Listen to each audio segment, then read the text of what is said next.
After the divorce, I was left with nothing, and I desperately wanted to start over from scratch. I moved into a rundown apartment in a new city.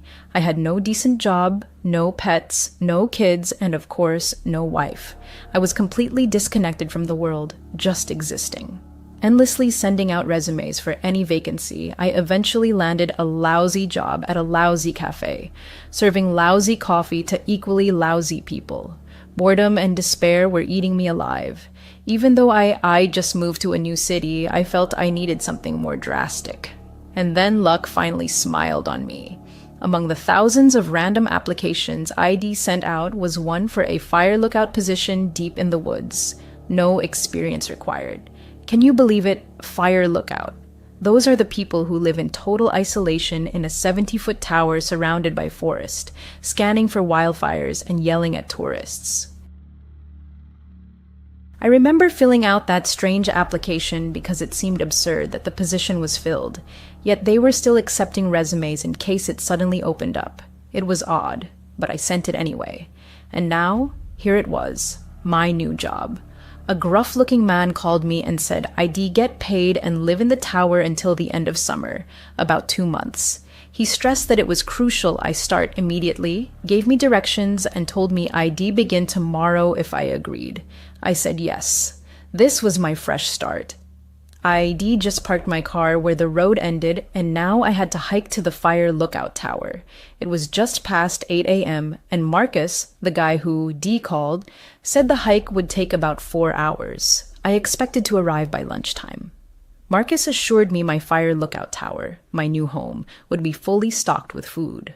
After that, I could radio the nearest fire lookout tower for instructions. It was cool for a summer morning, but I was incredibly excited for the hike. The woods here were famed for their beauty and peace, exactly what I'd been longing for. I reached the fire lookout tower just after 1 p.m. The hike was tough, but easy to navigate. Everything was well marked, and the trail was clear. The fire lookout tower was much bigger than I'd imagined. I'd guess it was about 100 feet tall, with a cabin perched on top, supported by 4 stilts. A spiral staircase wound around it, leading upward.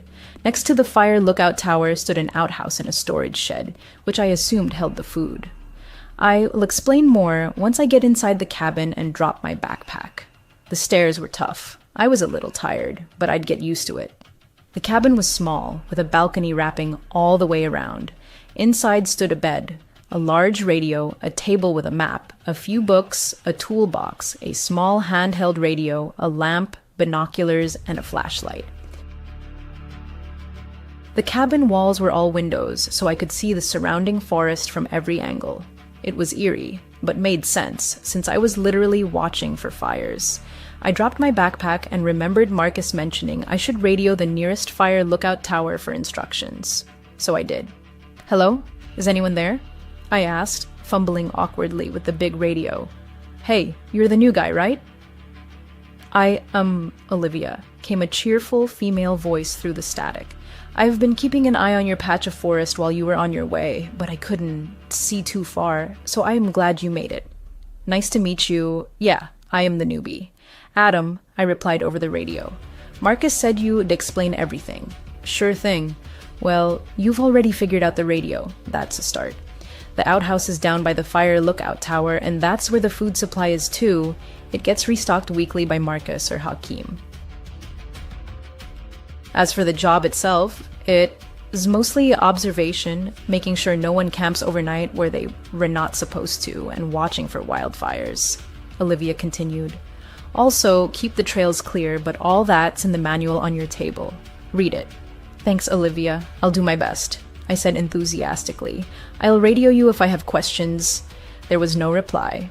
Well, she seemed pleasant enough. I grabbed the manual and started flipping through it, and mostly repeated what she just told me, only in more technical jargon, but I planned to study it, cover to cover, to feel confident.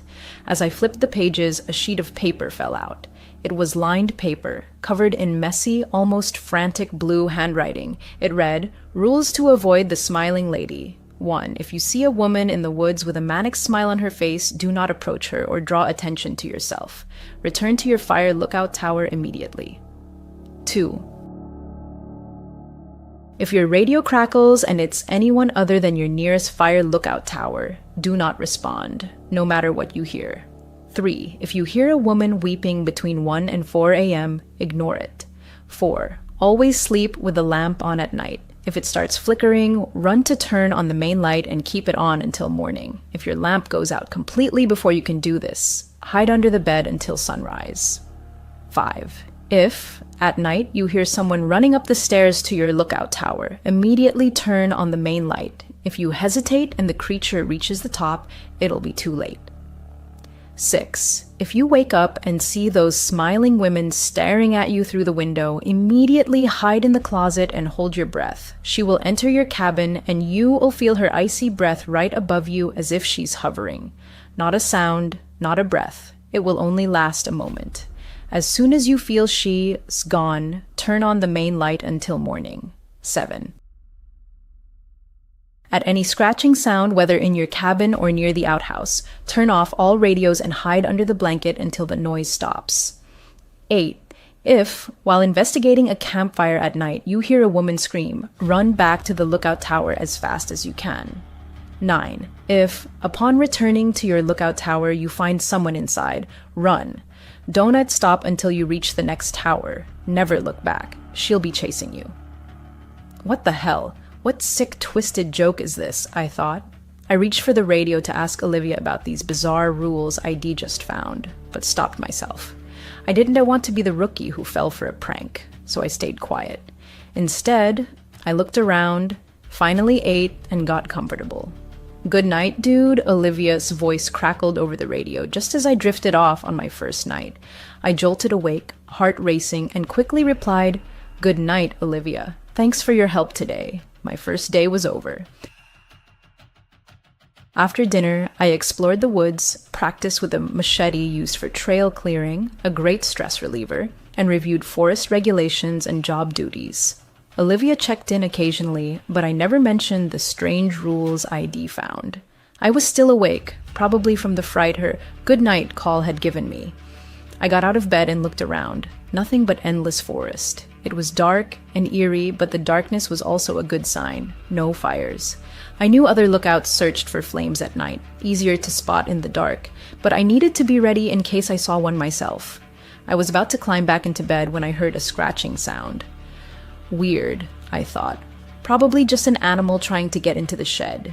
I jumped into bed, exhausted from the first day, and reached to turn off the lamp. The moment I did, the scratching sped up, almost as if whatever was making it got excited. I yanked my hand back from the switch, and the scratching slowed. That was very strange.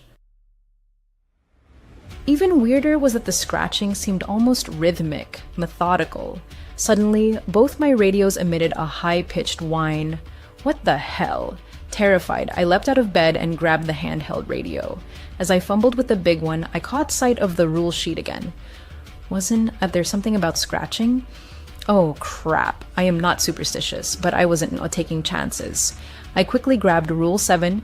If you hear any scratching, inside your cabin or near the outhouse, turn off all radios and hide under the blanket until it stops.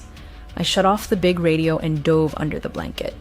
What the hell, man? I could still hear the scratching, but it sounded closer now, like it had moved from a distant noise to something right at my cabin door. It grew fainter, as if whatever was making it was lightly dragging nails along the door frame. I didn't move. What the hell is this? Morning came. I'd have finally fallen asleep under the blanket last night. The scratching had stopped, but I hadn't moved an inch. Exhaustion had won. In hindsight, I feel a little foolish. I am in the woods, there are tons of animals, and radios pick up all kinds of interference. It makes sense the first night would be the hardest, adjusting to life 100 feet up, alone in the forest. But today, I am going to make the most of it, and I am sure the rest of my nights will be far less eventful. To stop thinking about that scratching last night. What was it? It must have been an animal, right? God, I hope it was just an animal. I am also trying not to think about that list, but damn, it's hard. I brought it with me just in case, though I feel a little silly doing so. Bet it was a prank. It is only my second day and they are already messing with me. My mind's racing. Anyway, I am on patrol now, just walking some trails, making sure no one is camping in open areas. It's getting dark, so I think it's time to head back. I was almost ready to turn toward my fire tower when I spotted a flash of a campsite. There it was. My first real task, tell these people to pack up and leave. This area is for hiking only. I kept walking. The camp was set up on a large clearing surrounded by trees, just one reddish-yellow tent and a cold campfire. "Hello," I shouted. "You can't camp here. This is hike-only territory." Silence. No answer. I moved closer to the campsite, heading toward the fire pit in case something jumped out of the tent. "What a coward I am," I shouted again. "Hello, is anyone there?" Nothing. At that moment, a strange feeling washed over me. Something was off. I can't explain it, just wrong. I assumed the campers had just gone for a walk and would return soon, but it was nearly dark, and that worried me. Wait, wasn't there a rule about this? I pulled the list from my pocket and scanned it quickly. Yes, Rule 8. If you investigate a campfire at night and hear a woman scream upon arrival, run back to the fire tower as fast as you can. Okay, well, not okay, but okay. I didn't hear a scream. It's just an empty campsite. There, it's not even a live fire. I radioed Olivia. "Olivia, hey, there is a campsite here. No fire, but no people either." "What should I do?" "Where is it?" Olivia replied instantly. I read her my coordinates, checking the map with my flashlight as it grew darker. "Got it. That is right on the edge of my sector. You'll head there now. You just go back to your tower, okay?" Olivia said. "Okay, you sure?" I asked. "Absolutely. Go back. Stay safe." "All right, she's a professional. I will call her when I get back and ask how it went." I'd been walking for about 30 minutes, nearly back to my tower, when I noticed a clear trail leading into the trees. Weird. I didn't remember seeing this on the map. I thought the path I was on had no branches. I figured I'd missed it this morning and would check it out tomorrow. I trudged back to my tower. Back inside, I sat at the table, staring at the rules. I hadn't asked Olivia about them. I didn't want to. Not until something else strange happened.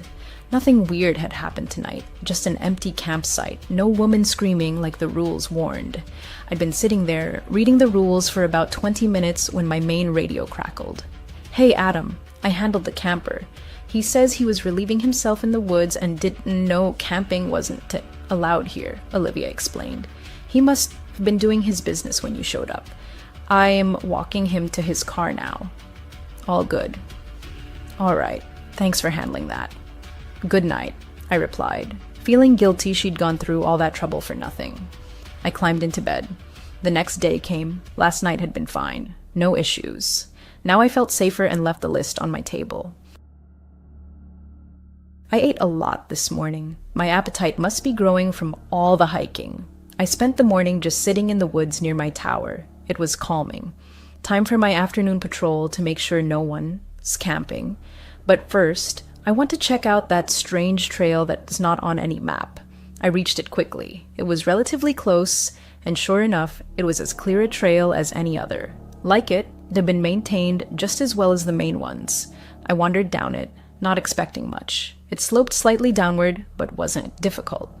After about 5 minutes, I thought I saw the end of the trail, and that was all I saw. Just an end, leading literally nowhere, just a wall of trees.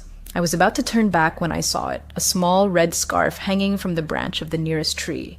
Interesting. I walked toward it, and as I did, I saw another one deeper in the woods, and another after that. What the hell? Am I really going to be an idiot and walk straight into a serial killer's trap by following these? Almost as if to prove I wasn't a coward, I decided to follow them. I passed 5 scarves, each bright red, no writing or markings, and I was about to reach another. This one was different. It lay on the ground. The others had been on branches. Beyond it, I saw nothing. That was annoying. As I bent to pick up the last scarf and examine it, what the hell? It was tied to something wooden and fairly heavy. I lifted it. Dirt shifted as a wooden door revealed a small bunker. It was impressive. About 10 feet deep and 10 feet wide. A ladder was built into the wall where the door had lifted. I shone my flashlight and saw a sleeping bag on the floor below, and a camera. That was it. I climbed down the ladder. That was all. With every step down into the bunker, its solidity brought a strange sense of calm. The whole bunker was surprisingly clean for an underground structure, but inside was only a sleeping bag and a camera plugged into a charger. No outlets, of course. I picked up the camera. It was dead. A fairly modern model with a screen for viewing photos slightly cracked, but the main lens was shattered. It looked like its days of taking pictures were long over. I will charge it when I get back to my tower, I thought, eager to see what was on it. I'll call Olivia as soon as I return, otherwise she'll notice I started my patrol late, and then it hit me. The campsite, it was back. Damn, it looked like it had never left.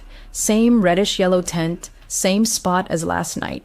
Did this guy think he could sneak back unnoticed? The only difference, there was a fire burning, the only light besides my flashlight. Annoyed, I decided to deal with this jerk myself and then call Olivia with the good news that ID handled it alone. I walked up to the tent and yanked the flap open. I didn't care if I scared him. He didn't belong here, and he knew it. I pulled the flap back. What? The tent was empty. Completely. No person, no sleeping bag, no backpack, just dirt. The fire burned brightly behind me. I turned, scanning the trees lit by its glow. It felt like something was watching me.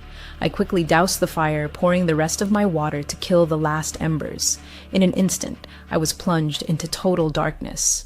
I kept my flashlight pointed at the ground, unable to look up at the trees that still gave me an inexplicable sense of dread. I reached for my phone to call Olivia, when a blood-curdling scream tore through the silence, coming from the trees right behind where the fire had been. God, that scream. Nothing I could have imagined. A scream of pure pain and pure rage. A dark figure burst from the trees, still screaming, and charged at me. I only caught a glimpse of her silhouette before I ran myself. It was a woman, with long hair and arms swinging loosely at her sides as she sprinted toward me. I ran through the woods I was just beginning to know, sticking to the trail leading to my tower.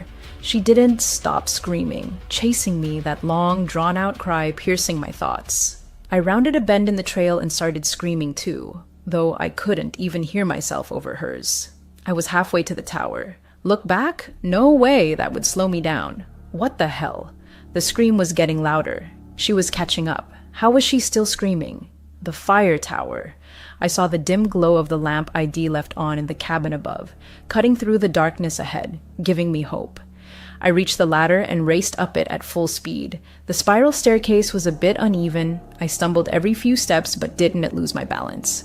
Halfway up, I heard her hit the first steps. She was fast, and I could hear her gaining on me, but I thought I could make it. I was at the top.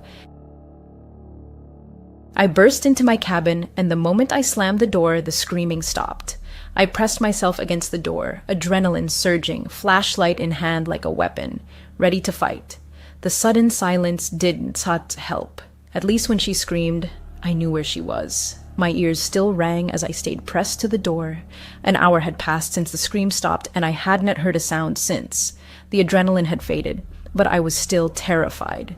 I finally stepped away from the door and tried to contact Olivia, too scared to speak. If this was a prank, it was awful, though for my sake, I hoped it was.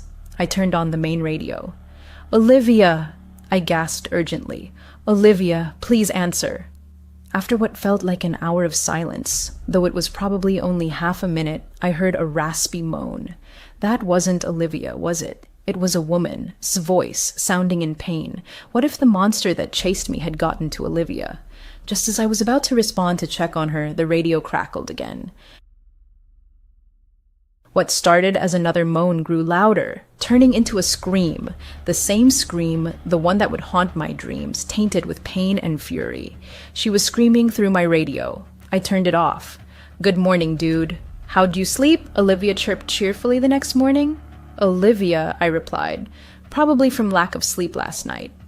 "What's that list I found?" "What list?" Olivia replied over the radio. "What list?" Olivia's voice came back, alarmed. I spilled everything. The creepy note, the scratching, and of course, the nightmare with the insane demon woman. Olivia sighed deeply, like, here we go again. I realized this wasn't the first time. It seemed this story repeated with every lookout assigned to this tower.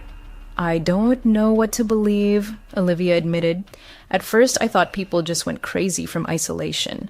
I've never seen anything like it myself. But after Henry, and now you, just 4 days in, I just don't know what to think. Henry? I asked. Who's that? The guy before you, Olivia explained. He lived in your tower for over a year, refused to go home or take leave. Henry was a great guy, handy, always had some project going. Sometimes near the end, I would not hear from him for days. I think he spent whole nights outside the tower. No idea where he went, honestly. Near the end? I pressed, sensing this was important. Yeah, he disappeared. Marcus thinks he just ran off. The tower was completely empty when he checked. No bags, no belongings, no Henry, but I don't get why he'd leave after a year of refusing to leave the forest at all? Olivia sounded confused. But months before he vanished, he became obsessed with the smiling lady, said he saw her at night but never gave details. If I asked, he'd just go quiet. Like I said, he barely talked to me. But his disappearance didn't explain why the job posting said the position might suddenly become available. I asked Olivia about that. I don't know anything about that, she replied. I've worked here 2 years and Marcus never tells me anything. Who worked here before Henry? I wondered aloud. Another guy, Ron, Olivia said. He left just a few days after I started. But once he asked me if I'd seen a woman in the woods, a woman who smiles. I said no and didn't think much of it. Back then, I thought he was weird. I wasn't satisfied with the lack of info, unsure if she really knew little or was hiding something. I decided to ask her directly. What made you take this job? Well, I guess we are opening up to each other this morning, huh? Olivia chuckled nervously. I stayed silent, waiting. My sister, she disappeared in these woods, Olivia said, voice trembling. Right before I started working here. I took the job to, I don't know, try to find her. I try to help others who might get lost. I don't know. I'm sorry about your sister, Olivia, I said, feeling awkward for asking. That's brave of you. Brave of... I won. Ask more questions. Not yet. I am not sure how honest she's being with me, but for now, I feel she's my ally, and I want to keep it that way. I thanked her for the talk. I trust her, I think. I feel a little calmer, though I don't know why. Henry apparently just vanished, and both he and Ron claim to have seen the smiling lady. Oh, that is the same lady who chased me last night. The camera I found was now charged. Evening fell. I still hadn't slept, barely moved, trying to process everything Olivia told me. But it was impossible. Maybe the camera held answers. It powered on. 3 options on screen, photo gallery, settings. I chose gallery. The first few photos were uninteresting. Shots of a random lake, a house, a car, nothing useful. Scrolling quickly, I almost missed a photo of my lookout tower. At its base stood a family, 3 people. The father was dark-haired, tall, looked like he had outdoor experience. Big, sturdy guy. The mother was a blonde with a beautiful smile, her hand on her husband's shoulder. The third member was a boy with short chestnut hair and a striking resemblance to who I assumed was his father. I kept scrolling, but never saw the family together again, only the man. He took selfies inside my tower, photographed the view from my window, the outdoor toilet, and some trails. Was this Henry or Ron? If it was Henry, why wouldn't he leave the forest to see his family? Then the photos got even stranger. The next one was the bunker. The same bunker ID found nearby, built into the ground, holding a sleeping bag and his camera. It looked unfinished, a work in progress. With each photo, it became more complete. Whoever owned this camera built it. Olivia said Henry was handy, right? Why did he build a bunker in the woods, so close to the lookout tower? The next photo was a random tree in the dark. Actually, the next 4 or 5 were of that same tree. At its base, a shadow. The shadow at the tree's base was strange, distorted, completely illogical. What was Henry, or whoever, trying to capture? Was the smiling lady his target? What the hell just woke me up? The clock read 2:13 a.m. Total silence now. But I knew something had broken my sleep. I was so exhausted from last night I wouldn't have woken up on my own. Maybe it was... Yes, I hear it. Through the night silence came a faint, wrenching female sob. It didn't sound very close, but I sat bolt upright in bed listening to the long, mournful wails. I remembered the rule. Rule 3. If you hear a woman weeping between 1 and 4 a.m., ignore it. But how could I ignore it? It sounded so sad, so broken. Part of me desperately wanted to help her. Another part craved answers, and neither part would let me just turn away. Trying to make as little noise as possible, I quickly geared up, grabbed my flashlight and radio, and carefully opened my cabin door. Descending the stairs, I shone my light to avoid tripping. The weeping came from the woods off the trail. I moved cautiously toward the dark wall of trees. The cries were soaked in unbearable pain, deep sorrow. I could only compare them to a mother's howl after losing her child, howling in utter despair, losing a piece of her soul with every agonizing breath. I turned off my flashlight as the weeping grew louder. I crouched, moving from bush to bush, then to a tree. The air was misty, piercingly cold, and the closer I got, the stronger the frost felt. Crouching behind a tree, I finally saw her. She sat hunched against the trunk, face buried in her hands, sobbing. She had long, dark hair spilling down her back and onto the ground. Though I couldn't see her clearly, she seemed to wear a clean, intact dress. But her hands were horribly damaged, twisted, broken. One elbow was bent backward, and bones jutted under the skin of both forearms, though they didn't pierce through. Her nails were long and sharp, and her body had no fat. Skeletal, pale skin stretched over her collarbones, emphasizing her gauntness. My radio emitted a short hiss. I quickly looked down to turn it off, and in that moment realized the weeping had stopped. My eyes stayed on the radio. Damn, she heard me. I couldn't look up. Nausea overwhelmed me. I forced myself and slowly raised my eyes. She was staring at me. Her eyes were empty, dark, white, lifeless, the white stark against her dark pupils. Her eyebrows were raised. She smiled. The smile was unnaturally wide, stretching across her face farther than humanly possible, baring all her teeth. It was sinister. Her face bore traces of recent tears. Some still streamed down her sharp cheekbones and thin neck. But now she wasn't crying. She looked excited. I was going to run. I could not look away, but I desperately told myself, "Run! Damn it! Run!" I needed to run.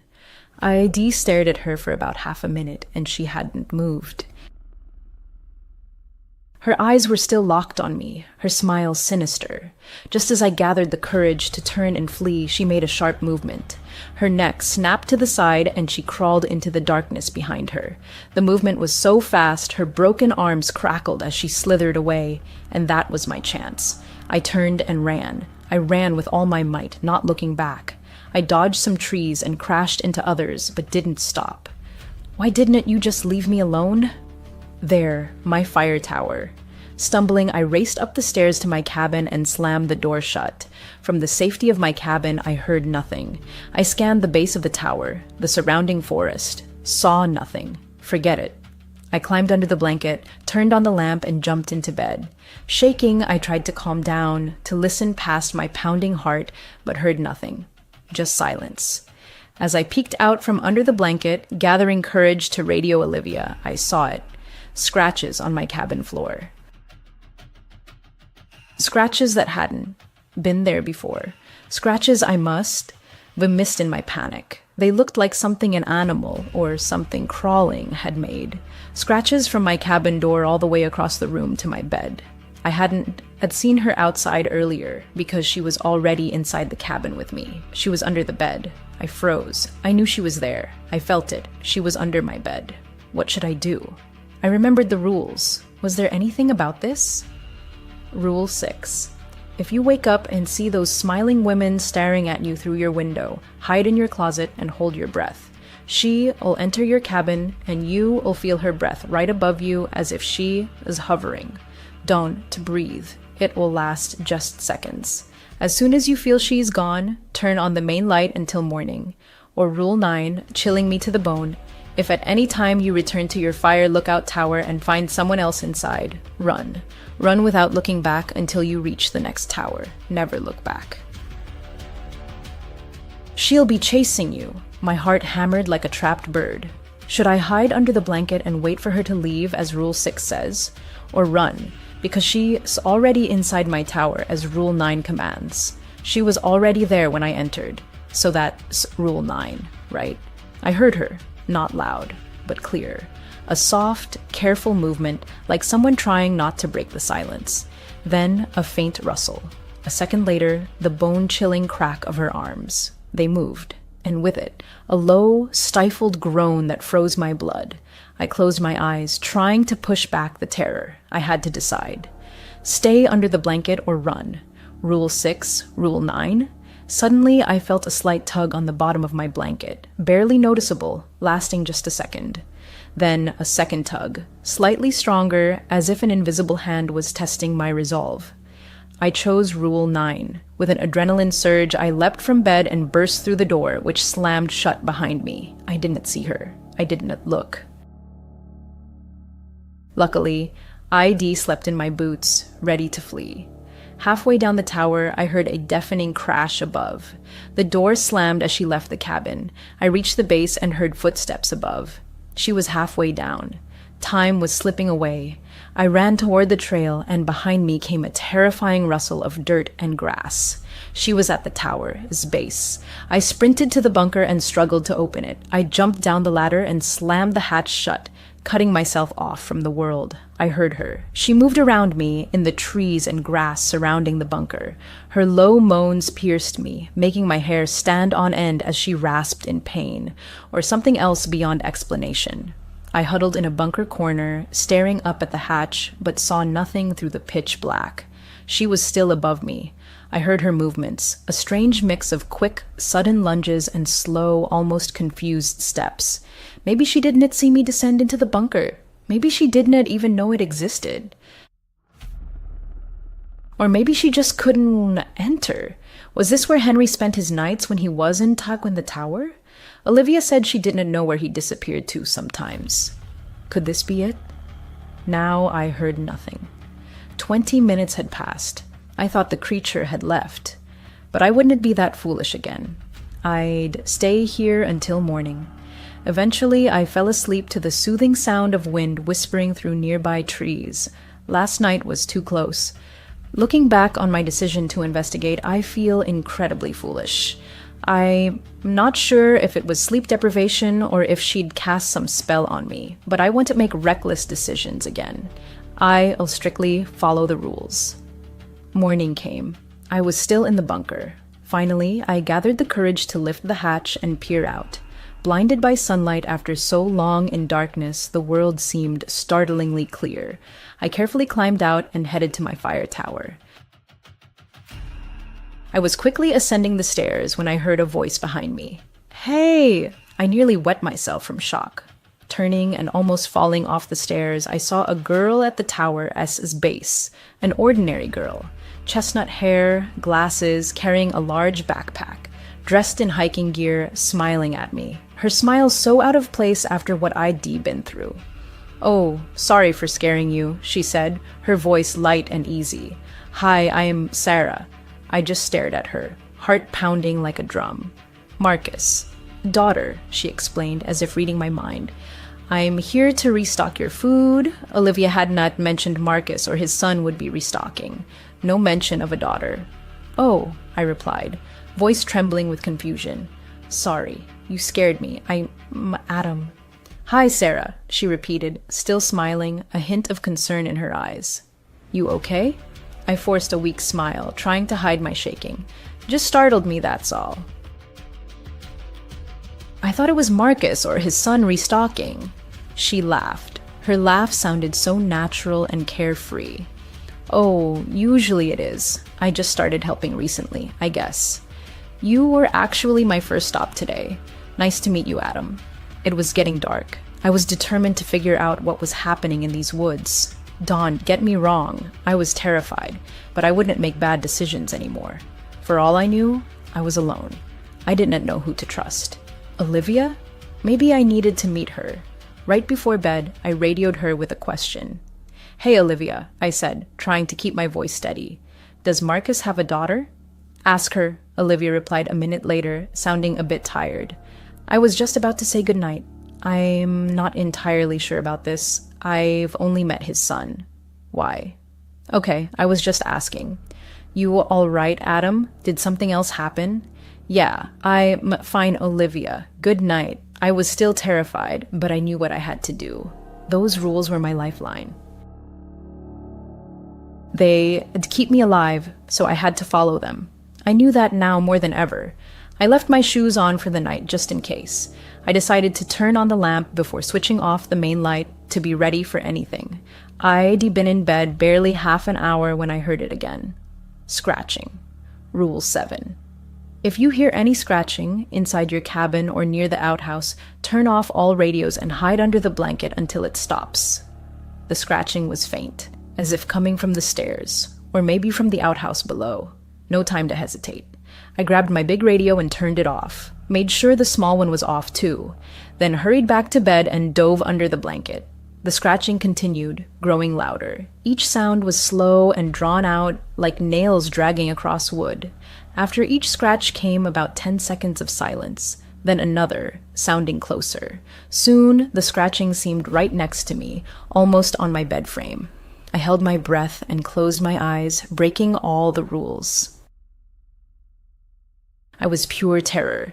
The next scratch was longer than the rest, either on my bed or my cabin door. I did not know. I couldn't think clearly, but I wasn't moving.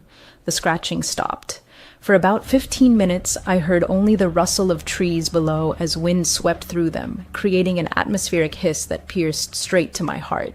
I'd already decided to stay under the blanket all night, just in case, when I heard another sound. Faint footsteps, each quick but growing louder, until I realized something was racing up the stairs. In panic, I forgot the rule. Instinctively, I jumped out of bed and dashed to the main light switch. I flipped it on, and the running stopped immediately. I froze by the switch, waiting for something to happen, but nothing did. Shaking, I walked to the rule sheet I kept by my bed. I picked it up and checked if I'd done everything right. Rule 5. At night, if you hear someone running up the stairs to your fire lookout tower, turn on the main light until morning. If you don't, do it before she reaches the top. It'll be too late. Thank God. I knew the main light was in more than one rule, and I was so glad I'd chosen right. I scanned the balcony surrounding my tower, saw nothing. I watched the top of the stairs, where an eternity seemed to pass. But nothing happened. Nothing climbed up. The bright glow of the main light made it impossible to see the woods below. I sat at the table, thinking. 2 hours had passed since it tried to climb my stairs, and I knew I wouldn't sleep tonight, so I used my time wisely. I intensely studied maps of the area, learning the trails around my tower like the back of my hand. But I also learned something new. I figured out the route to the nearest fire lookout tower. It wasn't too hard, and though I still thought I could trust Olivia, I wanted to meet her in person. I wanted to see her with my own eyes and talk face to face, not hide behind a radio. I decided tomorrow I'd head to Olivia's sector. I woke early. I'd slept only a few hours, but it was enough. I was too focused to even notice. I packed a light backpack, food, water, flashlight, radio, map, and machete. I also took the camera to see if Olivia could confirm the man in the photos was really Henry. Sunlight filtered through the trees, but I'd never truly appreciated a sunrise before. I was usually either asleep or terrified, but this was beautiful. I decided not to tell Olivia I was coming. Though I felt a certain trust, I did not want her to know my location, giving her a chance to alter or fake anything. Just in case, I laced up my boots and headed to Olivia's sector. It should take about 3 hours. The route was fairly straight, and according to the map, no steep climbs or anything like that. I noticed a stark difference when I left my zone and entered Olivia's sector. Each lookout is responsible for maintaining trails and handling issues in their area. But as I entered Olivia's sector, I saw her trails weren't maintained at all. Honestly, they weren't. It maintained whatsoever. Overgrown trees, bushes, and flora forced me to thank myself for bringing the machete as I hacked through barely visible paths. It was exhausting work, but I wanted to ensure the trails were clear enough to run on if needed. I was losing motivation and getting hungry when I reached her fire tower. It took about 5 hours due to trail clearing, but I was here. The fire tower was identical to mine. Same layout. Cabin atop 4 stilts hidden in a small woods clearing. Her outhouse was on the opposite side, but her food shed was in the same spot as mine, left of the tower base. But I immediately noticed something startling that made me flinch. What the hell? 50 feet from her tower, like a giant campfire, lay the remains of a huge fire. The surrounding stones looked heavily used. And this, despite our main job being to prevent wildfires in these woods. A bit strange, right? I started climbing the tower. I moved relatively quietly, partly not wanting her to mistake me for some crazy lady charging up the stairs, but mostly from growing nervous tension. Reaching the top, I immediately knew the tower was empty. More than that, it seemed like no one had ever been there. Old nests on the cabin, cobwebs on the railings, and dust. Dust everywhere, like a thick veil of oblivion. I tried the door. It was locked. That was odd. My tower didn't even have a lock. I pressed my face to the glass, trying to see through the thick dust on the inside window. It was darker inside than it should have been. I could make out the main radio on the table next to a stack of what looked like newspapers and folders. The bed looked dirty and unmade. A bag, seemed like a backpack, peeked out from under it. From what I saw, there were no books, no deck of cards, nothing to occupy her during the day. How did she keep her sanity? I decided to radio her. I'd come all this way. I wasn't leaving without meeting her. I grabbed my radio. Olivia, come in. Hey, came a quick reply. What's up, Adam? Hey, just checking in, I said, deciding to scout a bit before revealing my presence. Where are you? Oh, I am in my tower. Why? She replied. What the hell? I'm sure this is the right tower. It's her tower. I am looking at it. No one's here. She's lying to me. Nothing. I lied, trying to mask my trembling voice with fake confidence. Just some campers on the edge of my zone. I'll handle them. No reply. Did she believe me? Does she trust me? Reply, Olivia. I need to know if you believe me or not. Cool. Good job, Adam. Thanks for that. All right. Thank God she believes me, I thought. I decided to descend the tower and sit on a nearby tree. I needed to investigate this. Maybe she was just returning to the tower, so she said she was already there. It could have been a misunderstanding. So I decided to figure this out and see what happened. Over 30 minutes passed. No sign of her. In fact, no signs of anything. This area was completely silent, completely dead. Where were the animal sounds? The noise of distant hikers? It was so quiet. Too quiet. While waiting, I told myself that if she didn't return soon, I'd break into her tower. I had no idea if it was legal. Technically, it's my employer as property, right? I guess it's illegal, but I needed to investigate, and I needed to do it soon before dark. I slammed the door with my machetes, but right above the handle. The loud bang broke the eerie silence, followed by the door creak as it swung open, making me freeze for a second, expecting something to happen. Nothing did. I stepped inside. Dust hit my face, and I held back a cough. I needed to be quiet and fast. The cabin was cold, strangely colder than outside. I approached the stacks of newspapers and folders. The headline of the first paper I saw sent chills down my spine. Missing hiker's sister. I skimmed the article. It was these woods. 2 sisters had gone missing. Oh, was this Olivia's sister? She told me only one sister went missing. Was this another? It didn't make sense. I flipped through the rest, mostly repeating that 2 sisters were still missing until one sister found after 3 weeks. The article said one sister was found alive and well, but the other was still missing. They split up after getting lost in the woods. She never mentioned I'd gotten lost too. If this was about her, did she consider it too personal? Or did she lie? I turned to the folders. Inside was a single sheet. The heading, Adam. What the hell? Below it was information about me, my divorce, why I took this job, my age, my appearance. Maybe she just kept it to remember. A strange way to try to befriend someone. Wait, how did she know we'd never met? How does she know what I look like? Something strange was going on. I turned to the bag under the bed. It was a large, dark blue backpack. I pulled it out and opened it. Inside was clothing, men's clothing, t-shirts, hiking pants, a raincoat. I dug deeper, found a hammer, then a wrench. Nothing unusual. The next item I pulled out, sunglasses with a green RS on the side, initials, dark sunglasses with a green RS on the side, initials. Definitely not Olivia S., but whose? My hand dove to the bag as bottom and felt something small and metallic. I pulled it out.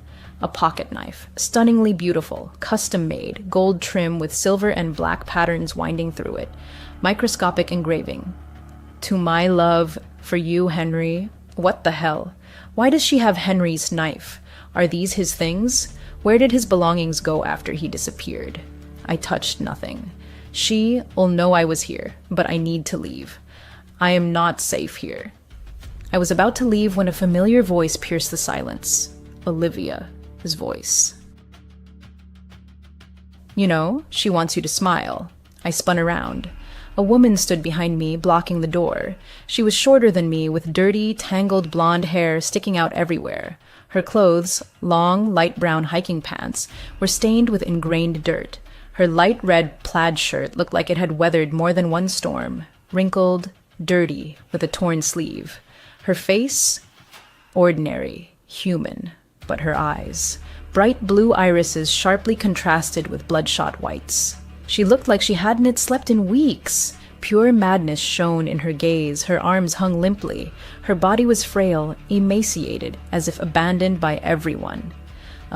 Olivia? I stammered. What do you mean she wants me to smile? She just wants you to smile, Olivia repeated, not breaking eye contact. Okay, Olivia, what's going on? I tried to sound confident. Are you all right?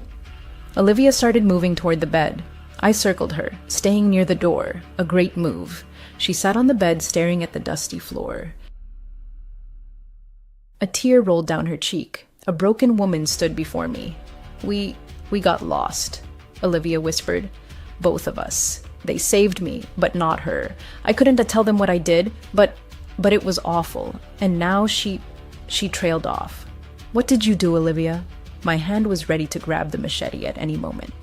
We got lost, and we're lost so long. She kept telling me, it'll be okay, Olivia. They'll find us. But they didn't find us for so long, and I was so hungry. She was always so positive, always smiling, but the food... We couldn't catch anything. Nothing worked. We tried, Adam. I swear we tried. Olivia's voice thinned to a whisper. All right, Olivia. I know you tried. What happened? She looked up. I flinched, but she just kept talking. She looked at me, smiling when I pushed her. I pushed her far away. It was a moment of weakness, of hunger. She fell so far. Her arms, they broke. She didn't move. I was so hungry. She looked down again. She died the way she lived. Smiling, my stomach twisted. She'd killed her own sister. I'd heard hunger drives people to madness, heard it makes you do anything for food. But after I pushed her, I couldn't do it. She looked at me again, tears streaming down her mad eyes. And the next day, they found me. My stomach clenched. They found her, just one day after. Despite my fear, I felt sympathy for Olivia. I couldn't live with that. A moment of madness defining my life forever. And for what? Literally nothing. And then she found me, Olivia whispered, looking at the ground again. Another tear rolled down her cheek. Who found you? I asked, hoping it wasn't who I thought. My blood froze. My sister. Still smiling, still hungry, Olivia muttered. She's avenging me, and she's avenging you. Olivia stood and looked at me again. All of you. I took a small step back, exiting the cabin without taking my eyes off Olivia. What? What have I done? I asked. She blames you all. You couldn't find her. Your job, our job, is to find her. Instead, she found me, and I'll never lose her again. Olivia started slowly walking toward me. Hey, Olivia, I wasn't even working here. I'd never even been in these woods. I started panicking, backing away. Olivia, we can help you. We can get you out. She gets hungrier each time. She'll never be full again. There's no way out. As she said this, I understood why the woods had been so silent. Henry even made 10 rules, and she still got him in the end. Rules I couldn't even understand. Olivia started smiling for the first time. And Adam, she's so hungry now, she lunged at me with a sudden, sharp shriek, arms outstretched. Her frail body was easy to overpower. I rolled to the side and shoved her away quickly. She stumbled and her foot slipped off the balcony edge. She lost balance, hit the wooden floor with a dull thud, then fell sideways off the fire tower. It all happened so fast. I collapsed to the floor when I pushed her, mostly from shock. I heard her hit something on the way down, probably the steps, followed by a heavy thud as she hit the ground below. She did not cry out once as she fell. My God, I just killed her. Oh my God. I jumped up and raced down the stairs, hoping she wasn't dead. When I reached the bottom, I saw her lying about 10 feet from the tower base, face down, arms broken and twisted. A small pool of blood seeped from her head, feeding the soil below. Motionless. I ran back to my fire tower, stopping only briefly when exhaustion took over. I had to get there before dark. Forget it. Mom, leaving these woods. Olivia is insane. She attacked me. It was self-defense. She was damn crazy, but something she said really stuck with me. Henry made 10 rules on that sheet, which I now know was written by Henry. There were only 9. What was the 10th rule? At least it explained how Henry survived a year. Poor Ron before him, who I now suspect only had the sunglasses, and Olivia said he lasted just a week. But Henry had 9 rules, 9 ways a smiling lady could get you and how to avoid her. I am not staying to find out what that 10th rule is. I am leaving these woods. I am still running back. I feel like someone's watching me. I see my fire tower. It is almost dark. I don't know how the hell I'll reach my car, and I don't want to walk these woods at night. So I decided to spend the night in the bunker. I thought Henry spent his nights there when he wasn't tech in the tower. I thought it was the key to his long survival, and it had saved me before. I'll run to my tower, grab my main backpack, and head to the bunker. I am on the verge of passing out from dehydration, so I need water, which is also in my tower. I'll grab my stuff and be in and out. In my tower, I frantically gathered my things. I turned to leave. I heard something. It was faint, easy to miss, but it was there. I held my breath and stopped, listening. Long, slow, quiet sounds. I heard scratching. Rule 7, if you hear any scratching inside your cabin or near the outhouse, turn off all radios and hide under the blanket until it stops. You've got to be kidding me. She knows. She knows I am trying to leave. I froze in place, hoping the scratching would stop, knowing that if it didn't, I'd have to follow the rules. I turned to my radio. In the woods below, I saw a pale white face staring up at me. Same stringy, dark hair hanging from her head. Same wide, sinister smile frozen on her face. Her white skin lit by the surrounding darkness. I couldn't see her body, just her face emerging from the black night. She stared at me, her excited eyes locked on mine. She knew I was trying to escape. I'd have to spend another night here, and I felt she'd do everything to catch me. I looked away and turned off the radios before diving under the blanket. Olivia, words echoed in my head. She so hungry now. The scratching stopped soon after I got under the blanket. I literally felt her hunger in the air, hovering over my tower, focused on me. I peeked out from under the bed once I was sure the scratching had stopped. I didn't want her to catch me off guard. I wanted to be ready for anything she threw at me. I stood and walked around my cabin's balcony, scanning the area where she'd stood, but she was gone. I knew she was fast. She'd outrun me back to my tower before when I found her crying in the woods. She could be anywhere. I turned to enter my cabin. I looked out one of my windows when the dim lamp's reflection started flickering behind me. Damn. Rule 4. Always sleep with the lamp on at night. If it starts flickering, quickly run to turn on the main light until morning. If your lamp goes out completely before you can do this, hide under the bed until morning. My eyes adjusted as I watched the lamp as reflection. And there she was, right in front of me through the glass, standing on my balcony. It was her. Her broken arms twisted, her wild hair white, her eyes wide, her smile broad. Rule 6. If you wake up and see a smiling woman staring at you through the window, hide under the blanket and hold your breath. She'll enter your cabin and you'll feel her breath right above you as hovering. Don't breathe. It'll last just seconds. As soon as you feel she is gone, turn on the main light until morning. The lamp flickered again, then went out, plunging me into total darkness. Two conflicting rules tore at me. I couldn't look away, but I had to turn on the light. Suddenly, her neck cracked to the side and she lunged forward, fast, very fast, each step echoing loudly as she crossed the balcony toward the door at the other end. Oh crap! I spun and dashed to the switch. She was about halfway to the door when I flipped on the light. Now I faced a choice, hide under the bed or under the blanket. I chose the blanket. Rule 6 said, she'll enter your cabin, and she was about to. I leapt to the bed and pulled the blanket up to my eyes. Instantly, my cabin door burst open. I heard loud, fast footsteps charging toward me, but now, under the thick blanket, I saw only darkness. I held my breath. I felt her, just as the rule predicted. She was right above me. I felt her breath, cold, icy. My eyes were closed, but I knew she was there. I desperately tried not to breathe. My heart hammered like a trapped bird, my stomach clenched with fear, but I refused to inhale. And yet, she waited with manic impatience for my mistake. What happens if I breathe? Will she kill me right here? Claim my soul? My chest burned. I couldn't hold out anymore. She felt it, felt me struggling. Her ragged breaths grew more excited. I felt her hair hanging on both sides of me under the blanket, wet and cold. I can't. I need to breathe.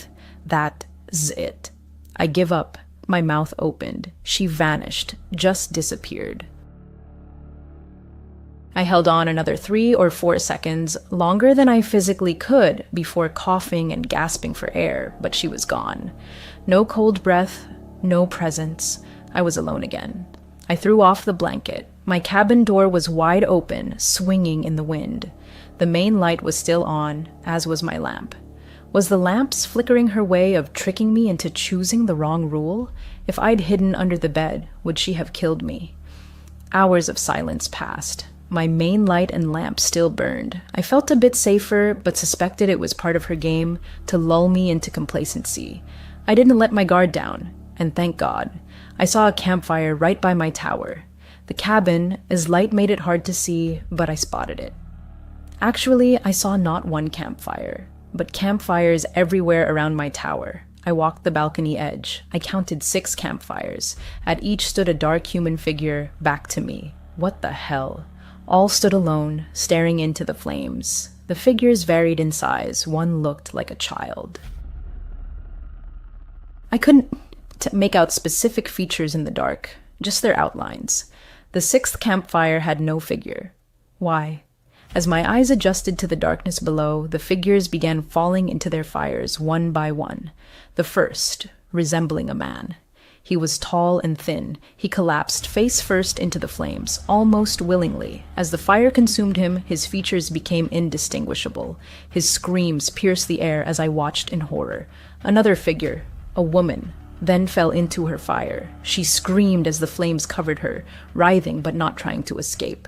Next, a smiling figure, a child, a boy, as he fell face first into the fire. I gasped. I couldn't scream. My whole body was in shock. The child was silent, but thrashed. Finally, as the fire burned, the 4th figure, the largest, a wide, sturdy man. He fell into his fire, grunting in pain and stifling screams, barely moving as he burned. Finally, a woman. A figure. I turned to her before she fell. I needed to see. I ran inside, grabbed my flashlight, and rushed back to where ID stood. As she fell into her fire, I shone the light on her, catching a glimpse of her wild blonde hair and red plaid shirt, the tear along her sleeve, before the flames consumed her. One campfire remained, the sixth, burning without a figure. As the screams below echoed through the night, I heard a faint woman was weeping somewhere in the trees below. "Adam!" A voice called as the first sun rays pierced the trees. "Adam, are you there?" I ran to the balcony carefully and saw Sarah, Marcus's daughter, standing below. She wore the same clothes as when ID last seen her. "Sarah!" I shouted. "Sarah, we have to leave here." "There, Adam!" she yelled back. "Adam, I know. I know about Olivia, her sister. I know about Henry and his family, about Ron. I know everything." "Oh, we have to leave, Sarah. We can she shouted. "We have to burn her. We have to burn Olivia's sister." "Why do we have to burn her?" I yelled. "Rule 10, Adam. She'll follow you wherever you go. If you leave this place, she'll always be one step behind, unless you burn her to ashes. Rule 10, find her body and burn it. Rule 10, burn her body or she'll haunt you forever." "How do we find her body?" My voice sounded defeated. "I know where it is, Adam." Sarah gave me a warm smile, trying to calm me. "Let me explain on the way. It's very close. I survived all the other rules. Now only the last remains." I grabbed the machete. It all makes sense. This lady follows you out of the woods. That's why Henry couldn't leave, and why I needed Olivia. That's why Olivia said there is no way out, because there really isn't, until we burn her. And Sarah? Olivia said Marcus had no daughter, but that was just to confuse me, to turn me against a potential ally? Either way, I don't fully trust Sarah, not until I hear what she says. So I grabbed the machete. I carefully descended the steps, approaching Sarah. She looked at me. Her gaze flicked to the machete, but she seemed to understand my caution. "Why didn't you tell me all this before?" I asked. "If you knew everything, why not tell me when we first met?" "I didn't know who to trust, Adam," Sarah explained. "I knew Henry, and we didn't trust anyone, not fully, except each other. And Henry is dead now." Her words struck me. "How did you know him?" "Yes," she looked down. It was confirmed last night. I befriended him when he worked here. I brought him extra food and just ran by to see him. That's why I'm in these woods. I was looking for Emily. But after last night, it's clear. Yes, he's dead." "How was it confirmed last night?" I asked. She looked genuinely heartbroken. "The lady, the smiling lady, she seems to focus on one victim at a time. While she hunts someone, she ignores everyone else. That is why Olivia kept feeding her people, to keep her sister from turning on her," Sarah explained. My breath was heavy, my heart racing. She continued. "Last night I was looking for Henry as usual. I saw the campfires around your tower and watched those figures fall into them. People she had taken. One looked like Henry, others like his family. I saw the sixth campfire, the one she made for you, and heard her crying, trying to lure you out. She focuses on one prey at a time, which confirms you were her target. She already got Henry. She never gives up until she gets her prey. And now you have to burn her. But I killed Olivia, not her. I pushed her when she attacked me, so why did I see her fall into the fire last night?" I trembled. I hadn't actually said aloud that I'd killed her before. "Yes, I thought you might have. The smiling lady wouldn't have attacked her while focused on you. But that doesn't mean she didn't take Olivia after her death, didn't eat her. She's always hungry. That is all she cares about. Why don't you just burn her body yourself?" I shouted. This was madness. I desperately sought a way out of this nightmare. It has to be you. It has to be the one she is hunting. I tried, but I only found her body after Henry disappeared. Every time I try to burn it, the fire won, to light. I don't understand it, but I know it has to be you. She lit a fire for you last night, and it has to be you who lights hers. How the hell can I trust you? Tears streamed down my face. It made sense. While she searched for Henry, she needed him to burn the body. Sarah pleaded, "I hid in the bunker last night. That's why I'm here so early. It was Henry's bunker, Adam. The smiling lady doesn't know about it. That's how he survived so long. I can show you where it is. I know where it is, I whispered. I had no choice. I had to trust her. I had to burn the body. I quickly went upstairs and grabbed my backpack. I put in a lighter and a can of kerosene. I was going to follow Sarah, but didn't let go of the machete. Of course, it's in a damn cave. On the way, Sarah explained that after being pushed, Olivia, a sister, crawled in there seeking shelter, but died from her wounds inside the cave. She explained that's probably why I heard her weeping, because these smiling ladies replay her final moments in a loop, fueling her hatred. It also explains why she is always smiling. Olivia said she was smiling when she pushed her. When Sarah stood at the cave entrance, carved into a steep hillside, I shone my flashlight inside. I saw little. It was a narrow tunnel-like structure, about 8 feet wide and 15 feet high. Not much room to maneuver if we ran into trouble. I couldn't see far enough to tell where it ended. We entered the cave. Where it ended. We entered the cave. She's closer to the cave's end, Sarah whispered, her voice tense. Past the turn, about 300 feet. We'll be safe there. I have never seen your ghost during the day. Sarah fell silent, her footsteps echoing on the damp stone. She walked ahead and I followed, straining to see into the darkness. With each step, the impenetrable gloom thickened, swallowing the last traces of light. Soon, we were in pitch blackness, our flashlights the only guides. When daylight vanished behind us, sounds faded too. Only our footsteps and shallow breaths broke the eerie silence. Suddenly, as if from nowhere, we hit a wall. To the left, in the dark abyss, a steep descent led even deeper into the cave's depths. Why the hell did she go so deep? I whispered, feeling my anxiety rise. If she wanted to be rescued, she didn't, Sarah said softly, her voice barely audible. She died at the entrance. Something moved her deeper, to protect her. I think it was Olivia. We kept descending. 10 minutes later, the cave widened. Normally, eyes adjust to darkness, but mine couldn't. It was some other darkness, unfamiliar, or perhaps the smiling lady's strange, eerie influence. I don't know. I just knew that, aside from my flashlight's beam and Sarah's silhouette ahead, I saw nothing. Suddenly, a sharp, quick crack echoed behind us.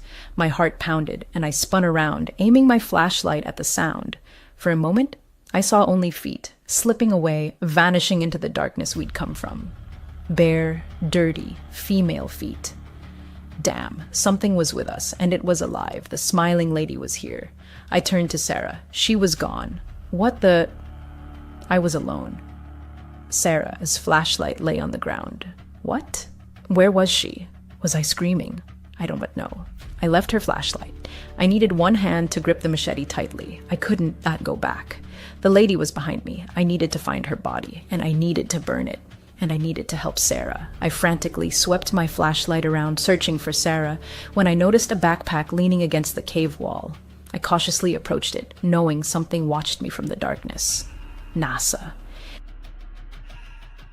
My sweaty palm slipped on the machete's handle, but I gripped it tightly. I quickly reached the backpack, scanning the cave, but saw nothing but rocks. I turned my attention to the bag's contents. It was already open. She hadn't been here long, maybe less than a week. I barely glanced through it. An old tarp, a lighter, and the same small kerosene can ID taken. The same type provided at the fire tower, also in the bag, a knife. The same style as the one ID found in Olivia, Sector, only bigger. Same gold trim with silver and black patterns, engraved on the knife. Your pair of knives, your pair of hearts, my Henry. Another of Henry's knives. This was Henry's bag. I opened the knife. Recently used, its once sharp blade now dull, stained with rock residue. I shone my flashlight on the wall where the bag leaned. Carvings, scratches on the rock. 10. Sarah lies. A crack behind me. I spun and saw Sarah. She was smiling. Sarah, I started. Her eyes were locked on me. She saw me through the darkness. Her hands began breaking, as if the air around them crushed them. They snapped. her elbows bending backward as bones jutted, hugging the skin under her forearms with each crack. Her smile widened. Soon, it stretched unnaturally across her face. Her eyes were wide with joy. Her skin turned whiter, her hair longer. She was unrecognizable. Sarah. Now I recognized her as the smiling lady. I fell for it, just like Henry. She needs darkness. That's why she roams at night. That is why I felt watched when leaving Olivia's sector. But she couldn't act in daylight. She watched me as Sarah by day, but attacked as the smiling lady at night. That note in Olivia's sector describing my appearance. Only Sarah had seen me before. God, I feel so stupid. I was safe from her in daylight, but now it's dark, and she's changing. She died in darkness, and now she lives in darkness. I stood up, my machete trembling in my hand. I cautiously approached her. I was ready to strike. In a burst of movement, I was grabbed from both sides. Creatures crawled over me. I felt their bony hands dragging me down. I counted 5 as I struggled against their grip. Too many. Too strong. My flashlight fell from my hand and now shone toward me. I made out my attackers. Faces: Henry, his wife, his child, a tall man, Ron, and Olivia. They held me. Olivia's broken arms cut me as I struggled. Her shattered bones were sharp as they all pinned me to the ground. They smiled. I glimpsed Sarah as she lunged from the darkness and sank into my chest. A new person lives in my fire tower. He has a family, and a dog that visits him. We leave the darkness only when she tells us to. She doesn't and want to lose us. I smile now, and when she tells me to burn, I burn too. I am writing this to warn you about the smiling lady in the woods. Dawn, to try to find me. This will be the last time I speak to you. Dawn, and look for me. I belong to her, and she'll never lose me. NUS last spring, a 17-year-old girl took a Friday night babysitting job at the Davids house, just 5 blocks from her own home in Chandler, Arizona. She was saving up for college, and the prospect of earning an extra $20 an hour seemed especially appealing.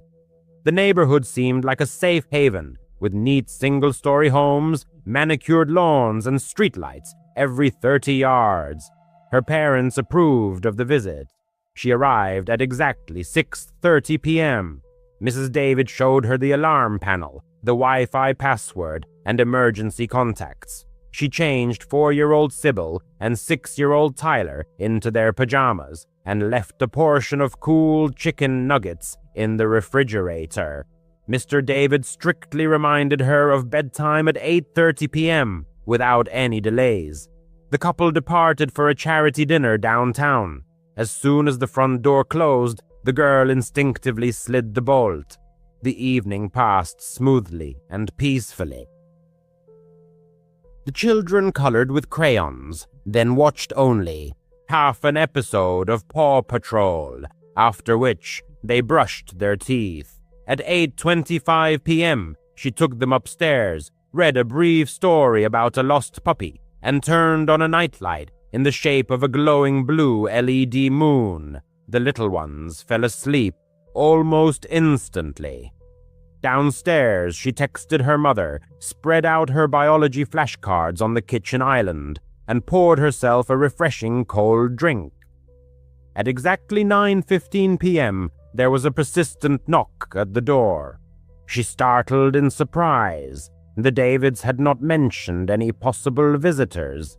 Peering through the peephole, she saw a man of about 40, dressed in a gray hooded sweatshirt, dark jeans, and sneakers. In his hand, he dangled a key fob, and he politely waved at the lens of the entrance camera. A black Honda idled quietly at the curb.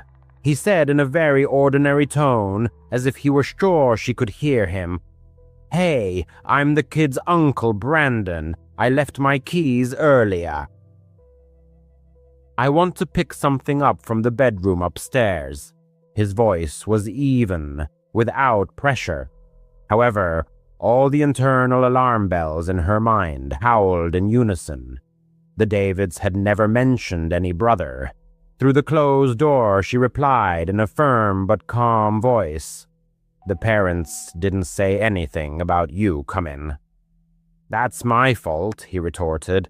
I assured my sister that I had a spare key. Listen, Sybil asked for her purple blanket earlier, right? She always reaches for it when she's tired, and Tyler ate macaroni and cheese before changing into his dinosaur pajamas. I know their usual routine. His words were accurate in detail. Her stomach twisted into a knot. Maybe he really is a relative. Maybe it's just a clever trick. She stepped away from the door and launched the nursery monitor app. Both children were snoring peacefully in a steady breathing rhythm. Her gaze slid to the tablet with the living room cameras. The street lens captured the man, impatiently shifting from foot to foot, but not trying to grab the handle. She dialed Mrs. David's number. No answer. The call to Mr. David went straight to voicemail. The thought of calling 911 flashed, but she hesitated. In Arizona, there is a fine for false alarms. At that moment, a message arrived. Sorry, it's so hectic at the banquet. Is everything okay? From Mrs. David. The girl hurriedly typed, There's a man here named Brandon. Your brother is demanding to be let in. The screen flashed 3 dots of anticipation. Then came the reply, We don't have a brother. Call the police immediately. Her palms trembled. She took a deep breath and dialed 911, clearly stating the address, the stranger's description, and specifying that 2 children were sleeping peacefully upstairs. A muffled knock came from the hallway. The man knocked again, maintaining the same politeness. I really need that blanket. I swear, just 2 minutes. She said nothing. He waited about 10 seconds. The camera caught him heading to the front windows, pressing his hands against the glass, trying to look inside. The girl hastily turned off the lights in the room to remain unnoticed. In the faint glow of the phone screen, she watched him go around the wall and approached the side gate. Soon, the motion sensor in the yard flashed and went out. The dispatcher kept in touch. A patrol will arrive in 3 minutes. Don't go out and keep everything locked. She crept silently to the patio door. The lock was secure, the curtains securely drawn. Outside, there was dead silence. A heavy stillness hung in the house. Even the usual hum of the refrigerator seemed muffled. In the distance, she heard the wailing sirens of 2 police cars, which soon fell silent. Red and blue flashes broke through the blinds. The girl froze in the hallway until an officer called out to her from the porch, giving his badge number through the door. Only then did she crack the entrance open. The police officers thoroughly combed the yard and the surrounding streets. The Honda had vanished without a trace. Tire tracks stretched to the main highway. Neighboring door cameras captured nothing useful. The stranger had parked out of their view. In the house, the children never woke up from the commotion. The officers recorded her statement, noted her vigilance, and waited for the return of Mr. and Mrs. David, who rushed home pale as sheets. Mrs. David squeezed her so tightly that she gasped for breath and muttered, "Thank you for protecting them." By 12:30 a.m., the patrol cars had left. The parents insisted on personally driving her home. She agreed, but kept looking over her shoulder throughout the ride. At night, all the details of what she had experienced swirled in her head. How did he know about the children's dinner and the exact bedtime? Had he been peeking in the windows beforehand? Had he been eavesdropping on her conversations? Later, the Davids found a gap between the window frame and the lock. He had probably managed to break it before her arrival and was listening from the garden. He disappeared before the police arrived, suggesting either a signal scanner or animal instincts. Weeks passed before she dared to take on evening babysitting jobs again. When she did, she brought blackout film for the windows, replaced the unreliable latches with sturdy ones, and always kept a baseball bat close at hand. She learned that a calm tone and personal details are not always a guarantee of truthfulness. The detectives who got involved later revealed that similar men had been seen near elementary schools, where they picked up snippets of conversation for greater credibility. They believed that this type had targeted 3 houses that month, invariably hiding behind family ties. This brought no relief. On the contrary, it only highlighted the sophistication of his manipulative style.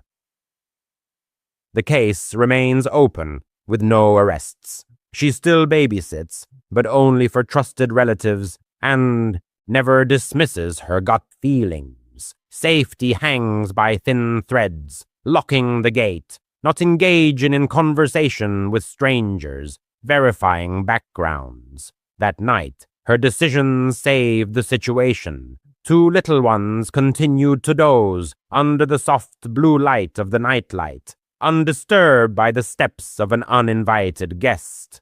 There are nights when she wakes up to the echo of that quiet knock and even voice, begging for a child's blanket.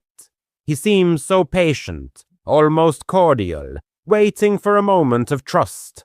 Let no one succumb. No one will believe this story, but it still hangs in the air, giving no peace. Leah isn't one for ghost stories or wild fabrications, but the events of the past month still rob her of sleep. She's 32, working as a nurse at a small hospital in upstate New York. Her shifts often run late, and she drives home on deserted highways winding through forests and fields. On ordinary evenings, it brings peace. Just her faithful old Honda Civic, and the muted murmur of the radio. But that night, everything went wrong. The clock read around 11:30 p.m. when Leah, exhausted after a 12-hour shift, finally pulled out. The main highway, Route 12, was her usual route, a 2-lane strip with dense thickets of trees on either side, and occasional gas stations blinking in the darkness. Approaching a turn 5 miles from home, she noticed orange warning signs about construction and plastic cones blocking the way. A huge arrow pointed insistently to the left, onto a secondary road that Leah had never even heard of before. The sign was concise: detour, road work ahead. She sighed in annoyance, dreaming only of a hot shower and a soft bed. But there was no choice. She had to turn onto this narrow, unlit path. From the first few feet, the detour felt ominous, like a sinister labyrinth. The asphalt barely fit 2 cars side by side, and tree branches hung down on both sides, creating a feeling of being trapped. Not a single street light. Not a single light in the windows of houses, just solid blackness and the crunch of gravel under the wheels. Leah turned down the radio to concentrate better and gripped the steering wheel tighter, feeling her palms getting clammy. The road snaked and twisted, and she kept looking for signs of road work, a crew of workers in vests, rumbling equipment, or at least a pile of equipment. Nothing like that, just an endless succession of tree trunks and the steady hum of the engine echoing in the silence. After 10 minutes, a vague unease began to grow into anxiety in Leah's soul. Not a single oncoming car. The path seemed endless, like in a nightmare. The GPS signal kept disappearing and reappearing intermittently, refusing to give clear directions. Something's not right here, she whispered to herself, fighting the rising fear. At that moment, she glanced in the rearview mirror and saw it, a truck, 100 yards back. crawling forward at a snail's pace. Its headlights were off, blending into the night background. Her stomach twisted into a knot. Who in their right mind drives around in the dark without lights? Leah tried to convince herself that it was nothing, just a local resident on the same detour, hurrying about their business. However, the truck maintained its distance, neither approaching nor pulling away, like a shadow clinging to her tail. She pressed the gas pedal, trying to break away and escape this pursuit. It reacted instantly, also picking up speed, Leia's heart beat wildly, throbbing in her temples.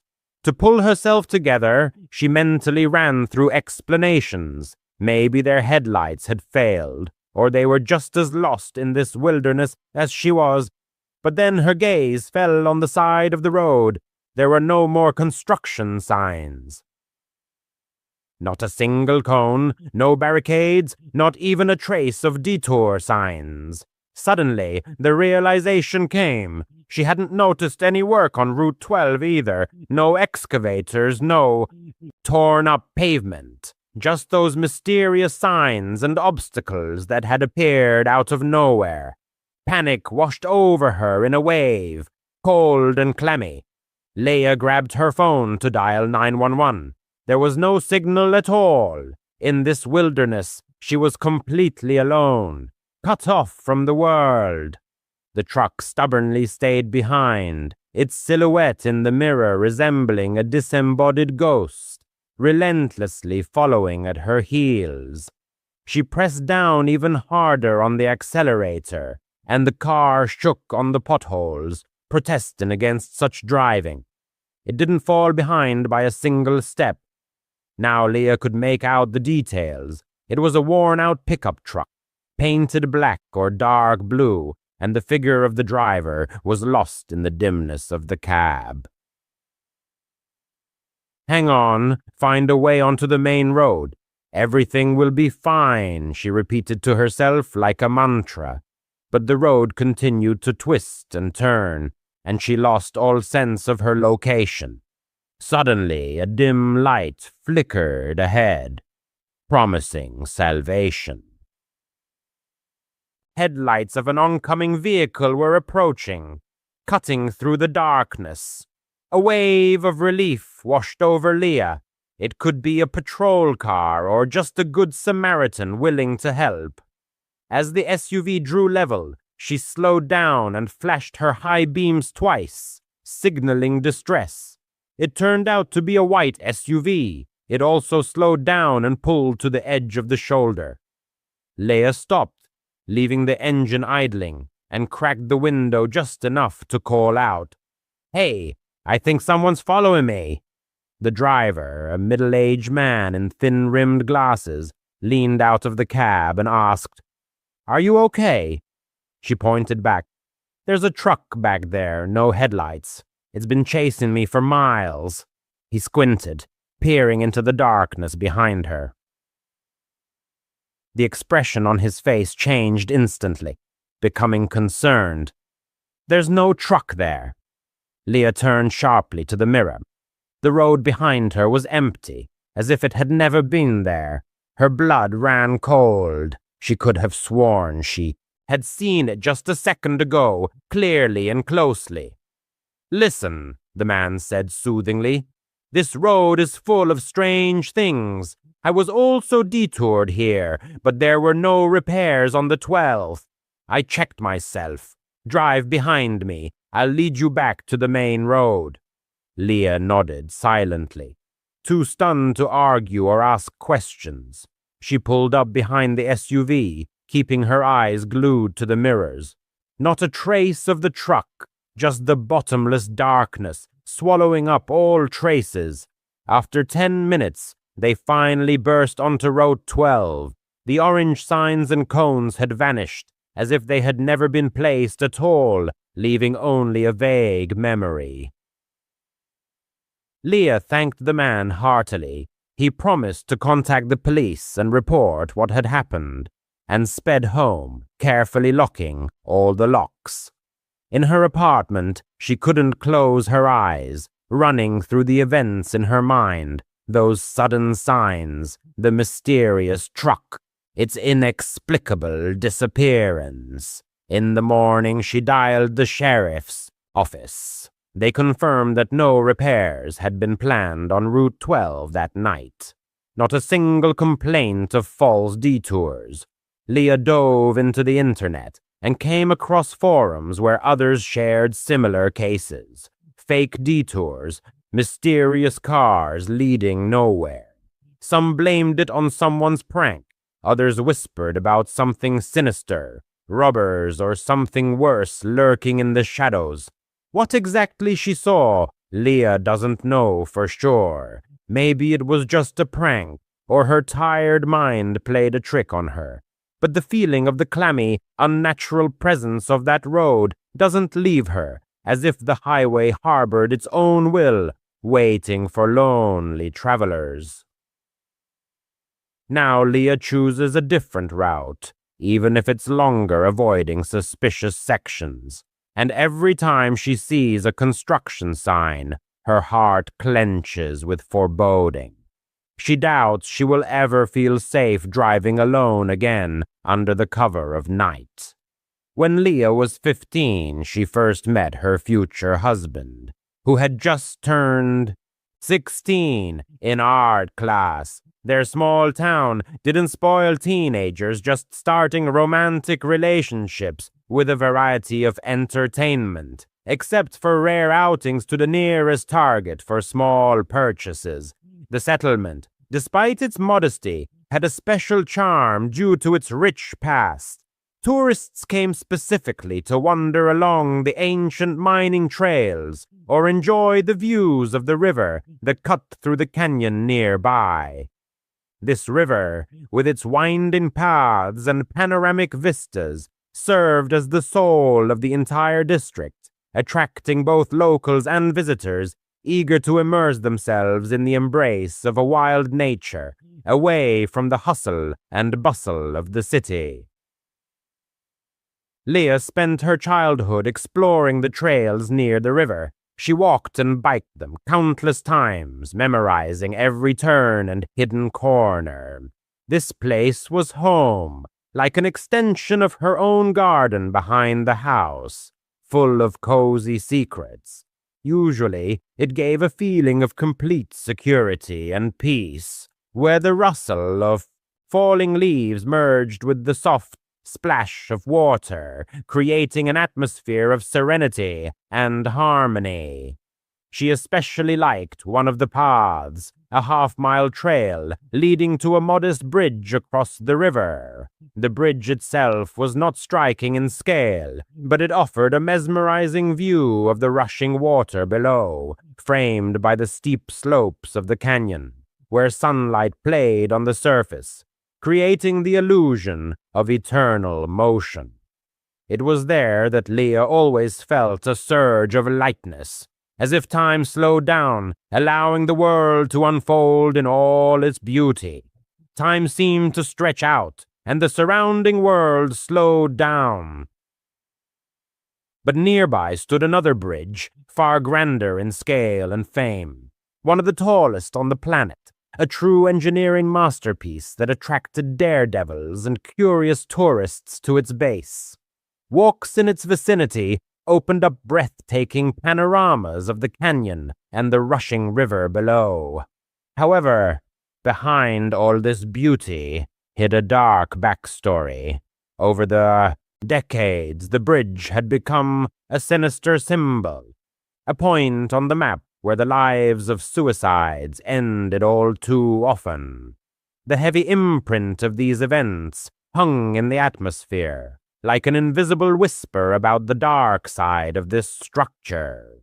The woman and her husband, looking for a light adventure, chose an evening stroll along the path to the small bridge around 6 p.m. The river lurked in a deep canyon, where the steep slopes absorbed the sun's rays long before dusk. The road was familiar, but from the first steps, she felt a vague excitement that she couldn't shake off. Twilight in the canyon was thickening faster than expected, the air filled with heaviness. The distance to the bridge was short, just half a mile, with a right turn leading directly to the crossing. However, the light was fading rapidly. The forest around was quieting down. The sounds that usually filled the space, the chirping of birds, the rustling of leaves, gave way to an oppressive silence, full of foreboding.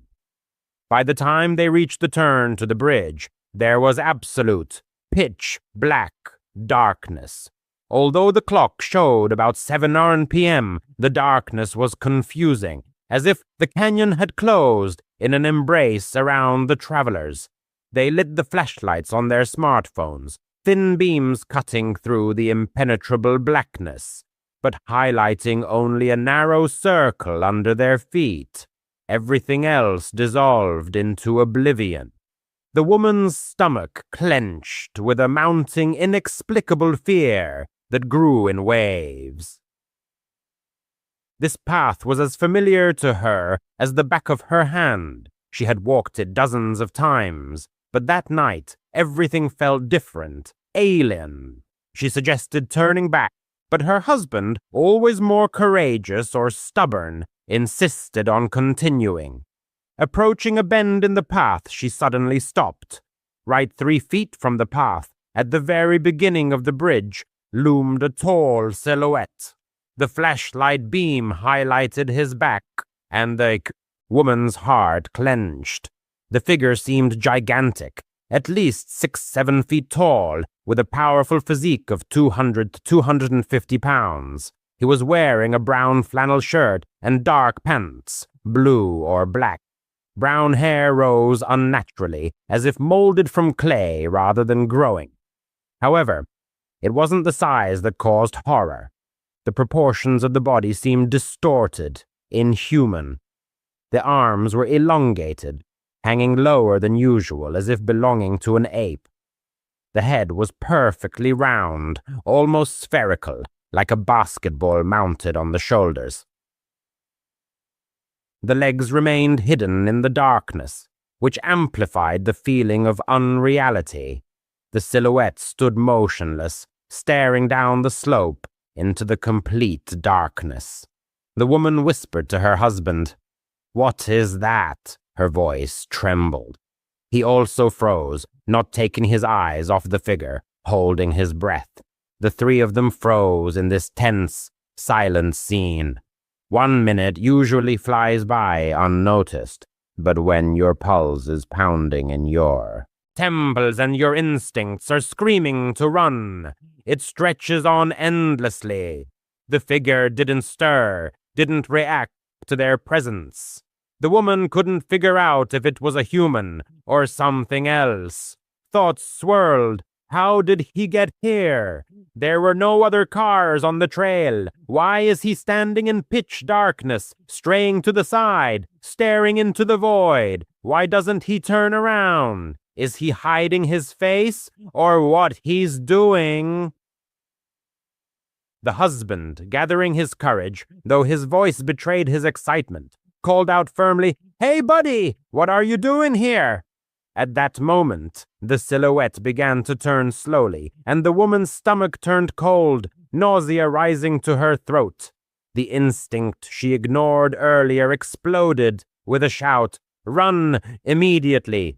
She didn't wait to see his face. Grabbing her husband's hand, she darted back toward the car.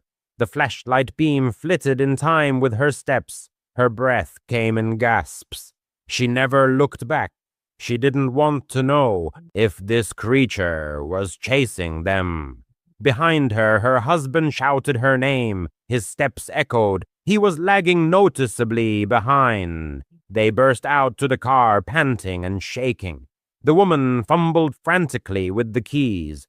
The parking lot was empty, not a single other car. The nearest town was 5 to 6 miles away, depending on the route, and the entire stretch of road was out of cell service. Her heart didn't calm down until the lights of the streetlights flickered into view. They barely spoke a word. Shock had tied their tongues. A few days later, curiosity outweighed fear. The woman couldn't get that silhouette out of her head. Was it a person, a joke, an illusion of light? She persuaded her husband to return during the day, bringing friends for backup. They needed to dispel their doubts. Maybe it was just a jacket on a pole, a bizarre boulder, or a prop from a local hoax. But there was nothing there. No pole, no clothing, not a single hint of an explanation. But what? She saw now sent a chill down her spine. The place where the silhouette had stood ended in a steep ledge, 4 feet down. If he was really standing there, then his height was not 6 to 7 feet, but closer to 8 to 10. The realization hit like a blow. What they had seen was not just tall, it was unimaginably huge. This river, this town, is steeped in a rich past.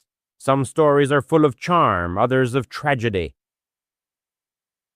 Legends of mining times, lives cut short on the high bridge, the serene beauty of the canyon, all intertwined into a fabric, alive and almost sentient. What exactly they encountered that night remains a mystery. The woman shared the story with friends, relatives, anyone who would listen, but no one knew the answer. A person, a ghost, or something beyond. The memory of the motionless figure in the darkness doesn't let go. It's a fragment of the river's legacy that she will never solve. A mystery hovering like shadows in the canyon. For a long time she kept it secret. A year ago, silence seemed wiser. But now it's clear. It's useless to hide it. Someone may need a warning.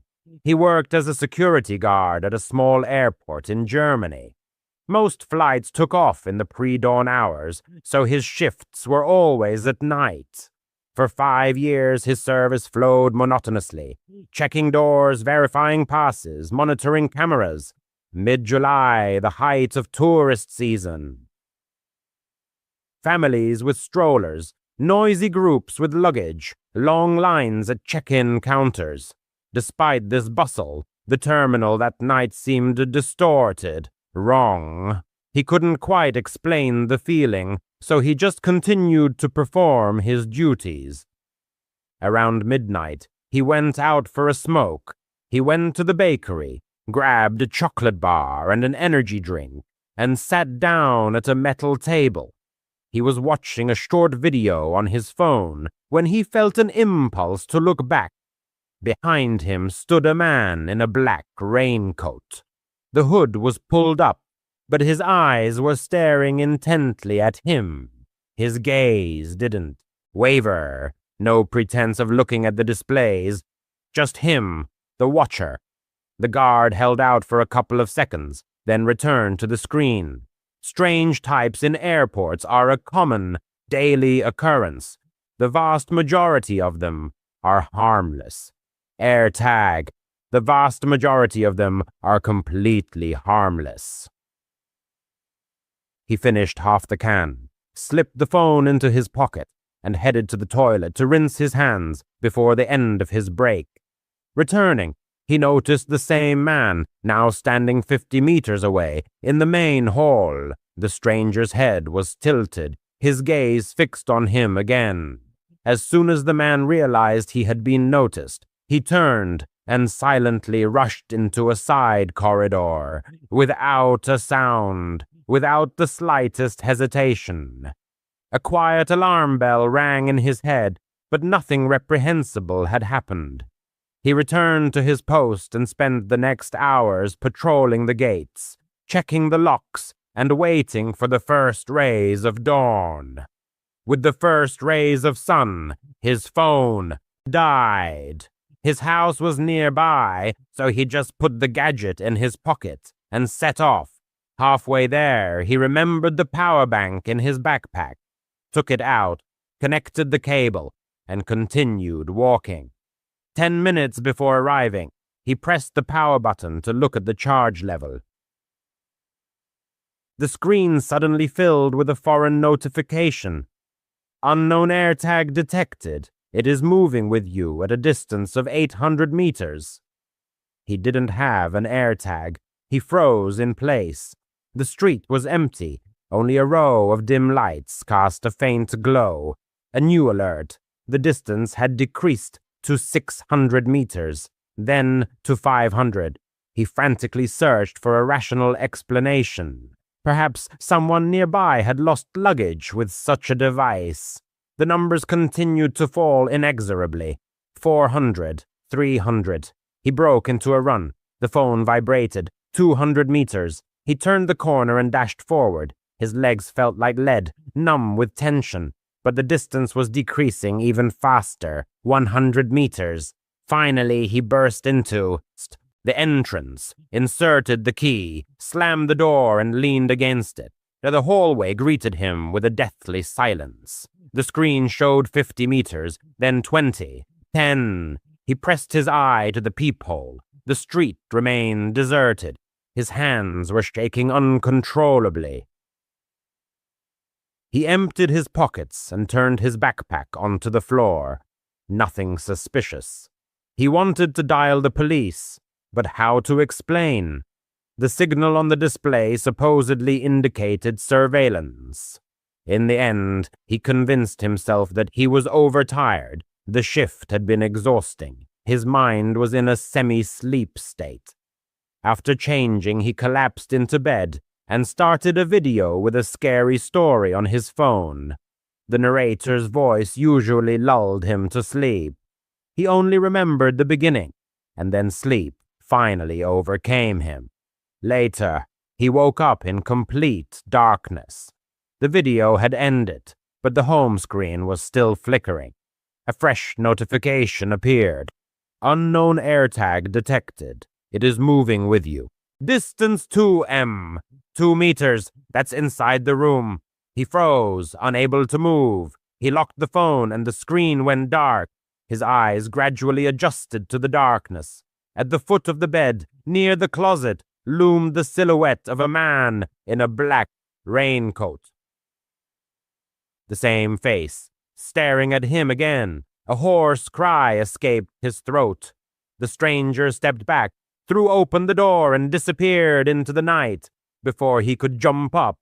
By the time the police arrived, the apartment was empty. No fingerprints, no tracker itself, just a wet footprint near the bed. The officers thoroughly searched the rooms, inspected the windows and the staircase. The door frame remained untouched. He had the only key. They advised him to spend the night with relatives. He spent the night on his sister's couch, with the light on in the hallway and the phone set to motion detection. In the morning, he returned with a locksmith. They installed new reliable bolts and a camera above the door. Then, on the kitchen table, they turned over the contents of the backpack. In the lower seam of the inner pocket, under the lining, was hidden a white plastic disc, smaller than a coin, an AirTag. Someone had skillfully cut the fabric, inserted the device, and sealed the seam so cleverly that the weight was not felt. That man had apparently come close to slip his hand into the bag unnoticed, either in the bakery or at the moment when he was distracted by the clock at the exit. The mystery remained unsolved. He keeps the tracker in a plastic evidence bag. The device lies on the table as a silent warning. A threat can disguise itself as commonplace and creep up from behind without a sound. He still works nights, but he doesn't walk home anymore. Every time the phone vibrates in his pocket, that impassive face flashes before his eyes, watching, waiting for the right moment. If your intuition tells you you're being followed, trust it and react without delay. He managed to get out. The next one may not be so lucky. He had always loved camping. The scent of pine needles, the crackle of a campfire, the forest stillness. It all made him feel truly alive. Last summer, he and his friends, Jake, Matt, and Amber, planned a weekend in Blackwood Forest, a dense pine forest 2 hours from the city. It was a popular but vast place, with miles of trails and thickets where sunlight barely penetrated the canopy. They had camped there before, so they weren't particularly worried. However, this time was etched in his memory forever.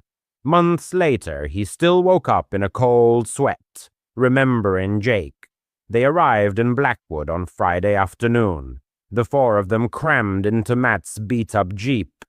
The air outside was warm, but the forest was cool. They set up camp by a stream in a secluded spot away from the main trail in a clearing with a ready-made fire pit from previous visitors. Jake was in high spirits, cracking jokes, tossing a soccer ball around while Amber set up the tent. He was always the life of the party, the one to diffuse the atmosphere with laughter, even when things were tense. Matt, more reserved, was already tinkering with the campfire while he unloaded the cooler, soda, hot dogs, and other usual snacks. Twilight thickened quickly. By 9 o'clock, it was pitch black. You couldn't see your hand in front of your face without a flashlight. They settled down by the fire, roasting marshmallows, exchanging funny stories. Jake started talking about an ancient Blackwood legend. In the 80s, people disappeared there without a trace. Amber snorted, declaring it typical campfire nonsense, and everyone laughed. But he caught Jake glancing at the trees every now and then, as if sensing someone's presence. Close to 11, Jake announced that he was going for a walk. His usual excuse, to pee and check out the stream. He grabbed a flashlight. Amber reminded him not to go far, but he waved her off. "I'm not a kid, Mom." Classic Jake, cocky but harmless. No one paid much attention. The stream was only 100 yards away. Its splashing could be heard in the camp. Minutes dragged on, 10, 20. Amber began to get nervous, looking at her phone every now and then. "He's probably just messing around," Matt muttered, though his voice sounded uncertain.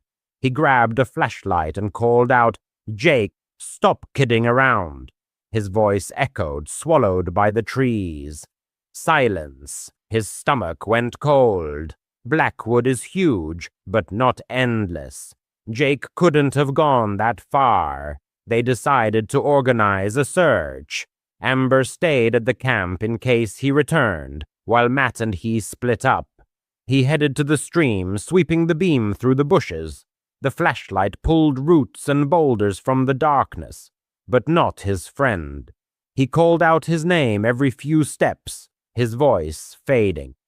The forest seemed deathly silent. No chirping crickets, no hooting owls, only the crunch of his boots on the carpet of pine needles. His boot crunched on pine needles, echoing in the dense silence of the forest. The narrator expected to see his friend's familiar grin, to hear his signature joke that could diffuse any tension. However, with each step, the situation worsened, as if the forest was tightening its grip. By the stream, he stumbled upon Jake's flashlight. It was lying in the mud, still on, the beam pointing at the dense ferns. His heart clenched. Jake was never sloppy. He didn't leave things to chance. Picking it up, the narrator shouted louder, but the echo only mockingly returned with emptiness. An examination of the area revealed footprints in the mud. Jake's boot prints led to the water, and then abruptly stopped, as if he had vanished into thin air halfway. His voice broke as he called Matt. He rushed over, and seeing the flashlight, instantly turned pale, his face contorted with horror. The search dragged on for hours. Amber joined them, her voice hoarse from shouting and anxiety. They combed the stream, the paths, returned to the camp. Maybe he had just gotten lost in this web of trees. By 2 a.m, everyone was exhausted, but they didn't give up, stubbornly moving forward. Amber burst into tears, blaming herself. She shouldn't have let him go alone on such a night. Matt muttered encouraging words, assuring that Jake was okay, just lost somewhere nearby. But the narrator felt that there was something sinister here. The air seemed thick, saturated with threat, and the forest, a living guardian, watching every movement vigilantly. At dawn, when the first rays broke through the canopy, they called the police. There was a ranger station nearby, and they quickly assembled a search team, experienced rangers, tracking dogs, and even a helicopter for aerial surveillance. They presented the flashlight and the tracks, answered questions. Had Jake been acting strangely? Had he left on purpose? No, that's just Jake, they assured. Funny, a little silly, but always full of adventurous spirit. The rangers nodded, though their eyes betrayed suspicion of the worst-case scenario. Blackwood Forest had a grim reputation. People disappeared here, though not often, but inevitably. Hikers, campers, even locals. Some were found safe and sound, while others were never seen again. Days flowed into one another. The search efforts grew. Volunteers, additional dogs, drones to scan hard-to-reach areas joined in. The group stayed at the campsite, barely closing their eyes, helping as much as they could. Amber went into hysterics, endlessly blaming herself for that fateful night. Matt fell silent, staring into the endless wall of trees, as if his gaze could magically bring his friend back. The narrator, on the other hand, mentally reviewed the events of that night. Jake's strange look at the forest before leaving, the sudden silence after his step, the break in the tracks at the stream. All this didn't fit into a logical picture, like a puzzle with missing pieces. The rangers found nothing suspicious. Not a scrap of clothing, not a drop of blood, no signs of a struggle. They thoroughly checked the caves, ravines, and abandoned forest roads, but all in vain. The dogs, like the human tracks, lost the thread at the stream, as if the scent had evaporated into nowhere. One of the rangers, an older and seasoned man, took the narrator aside and said with a heavy sigh, "Sometimes people just disappear without explanation. Blackwood is treacherous. It has too many nooks and crannies." These words hit like a slap. He wanted to object, even hit, but the reality was cruel. Jake wasn't just lost, he had disappeared, as if swallowed by the very essence of the forest. Weeks stretched into months. Search operations were scaled down. The police stated that the case remained open, but in reality, they gave up, putting it on the back burner. Amber couldn't take it and left for the city, where she was trying to start over. He and Matt stopped communicating, meeting him only resurrected pain and memories. The narrator sometimes returned to Blackwood alone, went to that stream, stood where the tracks ended, peering into the water and the grass. He didn't know exactly what he was looking for, a sign, a clue, or at least comfort. Reading online articles about people who disappeared in forests like Jake. Without a trace, he came across theories. Some blamed bears or cougars, but then there would be signs of a struggle. Others talked about sinkholes or hidden caves, although the rangers had checked all this. On the internet, there were posts about the paranormal, strange lights in the canopy, whispering voices luring into the depths. The narrator didn't believe in such things, but at night, alone, his thoughts swirled. What if Jake saw something forbidden? Was he followed by a forest spirit? Dreams about Jake haunted him. In one, he was standing by the stream, smiling as if everything was okay, peaceful and serene. But as soon as he got closer, his face distorted, became empty, alien, not Jake, but something else, waking up in a panic, covered in sweat. The narrator realized the truth would remain a mystery. Will he ever know? Unlikely. But one thing was clear, he would never go camping in Blackwood again. The forest had already taken a friend, and the narrator wouldn't let it take him too. It all started with a guy named Isaiah, whom the narrator met as a landscaper a year ago. For context, it's worth noting that the narrator himself was also involved in landscaping, hence this story. He worked at a company where a lot of problems had accumulated. He won't name it. They risk being sued for disclosure. The meeting with Isaiah took place at the dump, where the narrator had come to drop off a trailer. As the driver and foreman, he often took care of such matters. Isaiah approached him. They talked about work, nothing unusual at first glance. He said that he had been in the landscaping business for only a year and dreamed of starting his own business. He handed out business cards to the narrator and his crew, but he didn't pay attention. He already had enough orders. A year passed. The narrator was fired, and he remembered the business card. He called, asked for a job. Isaiah hadn't. Music. I am a former car salesman from a Chicago suburb in Illinois. After my wife passed away, I moved in with my son, and that is when I encountered something I never could have imagined. I simply did not want to be alone, yet my son, fully aware of my mobility issues, put me in a bedroom on the second floor. Essentially, I live in this room, getting up only occasionally to shuffle down the hall to the bathroom. As hard as it is to admit, I think I was too broken by grief after losing my wife to insist that my son let me stay on the first floor.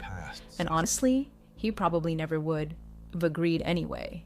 He's got a job, a family. He's far too busy to worry about an old codger wasting away upstairs. Sometimes I wonder, have they forgotten about me entirely? They hardly ever come into my room to talk, and lately, the characters on my TV shows feel closer to me than my own son and grandchildren. I get so unbearably bored that I've even taken to spying on the neighbors, just to have something to do. My bed sits close enough to the window that I can see their backyard without getting up. For a couple of years, I saw that family more often than my own. There was a middle-aged man named David living there with his mother and sister. I don't know who owned the house, but based on what I observed, I assumed it belonged to David. I swear, at first glance, they seemed perfectly ordinary. Nothing suspicious, just sweet, happy little lives that made my own dull, bedridden existence feel a bit more bearable. I'd watch them chatting on the back porch in the evenings or tending the garden in the mornings, and for a long time, everything seemed perfectly normal. That changed about 2 years after I moved in, around Christmas. I'd just turned off the TV and was getting ready for bed when I heard people arguing. The voices were unfamiliar, so I realized the noise was coming from the neighbor's house. At one point, the shouting escalated into screams, and then I started hearing other sounds, doors slamming, glass shattering, loud thuds. Then, suddenly, everything went silent. I was exhausted, so I figured it was just a domestic squabble that had blown over on its own. But something about it gnawed at me, keeping me awake. A few hours later, around 4 a.m., I was jolted awake by more noises. I peeked out the window and saw David in the backyard. I had no idea what he was doing, but he was dressed as the Grinch, dragging a large Christmas sack toward the tree near the garden shed. He opened the shed, grabbed a shovel, and started digging, and I realized he was burying that sack in the frozen ground. It must have taken him a full 30 minutes before he finished and went back inside. All I could think was that maybe he was some overly enthusiastic old man playing Grinch, trying to hide stolen charity donations or something like that. I don't know. ID always thought of him as a decent guy, so none of it made sense. I waited until morning to tell my son, of course, but he didn't believe me. He thought I was just a senile old fool. Everyone else in the house felt the same. No one backed me up, and eventually I started believing them myself, so I let it go and tried to forget. But here's what struck me as strange. I never saw the neighbor's mother again. She had always tended the garden, but after that night, she was never out there. I still occasionally saw David and his sister on the porch, but they never looked happy anymore. Things seemed to settle back into routine, until about 4 years later. My son tried to befriend the neighbors. He'd always make small talk, but they just stare at him blankly and say nothing, eventually retreating back inside. Both siblings were definitely odd, but things took an even darker turn right before Christmas, just like before. It felt like history repeating itself, shouting, then screaming, then a loud thud, then sudden silence. This time, I stayed awake to watch. Twice was too strange to ignore. It was again around 4 a.m. I got out of bed and moved closer to the window. I saw him step out the back door, once more dressed as the Grinch, dragging another large sack toward the tree and burying it. Then, out of nowhere, David turned and looked straight at my window. I yanked the blinds shut, but he'd already seen me. A few minutes later, I couldn't help but peek again, and there he was, standing directly across from my window, still in that costume, staring right at me. I tried to play it cool. I opened the window and called out across the yard. "Nice Grinch costume, buddy. Good night, huh?" "Sure is," he replied. "What are you doing up so late?" David just stared at me without saying a word. "Well, have a great rest of your night. Merry Christmas," I said. He gave a wave, and in that moment, I caught a flash of blood soaking his palm. He instantly realized his mistake and yanked the blinds shut, but it was too late. I lay awake the rest of the night, haunted by thoughts of what could be caused that bloodied hand. The only conclusion I could reach was horrifying. He'd killed his mother and sister and buried them in the backyard to keep it secret. I didn't tell my son. I knew he had just brushed me off again. So this time, I called the police. By morning, officers were at David S.'s house and he was arrested on the spot. It turned out David S.'s mother had died during an argument with his sister, and he'd helped cover it up. Over the years, his sister fell ill and, sadly, passed away young. As for why he buried her in the backyard, he claimed it was due to financial hardship. It just goes to show what people will do when they desperate for money. But if you ask me, the police barely got half the truth out of that man. I am certain something far more sinister happened in that house. This story was inspired by a truly shocking real-life incident in Chicago, Illinois. Here's a photo of the so-called Grinch, a man named Michael who was 45 at the time. He since been charged with concealing the deaths of the family members mentioned in this story, burying them in his backyard. Ominous music, nervous applause. Raising my daughter alone was incredibly tough, especially after her own mother abandoned her. Damn that whore. When my daughter was just a year old, my wife left us for another man from a wealthy family. Every night I prayed that cursed witch would burn in hell. But the Christmas season is usually when I try to keep the darkness at bay and let my daughter enjoy the holidays. So on Black Friday, I took her to Mega Mart to buy a Christmas tree. The place was packed, like vultures circling, caring only about deals. People were snatching up electronics left and right, fighting, stepping over others, lying on the floor, screaming with toothless rage. I pushed my way to the tree section, where among dozens of small, pathetic trees stood 2 large Christmas trees, and one of them seemed to pull me in. There was something special about it, something that made it stand out. I stepped closer, but as I tugged at the branches to check what it was made of, I got cursed out.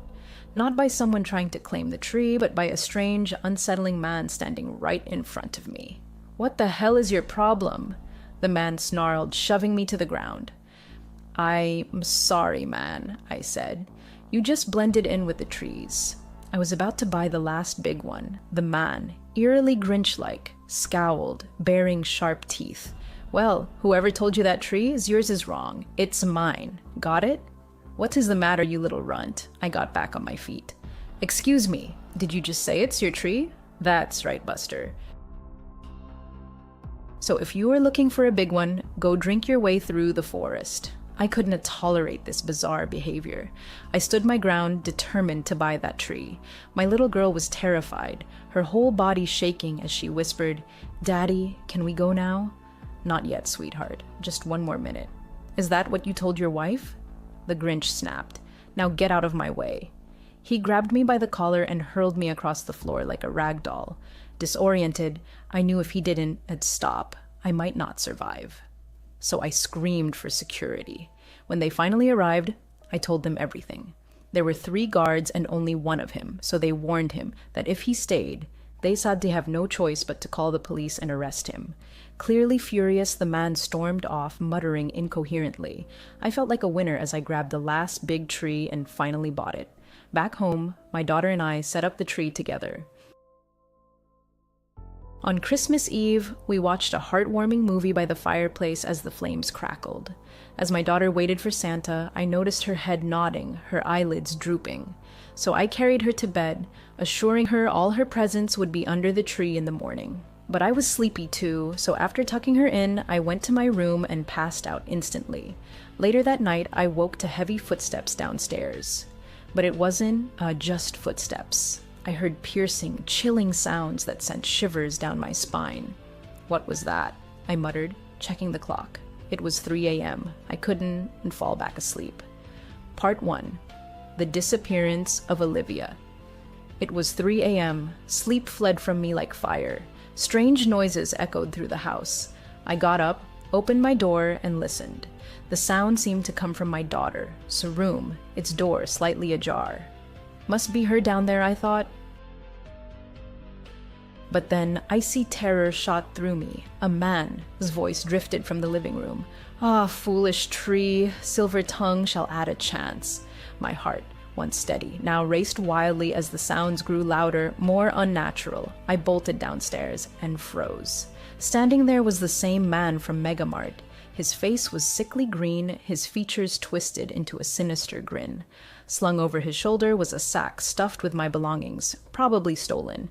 He was dragging our Christmas tree toward the front door. "Hey, stop!" I shouted, trying to sound brave. "I am armed. Drop it, or you are dead." "Then voila!" he sneered. "I dare strike you, you little whore. This is Eleanor. You won't ruin my Christmas this year, buddy." His words hit like a hammer. Fear of getting hurt, or worse, paralyzed me. I let him leave, hoping the security cameras had captured enough to catch this lunatic. Once his truck vanished around the corner, I called the police and gave them every detail. The worst part? His truck had no license plate. Damn it all, over a stupid tree, I muttered in despair. I locked every door and waited. When the officers arrived, they searched the house thoroughly, every room, every corner, and then my heart stopped. My daughter was gone. Not in her room, not in the kitchen. "Olivia, sweetheart, Olivia," I called desperately, but only silence answered. A horrifying thought struck me. She might have been in that sack he carried. The police promised an investigation, but over time, the case went cold. Ever since, I've spent every Christmas alone with only photographs to remind me of my lost Olivia. Part 2, The Grinch and Ethan Music. I am a single mom raising a teenage son. My job takes up so much of my time that we rarely get to spend real quality moments together.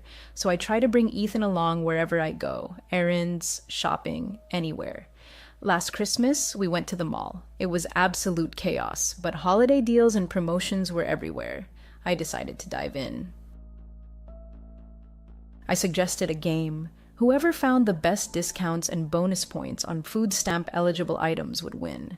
He didn't seem excited, but he played along to avoid disappointing me. He's such a sweet kid. Still, I figured he was just growing up, too old for silly games. I was in Sneaker Palace when I suddenly realized ID lost him. My heart dropped. I I rushed out to search and saw a huge crowd gathered outside a store. I pushed through to see what was happening. There, dressed as the Grinch, was a man so perfectly costumed he could be starred in the Jim Carrey movie. And there was my son, standing in line to take a photo with him. I scolded him for running off, ready to drag him back, but he was more determined than I expected. "I'm sorry, Mom. I really wanted a picture with the Grinch. What about Santa?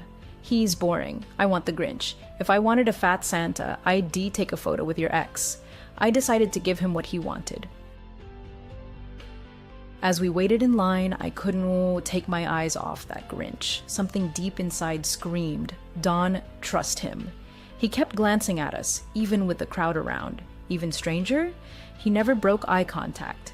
While others took photos standing beside him, when it was Ethan's turn, the Grinch sat on a bench and told my son to sit on his lap. "Merry Christmas. What's your name, boy?" "I am Ethan." "You don't have to sit on his lap if you don't want to," I said. "It's okay, Mom, I want to." "You sure? Are you deaf, lady?" He said he wants to. I was stunned. I wanted to rip his head off when he...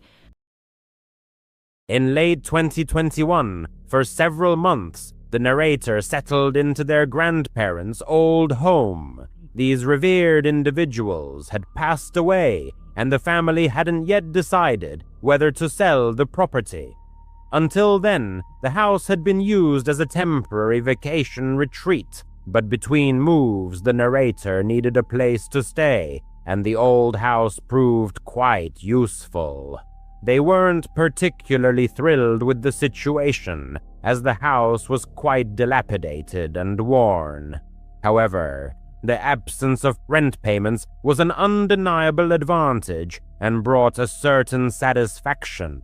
The events in question occurred 2 months after they moved in. One day, returning from work around 6:00 p.m., they parked their car in the driveway and headed to the mailbox to collect the mail. At that moment, one of the neighbors approached them. She was an elderly lady with whom they had spoken several times about their deceased relatives, the current situation, and other everyday matters. During these few conversations, they had casually mentioned that they were temporarily living alone in the house. That's why she decided to speak with them. The neighbor recalled them saying a few days prior that they were living alone. However, earlier that day, while walking around the neighborhood, she had noticed some movement behind the windows inside the house. When she then noticed the absence of their car, it caused her concern, as she was sure they were at work. The narrator thanked her for the information, but honestly didn't fully grasp the seriousness of her words. The neighbor didn't seem entirely sure of what she had seen, and after all, it seemed absurd. Why would anyone break into their grandparents' old house? Continuing into the house, they quickly looked around for signs of a break-in or any disturbed items, but found nothing suspicious. There weren't even any shoe prints on the floor. This was certainly a strange and unsettling start to the evening, but they hoped there was nothing to truly worry about. They cooked dinner and spent the rest of the evening watching television in the living room. It was Friday, and they had 2 days off ahead. They likely stayed up late, past 1 a.m., By then, they had almost forgotten everything the neighbor had told them. The evening seemed completely normal. However, as it was very late, they turned off the TV and headed upstairs. When they had returned home earlier, the sun was still illuminating most of the house, so they hadn't turned on most of the lights, which made the entire house very dark, now that it was deep into the night. The only lights they had turned on were in the bedroom when they changed out of their work clothes. They ascended the creaking wooden stairs to the second floor, then walked down the hallway and entered the bedroom. It was a very old room, like the rest of the house, but it was divided into two sections.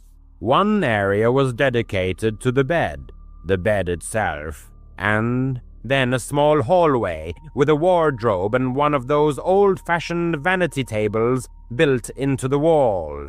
On the other side of it was a large bathroom with a separate shower, a bathtub, and an excessive number of mirrors. To be honest, it was a bit unsettling for the narrator. Anyway, they used the bathroom, turning off the light there when they returned to the sleeping area, extinguishing the light there as well. However, immediately they realized something was wrong. The light was still on. They turned around, and a second later felt their hearts start to beat a little faster. In that hallway with the vanity and wardrobe, between the bed and the bathroom, the light was on. To explain why this was so unsettling, it was one of those single old-fashioned light bulbs attached to the ceiling, with a thin dangling string that you had to pull to turn it on or off.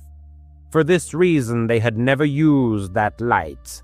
Not to mention, it was almost impossible to accidentally turn it on or off, because it was only operated by tugging the string. They walked over to the hallway and stared at it. The faint bluish glow of the bulb barely penetrated the frosted glass. The bulb must have been decades old. They cautiously raised a hand and pulled the string. The force it took for it to click and turn off was deceptive. It certainly couldn't have just turned on by itself. The more they thought about it, the more nervous they became, especially when the neighbor's comment about seeing someone inside came back to mind. Looking back, they should have left right then and there for their own safety. But they supposed it was much easier than it seemed for people to convince themselves it was just some kind of fluke. What if the light really did turn on by itself? It was awfully old. Maybe it was malfunctioning. And again, the likelihood of someone breaking into this old place was so extraordinarily low that they truly felt they needed real proof to believe it, let alone call 911. They meant one light on in a house they never used was creepy and unsettling. Don't get them wrong. But at the same time, they didn't feel it was enough to truly panic, although they definitely weren't going to get much sleep anytime soon. They turned their bedroom light back on, but stayed there with the door closed, deciding to sit in bed with their phone until they got tired again. They decided to rest until their strength failed them again. For the next 30 minutes, they constantly found their gaze involuntarily turning to the door, then to the hallway leading to the bathroom, as if some internal paranoia had taken hold. Despite all the rational explanations they tried to instill in themselves, deep down the feeling that something inexplicable and disturbing was present lingered. They didn't know how to react to this premonition. The house had been checked before, but the thought of needing to inspect it again wouldn't leave them alone. They got up and flung open the door to the main upstairs hallway. A dead silence filled the house, sending shivers down their spine. Taking a few cautious steps down the hallway, they approached the spare bedroom and slowly opened its door. Inside the room, the old bed and furniture belonging to their grandparents were still there, along with numerous boxes neatly stacked along the wall. As soon as they stepped over the threshold, an extremely unsettling premonition enveloped them. Although the goal was specifically to search the house, once inside, their bodies seemed to freeze. Their heart rate quickened, increasing with each second, as if an invisible alarm had gone off inside, urgently demanding an immediate exit from that place.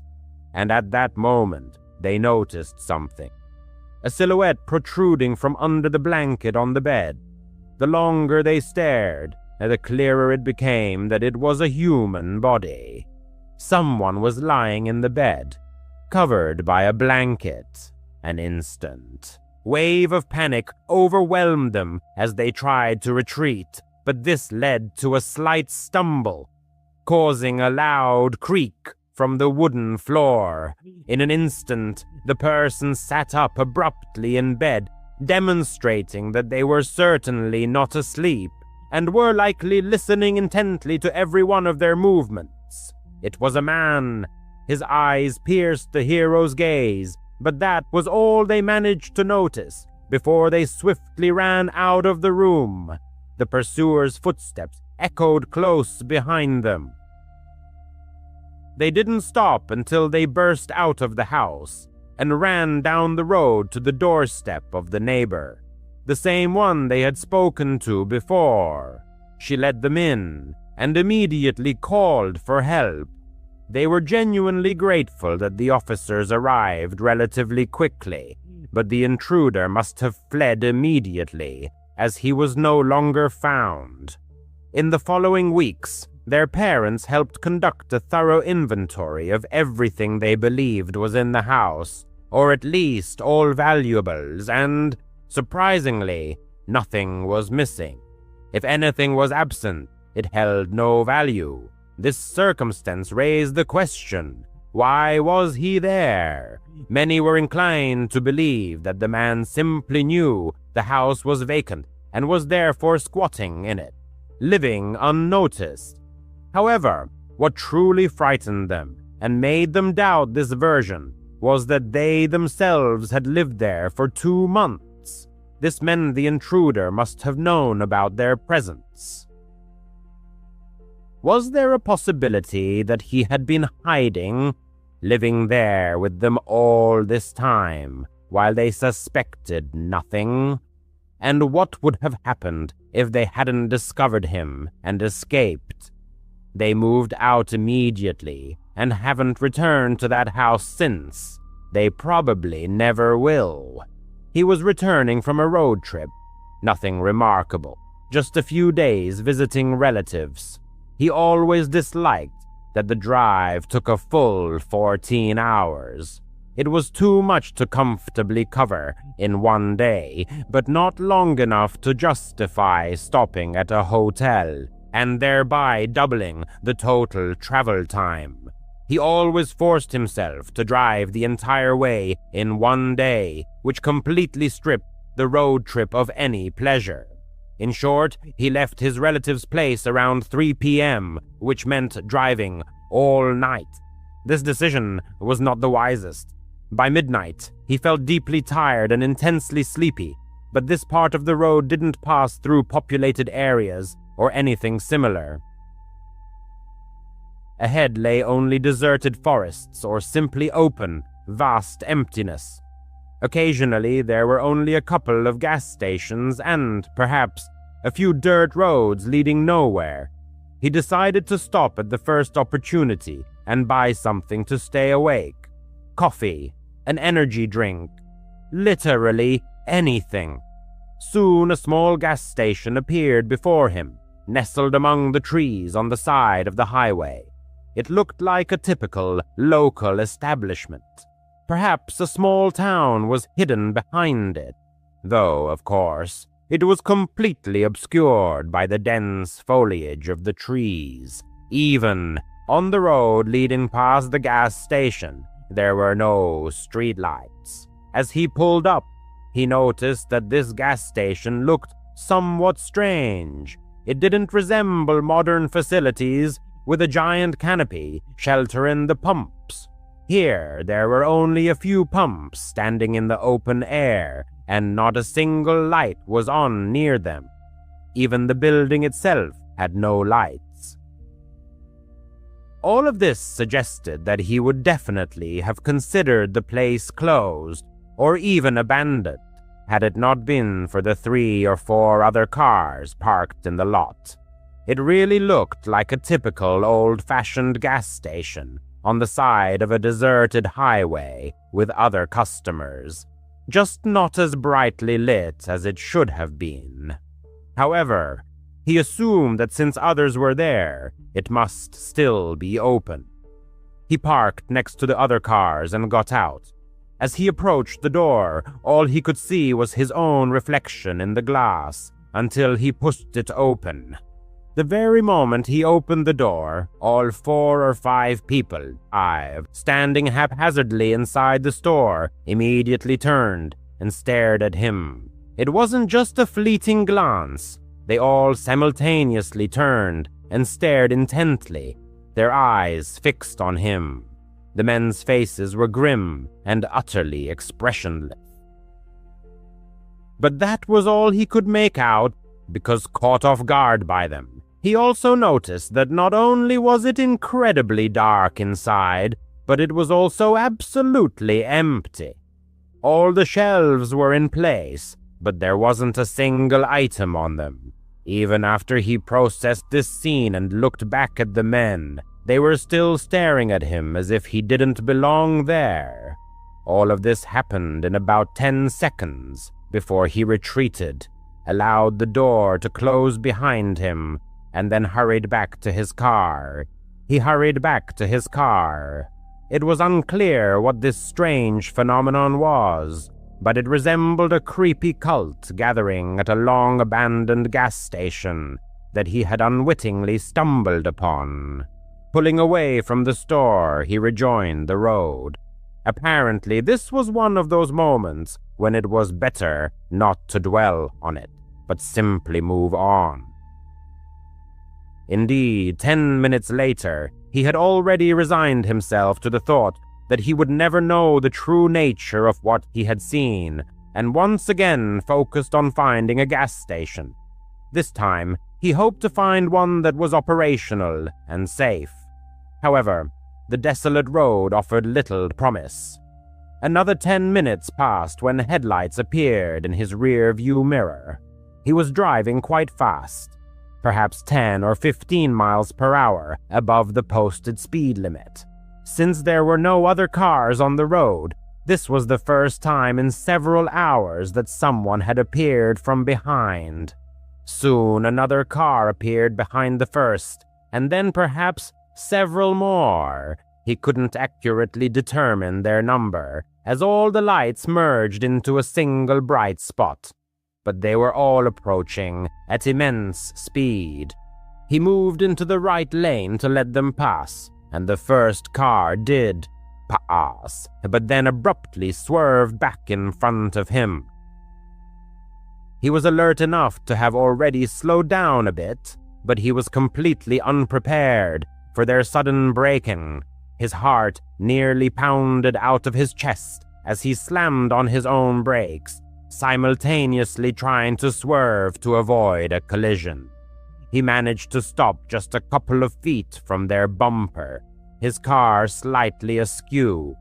It was then that all the pieces of the puzzle fell into place. This was one of the cars he had seen at the gas station. He glanced in his rear-view mirror. Another car stopped directly behind him, and yet another pulled up to his door. In a matter of seconds, several men emerged from the cars and surrounded his vehicle.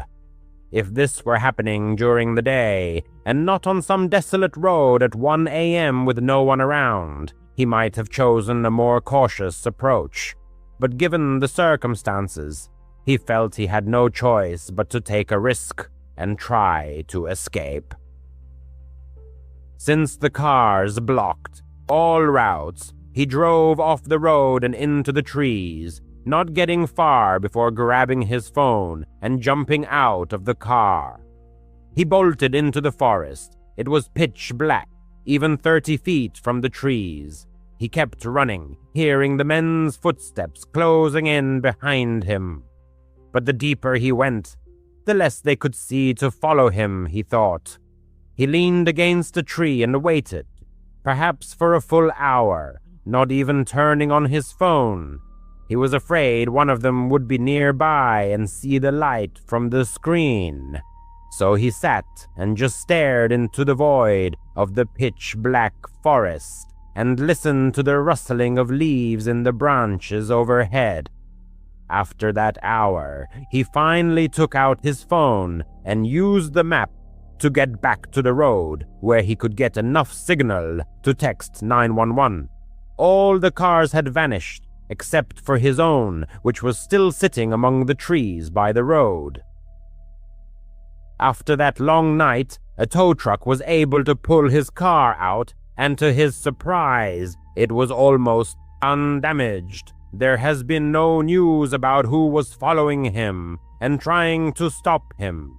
He concluded that the men probably thought he was a witness or had seen something at that gas station that he shouldn't have seen, and so they followed him, trying to cover their tracks. Was it an abduction or getting rid of him and hiding any evidence in the secluded forest by the roadside? The image of him entering that gas station, with all the men turning and staring at him, still haunts him. He still gets chills thinking about what could have happened. He's writing this while the memories are still fresh. It happened just a couple of days ago. He had Tuesday and Wednesday off this week and was spending time at home. No plans, just relaxing and enjoying the quiet solitude. On Tuesday evening, he thought it would be nice to order some food to save time cooking. So he opened the DoorDash app, found some random establishment that was still open, and ordered a small dinner. It said delivery would take about 45 minutes. He stayed in the living room and watched YouTube on TV. Until then, the evening had been good. About 45 minutes later, he happened to get up and just casually looked out the window. He doesn't even know why, as he could have easily opened the app to check the delivery status. But when he looked out, he noticed a car parked in his driveway. Immediately, he opened DoorDash and checked the map, and the delivery driver was still 10 minutes away. But then, who was in his driveway? He's not one to speak loudly, so he wasn't keen on going outside and saying anything to them. He meant they would surely realize they had the wrong place and leave without his words. He went back to the couch but kept getting up and checking the window every couple of minutes. When the DoorDash order arrived, the car was still in the driveway. From the window, he couldn't really make out anything inside the car. So, when he opened the door for the delivery, he asked the driver if he had seen anyone in there. The driver replied, "Yeah, there was some guy in the driver's seat, but I didn't really look closely." He thanked him, and the driver left. He felt very uneasy. A profound sense of discomfort enveloped the person. In an attempt to gather his courage, he intended to go outside and find out what the unwelcome guests were doing. However, barely 5 minutes after he started eating, there was a knock at the door. The person jumped up from the couch. His heart pounded wildly, and he froze, staring at the door before slowly and silently approaching it. When he looked outside, no one was visible. The car was still in the same spot. Taking a deep breath, he cautiously opened the door and stepped outside. It was pitch black and completely silent. He scanned the porch but found no one, so he headed down the driveway towards the car. Looking inside, he was astonished to find that whoever had been inside was no longer there. A chilling sensation ran down his spine. He walked to the back of the car to examine the license plate, but was horrified to discover it was missing. This discovery filled him with even greater fear, as it made him wonder, had this person, whoever they were, planned everything in advance? He stepped back from the car, intending to return to the house, as the feeling of extreme unease was growing. and he felt it was the right time to call the police. Upon entering and firmly closing the door behind him, he immediately sensed something very strange. The house was silent, but his intuition persistently signaled that something was wrong. He cautiously crept into the living room and stared at the sofa. His phone was not there. Every fiber of his being seemed to be pierced with fear. Before he could move, he heard the slow creak of a door, hinge opening. Then, quiet footsteps echoed down the hallway towards the front door, but they stopped just before the turn. They were waiting there, around the corner, right by the front door. The person simply couldn't run out. He froze for a few moments, then very cautiously and silently began to make his way to another part of the house. Whichever path he chose, he would have to pass the hallway where he knew for sure this person was. Therefore, whatever he was going to do, he knew he had to act fast. He froze for a second. He felt a surge of anxiety about the impending action. But then he composed himself and rushed to the back door. He unlocked it and ran out of the house. As soon as he was outside, he heard a man behind him call his name. Not just his first name, but his last name too. This confused and shocked him so much that he turned around to look. The man was sprinting towards the back door, and he could see most of his face, but he didn't recognize him. He had never seen him before. He turned back around and kept running. The area behind his house was just a flat extension of the neighborhood. There weren't many places to hide. He could hear the man still chasing him. He kept running past the next row of houses and decided to just run along the sidewalk, hoping someone would drive or walk by and help him.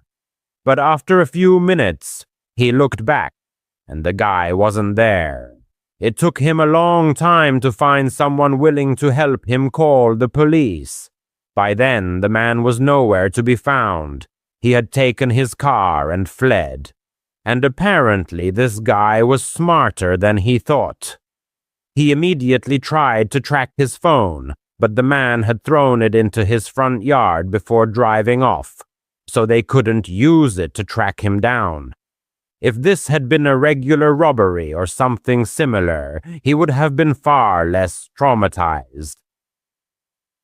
But clearly it wasn't. There was something more to it. This was a stalker who knew his full name and probably much more about him. It's unknown how long he had been watching him or what he intended to do. Only a few days have passed, but he is already planning to move far away. He can't just sit idly by, knowing that whoever it was still knows where he lives. If there's any news in the next few weeks, he'll try to provide an update. On a cold February evening in 2008, a young real estate agent from Richmond, Virginia, held her breath. The deal ahead promised to be the biggest of her life. Her clients, wealthy newcomers to the city shrouded in mystery, were eager to buy a $1 million home. They had found her through a referral whose source remained unknown, spoke with an accent whose authenticity felt questionable, and insisted on an immediate meeting. By the next day, Olivia Mason would be dead. 17 years later, their faces remain unknown. What happened in that house wasn't just a murder, it was an execution, and someone had planned it to perfection. This is Olivia Mason's story. Crimes, conspiracies, cults, serial killers, and homicides. I adore them all, and I know you do too. You, my twisted, brilliant, beautifully intelligent oddballs. Today, we're diving into a case that holds special meaning for me. Honestly, I was alive and aware of it when it happened. It was so close to my own home, and its unsolved nature still haunts me. So, without further ado, let's buckle up, blast down the highway at Mach 5, slam on the brakes, and crash straight through the windshield into this cold case. Olivia Mason was born on November 2nd, 1983 in Richmond, Virginia. She was the first daughter of David Mason, a local real estate agent, and Catherine Wright, a homemaker. In 1986, Olivia became an older sister when her younger sibling Hannah was born. Though her parents divorced in the mid-1990s, the separation didn't fracture Olivia's family bonds.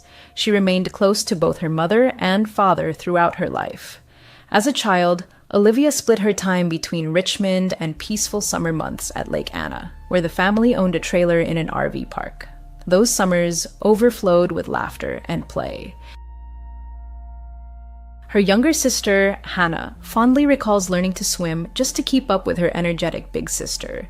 From the very beginning, Olivia's personality radiated joy. She was often described as a happy, sociable little girl, full of joy, as her mother remembers. And even as a child, she had a flair for style. One story tells of how little Olivia once begged for grape-flavored gum simply because it matched her purple outfit. Utterly charming. Her mother gently refused, saying I'd buy what Olivia needed, not just what she wanted. But resourceful Olivia took this as motivation. By her early teens, she landed her first job at Sirens, a trendy clothing store in a Richmond mall. Olivia was determined to earn what she desired. This was just a hint of the ambition that would later define her. Olivia grew up in the greater Richmond area and attended local schools, including Richmond Heights Middle School and later Claiborne Middle School. In school, she became known for her infectious smile and warmth that drew others in. She was simply extraordinary. Both friends and teachers remember her genuine ability to make people feel valued. She could be friends with anyone, her father David later said. Yet, Olivia wasn't just friendly, she had a compassionate streak and a strong moral compass. Her mother recalls an incident when Olivia witnessed a boy being bullied at school. Olivia immediately stepped in to defend him, halting the taunts. "I was so proud because that's exactly how it should be," Catherine said of her daughter's bravery. Olivia's caring, people-oriented nature had a protective edge, and she held firm anti-drug values, carefully choosing her social circle. In fact, in one of her later relationships, a key point she proudly shared with her family was that her partner didn't use drugs. This mattered deeply to Olivia, who avoided substance use herself and generally disapproved of that lifestyle. She was an exceptionally mature young woman, ambitious and compassionate, with big dreams for her future, yet never losing sight of kindness along the way. And she wasn't afraid of hard work. Having started working so young, Olivia developed a strong work ethic early on. She balanced school and jobs with remarkable determination. This trait would later serve her well when she decided to follow in her father's footsteps into real estate. By her early 20s, Olivia's ambitions crystallized into a clear career goal. She wanted to become a successful real estate agent in Richmond. She enrolled in the real estate program at the Robertson School of Business at Virginia Commonwealth University and studied diligently to pass her licensing exam. In June 2006, at just 22 years old, Olivia achieved that goal. At the time, she was one of only about 20 real estate agents in the entire greater Richmond area under the age of 25. Olivia's career skyrocketed, an impressive feat for someone not yet 25 in an industry typically dominated by seasoned professionals. She didn't waste a moment. Her first role was at a modest agency called Vanguard, where she successfully marketed new townhomes in Richmond as West End for a year and a half. But Olivia craved more, and soon a brilliant opportunity arose at Premier Realty Group, one of Richmond's top agencies. Remarkably, this was the same office where Mark Anderson's family worked. We'll discuss Mark's significance to this story shortly. When Olivia joined Premier Realty Group, she came under the wing of a powerful real estate dynasty, and she seized every chance. Within a year, she closed 8 real estate deals totaling approximately $3.2 million, an incredible start for a 24-year-old newcomer. colleagues unanimously agreed Olivia was born for success in real estate, intelligent, driven, and incredibly personable, qualities essential for any top agent. My father is a realtor, so I know what I am talking about. Olivia absolutely thrived in this field. Clients trusted her, and that's priceless. A former colleague later recalled that Olivia was fiercely determined to build a successful career as a licensed agent and worked tirelessly toward that goal. In such a short time, she had already built a highly promising reputation in Richmond, the real estate market. Around the time her career was accelerating, Olivia's personal life took a sharp turn. In late 2005, at a real estate networking event and training seminar, 22-year-old Olivia met 25-year-old Mark Anderson. She already knew of Mark. He came from a prominent, affluent local family, deeply rooted in real estate. Mark's mother, Patricia Anderson, was also a successful realtor. The family owned investment properties, making them something of local royalty in the industry. Mark himself had been a talented hockey player in his youth and now worked as both a mortgage broker and realtor. To Olivia, the Andersons were Richmond as real estate royalty, and she was impressed. She really admired that Mark was in real estate and his mom was too, shared Olivia's friend Vicky, adding that Olivia seemed thrilled to be welcomed into the Andersons' world. By mid-2006, Olivia and Mark were seriously dating. Their relationship moved quickly, and soon they moved in together. The Andersons provided the couple with a one-bedroom apartment in Richmond as Inner Harbor District, which the family owned. I've been there many times. It is absolutely gorgeous, stunning, and quite upscale. They also spent summers at a luxurious lakeside home on Lake Shenandoah that Patricia Anderson had purchased. There, Olivia and Mark enjoyed all the amenities, even having their own basement suite. From the outside, it seemed Olivia had it all: a loving boyfriend from a wealthy family and a promising career. Now, I know we all love diving into true crime stories. But what I love even more, and I am sure you do too, especially if you have furry companions, is my dogs. I adore my 5, Kevin, Debbie, Pitty, Frankie, and Rupert, and I want them with me as long as possible. So their health is my top priority. I needed to know they are not eating processed food. And that's where Ollie changed everything for me, because if your dog could talk, they'd beg for Ollie. Trust me, you'll get full tail wags, happy jumps, and wide, goofy smiles. That's the Ollie effect, you see? Ollie offers clean, fresh dog food in 5 delicious flavors. Honestly, I've debated whether to try it myself, but even for the pickiest eaters, and I have a few in my little canine kingdom, it's perfect. Plus, the food is made in U.S. kitchens using human-grade, high-quality ingredients. Ollie contains no fillers or preservatives, just real food, which is incredibly important to me. I'd feed my dogs anything I wouldn't eat myself. That is my rule. And here is the thing. Healthy food means a happy dog. More energy, shinier coat, better poops. Who doesn't want better poops, right? And more mealtime joy. With 5 protein-rich recipes like fresh beef with sweet potatoes or fresh turkey with blueberries, even the fussiest eaters can resist. Getting started is easy. You just take a 30-second quiz about your dog and they'll create a personalized meal plan, so you don't even have to think about it. Your welcome kit includes 2 weeks of food, a free storage container, and a guide to transitioning your dog to the new diet, which is also extremely important. What really sets Ollie apart is that it's the only fresh dog food that comes with unlimited ongoing health check-ins. From diet and digestion to dental health, you get direct access to experts to keep your dog in top shape, which, again, matters deeply to me. I care profoundly about my dogs and want them as healthy as possible. It's like having a personal dog health detective, and 90% of pet owners report significant improvements in just 30 days. Our 4-legged friends deserve the best, and that means fresh, truly healthy food. By late 2007, Olivia began confiding in loved ones that her relationship with Mark wasn't as perfect as it appeared. During a trip to visit her father in Charlotte on December 5, 2007, she admitted she was unhappy. Olivia said Mark didn't share her ambitions and drive, creating tension between them. She even hinted at a possible breakup for the first time.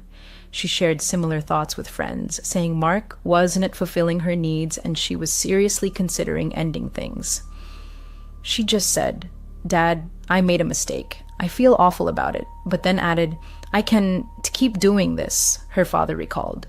When later questioned, Mark acknowledged relationship issues in late 2007, but insisted a breakup was never discussed and that he believed their bond was strong. Interestingly, not everyone saw these cracks. Olivia, sister Hannah, viewed them as a happy couple and noted that Mark treated her well based on her observations. But treating someone well isn't and the same as sharing their dreams or drive. Lack of ambition doesn't. It makes someone a bad person. But when personalities clash, it matters. You can look perfect from the outside and still be deeply mismatched. So I think that is just a strange observation. In early January 2008, Olivia and Mark traveled to Whistler with his family.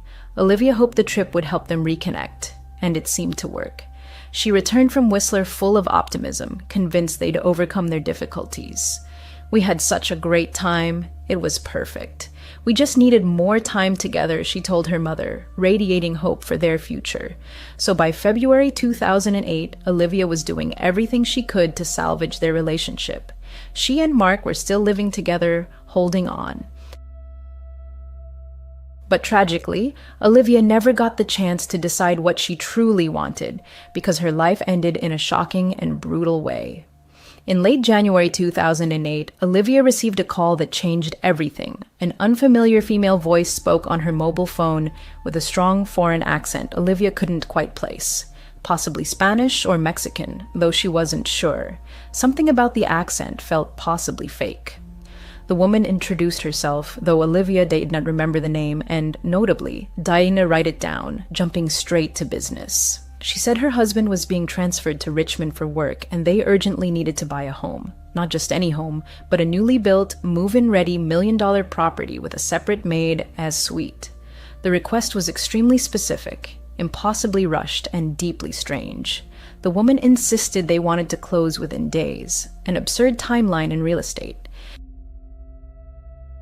My father is a realtor, and he confirms that as madness, even by 2008 standards. This unexpected request both excited and alarmed Olivia. For a relatively new agent without her own seven-figure listings, a potential $1 million deal was a massive opportunity, one that could catapult her career and bring a substantial commission. But something about the call unsettled her. First, the supposed referral made no sense. When Olivia asked how the caller got her personal mobile number, the woman vaguely replied that a friend of her husband had recommended Olivia. After the call, Olivia meticulously checked all her recent clients and contacts, but no one had any idea who this mysterious woman could be. The referral story was a lie, a huge red flag, and there were others. The accent, for one, seemed deliberately disguised. Plus, the unusual urgency and specificity of the request raised alarms. Olivia confided in both her father and boyfriend about the odd call. She told her father she had a bad feeling about these new clients. When discussing the situation with friends, Olivia referred to the unknown couple as Mexicans, referencing the accent. To track the inquiry, Olivia saved the caller's number in her contacts as $1 million, highlighting the client's defining feature, their $1 million budget. But the label also hinted at Olivia's skepticism. This potential deal seemed too good to be true, as she noted to Mark, and her instincts would prove accurate, but she didn't know that yet. She had no idea danger was closing in. The clients impatiently pushed for a meeting and a date was set, Saturday evening, February 2nd, 2008, at 5:30 p.m. for a property viewing. Olivia, torn between anticipation and anxiety, agreed to show them several homes. But deep down, a vague sense of unease lingered, that something wasn't right. Later court documents would confirm her worst fears. The people behind that call had laid a cunning trap. Friday, February sun, the day before the fateful showing. Olivia, full of anticipation, busied herself preparing for the meeting with these important clients. All day, she carefully selected suitable homes in the prestigious Birch Grove neighborhood in Fairfax, matching their strict criteria: new construction, vacant, around $1 million. Among them was a recently built home on a quiet cul-de-sac. One at 1702 Oak Grove Drive was listed for $964,000, brand new and unoccupied, the perfect fit. This house had been built by Joe Dusa, a friend and business partner of none other than Patricia Anderson, Mark's mother. Olivia herself wasn't on listing this property, another agent in her office was. But as a realtor, Olivia had the right to show any MLS listing and earn a commission. The cul-de-sac held only 4 homes, arranged around a short, dead-end street off the main road, creating an extremely private viewing environment, as we'd soon learn, by design. There was little traffic, and 2 of the 4 homes were still under construction, meaning few potential witnesses. That same evening, Patricia Anderson stopped by the apartment where Olivia and Mark lived. Patricia arrived around 7:15 p.m., allegedly for a casual visit to see her son and his girlfriend. Upon entering, she overheard Olivia mid-phone call. The mysterious woman was calling back to finalize plans for the next day. For about 10 minutes, Patricia listened to snippets of Olivia's conversation before Olivia hung up. Olivia then shared the details with Patricia, her words tinged with nervous excitement. The clients had confirmed the 5:30 p.m. Saturday showing at 1702 Oak Grove Drive. Everything was set. Patricia later admitted she immediately felt an inexplicable dread, her heart clenched with a bad omen. Sensing Olivia's unease, Patricia repeatedly offered to attend the showing instead, essentially volunteering to meet the clients herself. It's unclear whether Patricia's concern stemmed from worry for Olivia, safety, or simply a desire to help her make her planned trip to Washington, D.C. for a friend's bachelorette party after the showing. Her friends were expecting her after the showing, yet despite all her misgivings, she tried to help. Patricia offered support, but Olivia, resolute, declined, insisting she could handle it herself. After all, these were her clients, and the commission was hers to earn.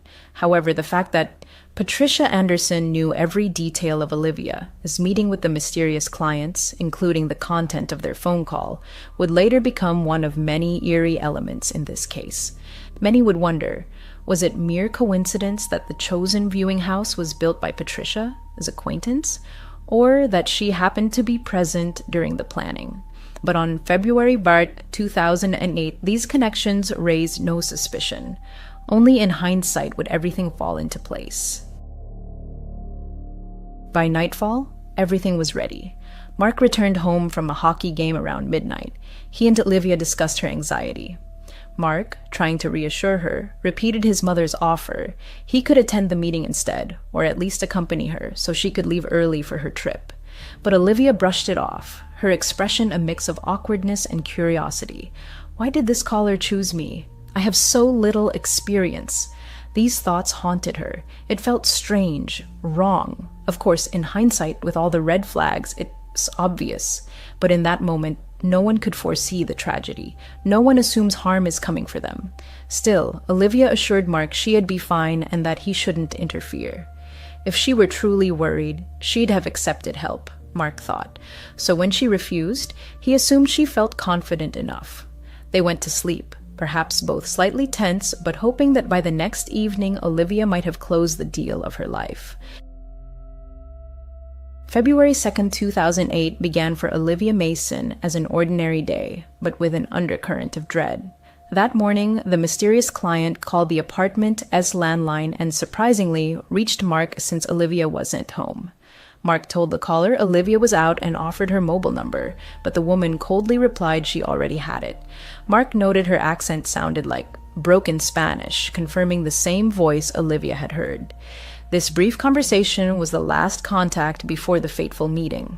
As the day progressed, Olivia grew increasingly anxious. Around 2 p.m., she stopped by her Premier Realty Group office on Rainwood Lane. There, she pulled aside two administrators and asked them to search for the clients' names and phone numbers. They'd provided their details, so they should appear in the real estate database if they'd ever bought or sold in Richmond. Olivia just wanted to verify these people existed and had any real estate history in the area, but nothing came up. It was as if they didn't exist. At this point, Olivia was clearly unsettled. Scared, according to a colleague who overheard her discussing the situation. Sensing her discomfort, several co-workers, including one named Kevin, offered to accompany her to the 5:30 p.m. showing. But Olivia again refused, assuring them she was fine because her boyfriend Mark would be nearby as backup. She was completely confident her boyfriend would be there, Kevin recalled. So while Olivia may have been frightened, she had a safety plan. Mark was supposed to meet her right after the clients arrived to ensure everything was okay. Around 3:00 p.m., Olivia left the office and met Mark for a late lunch downtown. They chose a restaurant near the Inner Harbor and finished around 4:24 p.m., a time recorded on their paid receipt. During lunch, Olivia was distracted. She ate quickly and reviewed the property sheets she'd prepared, showing Mark the list of homes she planned to show the couple, including 1702 Oak Grove Drive. Mark, sensing her nervousness, again offered to conduct the showing himself, but Olivia declined again, perhaps trying to prove she could handle such a high-stakes client despite the odd circumstances. By 5:00 p.m., as dusk settled over the wintry afternoon, they parted ways to prepare for their plans. Olivia returned to her apartment to change, wanting to look professional for her high-profile clients. Mark, meanwhile, drove to a nearby auto shop called SHC Autograph Graphics to briefly meet a colleague and pick up his friend, Samuel Thorne. Samuel was both a friend and co-worker of Mark S. They played on the same men as hockey team and were scheduled to attend a hockey game that evening after Olivia as showing. They planned to go together as soon as Mark checked on Olivia. While Mark was at the shop, Samuel repeatedly called him, trying to get in touch. By 5:30 p.m., Samuel arrived at the shop and got into Mark or a Range Rover. Mark explained that Olivia had earlier called, asking him to meet her at the house because she felt uneasy about the situation. Anxious, Olivia had texted Mark the address, 1702 Oak Grove Drive, adding the cryptic note, "Follow me there." Without hesitation, Mark suggested they swing by Olivia as location to ensure she was okay before heading to the hockey game. Samuel immediately agreed. Around 5:35 p.m., Olivia parked at the cul-de-sac on Oak Grove Drive. The street, newly built, was so fresh that even the GPS in Mark S. SUV couldn't find it. As Olivia stepped out of her car, her phone rang. It was Mark. Lost in the Birch Grove maze, he was calling for directions. Olivia began explaining, but suddenly her voice cut off. "Oh, I have to go. They are here," she abruptly told Mark, signaling the client's arrival. Olivia hung up, leaving Mark confused and turned to greet the couple approaching the driveway. Several witnesses later gave strikingly similar descriptions of this pair, whom Olivia met around 5:30 p.m. They appeared to have walked up the cul-de-sac rather than arriving by car, a highly unusual detail. Witnesses saw Olivia, always impeccably professional, step forward with a warm smile and shake hands with the couple on the front steps. Olivia clearly did not recognize them personally. Her greeting was polite but clearly formal. Neighbors later commented, "It looked like a first meeting between an agent and clients. Nothing suggested they were friends." Then, Olivia led the man and woman through the front door and closed it behind them. Unknowingly, she had just locked herself in an empty house with a pair of killers. Inside 1702 Oak Grove Drive, the air was likely cool. The house sat vacant, and early February dusk had already deepened. Phone records show that at 5:29 p.m., just before the couple arrived, Olivia opened her safe to retrieve the house key. The safe's opening time was later noted by investigators. So, around 5:30 p.m., she began a standard property showing. We can only imagine how her initial nervousness gave way to professional routine. She likely pointed out features of the foyer and first floor, trying to build rapport. For the first few minutes, nothing seemed amiss. Outside, Mark and Samuel were just minutes away. Having just ended the call with Olivia, Mark still lacked precise directions. He called his younger brother for navigation help, who began driving to the area. Meanwhile, Olivia managed to send Mark a quick text with step-by-step directions to Oak Grove Drive. Her final message ever. Around 5:38 p.m., Mark replied, "I will be there in a couple of minutes."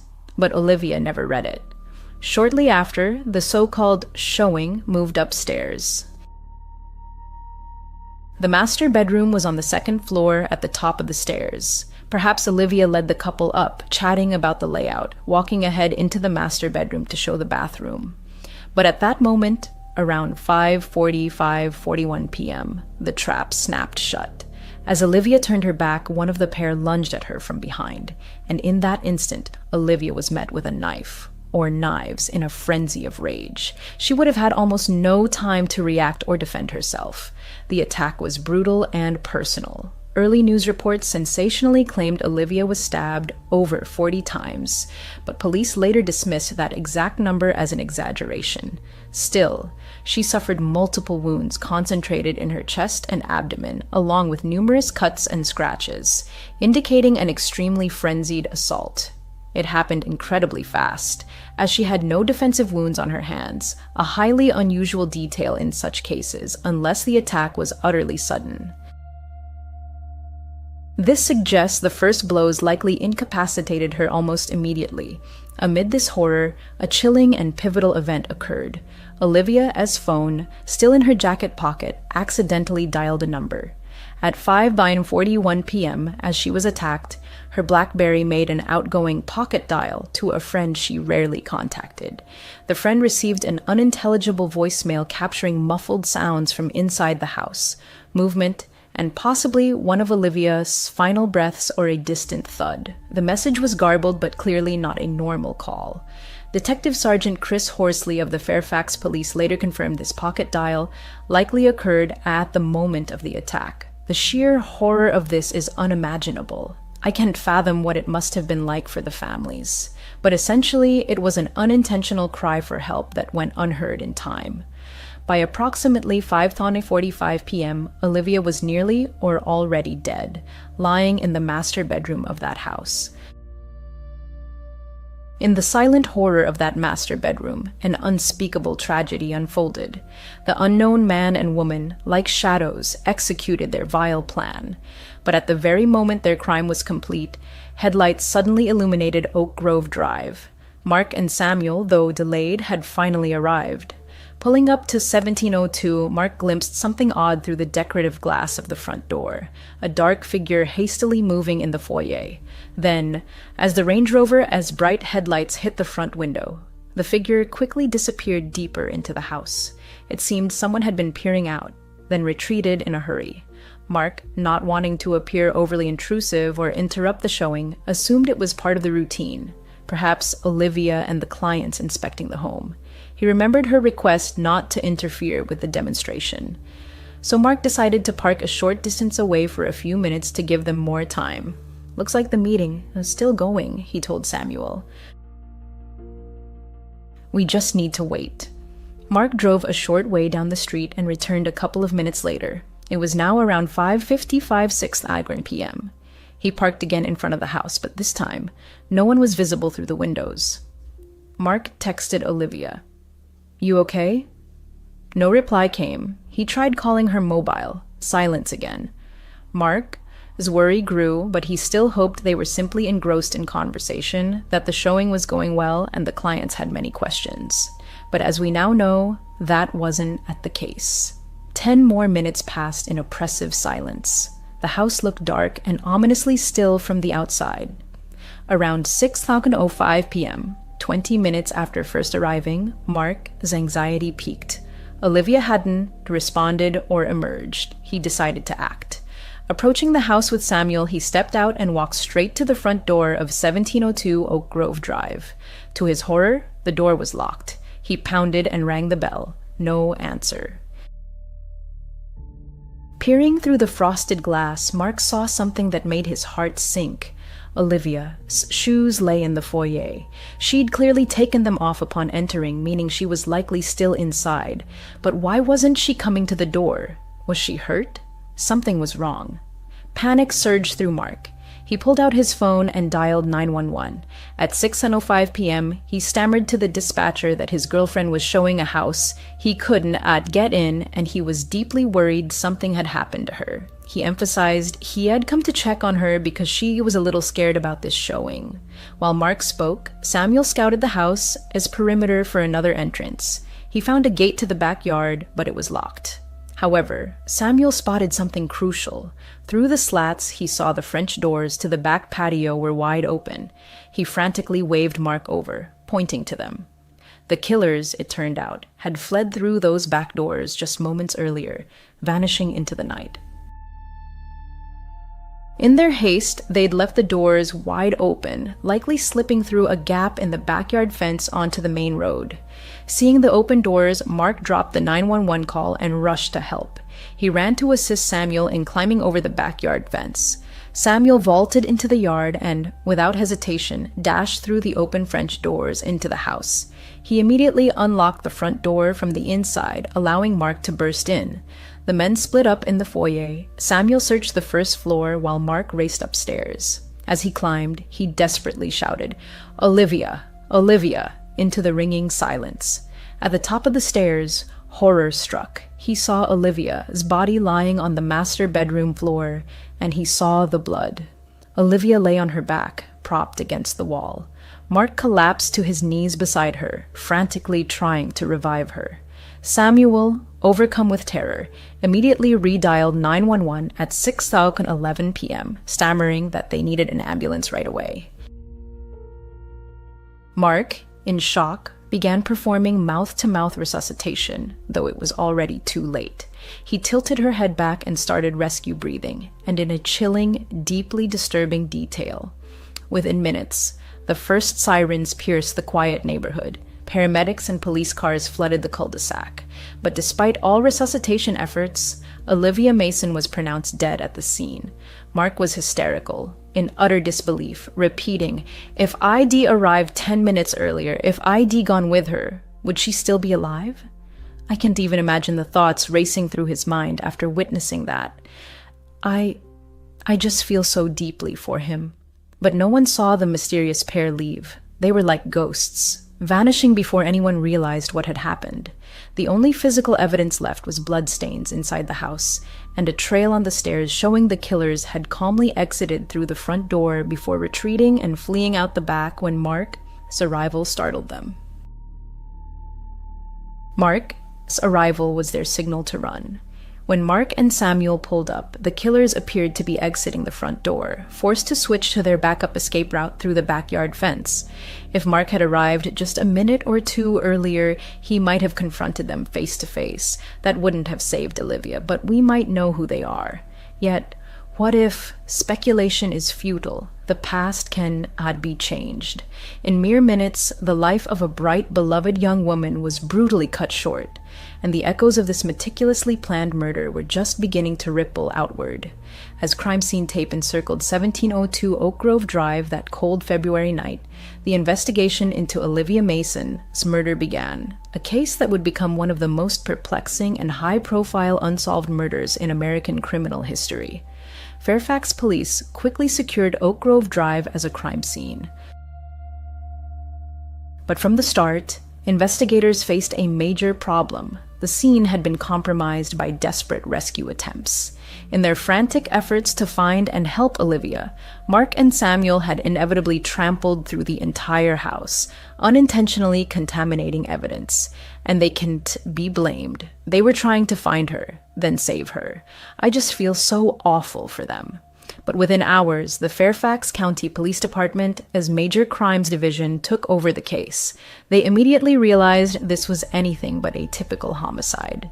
Forensic experts combed the empty house late into the night and in the following days, but found no usable DNA or fingerprints from the perpetrators.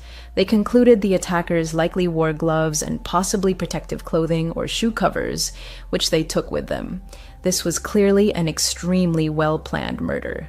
The murder weapon, a sharp, pointed knife, was also never found at the scene.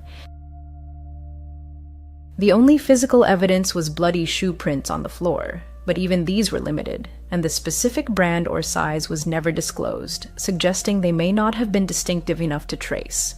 The absence of defensive wounds on Olivia and the sheer ferocity of the attack led investigators to conclude this was a targeted execution, not a robbery gone wrong.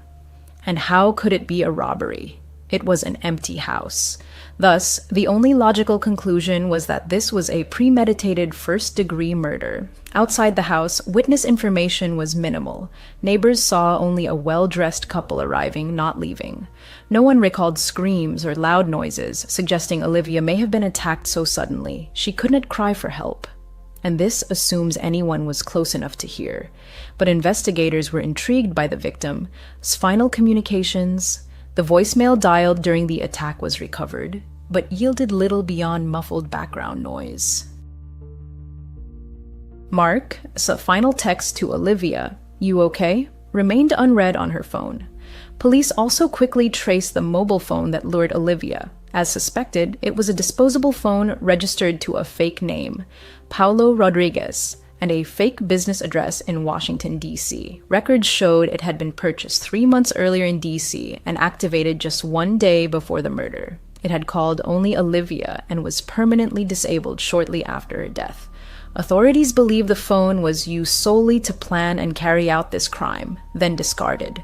This is the hallmark of an organized, premeditated murder.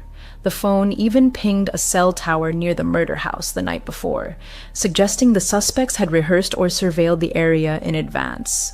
A chilling, horrifying detail. The forensic and physical evidence painted a grim picture. This murder was meticulously orchestrated by individuals who knew exactly what they were doing, likely with prior experience. Because the level of planning pointed to seasoned hands, using an untraceable phone, selecting an empty, newly built home, and minimizing forensic traces. Yet paradoxically, the excessive brutality was deeply emotional and amateurish in its frenzy. So you have this highly calculated, planned murder, yet the killing itself seemed like a wild, emotional outburst, as if it had not been planned at all. It just erupted out of nowhere, clashing with the profile of a dispassionate professional hit. This was a murder shrouded in mystery, where the killer's professionalism oddly intertwined with merciless personal cruelty. Police were left baffled by the contradiction, flawless preparation paired with savage, frenzied violence.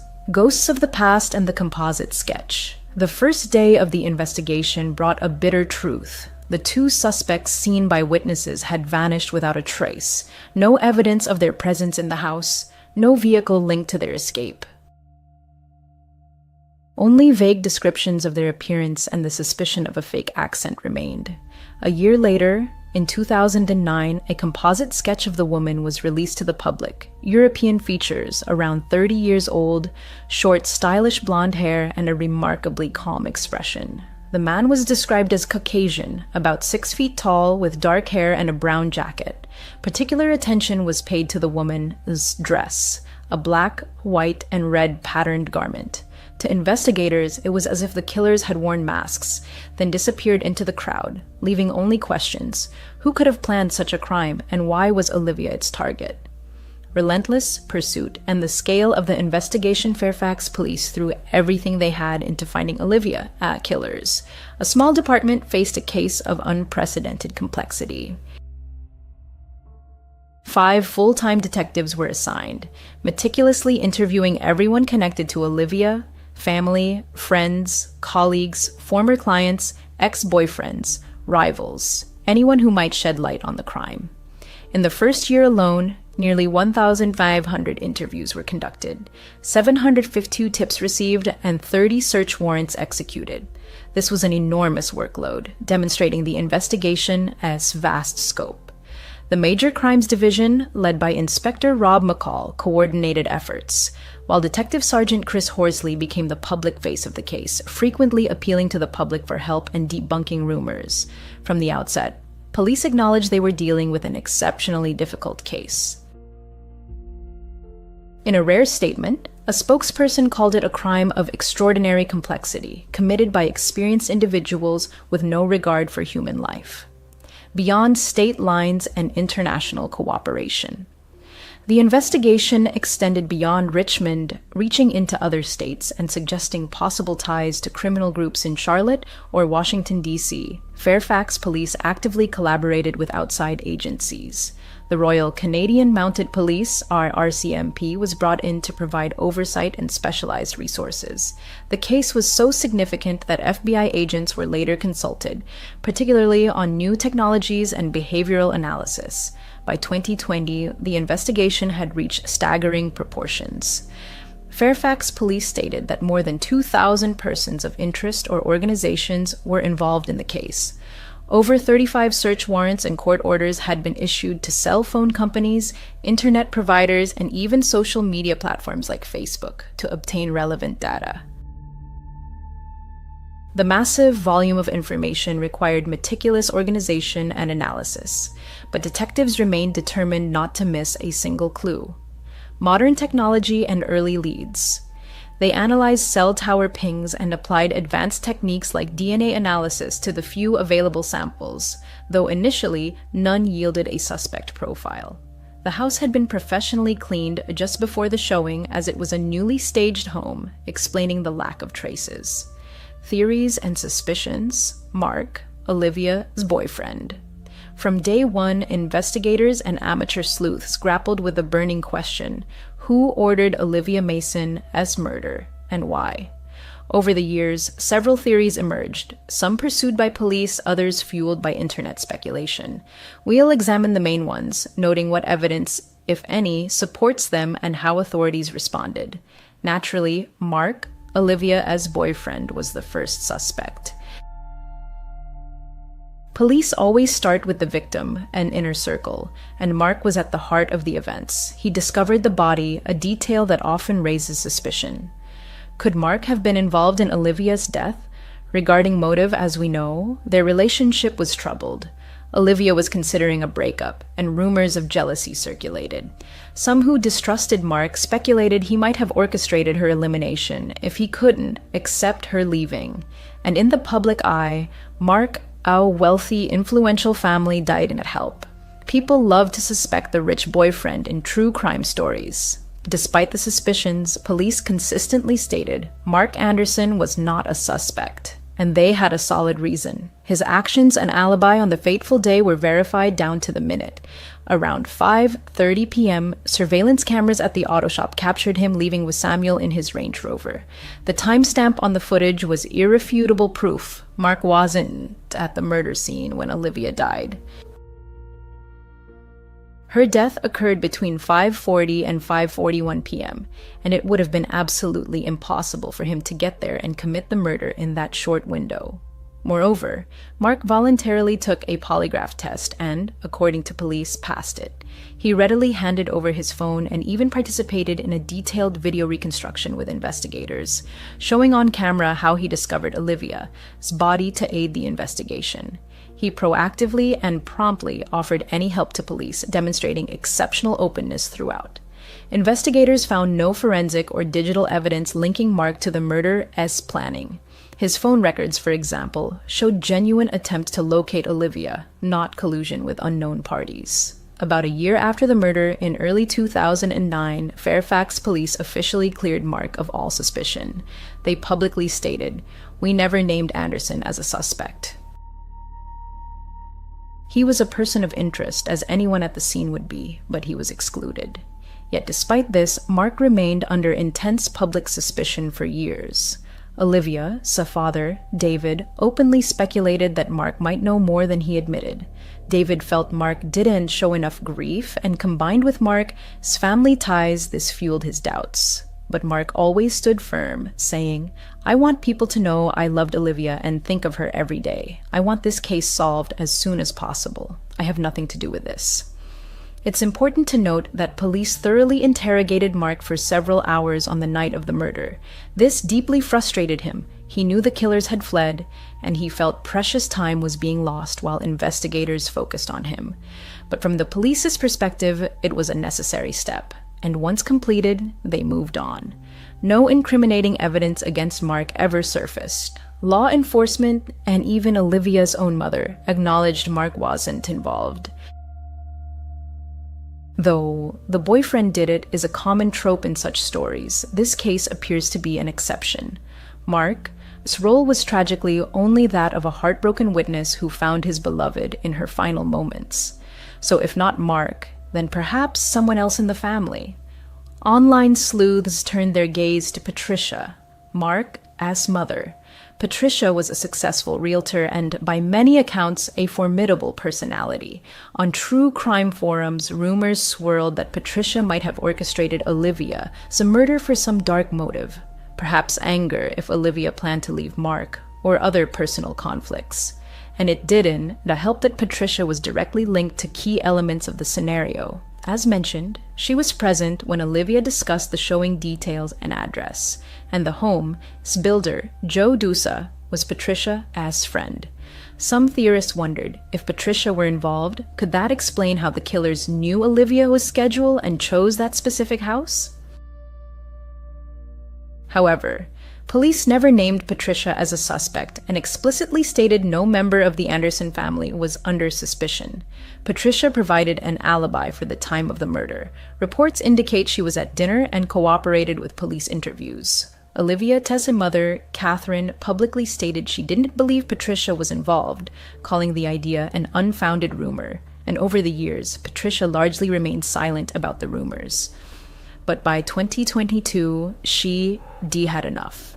That year, Patricia filed a defamation lawsuit against David Mason, Olivia's father, and 2 administrators of his website, accusing them of maliciously spreading false claims that she was the killer. In other words, Patricia took the extraordinary step of suing the victim, my father, to clear her name. This underscores how severely the baseless accusations damaged her family. The case is still ongoing and hasn't gone to trial.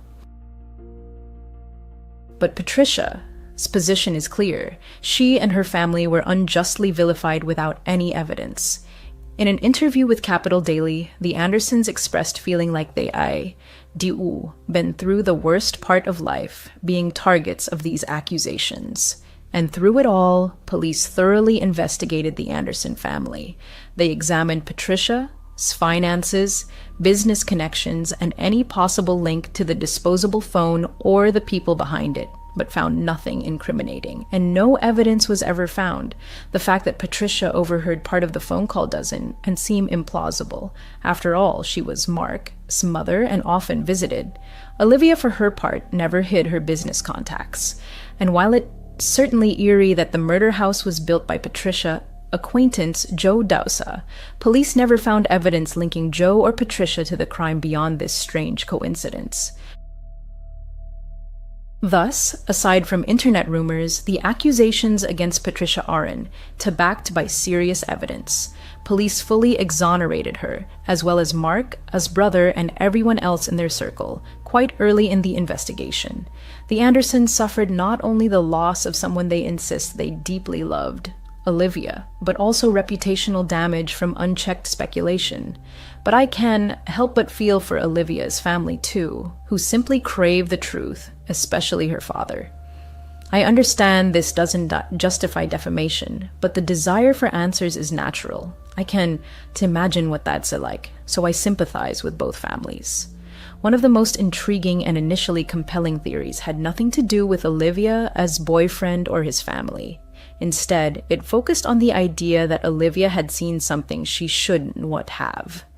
In late 2007, about 2 months before her death, Olivia made a spontaneous weekend trip from Richmond to Charlotte, North Carolina, a state bordering Virginia. During this visit, she briefly met old acquaintances, including reportedly the father of a former boyfriend. Around that time, Charlotte was conducting a major drug operation. On January 2, 2008, police executed Operation High Noon, seizing over 80 kilograms of cocaine worth $8 million and arresting several high-level drug traffickers. It was declared the largest cocaine seizure in North Carolina history. By a striking coincidence, one person implicated in this operation had ties to Olivia's circle. This was Eric DeLucas, a Richmond acquaintance of Olivia's, who was arrested as a major player in the Charlotte drug network. This sparked rampant speculation that perhaps During her Charlotte trip, Olivia had learned something about the drug operation, maybe overheard a conversation or witnessed a deal, and the cartel or gang decided to silence her, fearing she might inform police. This harrowing theory suggested cartel retaliation, carried out by hitmen posing as clients. Police largely dismissed this motive because, first, they found no evidence Olivia was an informant or played any role in the Charlotte operation. Charlotte police themselves confirmed Olivia wasn't on their radar at all. Olivia was known to be staunchly anti-drug, and many friends said she never used or endorsed that lifestyle. And if she stumbled on criminal information, one might expect her to tell a friend or her father, but she didn't. David later claimed Olivia hinted she'd seen something bad, but no evidence of what that was ever surfaced. Police also note that Olivia's murder doesn't fit the profile of a professional cartel hit. Cartels, when retaliating against informants, typically act more cleanly, like a shooting, and often leave bodies as warnings. But Olivia's murder was frenzied and deeply personal, atypical of a hired killer at work. However, some unresolved, curious facts keep this theory alive. Investigators confirmed that after returning from Charlotte, Olivia viewed the Facebook profile of a relative of someone arrested in the drug operation and even tried calling that person. We don't know why she was on his Facebook. We don't know why she called him, Detective Horsley admitted about this odd discovery. But I think if something like a major drug bust involving someone you know happened, it would be absolutely wild. And I'd be looking up what's going on, and if they got arrested, then calling to find out if it as true. I don't know. I just don't think it's beyond possibility that she was calling as a very concerned, warm person, which she was. And importantly, key players in that network were already arrested by the time Olivia was killed. So it's not as if the cartel was still at large, fearing exposure or anything. Ultimately, while the Charlotte connection is tempting and was popularized in a 2010 Dateline episode, police have fully ruled it out as a viable motive. They have publicly stated Olivia, thus murder doesn't appear to have been ordered by a cartel or drug gang, and the timing and methods simply don't align. The inconsistencies were too glaring. Setting aside the simplest theories, the investigation delved into more complex scenarios.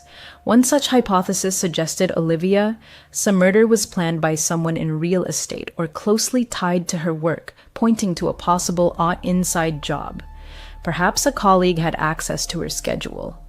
Notably, the killers knew exactly that Olivia would be alone at the house at a specific time, suggesting insider knowledge of her appointments. Police thoroughly vetted colleagues and former clients, and while rumors of a disgruntled client or jealous competitor circulated, nothing concrete emerged. However, it was later revealed that early in the investigation, police suspected involvement from some tough individuals on Olivia's Facebook friends list. Olivia, by all accounts, was highly social with over 100 Facebook friends, including people with criminal histories. Richmond, as social scene is tightly knit, you know someone who knows someone. Detectives initially suspected someone from these questionable contacts might have orchestrated the murder. This theory seemed to echo both the drug angle and general suspicions about anyone in her circle with criminal ties. But again, no convincing evidence was found. Another theory considered organized crime beyond drugs, like money laundering in real estate or a conflict arising from a deal where Olivia accidentally offended someone. Fairfax police publicly stated they found no link between Olivia's legitimate real estate work and her murder, aside from it being a ruse to lure her. In other words, it wasn't the result of a failed deal or client retaliation. The property viewing was merely a convenient trap. Over time, investigators formed their own theory that best fit the evidence Olivia Daisy murder was a personal vendetta carried out by someone, or multiple people, close to her. As one report stated, investigators believe the murder was very personal and planned by someone in her inner circle, possibly someone with access to internal information from her office. This pointed to a scenario where someone in Olivia's social circle held a grudge or had motive to harm her.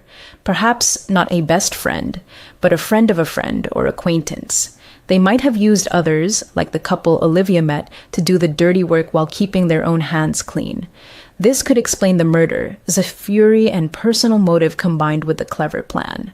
But to this day, Police Haven hadn't publicly named any such person, and it seems likely the conspiracy involved more than just the man and woman Olivia encountered, possibly insiders who provided information or had motive, and outsiders who carried it out. In summary, Olivia Mason's murder was a targeted, meticulously planned crime committed by one or more people who knew her personally or indirectly. It wasn't a random killing, a robbery, or a crime of passion in the moment, but a deliberate assassination of a young woman for reasons possibly tied to personal hatred, betrayal, or perceived threat. And more than 15 years later, we were closer to understanding how the crime happened than why. The full truth remains locked behind lips that still refuse to speak. Since 2008, David, Olivia's father, has organized an annual March for Justice in her memory. Every year on February 2nd, the anniversary of her death, rain or shine, David leads supporters through the streets, holding banners and posters with Olivia's photo and calls for information. These marches gather dozens, sometimes over 100 people, all walking to remind the public that the killer or killers remain free. Until arrests are made, I'll keep walking, David vowed. And as of 2025, he's kept that promise for 17 consecutive years. The march typically starts at the Fairfax County Government Building and ends at the Virginia General Assembly, symbolically carrying the plea for justice to the authorities' doorstep. David also quickly recognized the internet as potential. He created the website oliviamasonmurder.com as both a memorial and a hub for tips and discussion. But this site became a double-edged sword. On one hand, it allowed community members to submit information anonymously and gave David a platform to share updates or theories he supported. On the other, it became a breeding ground for speculation, publishing wild theories and at least one malicious false confession. False confession, the echo of unfinished justice. Driven by his quest for truth, David became a true standard-bearer for Olivia's case. He moderated the website, which, despite emotional outbursts and sometimes defamatory posts, relentlessly kept public interest alive. David was relentless in his advocacy, countless interviews with local and national media, and perhaps his most notable appearance on Dr. Phil in May 2019, where he desperately and hopefully urged anyone with information to come forward. In these interviews, David's voice grew louder, and his conviction in the police investigation's incompetence and corruption stronger. He even entertained theories of police conspiracies and high-level interference, though without compelling evidence. It was during this period that Patricia filed her lawsuit, and detectives demanded he cease public attacks. Accusations flew from all sides, creating a whirlwind of passion. Yet despite all the interpersonal drama, one thing remains unchanged. Olivia deserves justice. As of early 2025, no arrests have been made and no charges filed. However, law enforcement seems closer than ever to a breakthrough. Major Crimes Division representatives hint that you have inside information about who did it, but are waiting for Tao, the final piece of the puzzle. This suggests the investigation is in the painstaking phase of gathering court-admissible evidence, perhaps DNA corroborating witness statements, or hope that someone in the conspiracy will finally talk. But with each passing year, the case faces a new challenge: the passage of time. Memories fade, witnesses grow harder to locate, and physical evidence can degrade. Fortunately, in the US, there is no statute of limitations on murder, and Olivia's case can remain open indefinitely until solved. Police are determined to see it through. This is Olivia Mason's story. If you have any information, please contact the Fairfax County Police Department immediately. My deepest condolences to all families affected by this tragedy. If you'd like me to cover other cases, let me know in the comments. Until then, see you. When family secrets turn into nightmares and blood is spilled by the hands of kin, horror reaches an entirely new level. The 4 stories you are about to read are chilling precisely because they are rooted in reality. Whether it siblings, cousins, or an entire clan, these are 4 terrifying, enigmatic families whose deeds have been forever etched into the dark annals of history. 4. The Bloody Benders. From 1871 to 1873 in Montgomery County, Kansas, lived the Bender family, whose name would soon become synonymous with unspeakable evil. The patriarch, known as Pa Bender or John Bender Sr., was a man in his 60s of German origin who barely spoke a word of English. His wife, 55-year-old Eliza, earned the nickname the She-Devil for her icy demeanor and impenetrable aloofness. Their 25-year-old son, John Jr., was considered handsome, with fiery red hair. He spoke English fluently, albeit with a German accent, but neighbors whispered that he was simple-minded, often seen laughing silently to himself. Mary Bender, the true muse of the family, embodied charm, beautiful, courteous, and speaking flawless English without a trace of an accent. She presented herself as a clairvoyant and healer, distributed pamphlets, and openly preached free love. It was largely thanks to her that the Benders' roadside inn and general store thrived, drawing travelers from across the region. But behind this facade of hospitality lurked a gruesome, bloodthirsty nature. Although accounts vary, it is believed that in 1872, Robert Smith, traveling with his child, stopped at the Benders' en route to visit Dr. Henry Johnson in Iowa. He never reached his destination. Concerned by his friend, silence, Dr. Johnson decided to retrace Smith's steps. His journey, too, ended within the walls of that sinister inn. Dr. Johnson was never seen again. Another version claims Dr. Johnson was a regular client of Mary S., and it was during his second visit that he vanished without a trace. Regardless of the details, it was Dr. Johnson's disappearance in 1873 that finally tore the mask from the Benders. Before his fateful trip, Dr. Johnson had informed his brother, Colonel Johnson of Fort Scott, of his plans.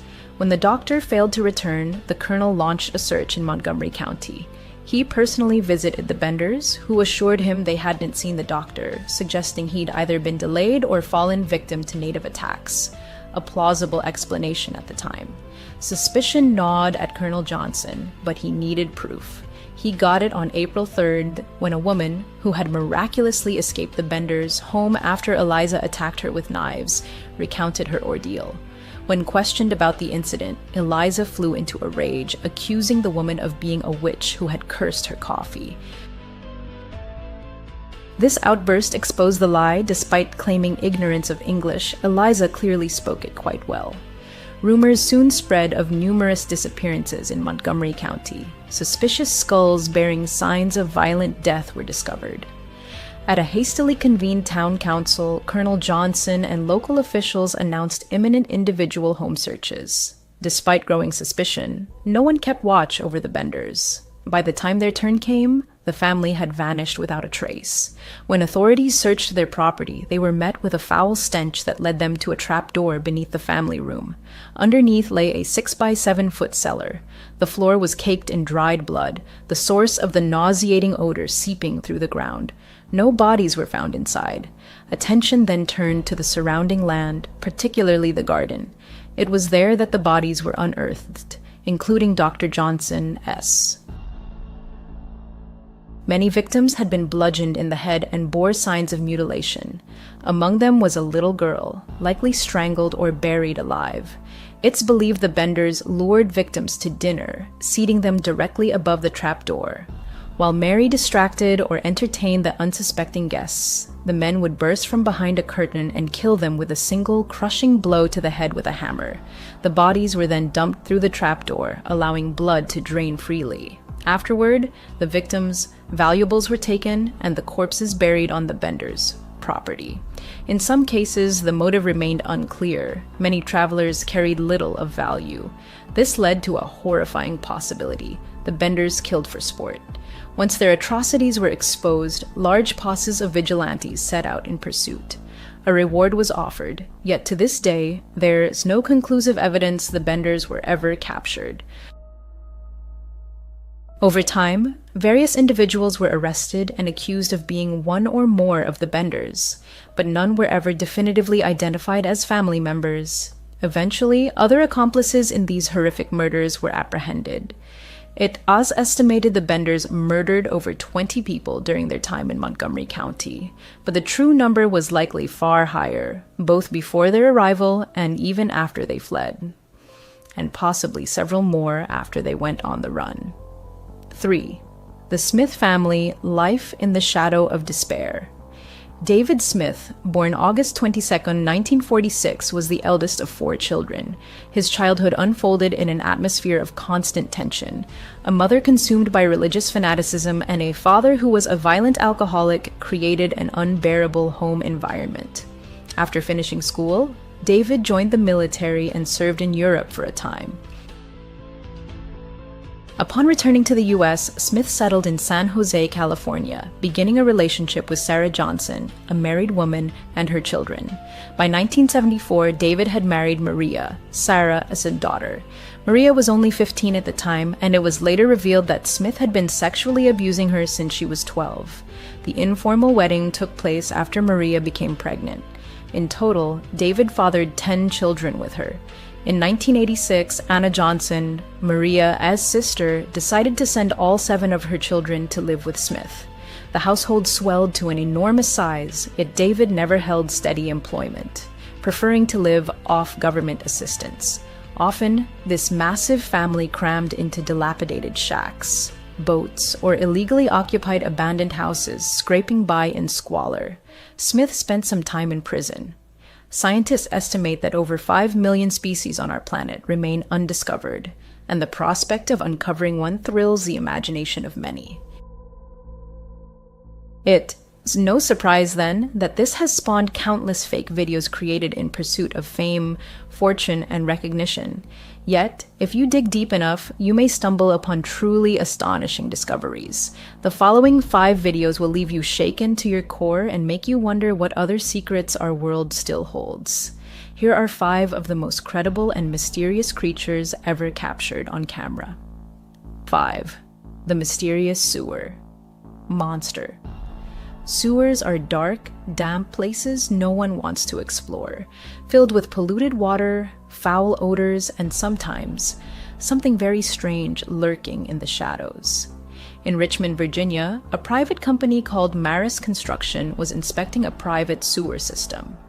To assess the infrastructure's condition, they sent a robotic camera into the pipes. The system, built in 1949, was quite old, and the client wanted to ensure it was still functional. What they found, however, left them stunned. As operators guided the camera through the tunnels, they encountered 3 pulsating red masses. These slimy formations resembled a living, breathing organism in an early stage of metamorphosis. Puzzled, they uploaded the footage online, where it instantly sparked intense debate. Initially, everyone was baffled. The city's environmental coordinator suggested it might be a colony of tube worms that had somehow entered the sewer, but many disputed this, noting that no individual worms were visible in the video. Instead, the clusters, or cysts, appeared smooth and pulsed in unison, as if part of a single organism. A biology professor proposed they were likely bryozoans, tiny, harmless creatures that extend tentacles to feed. Yet even this theory was challenged by a bryozoan expert who firmly stated that is not them. In his view, they were tubifex worms, another type of tube worm typically found in soil but somehow washed into the system. He explained the pulsing as a chain reaction. One worm contracting would trigger others to do the same, creating the illusion of a single massive muscle. But these remain only hypotheses. Even now, no one knows for sure whether these are worms, bryozoans, or something entirely unknown. Whatever it is, this strange organism or colony still resides within Virginia, S. pipes, and is likely still growing. 4. The Chupacabra Corpse. On October 21, 2015, residents of Mystic Falls were shocked to discover a decomposing, floating carcass in the Rio Grande River. The creature was about the size of a small dog, floating face down, its body badly decayed. It had pale, hairless skin, a long tail, and human-like hands with fingers. Local firefighters were first on the scene. The fire chief noted their initial impression was that it might be a monkey due to the human-like digits, but the advanced state of decomposition made identification nearly impossible. When photos and videos spread online, many claimed it was the elusive chupacabra. Believers accused this creature of mysterious livestock deaths, with legends tracing back to the early 1900s. Known as the goat sucker, the chupacabra has long been part of folklore across many countries. It's said to drain the blood of goats and other farm animals at night. Many in Latin America firmly believe it's a real threat. Belief even reached Canada in 2014 after a series of unexplained mass livestock deaths. Ottawa's Ministry of Agriculture was forced to publicly deny the chupacabra's existence. Those who examined the body argue it was a monkey that likely fell into the river and drowned. Others insist it could be an alien or an unknown cryptid, if not the chupacabra itself. What do you think it was? 3. The Greenland worm. Monster first mentioned in Greenlandic records from 1935, the Lagarfjord worm, also known as the Greenland worm monster, has since become a popular subject among locals and folklorists. According to tales collected by John Arnold, a woman once gave her daughter a gold ring and instructed her to catch a snake or a lingworm, then place the ring beneath it and store both in a linen chest. The girl obeyed. Over time, however, the snake grew to enormous size and the chest began to split apart. Terrified, the girl seized the chest, ring and all, and threw it into a lake. Eventually, people learned a serpent lived in the lake, as it had killed humans and animals that crossed its waters. Multiple witnesses have reported sightings of this mysterious worm monster over the years, describing it as over 39 feet long, longer than a bus. Aside from lake sightings, it's been seen coiled on shorelines or slithering up trees. In 1998, a teacher and his students reported an encounter. The Loch Ness Monster, New Evidence and Old Mysteries. In 1983, cable company workers performing maintenance in the eastern part of the lake witnessed something incredible, a massive, moving shape beneath the water. When they retrieved the cable lying directly above the anomaly, it was torn and shredded in multiple places, as if mauled by something powerful and predatory.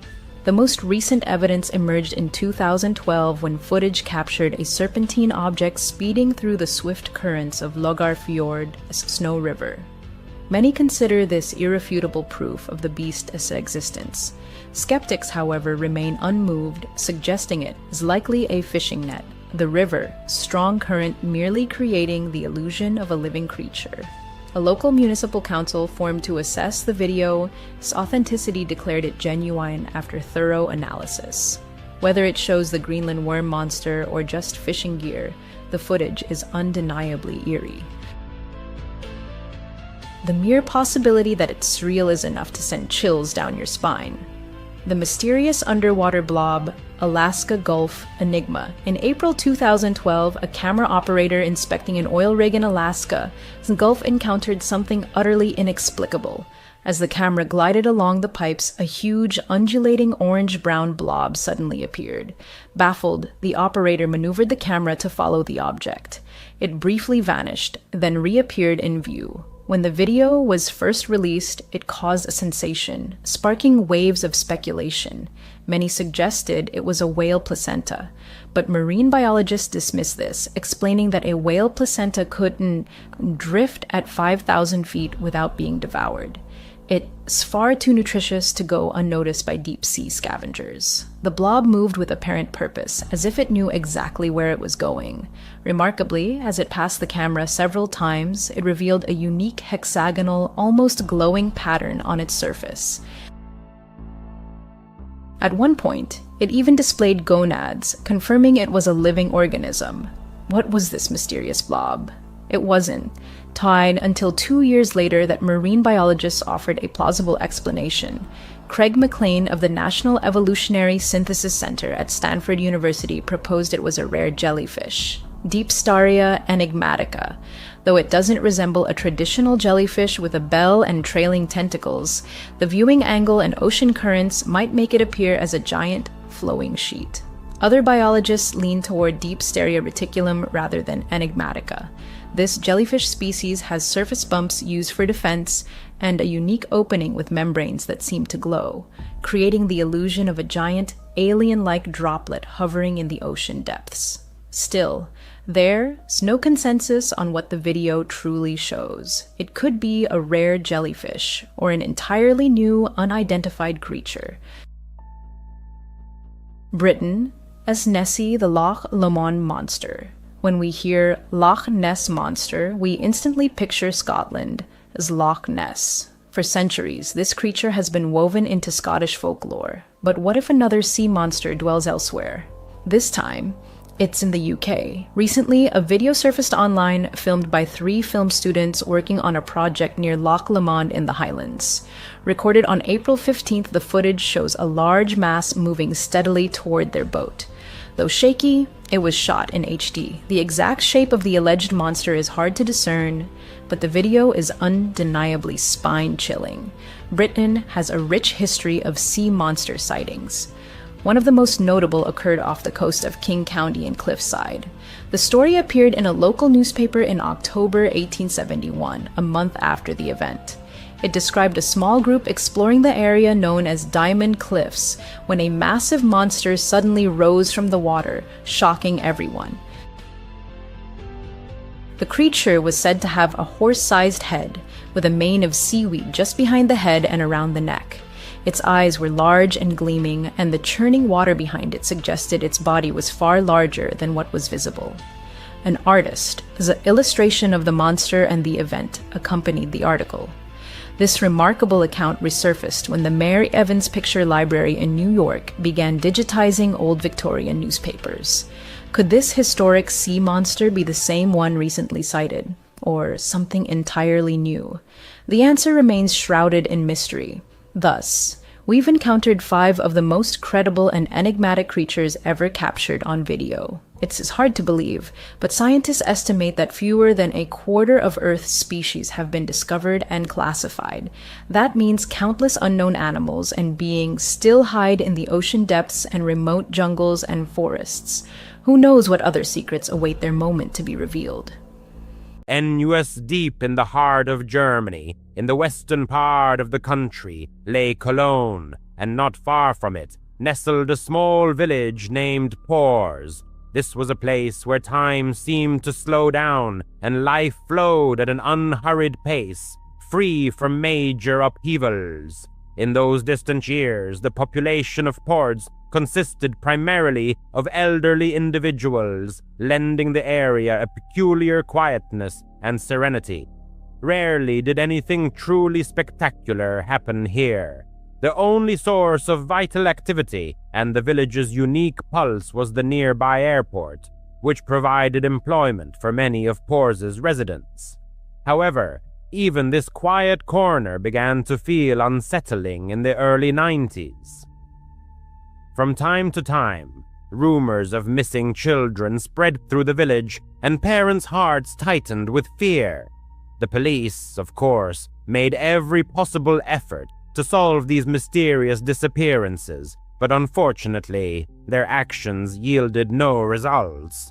The atmosphere grew increasingly tense. People now hesitated to let their children play outside alone, gripped by uncertainty. Had the children run away, or had they become victims of abduction? The narrator's mother was also consumed by this widespread fear and adamantly refused to let him go out alone. Her anxiety was too great. The boy, being a child, understood her worry, but at the same time felt an irresistible urge to push the boundaries. And so, one day, yielding to an impulse, he saw his mother asleep on the sofa. This was his chance. He quickly put on his shoes and slipped out of the house, unnoticed. Carelessly wandering the surroundings, the boy let his imagination run wild, completely losing track of time. He ventured deep into the nearby forest, hoping to meet other children. Hours flew by, and soon it began to get dark.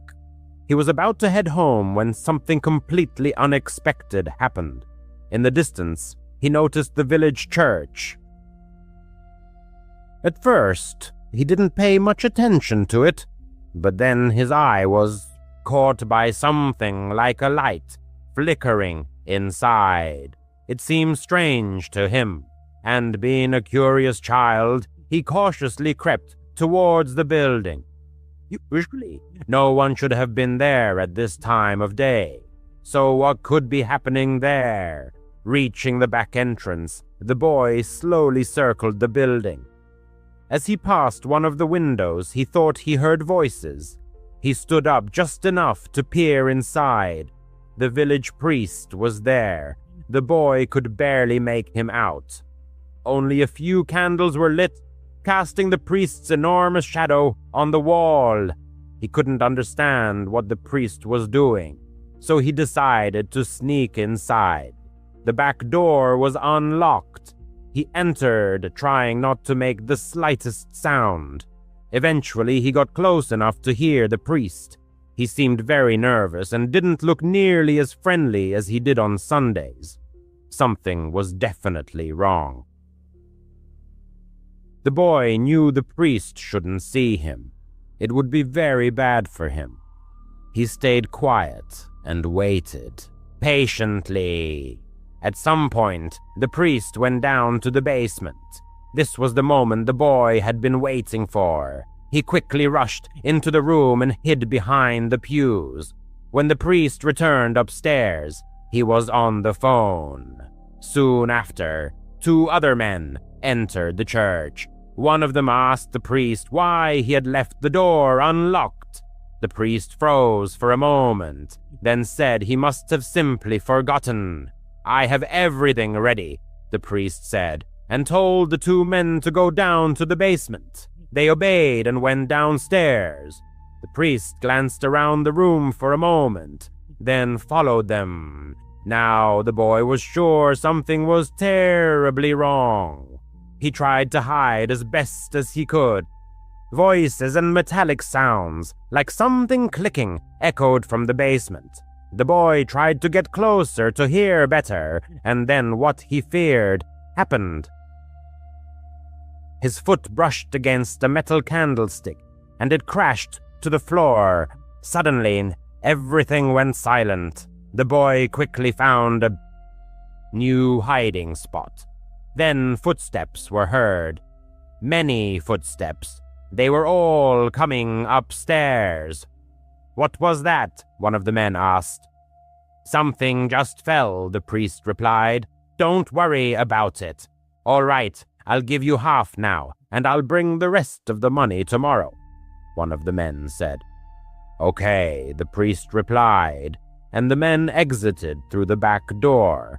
When the priest was alone, his expression suddenly changed. He looked angry.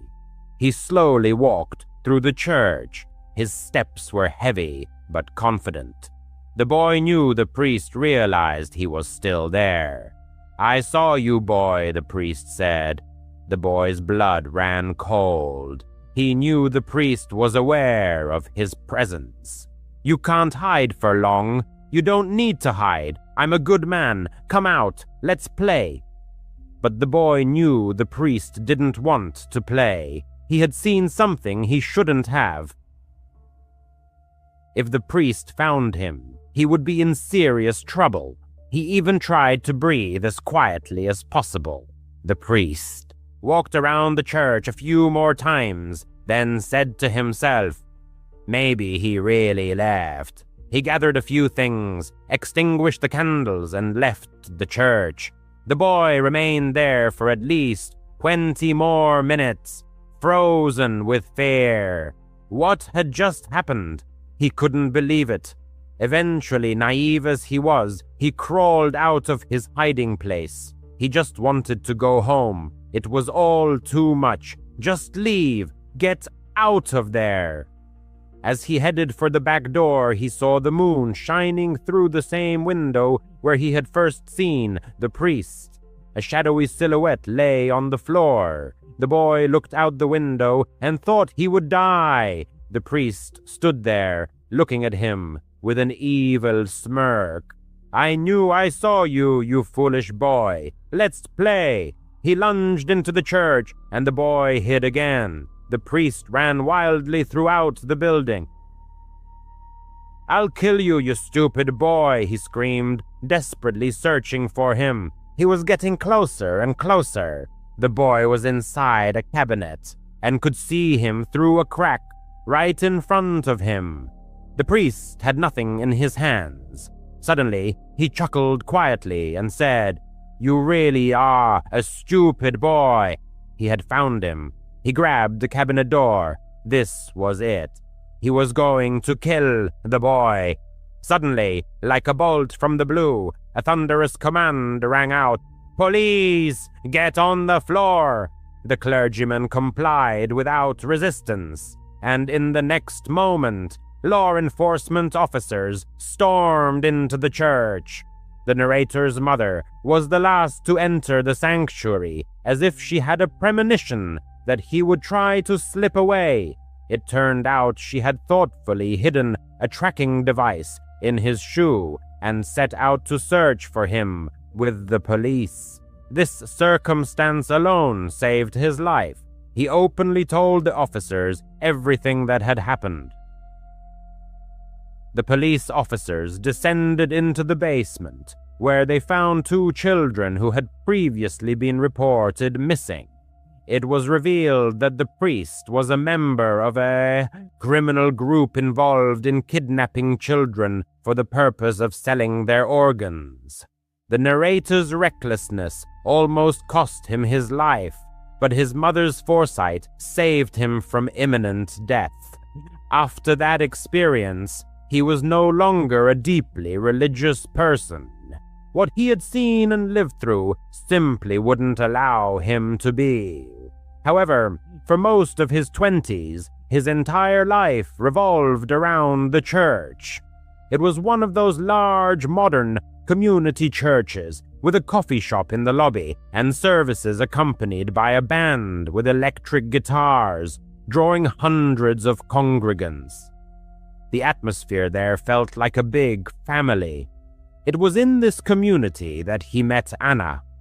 Anna was one of his best friends. She had a sweet disposition, was a woman of few words, and was simply kind. She was the type of person who remembered birthdays and actually called to wish you well. Anna was married to David. In the eyes of all the churchgoers, David seemed like the perfect man. He was charismatic, played the guitar masterfully in the worship band, and always hugged Anna tenderly. They gave the impression of an exemplary married couple. However, when he was alone with Anna, the narrator began to notice disturbing details. He saw David's gaze turn empty and cold if Anna laughed too loudly at someone's joke. He noticed David gripping her wrist too tightly when he wanted to leave a party. David himself called it caring, but the narrator interpreted it differently, as blatant control. Sometimes Anna confided in him, whispering about incidents. She shared how David would accidentally break her things, or how he would block a doorway with his body and jokingly say he wouldn't let her go until she uttered words of love. These small things, taken individually, might seem like manifestations of a passionate or complicated marriage, but when you line them up, they form a clear picture of abuse. The narrator repeatedly urged her to leave, again and again. He told her his apartment was always open to her, but Anna was terrified not only of David, but also of what the church community would say. Their pastor insisted very strongly on the sanctity of marriage. Divorce was considered the greatest sin, worse than anything else. On that fateful night, when everything happened, he received a call at 3 a.m. It wasn't Anna calling, but a nurse from the local hospital. She reported that Anna had been in an accident and had listed him as an emergency contact. His heart simply froze with fear. He drove to the hospital, shaking so badly he could barely hold the steering wheel. He was allowed into Anna's room. The entire left side of her face was covered in bandages and dried blood. She was conscious, staring at the ceiling. "He did it," Anna said. She told him everything. She had finally made up her mind. She was packing her bag while David was out. She was just zipping it up when he unexpectedly returned early. He saw the bag. He didn't yell. That scared her the most. He just walked into the bedroom, opened the closet, took out the gun he kept in a safe, and came back to her. He held the barrel directly to her temple. "Do you really think you're going anywhere?" he asked. Anna confessed that she thought she would die right there in her hallway. All she could think about was that she didn't want him to be the last person she saw. So she acted. She grabbed his wrist and pushed, trying to shove the gun away, and it fired. The sound was deafening. She said it felt like her whole head exploded. She collapsed, clutching her ear, convinced she was dead. The bullet passed right through the top of her ear, only grazing her scalp. Another centimeter lower, and she would have been gone. David, she said, simply dropped the gun and started crying. "I didn't mean to," he wailed. "Oh God, Anna, I didn't mean to shoot. It was an accident." He was the one who called 911, claiming she had tried to grab his gun, and it went off. The narrator took her home from the hospital. The police had already confiscated his weapon, and Anna obtained an emergency restraining order. The next day, she filed for divorce. He thought the nightmare was finally over, that she was safe. That's when the real horror began. They didn't attend church for 2 weeks. When they finally returned, the atmosphere was extremely unpleasant. People looked at them, not with sympathy, but with judgment. After the service, the pastor's wife, a woman the narrator had always admired, approached them. She placed her hand on Anna's. "Anna, dear," she said, her voice dripping with false concern, "we've all been praying for you and for David. He must be having such a hard time." The narrator just stared at her. "A hard time for him?" he asked. The woman ignored him. "David is just heartbroken," she continued. "He's been in Pastor John's office every day, crying and repenting. He told us all about this. All accident." "It wasn't an accident," Anna said. Her voice was quiet but firm. "He held a gun to my head." The pastor's wife smiled, a tight, awful little smile. "Yes, but he didn't mean to shoot, did he? That's what he said. He said you pushed him. Anna, you know you can't do that. A wife is supposed to be a calming spirit for her husband, not provoke him." The narrator felt sick. He physically felt the blood drain from his face. The situation continued to worsen. Over the next week, church congregants, their mutual friends, began receiving calls. The message for everyone was consistently, "You know, the Bible talks about forgiveness." One of the elders, speaking with her on the phone, insisted, "Marriage is a sacred covenant. It can't just be broken over one mistake." Another echoed him, "He is your husband. It is your duty to support him, not abandon him when he needs your help the most." Then came a truly horrifying blow. A group of 3 women from her Bible study group showed up at the narrator's apartment. They stated that they needed to speak with Anna.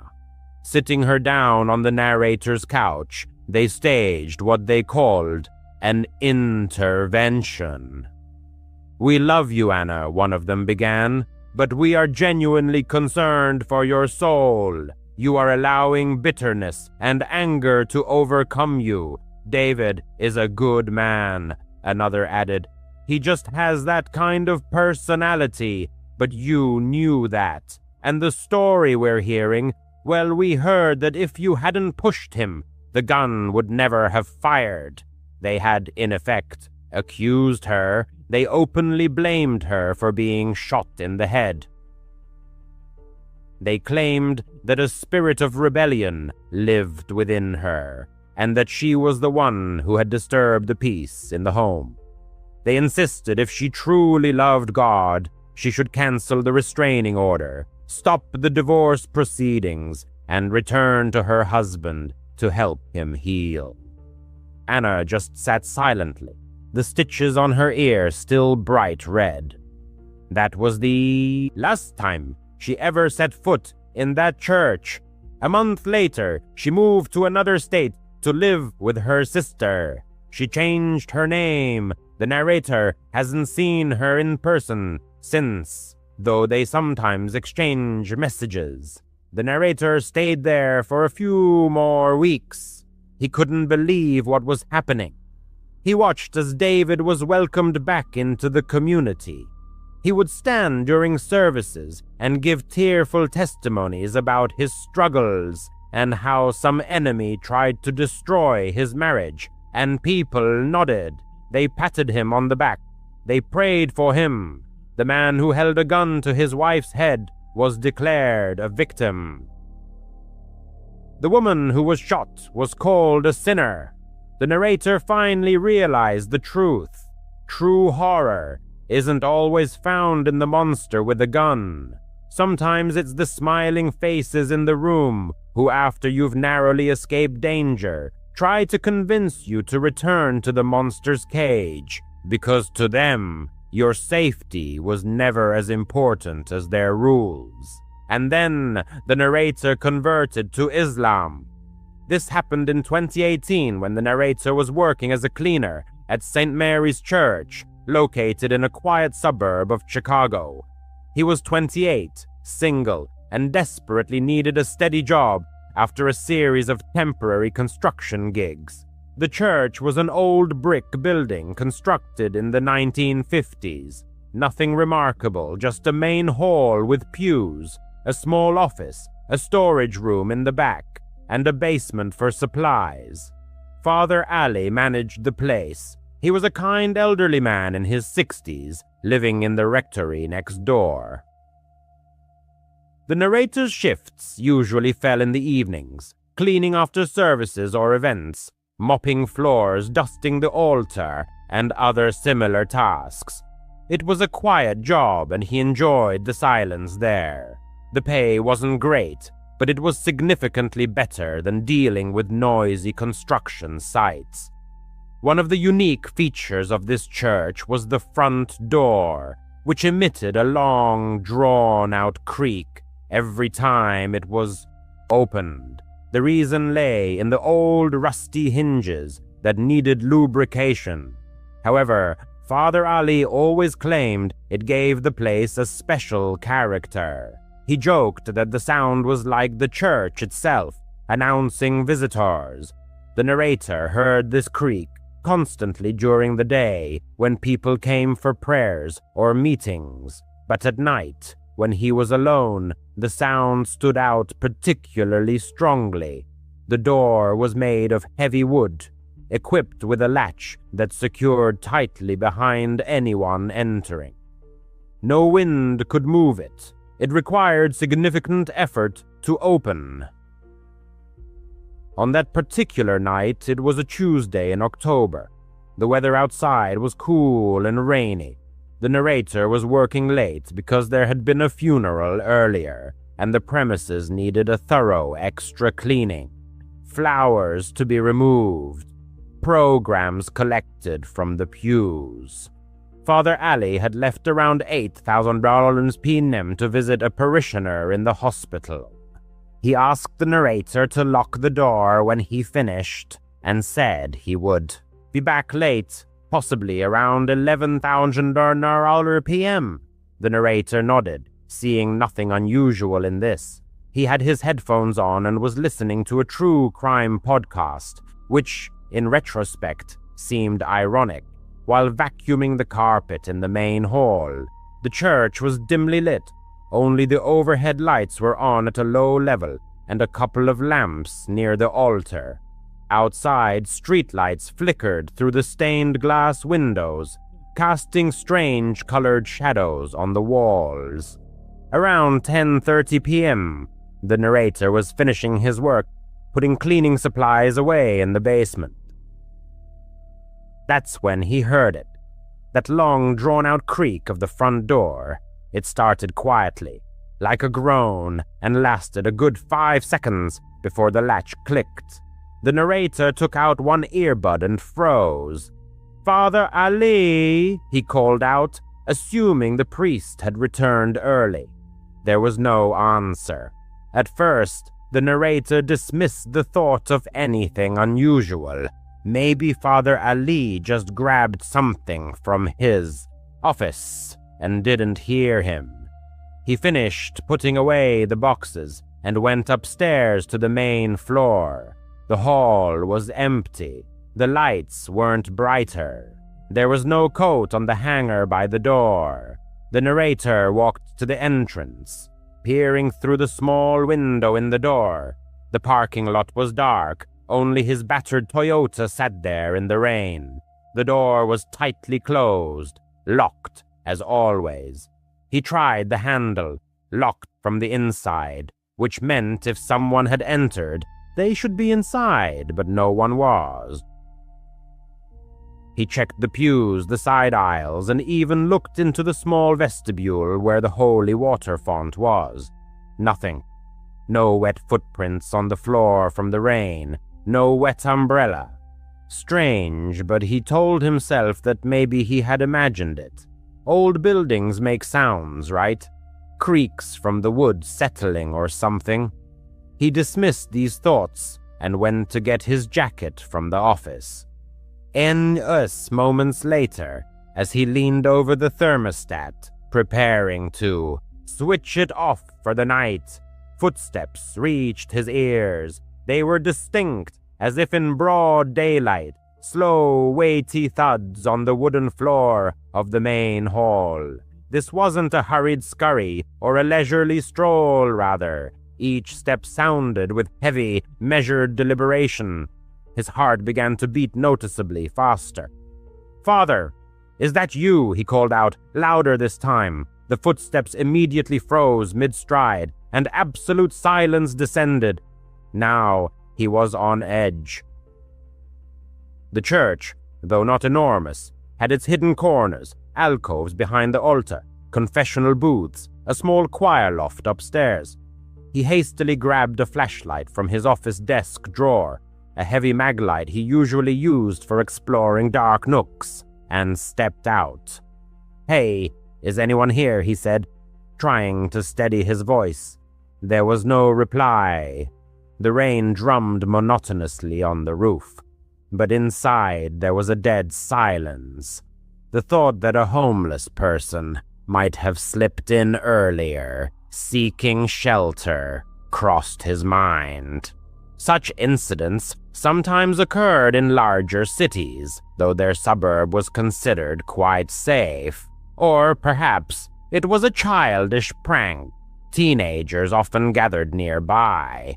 He decided to thoroughly check everything before leaving the building, not wanting to lock anyone in for the night. His circuit began in the main hall, where the flashlight beam swept under pews and behind sent statues. Nothing. The confessional was empty, its doors left ajar as he'd found them after cleaning. Then he ascended the narrow stairs to the choir loft. The steps creaked under his feet, but no one was there, just dusty hymn books and an ancient organ. Descending, he checked the office. The desk was clear. No one was hiding under it or in the closet. Next was the storage room. Boxes of candles, altar cloths, cleaning supplies. Everything was in its place. He moved a few stacks, ensuring everything was in order. Down to the basement again, where the furnace hummed quietly. No signs of disturbance. This entire search probably took 15 minutes, and by its conclusion, he began to feel awkward. Perhaps the footsteps were merely the sounds of an old building reacting to the wind, or his imagination playing tricks after that mysterious creak. He headed back to the exit, keys already in hand, ready to lock up and go home. That's when it happened. A loud bang echoed from behind him. It wasn't just any door. It was the storage room door he had just checked. It slammed shut with such force, as if someone had yanked it shut. He froze, keys jingling in his trembling hand. Thoughts raced through his mind. No way. It was the wind. There were no windows in the room, and the door was heavy, with a spring hinge that closed slowly on its own. It didn't slam, unless you made it. "Who's there?" he called out, his voice slightly shaky. Silence again. Now he was truly scared, heart pounding, palms sweating. Part of him wanted to bolt out the front door, but he couldn't just abandon the church. What if someone was hurt or something was being vandalized? He gripped the flashlight like a club and slowly, quietly walked back. The storage room door was tightly shut. He hadn't closed it himself. He had left it open after checking. He listened to the wood. Nothing. No breathing. No rustling. Taking a deep breath, he turned the handle and quickly flung it open. The flashlight beam swept inside. Something hit him square on the forehead.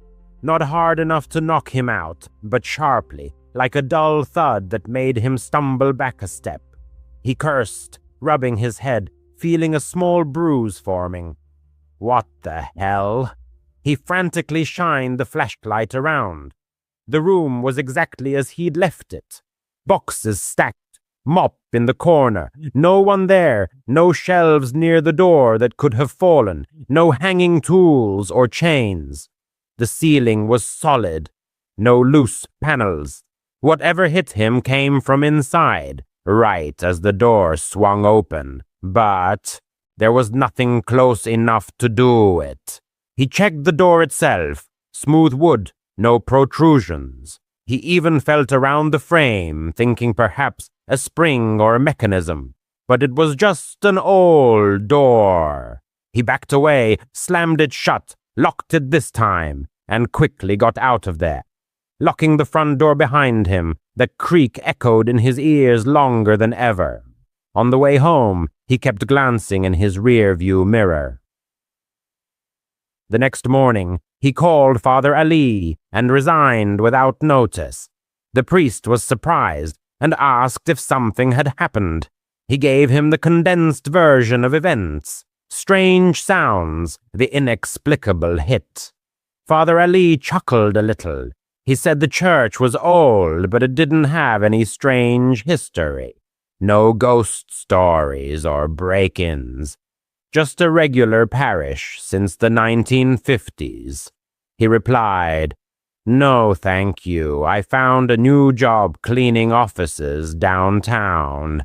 Day shifts only. NUS.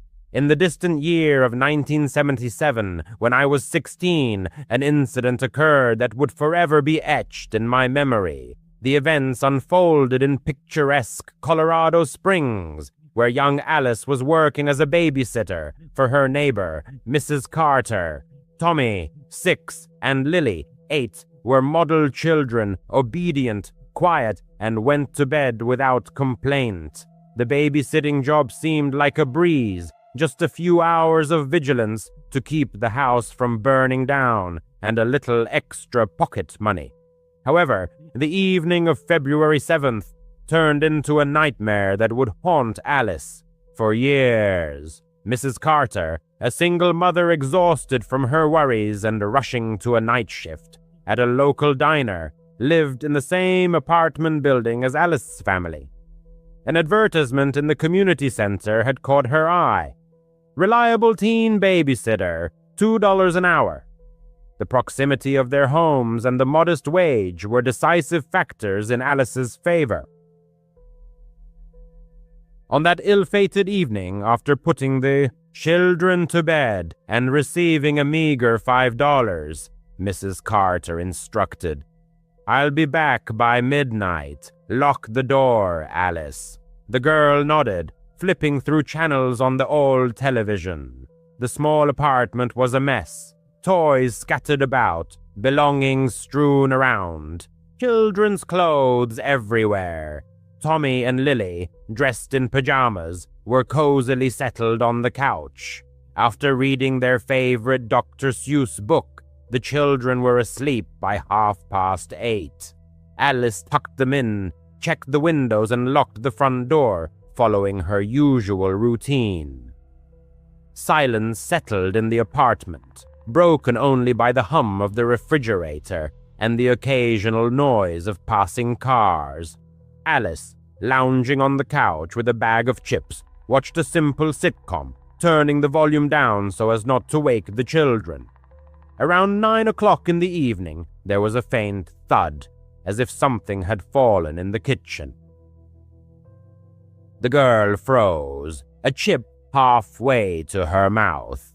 The apartment was on. The first floor and the kitchen window faced the parking lot. Trying to reassure herself, Alice assumed it was just a cat on the windowsill, but her heart was pounding. Grabbing the old rotary phone, she placed it beside her. In those days, cell phones were an unaffordable luxury. Only a cord connected her to the outside world. On tiptoes, Alice crept into the kitchen and turned on the light. Nothing suspicious. The window was closed, the sink empty. Laughing at her own apprehension, she returned to the television.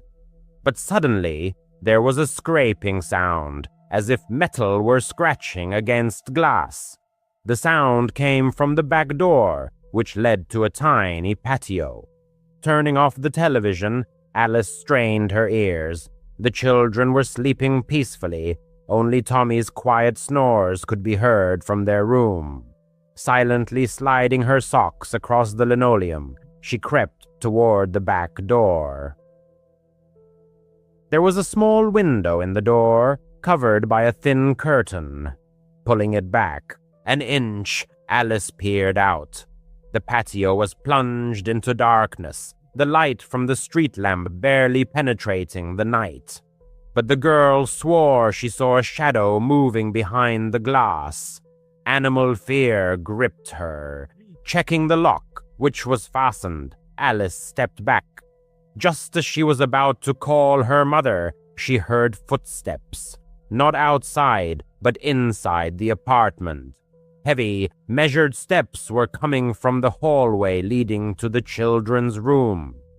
Grabbing a kitchen knife, Alice felt her hands trembling. "Who's there?" she whispered barely audibly. In response, silence, only another step. Slowly, knife in hand, she moved toward the hallway, holding her breath. The door to the children's room was ajar, as before, but the atmosphere felt oppressive, as if someone were watching her. Pushing the door open, Alice saw Tommy and Lily sleeping peacefully in their beds.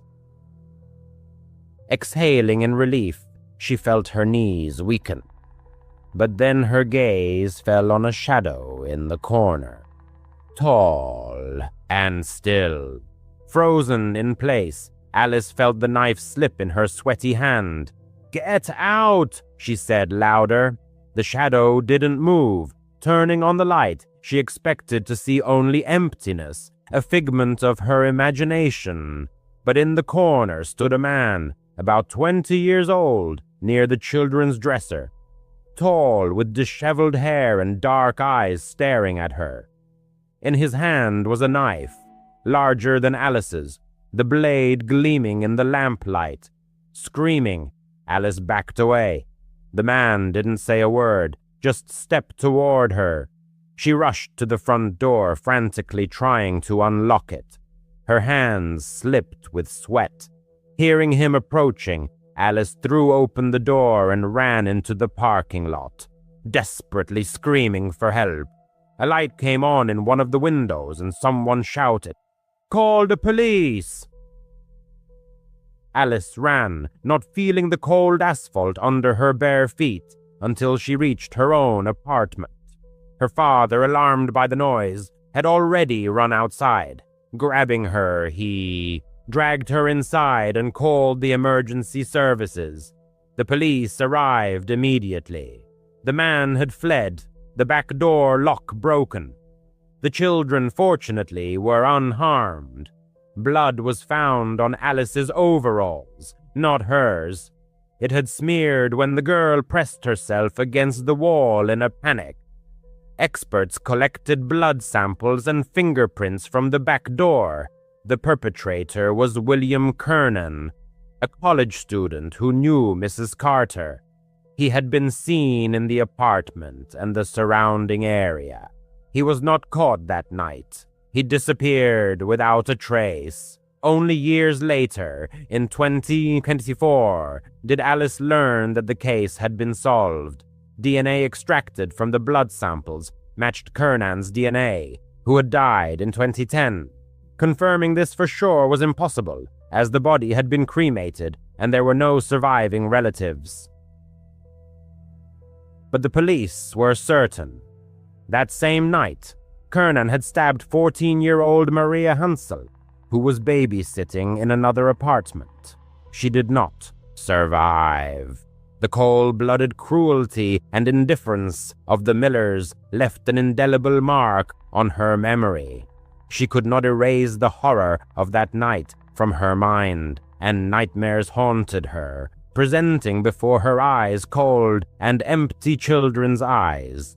After what she had experienced, she decided never to babysit again and left that apartment complex forever, shuddering at how close she had come to becoming a tragic statistic herself.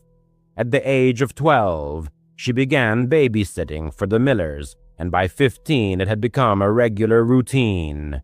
Every time she followed the same path, walked 2 houses down, spent time with their 6- and 8-year-old rascals, received a modest reward, and returned home.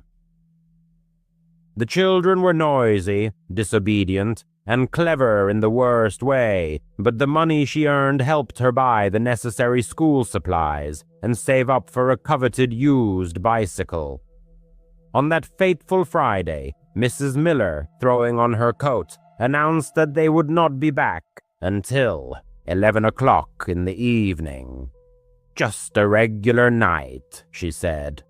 The girl simply nodded in response, already mentally planning to put the children to bed by 9 o'clock, then do her homework at their kitchen table, and head to her own bed before midnight. By 8:30, silence had settled in the house. A lone lamp on a side table cast a soft light in the living room. Cartoons were playing at minimum volume. Outside the window, a storm was raging. Rain pounded furiously against the glass, and from time to time the headlights of passing cars slid across the curtains. The children, exhausted from an hour of restless running around, curled up on the couch, covered in blankets up to their chins. The girl held the remote control, ready to mute the sound during annoying commercials that could wake the dozing rascals. The clock hands passed 9. She decided to give them another 10 minutes of rest. Before taking them to their bedrooms, getting up, she stretched and headed to the thermostat to raise the temperature a little. It was at that moment that there was a deafening knock on the door. Heavy, insistent, unlike the crack of a broken branch or a gust of wind. The lampshade trembled. Then came a second blow, more muffled, as if someone were pressing their ear against the door, trying to hear what was happening inside. Her heart pounded in her chest. She glanced at the children, whose eyes were wide with fright. Putting a finger to her lips, she whispered, "Hide behind the couch, and don't peek out." The children surprisingly obeyed without question and scurried under the knitted blanket. The girl turned off the television and the lamp. plunging the room into complete darkness, broken only by the dim light of the digital clock on the cable box.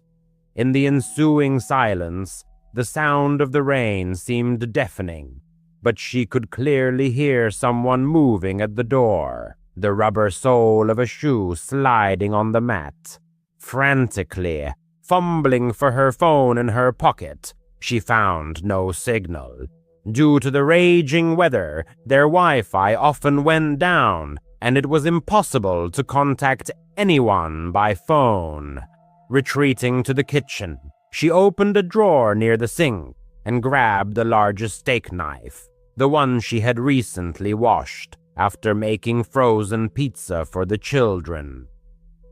Holding her breath, she made her way along the wall to the hallway leading to the front door. Every inch of the floor in this old house creaked, so she tried to step on her heels to soften the noise. Halfway there, she heard another sound, the click of the mail slot opening and then slamming shut. The stranger outside was methodically checking all possible openings, probably looking for a lock that could be broken. The thought flashed through her mind to run through the back door with the children, but the backyard was not fenced, and beyond it stretched a dark and impassable forest. If the intruder bypassed them, they would be trapped in the open air. It seemed safer to meet him here, where she at least knew the layout of the house. Clutching the phone in her left hand and the knife in her right, she rounded the corner and raised the blade to shoulder level. Her pulse was pounding in her temples so loudly that she almost missed the moment when the front door burst open. Two tall figures stormed into the house, their arms wide and shouting, "Boo!" For a moment, her mind refused to match the faces she saw with names. Suddenly, a flash of lightning outside illuminated them, and she recognized Mr. and Mrs. Miller, whose raincoats glistened with rain. They burst into unrestrained laughter, bending over and patting each other on the back. A scream caught in her throat, her breath taken away. The tip of the knife trembled a few inches from Mr. Miller's chest. Straightening up, he noticed the blade, and the smile immediately disappeared from his face. "Hey, take it easy," he said, raising both hands in a protective gesture, as if facing an armed police officer. Mrs. Miller wiped tears from her cheeks, continuing to giggle. "We just wanted to see how brave you were," she said. "Looks like you passed the test." The girl lowered the knife, but anger, displacing fear, filled her soul. Her legs trembled treacherously. "You could have been stabbed," was all she could manage to say. Mr. Miller waved away her words. "Come on, it's just a joke. We came home early and decided to play a little trick on you. Test your nerves." He turned to hang up his coat. "Put the kids to bed, okay? We're starving. We're going to make grilled cheese sandwiches." She froze, expecting an apology, or at least permission to go home. But instead, they headed to the kitchen, opened the refrigerator, and began to rattle the dishes. Returning to the living room, she was still shaking from what she had experienced. The children, embarrassed and frightened, peeked out from behind the couch. She told them that their parents were back and carried the 6-year-old upstairs, while the 8-year-old trudged behind. Putting them to bed was awkward. They sensed her subdued mood. She spoke in an even and curt voice. "Good night. Your parents are downstairs." Turning off the light in the hallway, she still held the knife in her hand. Returning it to the drawer, she carefully washed her fingerprints from the steel and wiped the blade dry. From the hallway, she could see the adults through the kitchen doorway. They stood at the stove, hugging and swaying, laughing at some joke only they understood, spreading butter on bread. The smell of frying cheese spread throughout the house, but it only made her stomach churn. She sat down at the dining table, placing her phone face down. No one offered her food. No one thanked her for not plunging the knife into Mr. Miller's ribs. The babysitter and the haunted house, a tale of fear and growing up. Working with the Miller family left an indelible mark on her young soul. On that ill-fated evening at 10:30 p.m., her patience reached its limit. Mrs. Miller finally graced her with her attention. "You can go," came the cheerful permission. Payment as usual. Accompanied by the drizzling rain and the squishing of her shoes, the girl headed home, the coveted bills clutched in her hand. At night, in the silence of her room, her gaze was fixed on the ceiling. The image replayed over and over in her mind, the door bursting open, the blinding flash of lightning, the ominously gleaming knife blade. Mr. Miller's raincoat seemed dark and slippery, like a character from a crime drama. The realization of how close she had come to a fateful line that would have changed not only her life, but also the fate of others, filled her with dread. At that moment, another realization dawned. Her fear meant nothing to them. An empty sound. The whole spectacle had been staged for their amusement, for their dubious entertainment. After that incident, she no longer agreed to babysit their children. She responded evasively to Mrs. Miller's persistent messages, which came in over the next 2 weeks, citing a busy study schedule. Soon the inquiries ceased. In the evenings, passing by their house on the way to the bus stop, she saw the usual scene: yellow light streaming from the windows, toys scattered on the lawn. But forever etched in her memory was the chilling horror they had created for a moment's amusement. This incident taught her 2 important things. Panic feels indistinguishable from real danger, and some adults never grow up, remaining children at heart. Since then, she carefully checks every door she enters, even the door to her own home. Her phone is always charged and within reach, and when someone suggests a harmless joke at someone else's expense, the very knife that trembled in her hand appears in her imagination, and she resolutely shakes her head, saying a firm no. Before this incident, she didn't really believe in ghosts, but after working at the Thompson house, her beliefs wavered. The seemingly ordinary house was located at the end of Willow Street, across from St. Mary's Church. The girl's mother, who worked at a preschool, knew the Thompson sons, Ethan and Liam, from her classes. One evening, Mrs. Thompson called her, asking her to babysit because their regular nanny had suddenly cancelled. The 17-year-old needed the money and agreed, thinking it would be an easy job. How wrong she was. The beginning of the evening was unremarkable.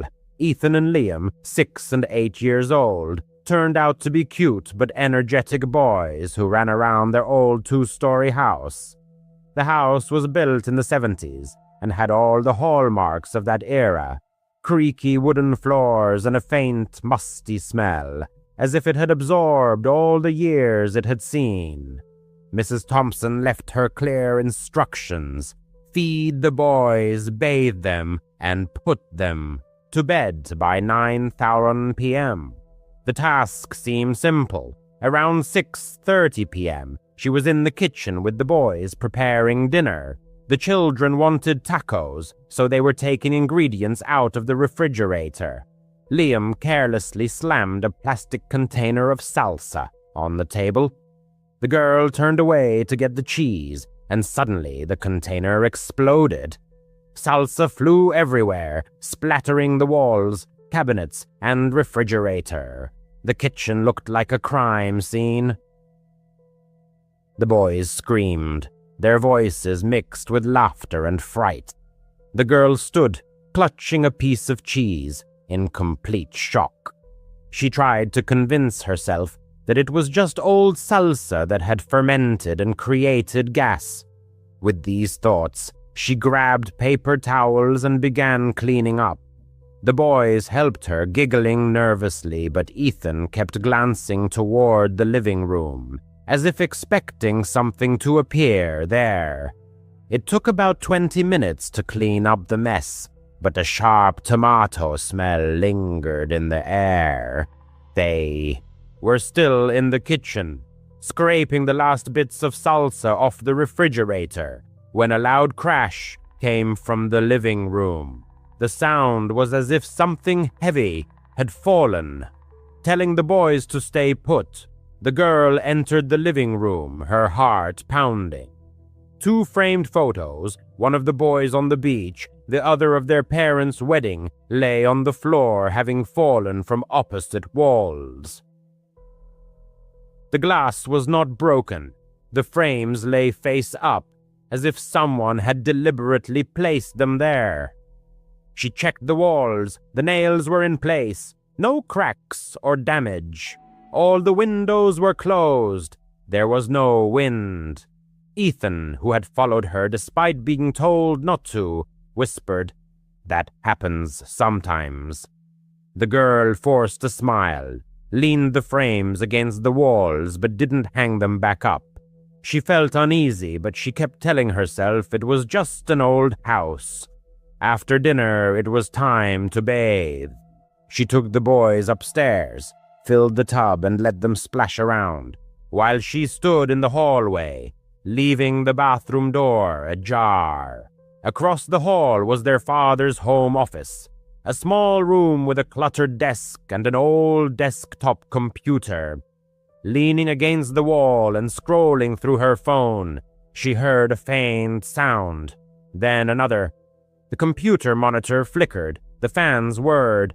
The screen lit up blue, showing the Windows login page. The girl froze in amazement. No one had touched the computer. The boys were in the bathroom, and she was far from the desk. Entering the office, she expected to see a cat or something else on the keyboard, but the room was empty. The mouse wasn't moving, and there was a thin layer of dust on the keyboard. She tried to convince herself it was an automatic update, but after the incidents with the salsa and the frames, it seemed unlikely. Yanking the monitor's power cord, she hurried back to the hallway. By 9:15 p.m., she had put Ethan and Liam to bed in their shared bedroom upstairs. The children were exhausted and quickly fell asleep, their quiet snores filling the room. Closing the door, she went downstairs to wait for the Thompsons to return. Flipping through channels on the old square TV, she suddenly heard footsteps. Slow and heavy, they came from the hallway upstairs. Turning off the TV, the girl felt her heart pound. She assumed the boys had gotten up. Tiptoeing upstairs, she quietly stepped on the creaky stairs. The door to the children's bedroom was closed. Opening it a crack, she saw that the boys were fast asleep, exactly as she had left them. The hallway was empty, the air still. Checking the other rooms, the guest bedroom, the bathroom, and the office, she made sure there was no one there. Goosebumps rose on her skin as she went back downstairs. 10 minutes later, the creaking repeated, this time slower, as if someone were walking from one end of the hallway to the other. She didn't go up again. Curling up on the couch, the girl texted her boyfriend, telling him about her fear. Just stay calm, he replied. Old houses always have noises. But she didn't believe him. Sitting in the corner of the couch and clutching her phone, she counted down the minutes until 10:30 p.m.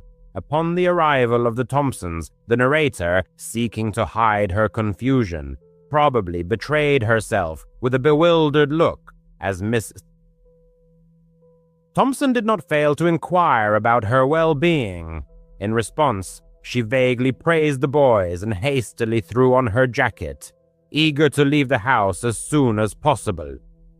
She did not utter a word about the strange salsa, the mysterious frames, the ominous computer, or the dancing footsteps, driven only by the desire to be out on the street as soon as possible. All the way home, she was haunted by Ethan's mysterious whisper. "That happens sometimes." And us. After that incident, she babysat the children a few more times, but she avoided staying late. She always brought a friend with her, so she wouldn't be alone in that strange house. To this day, she is haunted by questions about what was really going on in the Thompsons' house. She is sure that it was not just a figment of her imagination. There was something inexplicable and sinister about that place that has been etched into her memory forever. ENUS. At the age of 14, as an 8th grader completing middle school, a young man needed to use the restroom. Rising from his seat during math class, he took the wooden hall pass and made his way down the corridors towards the bathroom. However, a sign on the first-floor restroom door indicated it was out of order, directing students to use the facilities on the upper or lower floors. At that moment, an elderly man approached him with a friendly smile, asking if he knew where the nearest restroom was. Without hesitation, the young man pointed out the alternative options upstairs or downstairs. The man thanked him and headed towards the staircase. To avoid further conversation with the stranger, the narrator decided to go downstairs. His mind was occupied with the identity of this person. He was certainly not a school employee, perhaps a parent. The lower level had only 4 restrooms and changing rooms for sports teams. Opening the restroom door, he found the lights, as usual, were off, the sign that this particular restroom was used less frequently. Entering a stall, he closed the door, covered the toilet seat with paper, and sat down. Suddenly, the restroom was bathed in bright white light, and outside, the fire alarm blared. It was a drill, the first fire drill of the school year. The young man's heart pounded faster, as he didn't know how to proceed. He wondered if he could get away with simply finishing his business while everyone else was outside. Making a decision, he continued with what he was doing. The flashing lights and loud alarm began to irritate him. Suddenly, the alarm grew even louder. The young man realized this was because the door had opened, and someone was walking directly towards his stall door. He saw feet beneath the door. He was sure it was a teacher checking the room for students. However, the person said nothing. The young man hesitated, unsure whether to speak. His gaze fell upon the stranger's shoes. Facing the door, the stranger seemed to be simply waiting. But upon closer inspection, the young man noticed this wasn't the case. Through the hated gap in the stall door, which everyone dislikes, he saw a face pressed against it, or rather, a wide-open eye of the man. Then, a sinister chuckle came from the other side. The young man's breathing quickened, his heart pounding wildly. He didn't know whether to scream. Suddenly, the stranger knelt down and put his head under the stall to look at him. It was the same man from the hallway. Recognizing him, the man crawled under the door into the stall, grabbed the young man, and covered his mouth. He whispered things like, "Don't resist, and just relax." The young man didn't know what this person was going to do to him. In that moment, he experienced something unreal, as if his entire life flashed before his eyes at such a young age when one usually feels invulnerable. Suddenly, the fire alarm grew louder again, as the restroom door burst open. The principal's voice echoed through the room, "Is anyone in here?" The young man screamed, and although the sound was muffled by the man's hand, the principal heard him and rushed to the stall, trying to open it. He demanded the door be opened. The man released the young man, flung the door open directly into the principal's face, and ran away. The principal was elderly and unable to pursue the assailant. There were no surveillance cameras in the school at the time, so the perpetrator managed to escape. The principal hugged the young man, and, very upset, offered to take him to his office to call his parents. The young man's friends saw him almost in tears as he walked with the principal to his car. It was humiliating, but at the same time, he felt immense relief. The principal had seen the man press the fire alarm button and run downstairs, so he had calmly gone down there and checked the restroom first. Unfortunately, 5 years later, the principal passed away. The young man still feels deep gratitude towards this man, considering him his hero. In high school, fire drills were typically a source of amusement, especially if you were with good company and in the right class. One overcast day, during third period, the narrator's friends, all in the same class, heard rumors that a fire drill would occur during that period. It was a Friday, near the end of the school year, and they had no assignments in subsequent classes, so they decided that during the drill, they would sneak to the storm drain behind the school, near the woods, and smoke. They eagerly awaited the piercing bell, and when it rang, it was music to their ears. Exchanging glances and laughing, they were the first to exit the classroom and head down the hallway. While everyone else from that part of the school headed towards the main entrance, they moved towards the back exit, located near the woods. Once in the crowd, they proceeded to the back of the school, where the basketball and tennis courts were. They approached their escape quite strategically, ensuring no teachers were nearby. Passing through a narrow gap between the tennis courts and the bushes, they found themselves directly at the storm drain. A few students who noticed them probably thought they were acting strangely, but it didn't matter. They reached the storm drain, a huge hole in the ground, surrounded by bushes and trees, located at the edge of the forest. This place had a nickname, which the narrator unfortunately doesn't remember. He only knows that it was a spot where people gathered at night to drink, smoke, and use other drugs. Rumors circulated that students even built bonfires there. In this place, where bonfires once blazed, a chain of mysterious events unfolded. The day was unusually gloomy.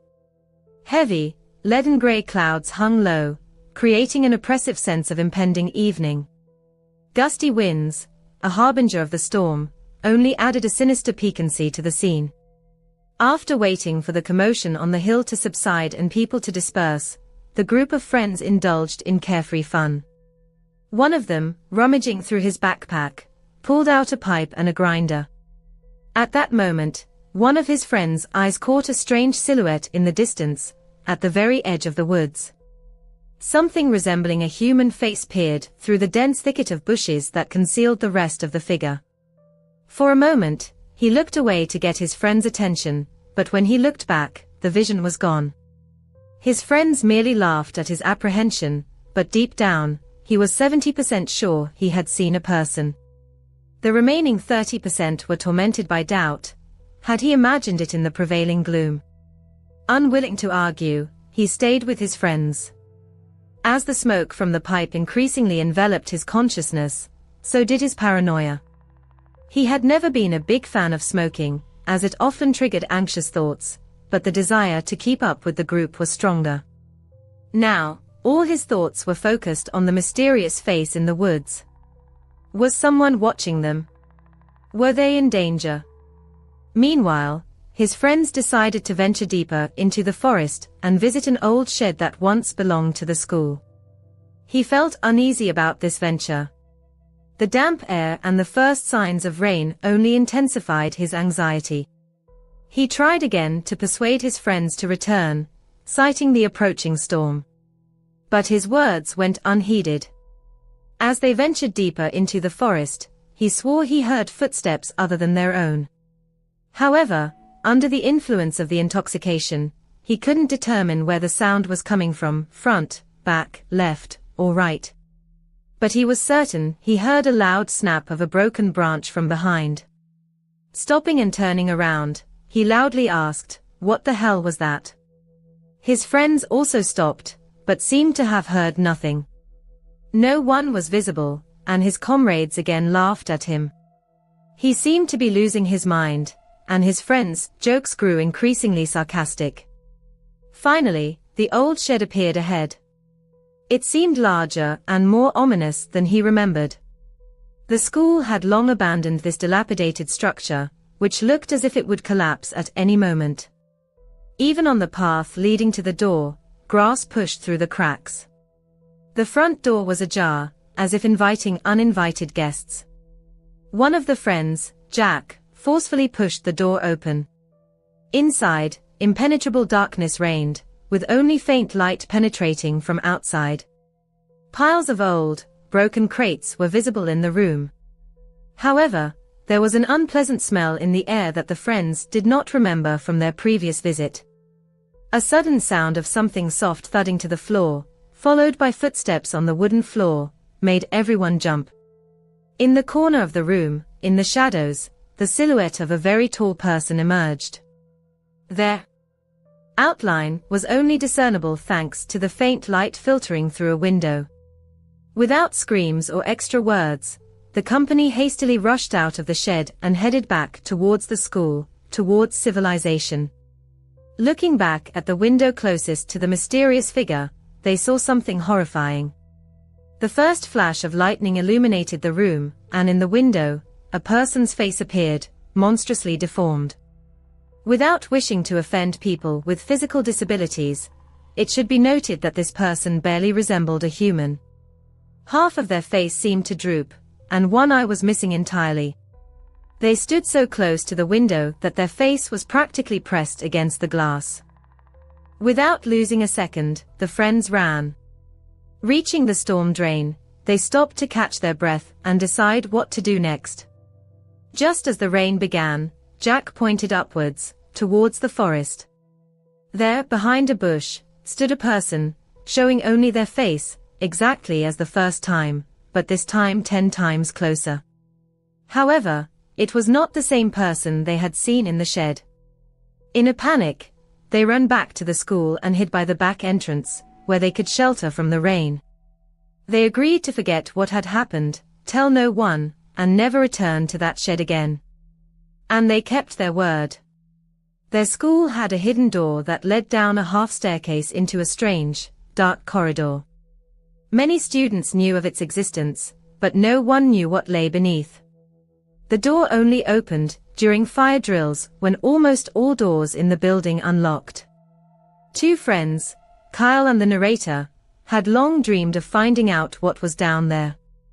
In their early high school years, they often got into trouble, and the plan to infiltrate the underground during a fire drill was one of their craziest schemes. They had 3 classes together, increasing the likelihood of being in the same class during a fire drill. And luck smiled on them during independent study. When the alarm sounded, Kyle and the narrator hurried to take cover in one of the restrooms, the door of which was thoughtfully propped open with a doorstop. They hid in a stall, waiting out the commotion until everyone had left the building. Descending the stairs after that proved easy. A dim light barely illuminated the doorway leading to the next flight of stairs, where complete darkness reigned. Attempts to find a light switch were futile, and they had to use their phone screens for orientation. Soon, they discovered a door with a warning sign, "Do not enter." Naturally, this only piqued their curiosity. The door seemed to weigh a ton and opened with a terrible screech, revealing a small square room. Strange clicking sounds echoed in the room, originating from a ventilation shaft in the corner. Deciding to investigate the source of these sounds, they approached the ventilation and heard grunting and moaning. Kyle suggested holding his phone screen up to the vent to peer inside. Unable to restrain his curiosity, the narrator followed Kyle's advice. Pressing his phone screen against the ventilation grate, he knelt down and heard someone breathing.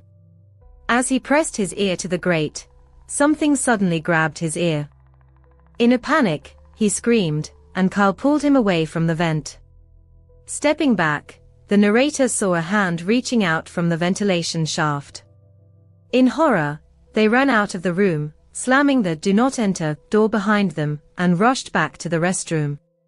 The next day, they decided to speak with a janitor named Tom, who wasn't particularly enthusiastic about his job. Tom didn't express anger about their trespassing into the forbidden area, only asking what they were doing there. They recounted what had happened and asked if anyone worked in the ventilation. Tom replied that no one had been in that room for years, and that it was impossible to access the ventilation downstairs. Kyle and the narrator exchanged glances, their hearts pounding with alarm as they wondered who or what was in that ventilation shaft that day. And yes, that night, even more toys flew over the fence, with greater force than before. One struck their sliding glass door with a resounding crash. In response, he and Laura installed additional lights in the backyard and ensured all gates were securely locked. He traveled extensively for work as a sales representative for a tech company, which meant Laura often spent nights alone at home. She began double-checking the locks before bed. "I don't like that guy," she confessed. "He gives me a bad feeling." Then came the night that changed everything. It was a Tuesday in July, hot and humid. He was at a conference in Austin, about 2 hours away, staying in a hotel. Laura texted him goodnight around 11, mentioning she was watching Netflix and would soon go to sleep. He drifted off early. His phone rang at 2:17 a.m. It was Laura hissing hysterically. "Someone's at the door! They're banging really hard!" His heart seized. He sat up, grabbed his laptop to check the app. Time twos. Lock yourself in the bedroom and call 911 if it gets worse. Through the app, he saw Mike on their porch, illuminated by the motion sensor. He was pounding on the door with his fist so loudly that the echo resonated through the neighborhood. "Open up!" Mike yelled. "I know you're in there. Give me my kids' toys." Laura was terrified. She said he sounded drunk or enraged. Then he started kicking the door. The door frame visibly shook on the camera feed. "He's trying to break in," she whispered. He called the police from his hotel room, giving them their address and describing what he was witnessing live. "My wife is alone and the neighbors are attacking the door. Please hurry." The dispatcher confirmed that patrols were already en route. He muttered something to himself and left. That same night, as if foreshadowing future upheaval, children's toys once again flew over the fence, this time with unprecedented force and frequency. One of them crashed with a deafening crack into the sliding glass door leading to the patio. In response, the narrator and Laura immediately installed additional lighting in the backyard and thoroughly checked the security of all gates, aiming to bolster their safety measures. Due to his profession, the narrator traveled extensively as a sales representative for a large tech company. This meant Laura often spent nights alone at home. During these times, Laura became particularly meticulous about checking all locks and bolts before going to bed. She didn't hide her apprehension, saying, "I really don't like that man. He gives me a very bad feeling."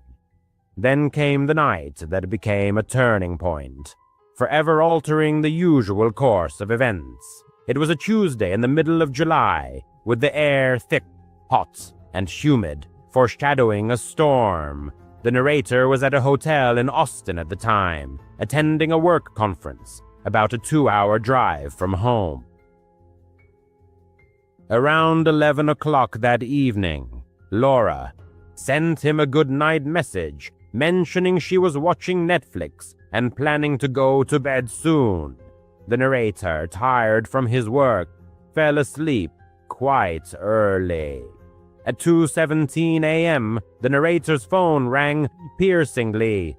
Laura's number flashed on the screen, and she hysterically whispered into the receiver, "Someone is at the door. They're pounding very hard." The narrator's heart tightened with alarm. He instantly sat up, grabbed his laptop to check the security system app. He quickly gave instructions. "Lock yourself in the bedroom immediately and call 911 if the situation worsens." Through the mobile application connected to their home surveillance system, the narrator clearly saw Mike standing on their porch. The neighbor's figure was brightly illuminated by the activated motion sensor. Mike furiously pounded on the front door with his fist, creating such loud thuds that their echo reverberated throughout the neighborhood. His voice, full of rage, pierced the night's silence. "Open up! I know you're in there! Give me my kids' toys!" Laura, inside, was gripped by genuine terror. She conveyed that Mike's voice sounded either drunk or filled with furious malice. Soon, Mike escalated from punching to furious kicks, shaking the door. The camera recording clearly showed the doorframe trembling from the impacts. Laura, full of panic, whispered, "He's trying to break in." The narrator immediately called the police from his hotel room, providing his exact home address and detailing the unfolding events he was watching live. "My wife is home alone, and the neighbor is attacking the door. Please hurry," he pleaded. The dispatcher assured him that patrol units were already en route to the location. As the narrator refocused on his conversation with Laura, his ears were assaulted by the deafening crash of breaking glass. "Oh my God, the kitchen window!" Laura shrieked in terror. Mike had managed to smash it.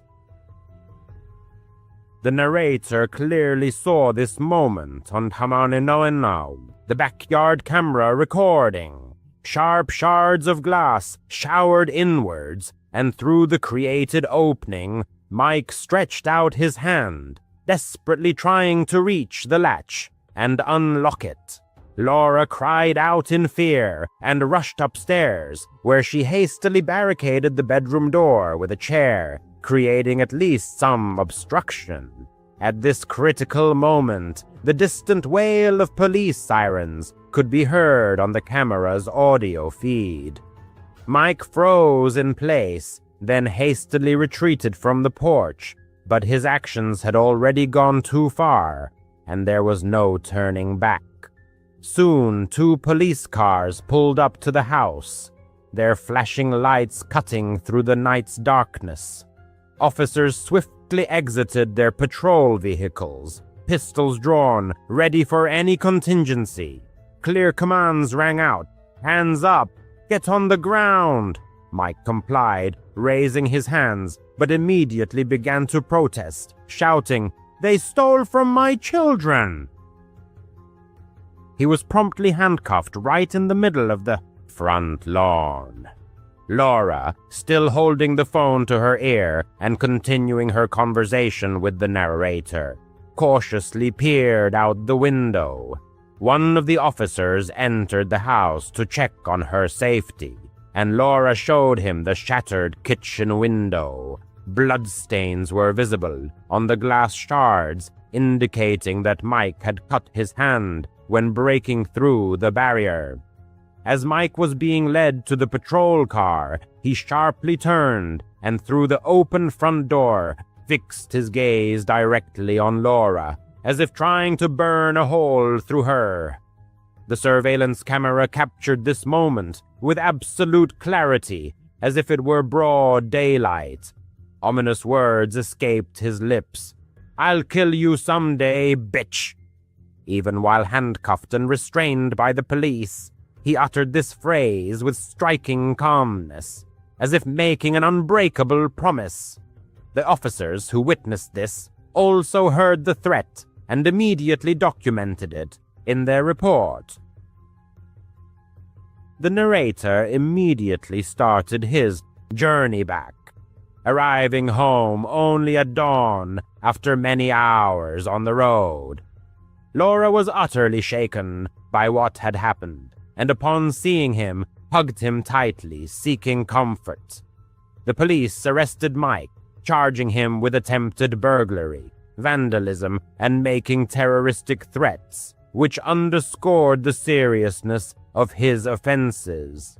He spent the night in jail, while the victims, in the meantime, obtained a court-issued restraining order intended to ensure their safety. The next day, his wife came over, offering her apologies and explaining her husband's behavior as anger management issues caused by work stress. The neighbors' children stopped throwing toys over the fence, and their family began to keep to themselves, avoiding contact. However, the deeply rooted fear in the hearts of the victims did not disappear. They repaired the broken window, installing reinforced glass instead of regular, and added even more surveillance cameras, striving to maximize their home's security. Now Laura flinches at every rustle and sound that breaks the night's silence. Her nerves remain on edge. The narrator sometimes rewatches that ominous recording, hearing Mike's chilling voice again and again, uttering, "I'll kill you someday." Mike is out on bail and still lives next door. The question that torments the narrator is, what if those words weren't just a threat, but a true intention? They are seriously considering moving, but the cost of real estate remains a significant obstacle. For now, all they can do is meticulously lock all doors and sincerely hope that this nightmare has finally ended. However, in rare moments of quiet and solitude, the narrator invariably asks himself the unsettling question, will Mike attempt another attack one of these coming nights? The events unfolded in July 2017 in Austin, Texas. The narrator, Emily, remembers this period well, as it was one of those sticky summer nights when the oppressive heat didn't subside, even after the sun dipped below the horizon. Her name is Emily, and that month she regularly visited the public pool located in Zilker Park. Emily's job was a constant source of stress, office weekdays downtown, an endless stream of emails. Swimming became her only way to find much-needed relaxation and escape from daily worries. That particular evening, Emily arrived at the pool quite late, around 7:30 p.m. She expected to find herself completely alone. The pool was almost empty, which suited her preferences perfectly. Only a couple of elderly men were leisurely gathering their towels, and a child was splashing in the shallow end under his mother's watchful eye. The lifeguard, a young college student named Jake, waved goodbye to her as he left early. "Lock up when you're done, guys," he called out as he departed. This situation was quite typical for the place. Budget cuts meant that no staff remained after sunset. Emily, however, didn't mind at all. The pool water felt pleasantly cool against the humid air, and the sharp scent of chlorine hung in the atmosphere. The continuous buzzing of cicadas in the trees created a unique, calming background noise. She smoothly glided into the deep end of the pool, adjusting her swimming goggles. Freestyle swimming had become her familiar routine. Slow, measured strokes allowed her thoughts to wander freely. With each movement, work worries and anxieties receded, dissolving into the water. The sun was already sinking low on the horizon, painting the sky in rich orange hues and stretching long shadows across the wet pool deck. The chain-link fence surrounding the pool rattled slightly in the gusts of wind, but Emily paid it no mind. This was her personal time, a moment of solitude and peace. Enos. As Mike was led to the patrol car, he abruptly turned and fixed his gaze through the open front door directly on Laura, as if trying to burn a hole through her. The surveillance camera captured the moment with absolute clarity, as if it were broad daylight. Ominous words escaped his lips. "I'm going to kill you someday, you bitch!" Even while handcuffed and restrained by the police, he uttered this phrase with striking calm, as though making an unbreakable promise. The officers who witnessed it also heard the threat and immediately documented it in their report. The narrator immediately turned back, arriving home only at dawn after many hours on the road. Laura was utterly shaken by what had happened, and upon seeing him, she embraced him tightly, seeking comfort. The police arrested Mike, charging him with attempted breaking and entering, vandalism, and making terroristic threats, which underscored the seriousness of his offenses. He spent the night in jail while the victims obtained a restraining order to ensure their safety. The next day, his wife came, offering her apologies and explaining her husband's behavior as anger management issues caused by work-related stress. The neighbors' children stopped throwing toys over the fence, and their family became reclusive, avoiding contact. However, the deep-seated fear in the victims' hearts never disappeared. They repaired the broken window, replacing it with reinforced glass, and added even more surveillance cameras, striving to maximize their home's security. Now Laura startles at every rustle and sound that breaks the night's silence, her nerves remaining on edge. The narrator sometimes rewatches that sinister recording, hearing Mike's chilling voice repeat, "I'm going to kill you someday." Mike is out on bail and still lives next door. The question that torments the narrator is, what if those words weren't just a threat, but a true intention? They seriously consider moving, but the cost of real estate remains a significant obstacle. For now, all they can do is meticulously lock all the doors and sincerely hope this nightmare has finally ended. Yet in rare, moments of silence and solitude, the narrator invariably asks a disturbing question. Will Mike attempt another attack one of these coming nights? The events unfolded in July 2017 in Austin, Texas. The narrator, Emily, remembers this period well, as they were some of those sticky summer nights when the oppressive heat didn't relent even after the sun had dipped below the horizon. Her name is Emily, and that month she regularly visited the public pool located in Zilker Park. Emily's job was a constant source of stress, office days downtown, an endless stream of emails. Swimming became her only way to find much-needed relaxation and escape from daily worries. On that particular evening, Emily arrived at the pool quite late, around 7:30 p.m. She expected to be completely alone there. The pool was almost deserted, which suited her preferences perfectly. Only a couple of elderly men were slowly gathering their towels, and a child splashed in the shallow end under the watchful eye of his mother. The lifeguard, a young college student named Jake, waved goodbye to her as he left early. "Lock up after you're done, guys," he shouted as he departed. This situation was quite typical for the place. Budget cuts meant no staff stayed after sunset. Emily, however, didn't mind at all. The pool water felt pleasantly cool against the humid air, and the sharp smell of chlorine hung in the air. The continuous buzzing of cicadas in the trees created a unique, calming background noise. she smoothly glided into the deep end of the pool, adjusting her swimming goggles. Freestyle swimming had become her routine. Slow, measured strokes allowed her thoughts to wander freely. With each movement, work worries and anxieties receded, dissolving into the water. The sun was already sinking low on the horizon, painting the sky in rich orange hues and casting long shadows across the wet pool deck.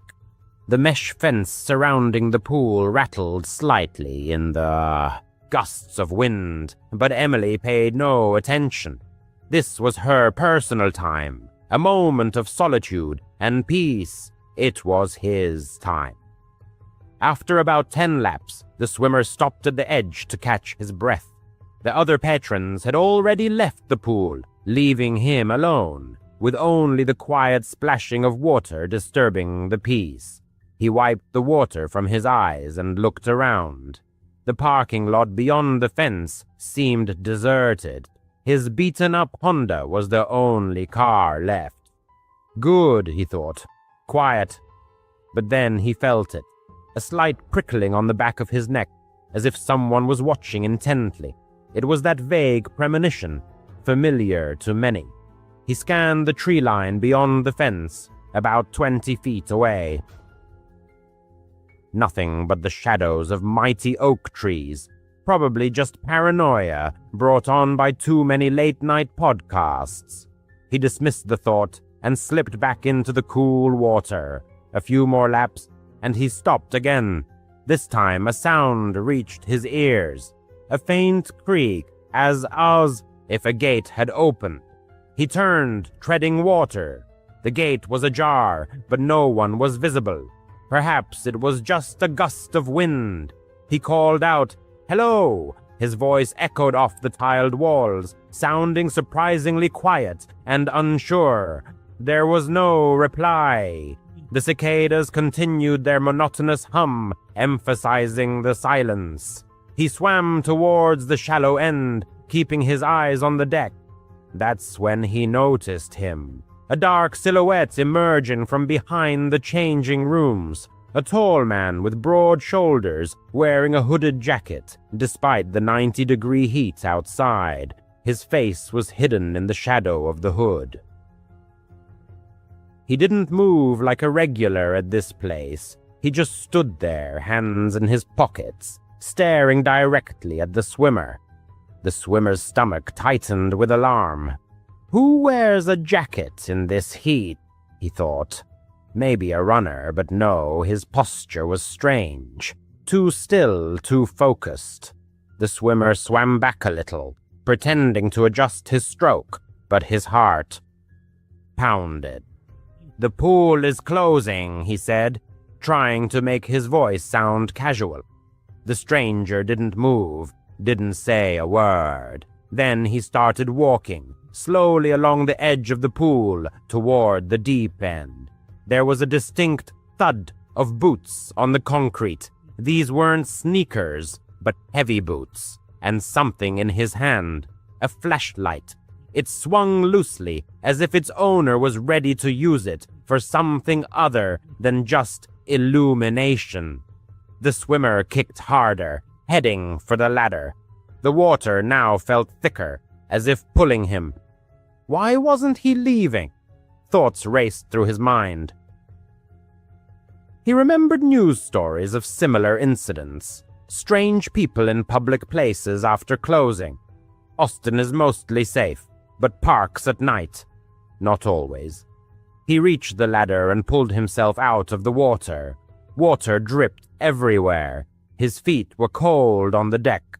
He quickly grabbed his towel, wrapped it around himself, and headed for the gate. A brisk walk, not a run. Don't show fear. The stranger matched his pace, walking parallel on the other side of the pool. The flashlight clicked on, and a bright beam of light hit him directly in the eyes. The swimmer flinched, blinded for a second. "What the hell?" he muttered to himself. The light went out, and the stranger was closer now, crouched at the edge, as if measuring the distance for a jump. Panic washed over the swimmer. He bolted for the gate, his bare feet slapping on the wet concrete behind him. The stranger's steps quickened, and then a sound that froze him from the inside. A low chuckle, raspy, as if he had been waiting for this. The swimmer yanked open the gate, the metal clanged loudly and ran to his car. Keys, where were his keys? In his bag by the lounge chair. No, he'd left them in the car, unlocked. Stupid habit. He dove inside, locked the doors, the engine roared, tires squealed as he sped away. In the rear-view mirror, the stranger stood by the gate, just standing there, the flashlight dangling. He wasn't chasing, but watching. The swimmer drove straight home, his hands trembling on the steering wheel. He called the police from his apartment, but what could he say? Some guy scared him at the pool. They took a report, said they'd check it out. He never heard anything more. That was over 2 years ago. He stopped swimming there. Ennius. Undoubtedly, having a dog in the house, especially when a person lives alone, is of immense value. It's not just about having company, but also about security. Canine instincts are extraordinarily developed, allowing them to notice the slightest changes in their environment before a human does. That's why, when the author moved out of his parents' house and began living on his own, he firmly decided to get a 4-legged friend who could not only brighten his loneliness, but also protect him if necessary. This loyal companion became Jenny, a German shepherd known for her boundless devotion, protective instinct, and amazing ability to sense danger. In moments when the silence in the house became oppressive and the space seemed too empty, Jenny's even breathing, or the sound of her claws gently tapping on the parquet floor, helped the author cope with feelings of loneliness. She was more than just a pet to him. She became a true member of the family. That evening started out completely ordinary and gave no indication of any trouble. The author spent most of his time comfortably settled on the couch, engrossed in watching a series on his laptop.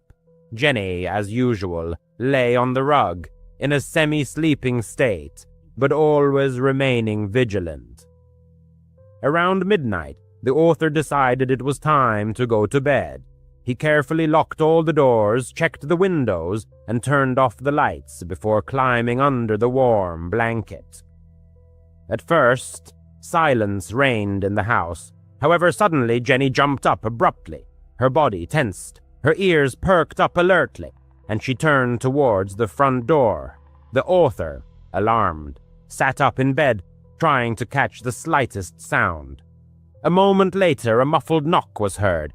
He froze, unsure if he had imagined it. Who could be knocking on the door so late at night? Jenny barked sharply and deeply, and immediately the knock was repeated, this time more insistent. The author cautiously slipped out of bed and headed into the hallway. From there, he could see the front door, but he couldn't make out who was standing behind it. Jenny was already there, pressed against the door with her whole body and barking furiously, which made the author's heart clench. Then he heard a male voice shout, "Delivery! I just need you to come out so I can take a picture as proof." Every word seemed out of place and suspicious. Delivery services don't operate at this hour, the author thought. Besides, he hadn't ordered anything. Intuition told him to remain silent and not open the door. He hoped the stranger would realize he had the wrong address and leave. However, instead, the knocking turned into rough banging. Jenny growled with such ferocity that she seemed ready to tear the door to pieces. The man raised his voice, now sounding more insistent. "Come on, I just need you to come out for a second." The author, gripped by fear, retreated into his bedroom, locked the door, and grabbed his phone with trembling hands. He dialed 911. The operator answered immediately, asking what was happening. The author, trying not to raise his voice, whispered into the phone that someone was at his door, pretending to be a delivery person and trying to get him to come out. The dispatcher's calm voice advised him to stay on the line, not to leave the room, and not to make any noise. Police officers were already on their way, but as the author spoke, the situation began to deteriorate rapidly. The banging became stronger and stronger, and the door began to shake in its hinges. Jenny barked furiously, throwing herself at the door as if sensing imminent danger. And then there was a sharp crack of breaking wood, echoing throughout the house. The author's insides went cold. The stranger was trying to break down the door. Jenny lunged forward as soon as the door gave way. The sounds that followed merged into a chaotic nightmare, the dog's ferocious growling, the man's gasps, the crash of falling furniture. The author pressed himself against the wall, not letting go of the phone and whispering every detail of what was happening to the dispatcher. "He's inside! My dog is attacking him! Please hurry!" Suddenly, there was a metallic clang, and something fell to the floor. In the chaos, the author didn't immediately realize that it was more than just an object. It was a knife. The author's heart seemed to stop beating. The next sound caused him unbearable pain. Jenny yelped pitifully. The author's heart clenched with pain and fear. He wanted to rush to her aid, but the dispatcher begged him to stay in the room. Tears burned his eyes as he helplessly listened to his loyal dog desperately fight for his safety. The man cursed, fending off Jenny, and the house shook with every movement they made. The author couldn't tell who was gaining the upper hand in this fight. He continued to whisper into the phone, praying that the police would arrive in time, and then finally the sound of police sirens pierced the night silence. Red and blue lights flashed through the windows, painting the walls of the author's room. Loud shouts filled the house, authoritative and confident. "Police! Drop the weapon! Hands up!" The struggle moved elsewhere. Heavy footsteps echoed inside the house. The author heard the man shout, then a dull thud as he was tackled to the ground. The clanging of handcuffs marked the end of the fight. "Police! You're safe!" a voice called out, followed by a knock on the author's bedroom door. He slowly opened the door, feeling his legs trembling.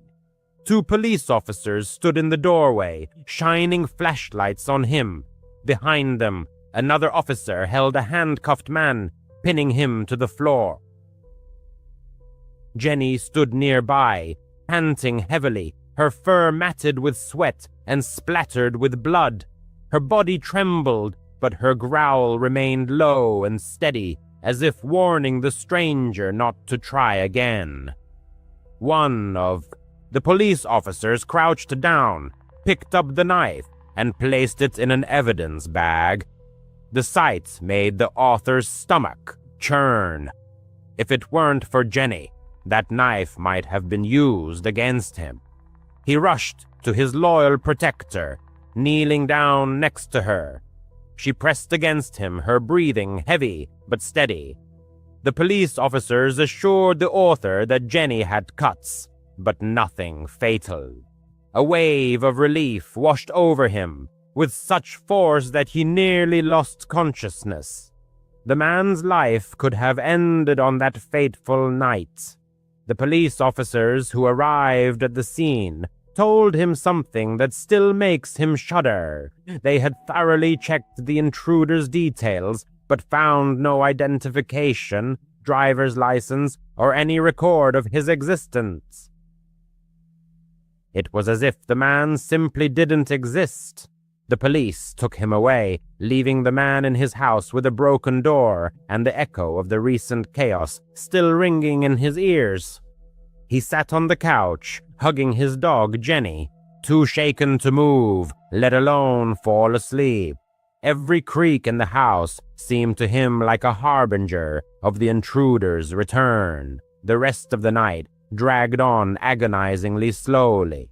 Jenny eventually dozed off in a restless sleep next to him, but he remained vigilant, his eyes fixed on the doorway, which was now just a gaping hole sealed with police tape.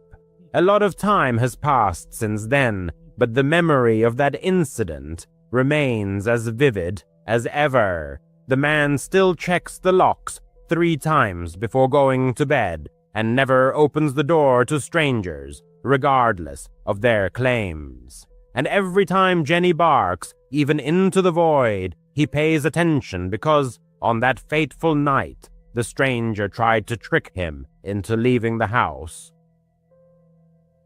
If it hadn't been for his dog's vigilance and the prompt arrival of the police, he might not be alive to tell the story. Jenny saved his life. About 3 months ago, he moved to a new house in a quiet suburb where everyone keeps to themselves. The lawns are neatly manicured.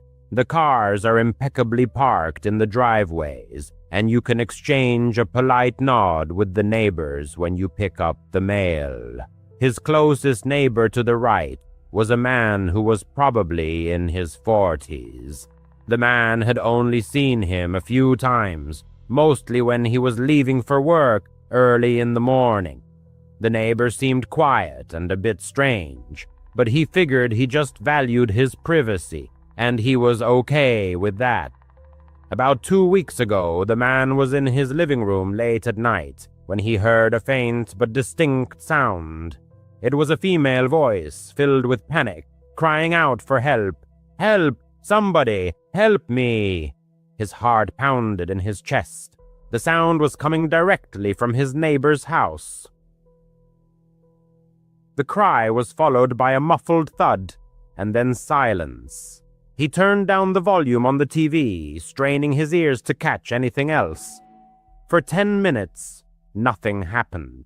He tried to convince himself that it was probably just a normal argument between spouses, and that it was none of his business. The man tried to put it out of his mind and go to sleep. However, the same thing happened 2 nights later, but this time the cry was louder and more desperate. "Oh God, help! Let me go! Help me!" The genuine terror in the woman's voice made his hair stand on end. The cry was followed by a strange sound, and then there was an eerie silence. This time he couldn't shake the feeling that something serious was happening. He began to watch the house next door more closely.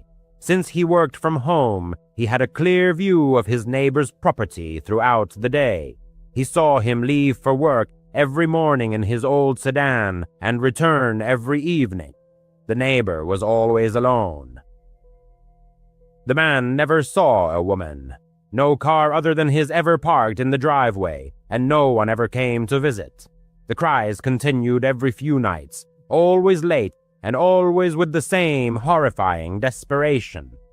His mind began to race. If there was a woman there, why had he never seen her? Was his neighbor holding her captive? The thought made him nauseous. Every time he heard her voice, he froze, and his body tensed. The man felt like a coward for not doing anything. But what could he do? Call the police and report that he had heard an argument. They would probably tell him to mind his own business if he hadn't seen anything. After another week filled with anxiety and guilt, the man couldn't take it anymore. One Saturday morning, he saw his neighbor outside watering his plants and decided he had to say something. He walked over to him, forcing a friendly smile.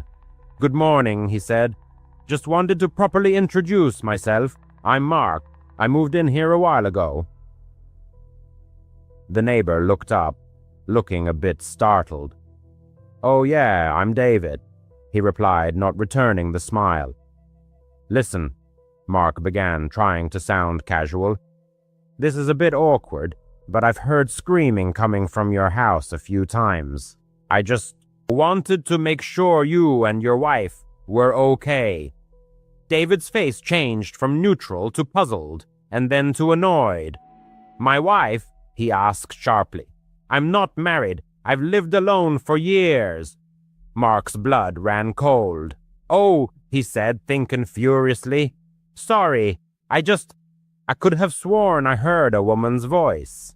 "You must be mistaken," David replied dryly, turning back to his plants.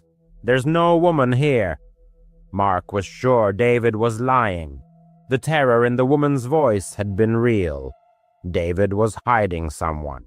He had had enough. Mark went back into the house, his hands shaking, and called 911. He told the dispatcher everything he knew, about the cries for help, about how he had never seen a woman, and about how his neighbor had lied to his face, claiming he lived alone. Mark reported that he believed his neighbor may have kidnapped someone and was holding them against their will. Within 15 minutes, 2 police cars were parked in front of David's house. Mark watched through the blinds as the police officers knocked on his door, and agitated David answered the door, visibly annoyed by the unexpected visit. After a brief conversation, he reluctantly invited the officers inside. My heart pounded in my chest as I watched them methodically search the rooms, moving from window to window. Time stretched on agonizingly slowly. I wondered if they would lead out a tearful woman or David himself in handcuffs. After about 20 minutes, the officers emerged, followed to my astonishment by David, not only without handcuffs but laughing. One of the officers, spotting me on the porch, addressed me. "You called the police, sir?" "Yes, that was me," I replied, feeling utterly bewildered. "Did you find her?" The officer sighed and suggested, "We've located the source of the noise. Why don't you take a look for yourself?"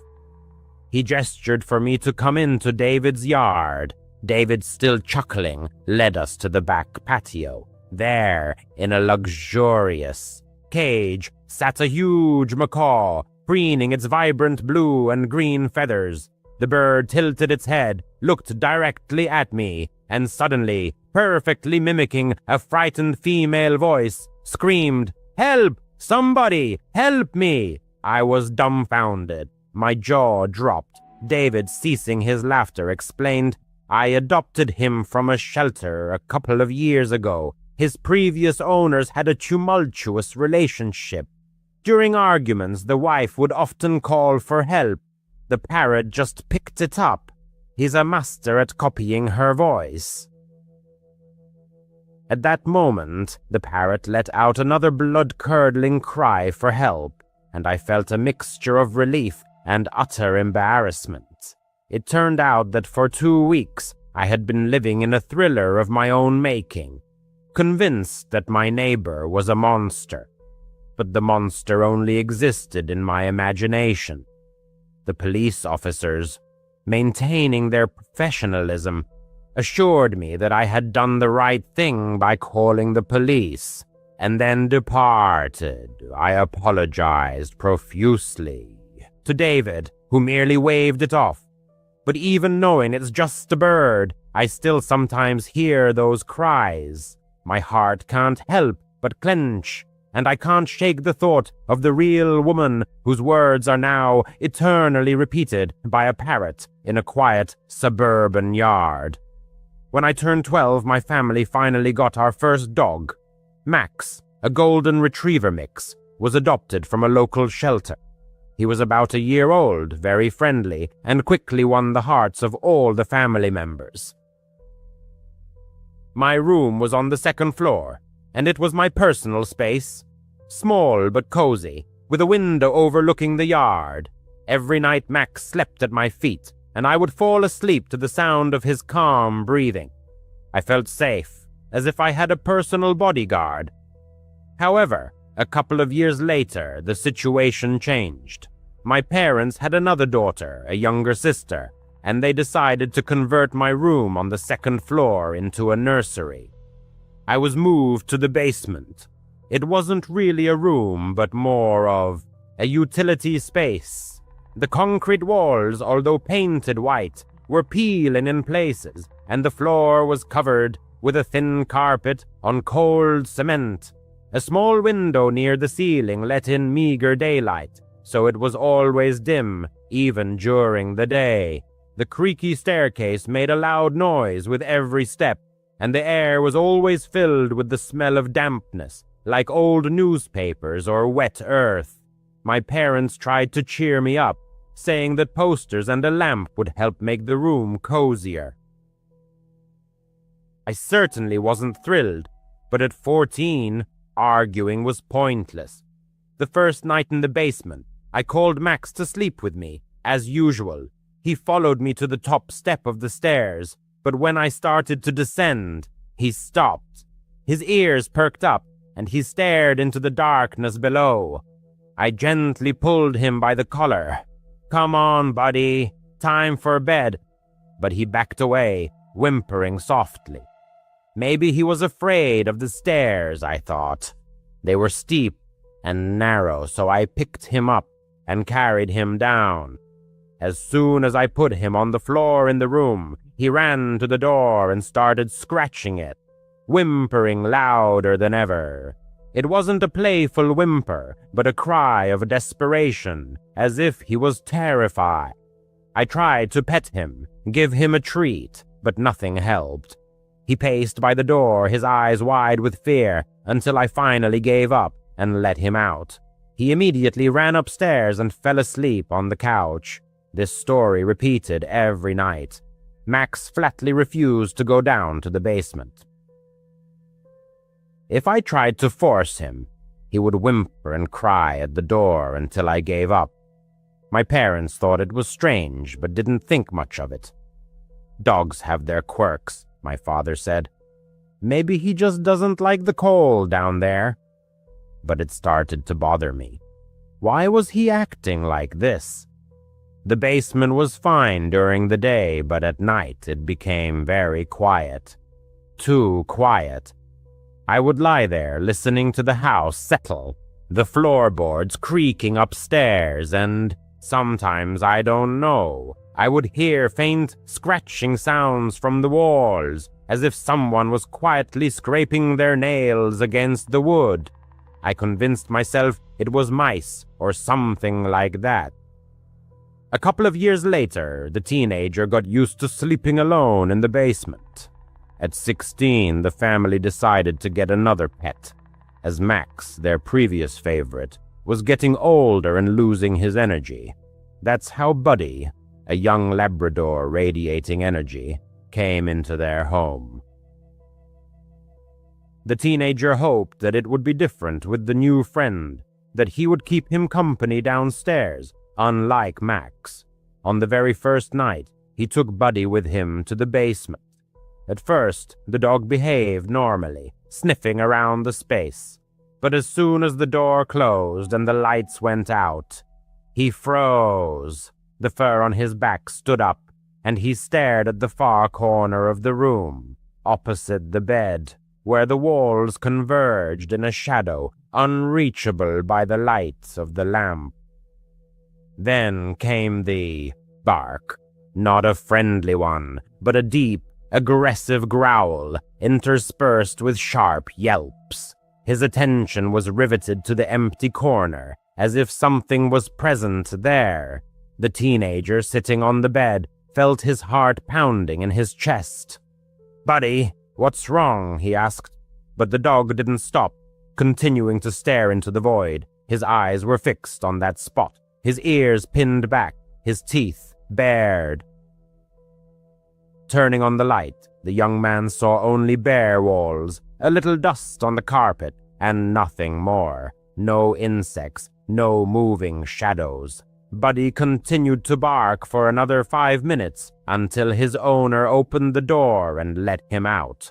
The dog shot up the stairs and never returned. The same story repeated with Buddy. He disliked the basement from day one. If they tried to force him to stay, he would whimper, scratch at the door, and bark at the same empty corner. It scared the teenager. What did the dog see that he didn't? Soon he began to notice other strange things. The temperature in the room would drop randomly. Reading in bed, he would suddenly feel the air become 10 degrees colder. Even in summer, goosebumps would run down his body. Sometimes the air felt heavy, as if someone was breathing with him. One night, he heard footsteps, not from above, but a soft shuffling on the carpet in his room. Half asleep, the teenager felt the footsteps approaching the bed. Sitting up abruptly, he turned on the light, but saw no one. The door was closed. There was no one in the room. His heart was pounding so hard that he couldn't fall asleep for a long time. Checking the window, he made sure it was locked and too high for anyone to climb in. From then on, he started leaving the nightlight on. Then things started to move. First, small things. A phone left on the nightstand would end up on the floor, on the other side of the room. The zipper on the backpack, which he had definitely zipped up, was unzipped. The young man tried to convince himself of forgetfulness, but deep down he knew it wasn't true. One day he found scratches on the inside of the closet door, thin lines, as if from fingernails. There were only shelves and clothes in the closet.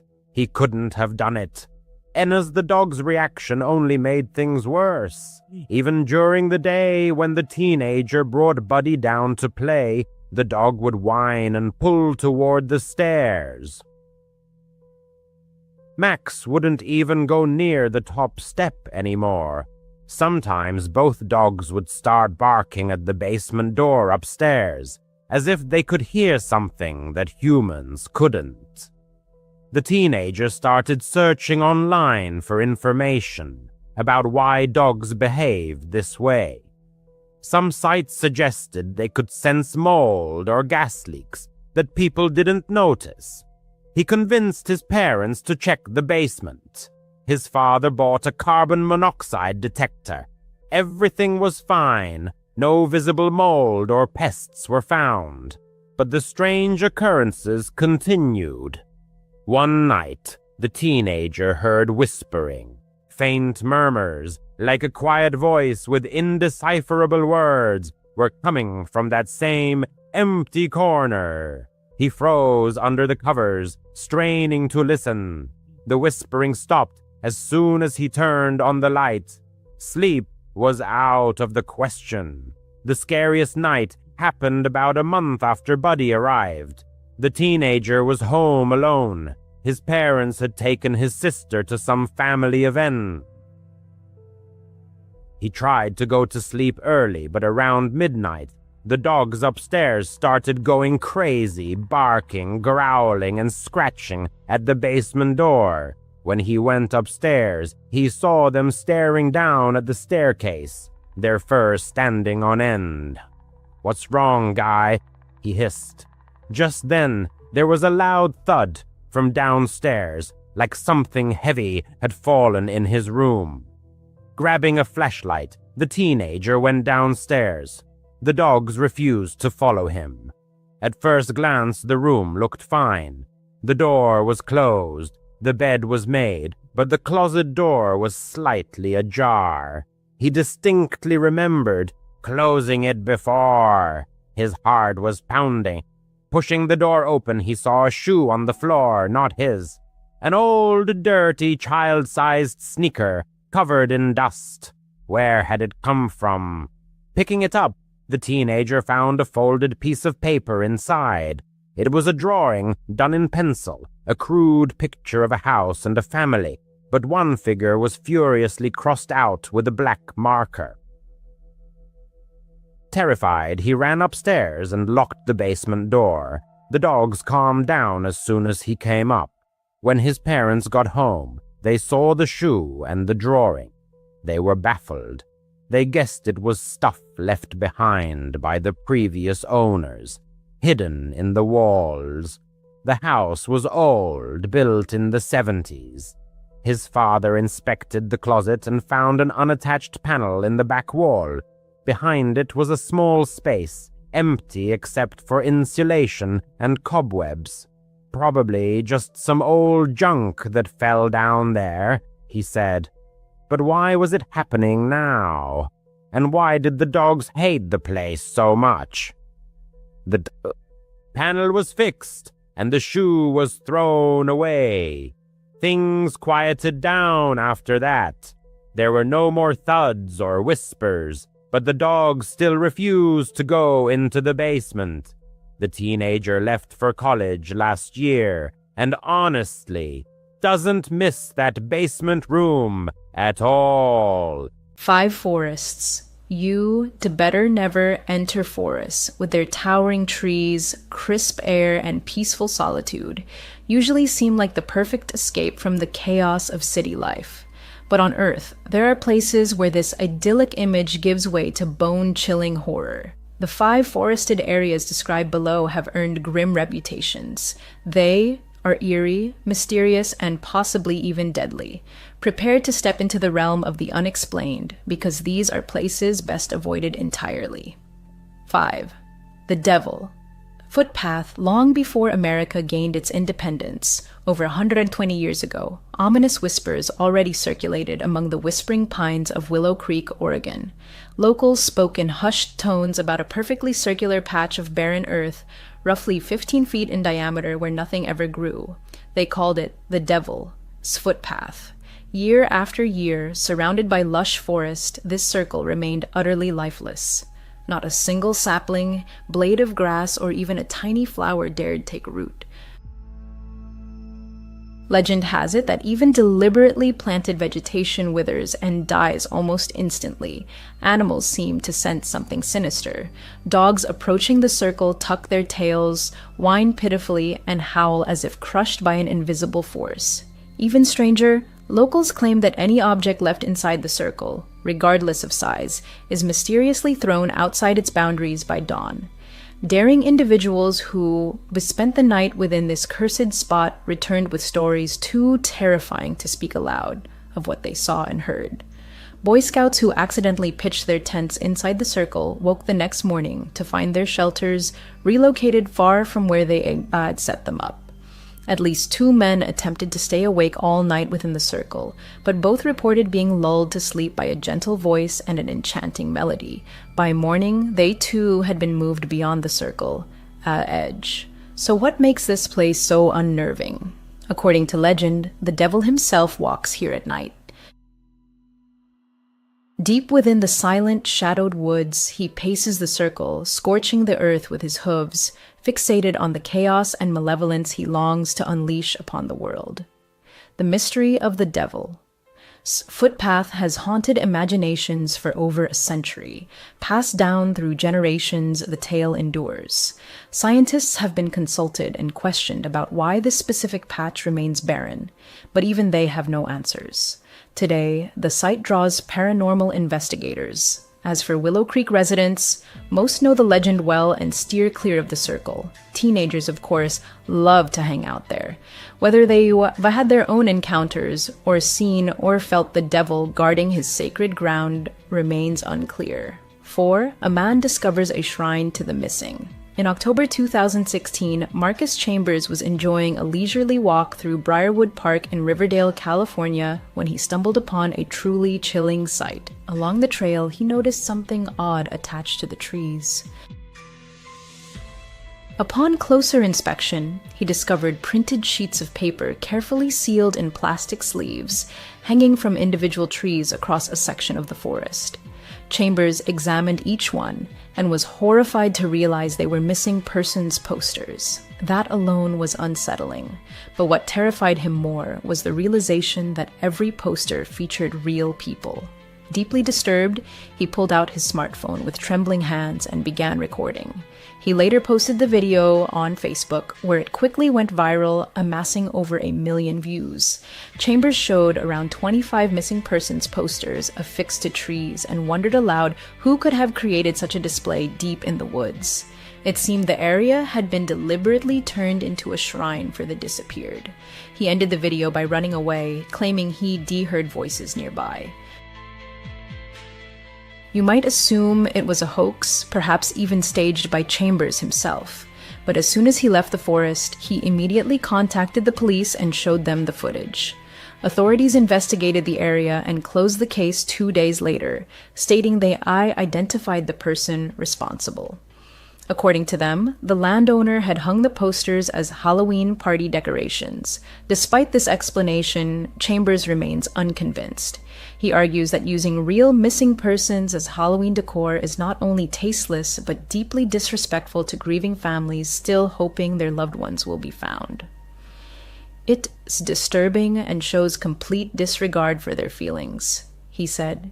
The posters and materials looked weathered, as if they had been there for a long time. Maybe they just claimed it was Halloween decor because it was discovered right before the holiday. Some viewers offered alternative theories. One suggested it was leftover film set dressing from a new movie, The Blackwood Witch.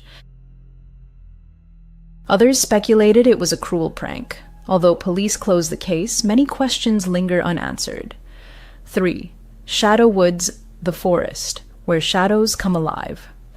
Welcome to Shadow Woods, Maine, a forest that whispers of ghosts and secrets, widely regarded as one of the most haunted places in North America. Why? There are many reasons, and each is more chilling than the last. Here dwells the terrifying Shadow Woods demon.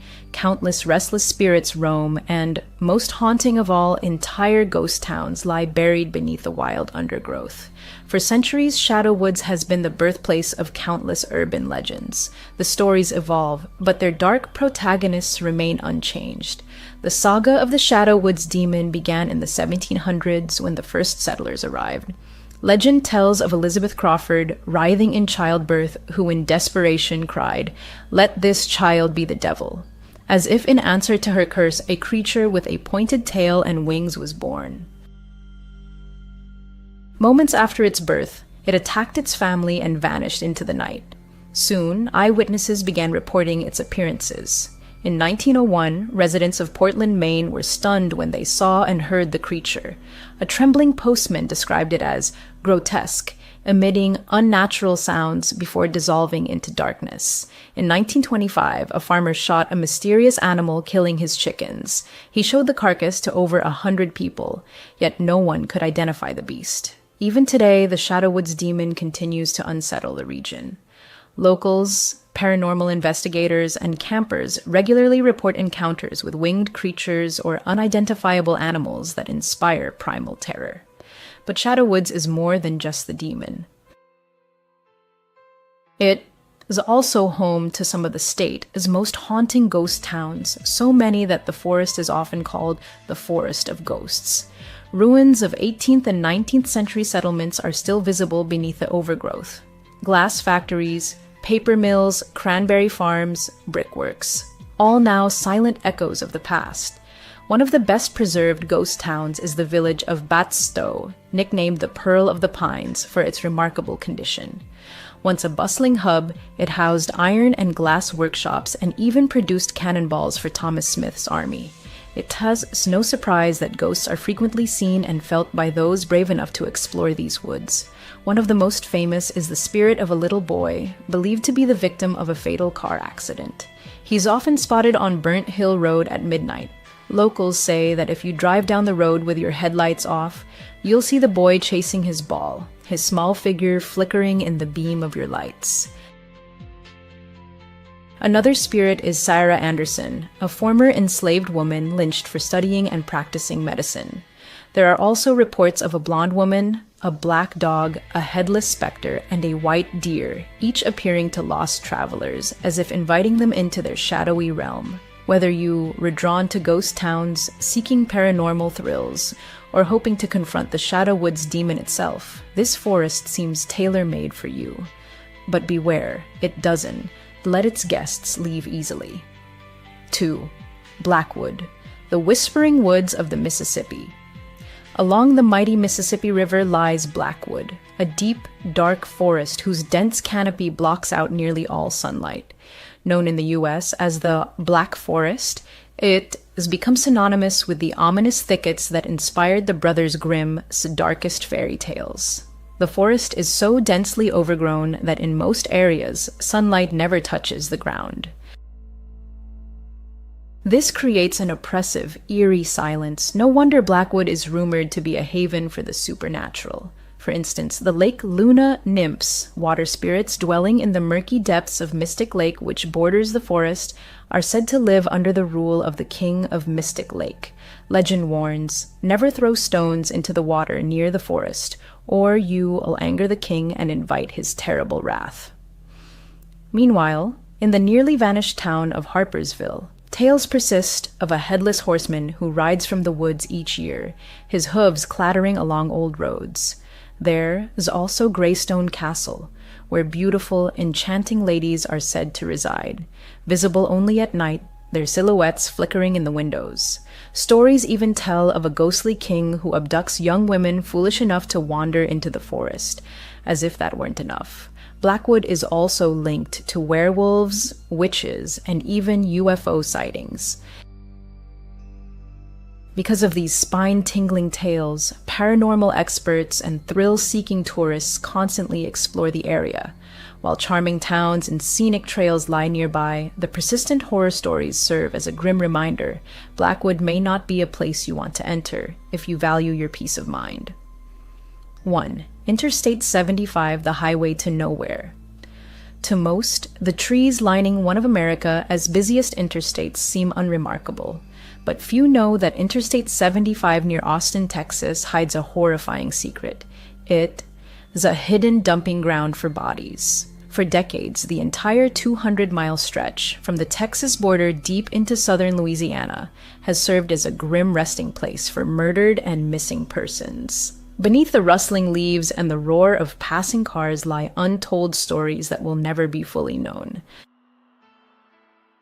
A trail of tragedy. Highway 75, Graveyard of the Innocent. Highway 75 and its surrounding forests have silently witnessed unspeakable cruelty, becoming the final resting place for at least 30 victims.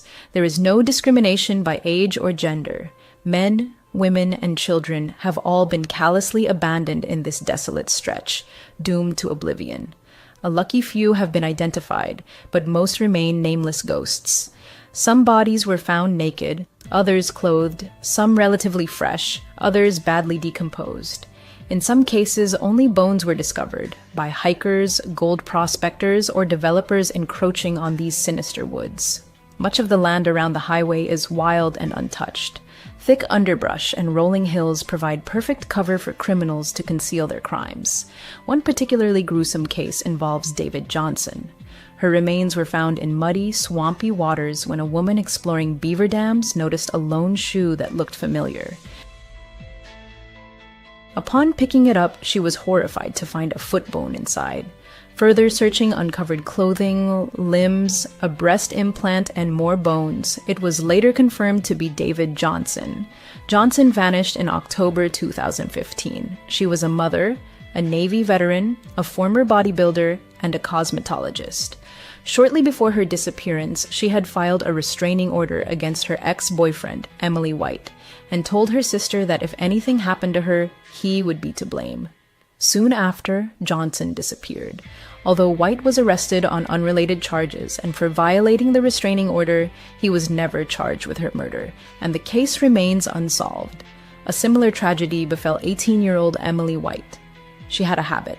Whenever her boyfriend called, she'd drive to a payphone near a local convenience store on Oak Ridge Road in Springdale to call him back. She always did this.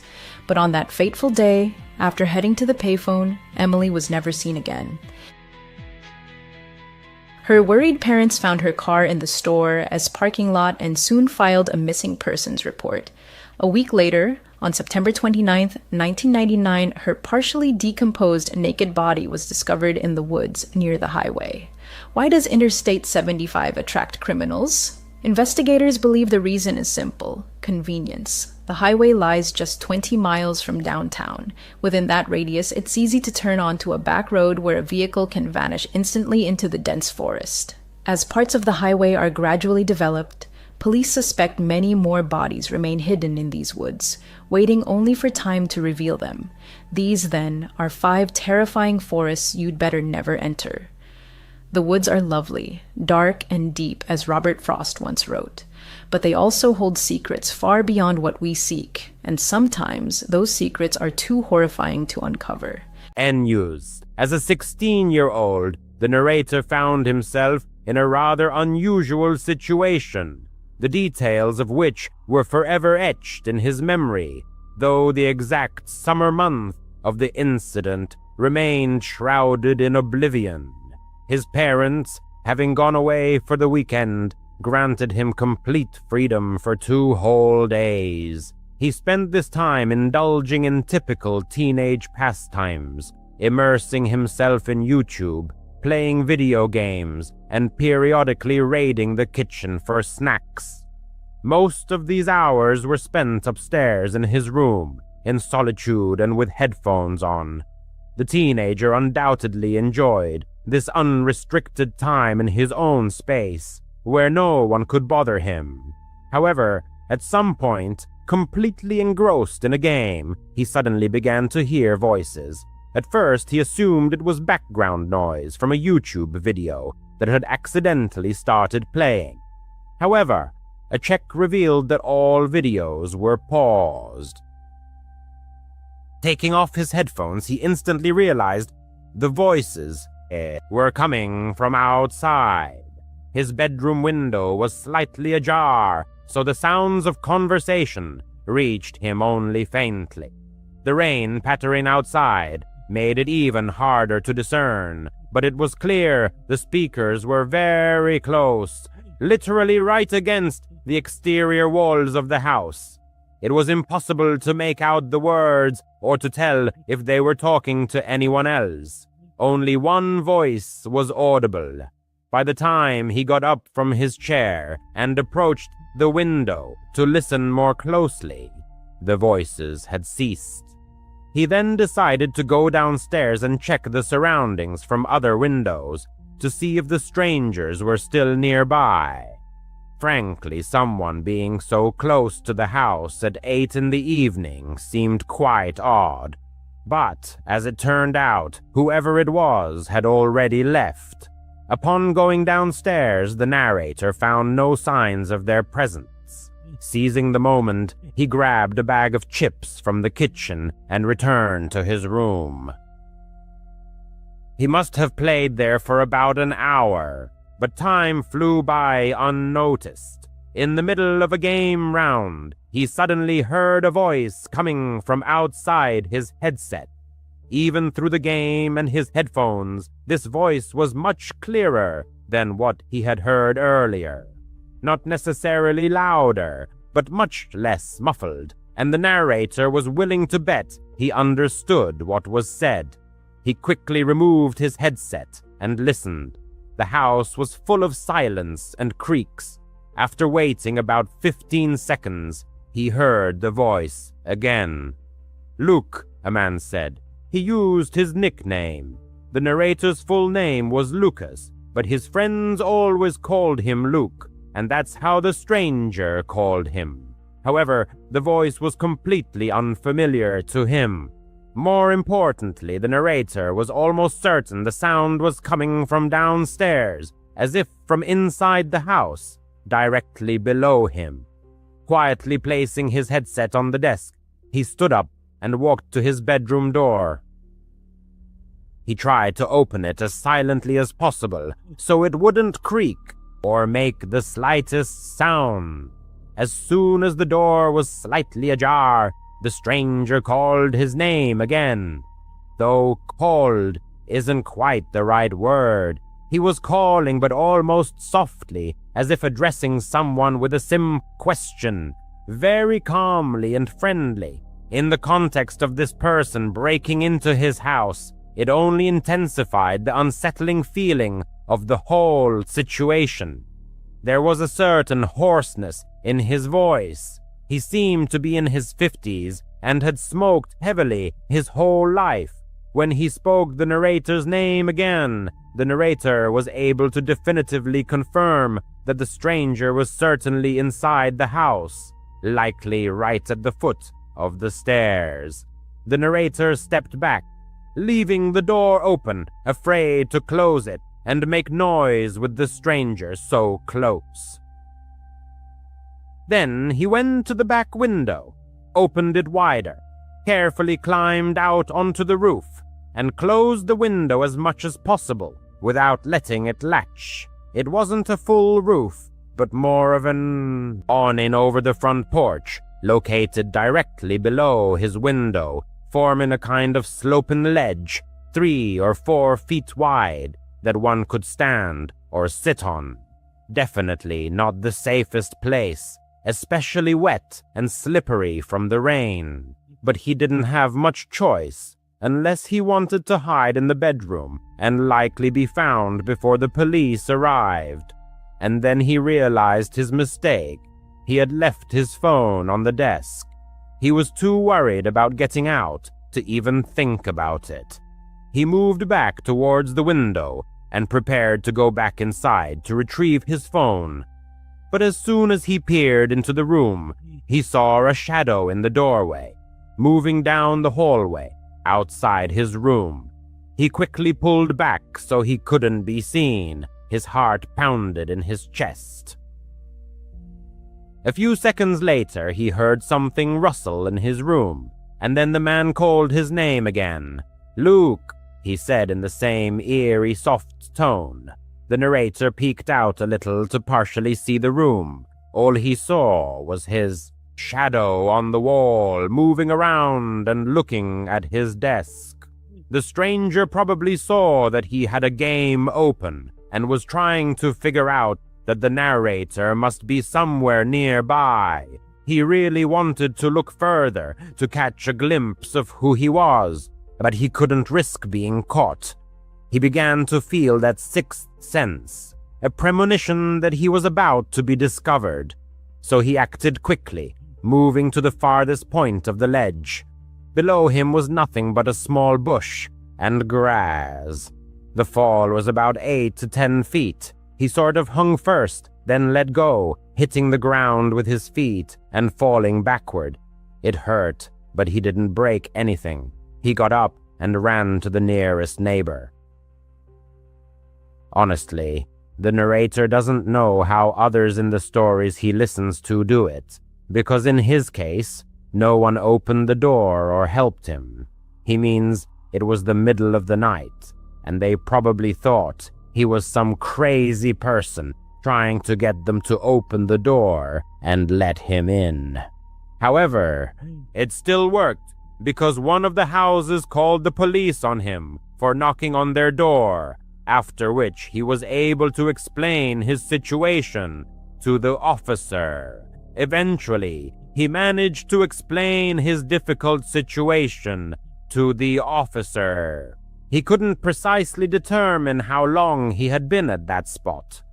By his estimate, about 20 minutes passed until the police officer arrived. The intruder who had entered his house disappeared without a trace, but the law enforcement officer found the window in his room wide open. The stranger had probably used the ledge to leave the dwelling once the homeowner had already departed. A painful pang gripped the man's heart as he chillingly realized how close the danger had been. Over the next few days, the man's legs swelled significantly after the jump, but fortunately, no irreversible or lasting health damage was sustained. It's astonishing to realize that this split-second decision could very well have been life-saving, preserving his life or preventing the realization of any sinister intentions the uninvited guest might have harbored. He will probably always be bothered by the thought that he was on the verge of seeing this person's face, but never could. In part, he regretted not taking the risk and looking. But now, out of mortal danger, it's easy to rationalize such things. As far as he and his family knew, the stranger never reappeared or made any contact.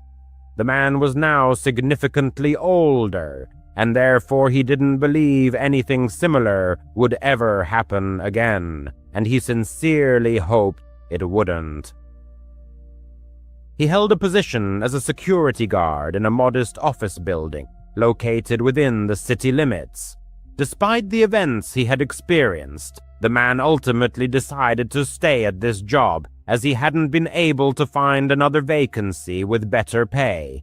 He was confident he would leave this place at the first opportunity. One of the reasons he accepted this job, and had no prejudice against it, was that the office building was part of a large business district, or office park, located in a very prestigious area of the city.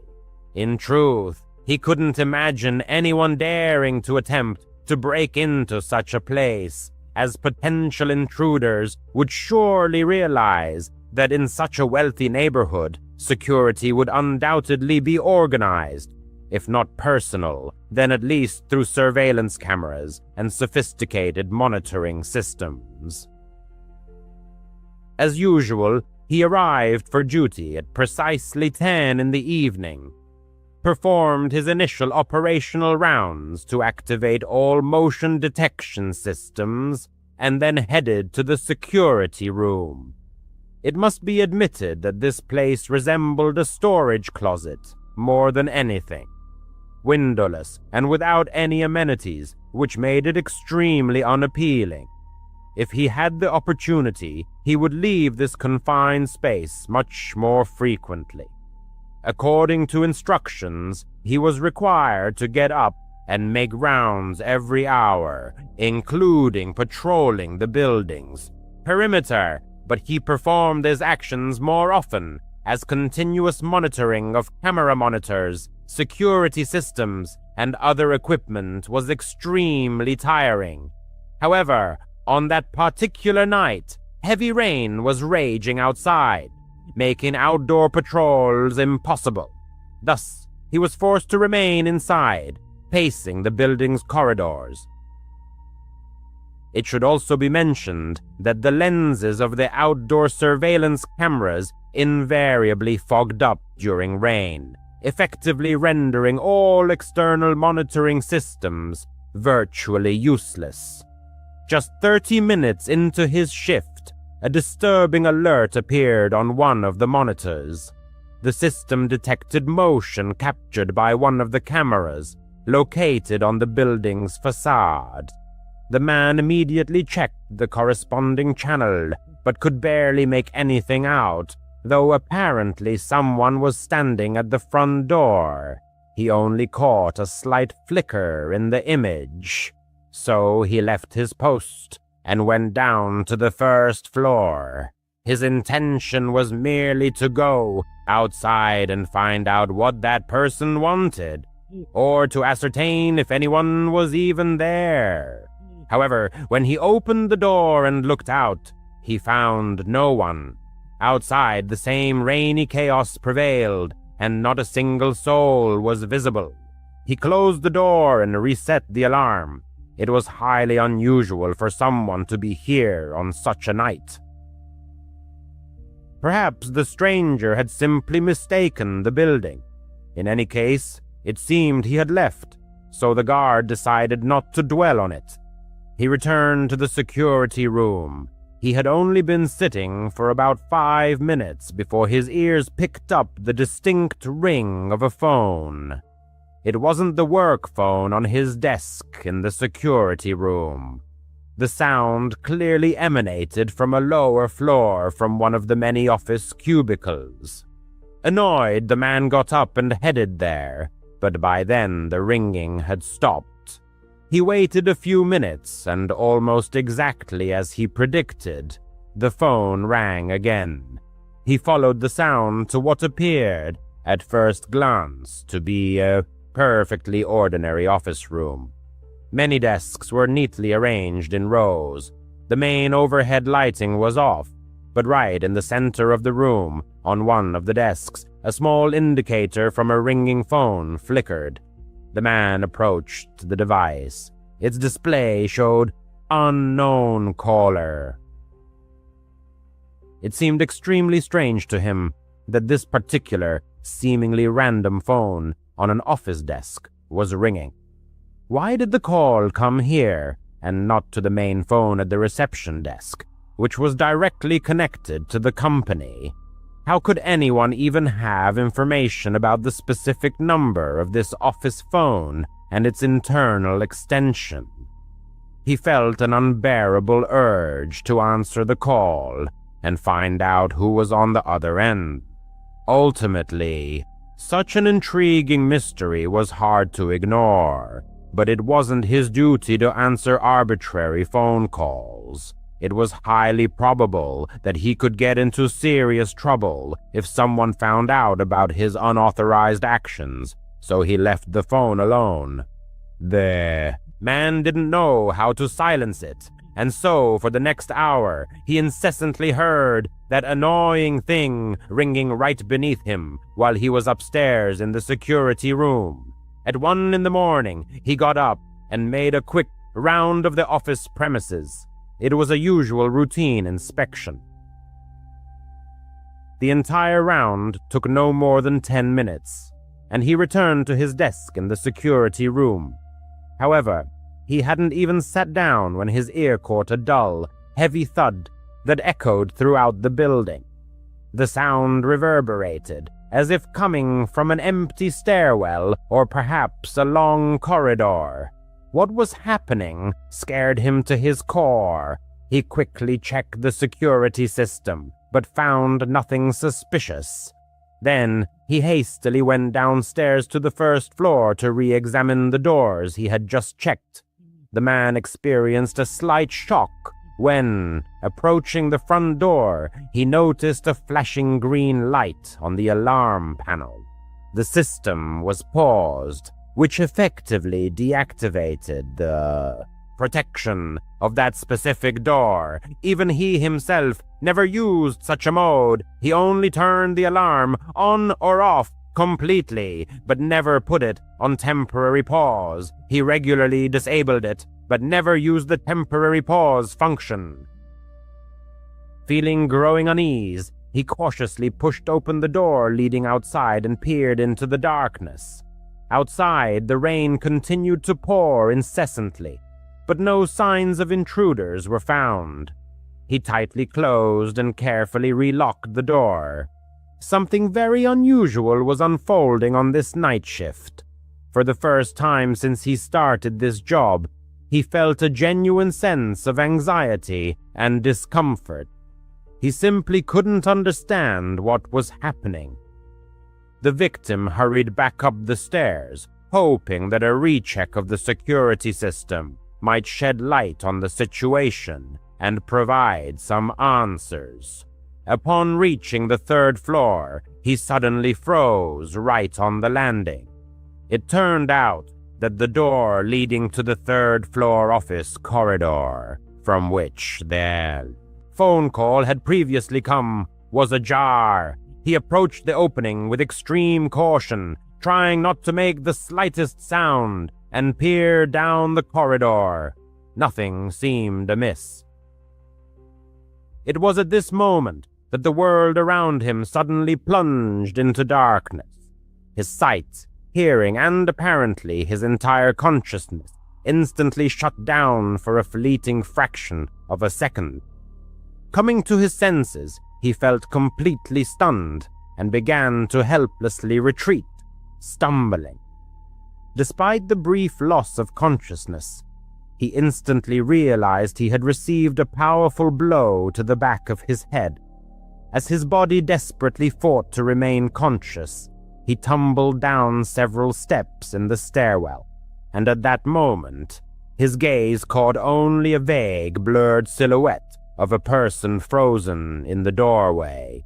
He immediately got to his feet and, staggering, climbed the remaining steps, while a continuous ringing filled his ears and his head throbbed painfully.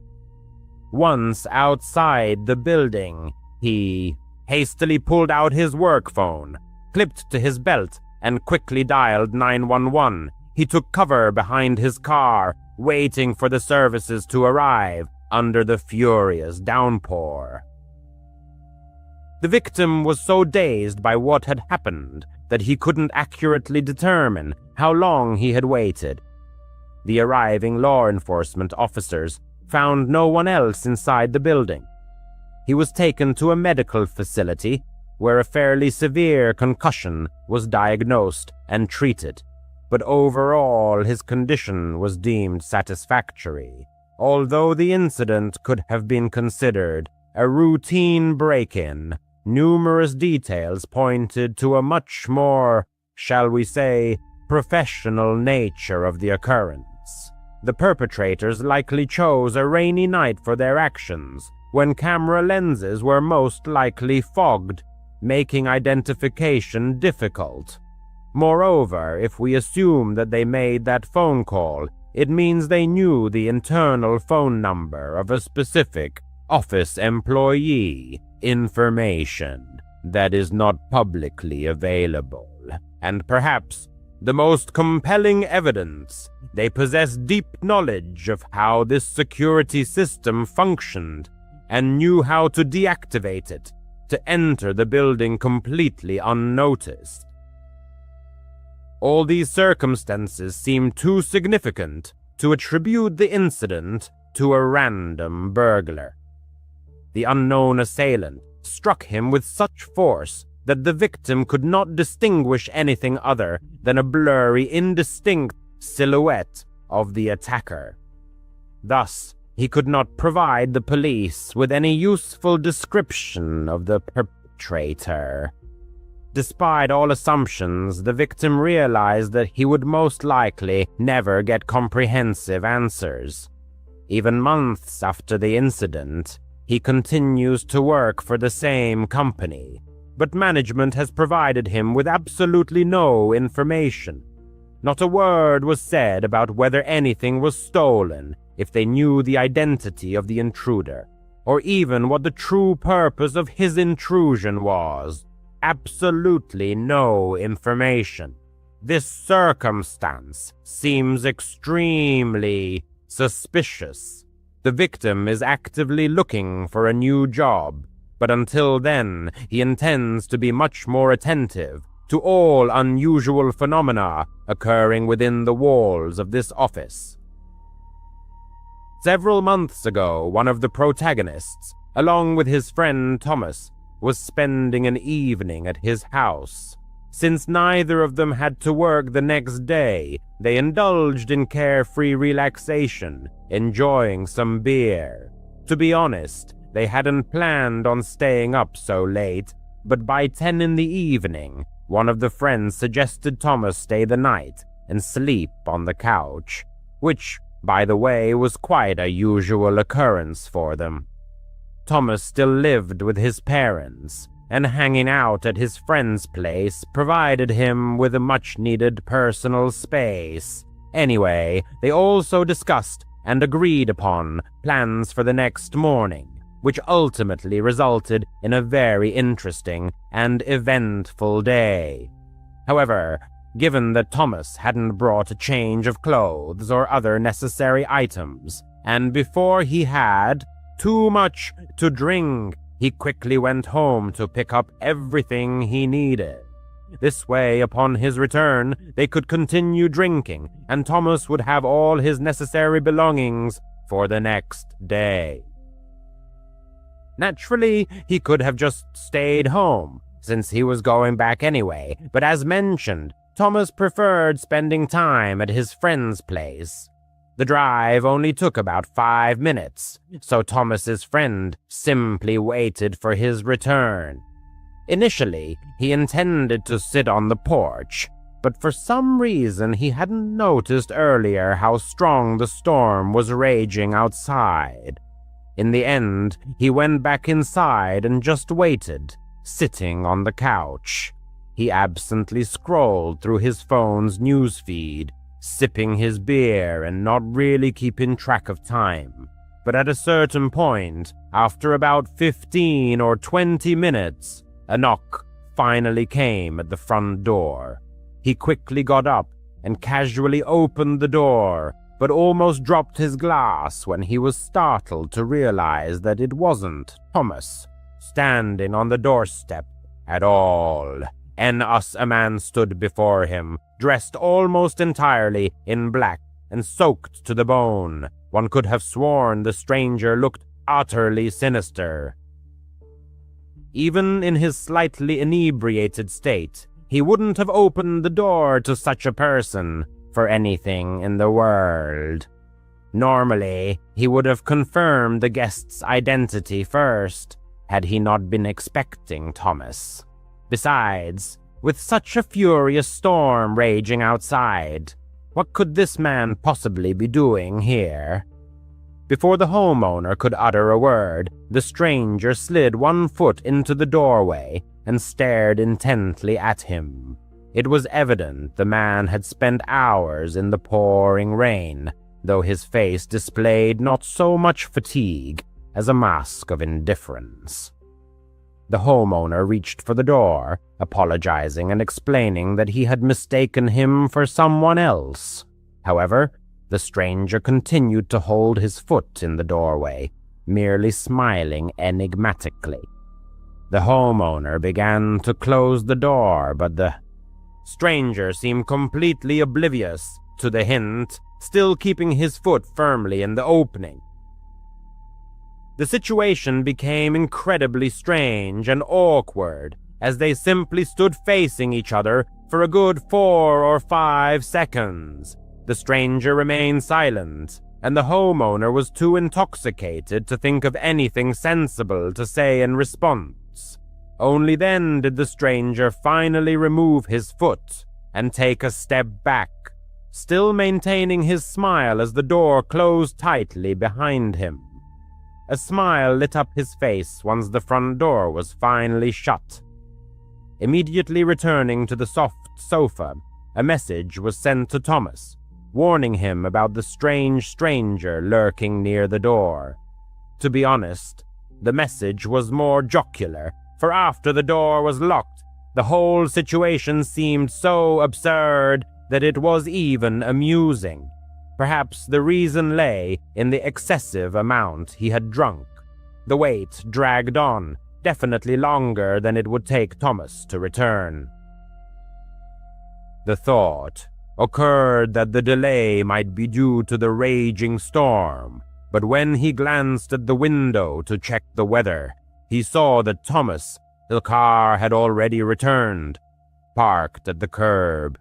Confused by this turn of events, the man went to the front door and opened it, but Thomas was nowhere to be found.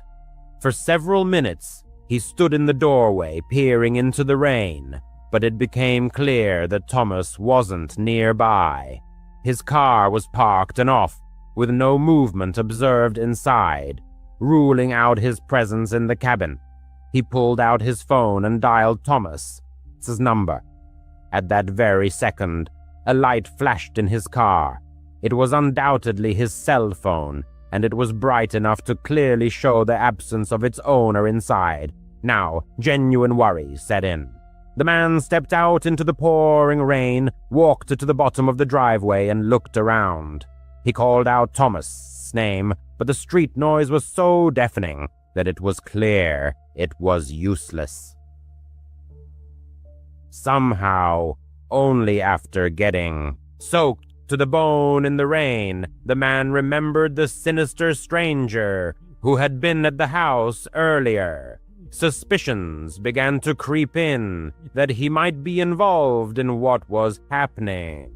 Feeling a strong premonition of danger, the man rushed back into the house, closing and locking the door behind him. As he took off his shoes, he quickly sensed that something else was amiss. He looked up, and the main hallway was shrouded in darkness, so dark as if no lights were on. He could have sworn all the lights had been left on, or at least several of them. Slowly he moved down the hallway. The storm outside combined with the unusual silence inside the house created an atmosphere far more tense than he would have liked. Reaching the end, he looked around. All the rooms were dark, but right against the wall stood a barely discernible silhouette of someone pressed against it, as if trying to remain unnoticed. His gaze must have lingered too long, because a couple of seconds later the man moved confidently and stepped forward. He raised one hand, holding something in it, and at that moment the man didn't look long enough to understand what it was before he bolted. Every muscle in his body tensed to run out the front door as quickly as possible and get as far away as he could. He hid on the porch of a random house and called the police. From there, through the veil of rain, he could see the front of his house. A few minutes later, when the police arrived, he saw two officers calmly approach the front door, then suddenly raise their weapons and rush inside. They had likely spotted the man still in the hallway and chased him out the back door, but later reported that he had jumped over a fence and vanished into the storm. The man ran over and told them everything, and they immediately began searching for Thomas, and fortunately found him just 5 minutes later. He was locked in the car parked on the road, bound hand and foot. It turned out that the man hiding near the house had held a gun to Thomas as soon as he pulled up to the house. Then, forcing him into the car on the road, he returned to the house and entered through the back door while the homeowner was looking for Thomas, presumably trying to do the same to him. This meant that when the homeowner saw him raise his hand, he was holding a gun pointed directly at him. If it hadn't been too dark, and if he had seen what it was, he probably wouldn't have even risked running away, which would have left both him and Thomas at the mercy of this madman. In any case, the car the guy used had been stolen earlier that night, so it was a dead end, and the guy completely disappeared into the storm. No trace. No one had the slightest idea what he was planning or why he did all this. NOS. In 2014, after losing his driver's license for 12 months due to a DUI charge, an annoying and foolish mistake, the protagonist of this story became a frequent user of the Uber app. There was a nightclub bar in his city that he and his friends would sometimes visit on weekends. Getting home often involved a designated driver, if available, or calling an Uber. On this particular night, he wasn't feeling well, which prompted him to leave the venue a bit earlier, sometime between 1 and 2 a.m. Walking home was out of the question due to the biting cold, so he decided to call an Uber. A driver named Alex, who was nearby, accepted the request. His image, frankly, seemed a bit ominous. An older man, no smile in his photo, with a grayish goatee and a black beanie. Despite this, the short 2-mile distance to his location didn't cause much concern. The car description listed a Chevy Malibu, which sounded perfectly acceptable, and the ride request was sent. He waited, on a bench by the club's entrance, next to the bouncer who stood motionless like a statue, arms crossed. After about 5 minutes, a silver Chevy Malibu, presumably a 2003 model or around that year, pulled up to the club. The protagonist stood up, feeling a slight disappointment at the sight of such an old and beat-up car. The driver didn't call out to him, honk, or otherwise acknowledge his arrival, simply waiting by the curb. The passenger then approached and got into the back seat of the car. An immediate sense of discomfort arose. The driver didn't offer a greeting, shake hands, or even turn his head to look at the passenger.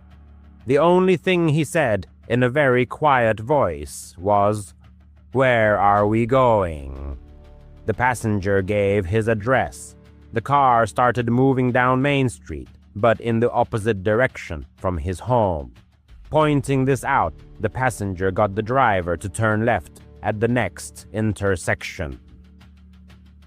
Now they were moving away from the main roads, delving into quiet residential neighborhoods.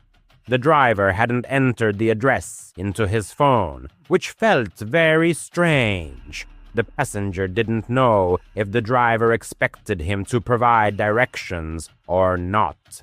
Eventually, he entered his address into his own phone so the driver could follow the voice prompts. When the GPS indicated a left turn on the next street, the driver completely missed the turn. The passenger expressed his confusion with a hand gesture. The driver noticed and said, "I just need to make a quick stop. Don't worry, I'll give you a discount." Despite being intoxicated, the passenger clearly realized something was wrong. It was at this moment that he noticed a gun protruding from the center console next to the driver. By now, his thoughts were consumed with finding a way to get out of the car. At the next red light, he very quietly tried the door handle, but it wouldn't budge. He discovered the child lock was engaged, and from that moment, his heart pounded furiously. The man was driving him far from home. Apparently, they had already crossed 2 city limits. Desperation engulfed the passenger. He couldn't call the police, fearing this man's unpredictable reaction. He decided the best option would be to try and flip the child lock switch, located near the driver in the front seat. He needed to somehow move to the opposite side of the back seat, behind the driver, without being noticed. This was one of the most intense moments of his life. The passenger watched the driver's head intently through the rear-view mirror, making sure he wasn't looking. He very casually slid behind him. Fortunately, the driver didn't notice anything. Now came the scariest part. He needed to reach the button on the front seat at the next red light before the driver could react. With each passing traffic light, the tension grew as the passenger waited for one of them to turn yellow, and finally one did. The driver slowed the car at an intersection that would normally be busy during the day. This was the perfect place to escape. The car stopped. The passenger knew this light didn't stay green for long, so he had to act fast. The car was on the opposite side of the intersection, which was a little reassuring. Gathering all his courage, he reached for the glowing child lock button and must have startled the driver because he jumped a couple of inches in his seat. The driver yelled at him and, as the passenger feared, reached for the gun beside him. The passenger managed to open the door and run to a nearby Cadillac Escalade, where he knocked on the windows, begging for help. They drove off, completely ignoring him, but it no longer mattered because the man in his Chevy Malibu had already disappeared around the block. The passenger ran into the nearest 24-hour convenience store, where this time he called a taxi. It was a very sobering experience, as he had no recollection of being drunk in that store or during the taxi ride home. The driver was reported to Uber, who promised to escalate the situation to the authorities. It wasn't until a full week later that an officer finally showed up at his door for questioning, and that was the end of it. The passenger has no idea what happened to that guy, but he hasn't used Uber since. As a former Uber driver, the narrator encountered many unpleasant characters, from intoxicated groups of friends on Saturday nights to people feigning disabilities for free rides. However, sometimes you come across those who can unequivocally be called true perverts. He had driven several such individuals, but none were as bad as a certain Tom. It was a Friday in December, one of the coldest nights of the year. With no other plans, he decided to work a bit late. These events took place 2 years ago. The narrator was 18 years old and owned a new Honda Accord. His parents, it must be admitted, spoiled him a little. However, being a rather slender 18-year-old, he always followed his father's advice to keep a blade in the car, because you never know what kind of psychos will get in your car. A request came in from a young man named Tom, who was just a few miles from a large shopping mall. The driver accepted the call and headed in the indicated direction. As he approached the mall, he noticed a group of teenagers loitering nearby, which immediately gave him a sense of impending trouble. A hope flashed through his mind that Tom wasn't one of them. Many of these young people watched him as he slowly drove past in his car. Eventually, the driver simply pressed the gas pedal and hurried into the mall parking lot, eager to leave the vicinity of this suspicious company as soon as possible. He made 2 full loops around the entire parking lot before finally noticing a figure approaching his car from behind in his left rearview mirror. Rolling down the window, the driver called out loudly, "Tom!"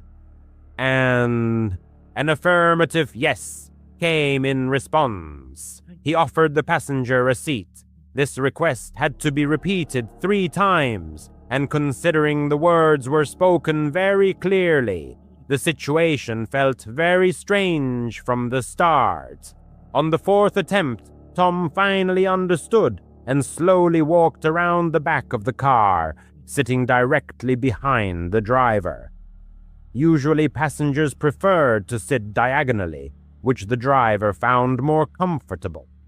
When someone sat directly behind him, it sometimes caused him a slight paranoia, especially if the person seemed sinister. This particular passenger was an older man, probably in his 40s. "Where are we going?" the driver asked. Tom gave an address, which was immediately entered into the phone. From the passenger's voice, it was clear he was a heavy smoker. Indeed, the car's interior began to fill with the smell of cigarettes.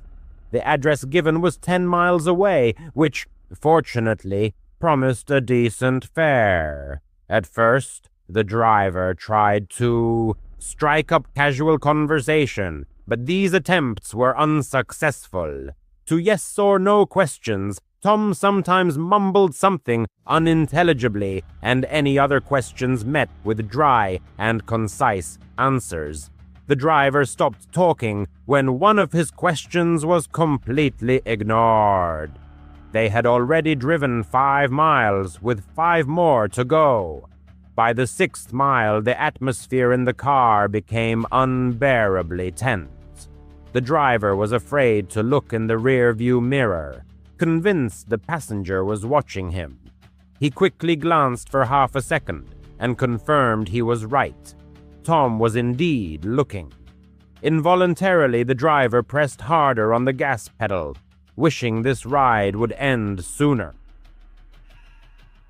By the 8th mile, he realized they were practically in the middle of nowhere.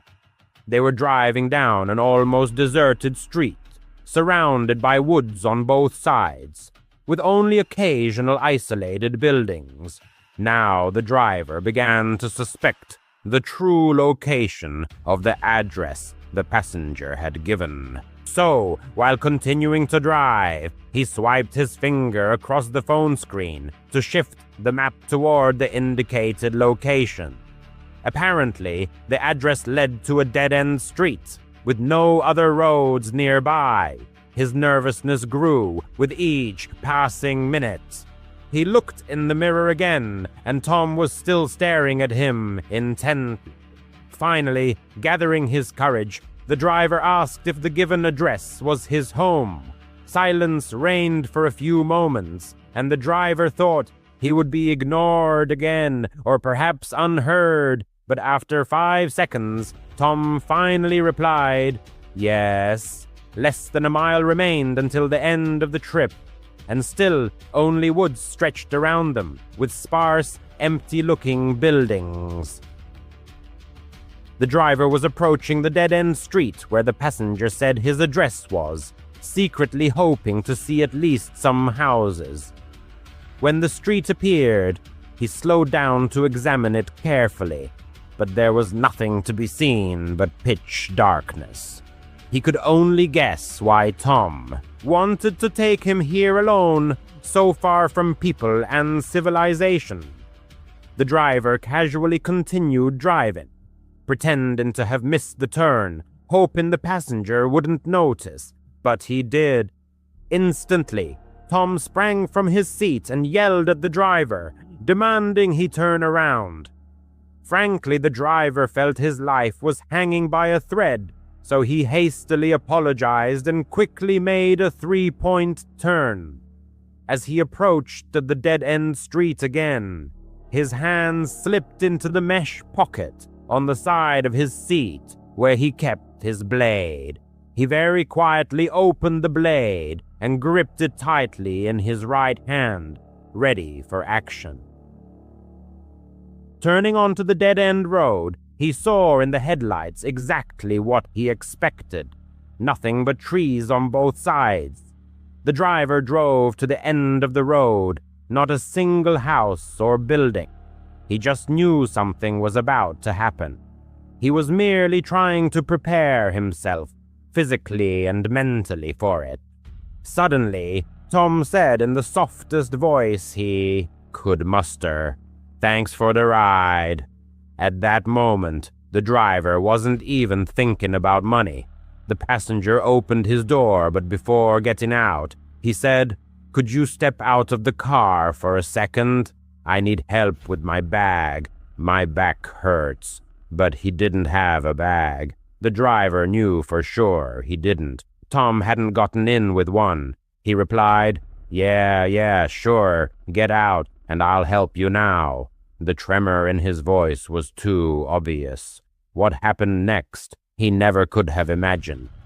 Suddenly, he felt pressure on his neck. It took at least a second before the driver realized he was being choked from the back seat. He immediately plunged the blade into the passenger's left hand, and Tom screamed in pain, loosening his grip on the driver's neck. Tom fell out of the car onto the street, and the driver took that opportunity to turn the car around and practically floor the gas pedal, speeding down the street until he returned to a busy road. He never called the police. The driver was too scared to do anything but drive home, and when he got home, he just wanted to go to sleep and forget about it. Needless to say, after that incident, he stopped working as an Uber driver. When people head out hunting, they often find themselves deep in the woods, far from civilization and other human beings. It seems like the perfect setting for a chilling tale, doesn't it? The following 3 stories, allegedly based on real events, illustrate just how badly a hunting trip can go wrong. Here's the first story. The protagonist had been passionate about hunting ever since his father began taking him on weekend hunting trips. He decided to pass on this tradition to his own son. At the time of the events described, his son Peter was 10 years old. The father felt this was the right age to introduce him to the world of hunting. He armed both himself and Peter with Remington Model 798 bolt-action rifles, but carried his son's rifle himself until they reached an area where game was usually abundant. They could have used a hunting blind hidden deep in the forest, but the father decided that wouldn't be ideal for a first experience. As soon as they took up position, he handed Peter his rifle. He'd already taught him the basics of firearm safety, so he hadn't brought him unprepared. He opted to stay in one spot this first time, thinking it would be easier for his son. They could move on to more advanced hunting techniques later. But the wait dragged on longer than usual. The father noticed Peter growing bored, yawning and sighing, which frustrated him. He didn't want his son to think hunting was dull, so he gathered their gear and announced they'd move to a different location. Peter seemed to perk up a little at the prospect, which pleased his father. As soon as they started walking, the father heard footsteps. He silently placed a hand in front of Peter and gestured for him to raise his rifle. Peter obeyed eagerly, but then the father spotted a figure peeking out from behind a distant tree. He immediately lowered his son's rifle, feeling both disappointed and relieved that Peter hadn't fired. With a quick, slightly apologetic wave, he acknowledged the stranger, who then vanished behind the tree. Was it another hunter? The father couldn't tell. But there was something unsettling about the man even from afar. He couldn't quite put his finger on what bothered him, but encountering anyone in such a remote area was unusual, and this person didn't look like a hunter. As a precaution, he steered Peter in a different direction. Still, no deer appeared.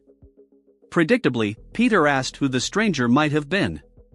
His father admitted he didn't know and advised they keep their distance. He didn't want to lie to his son. A few minutes later, Peter complained of hunger.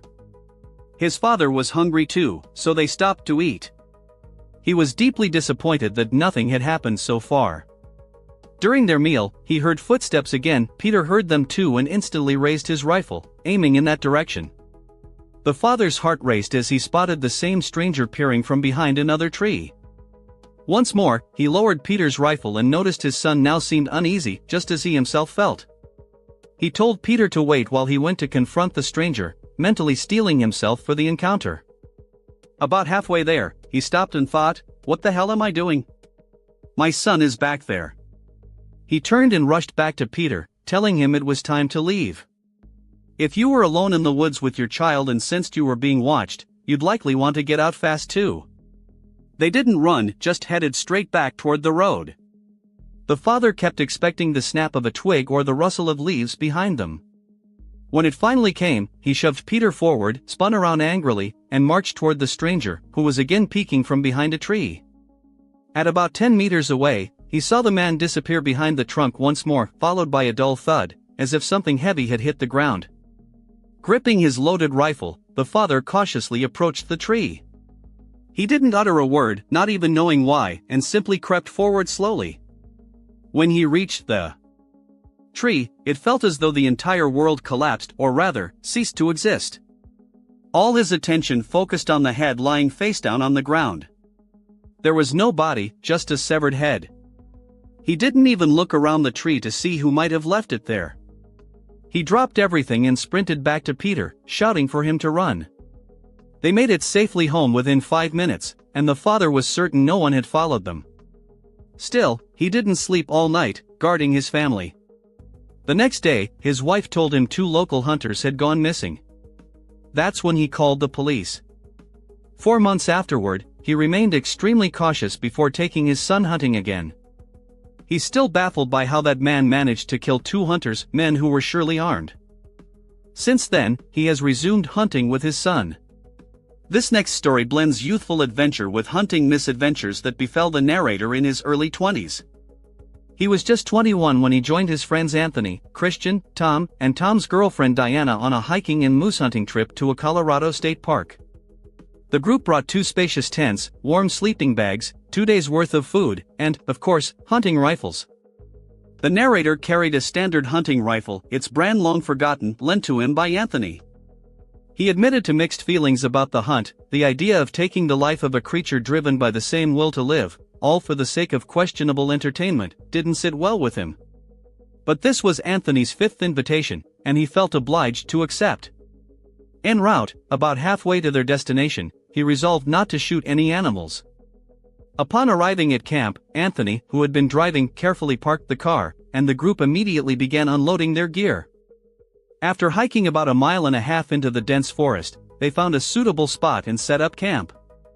Once settled, everyone instinctively followed Anthony, who proudly shared his extensive hunting knowledge, showing off his skills with evident seriousness. The narrator longed to crack an ironic joke about the whole affair, but everyone else was completely earnest. He tried teasing Anthony, asking if he should stay quiet so as not to scare off game. Anthony snapped, and the narrator instantly realized hunting wasn't just a pastime for him, it was a solemn pursuit. From then on, he decided to stay out of it. That period of calm, however, proved short-lived. During the hunt, the group unexpectedly encountered 3 burly, unkempt men with long, greasy hair. They looked like descendants of some inbred, isolated clan living deep in the wilderness. As they passed, the men gave odd, jerky nods, perhaps a form of greeting. The group was genuinely frightened.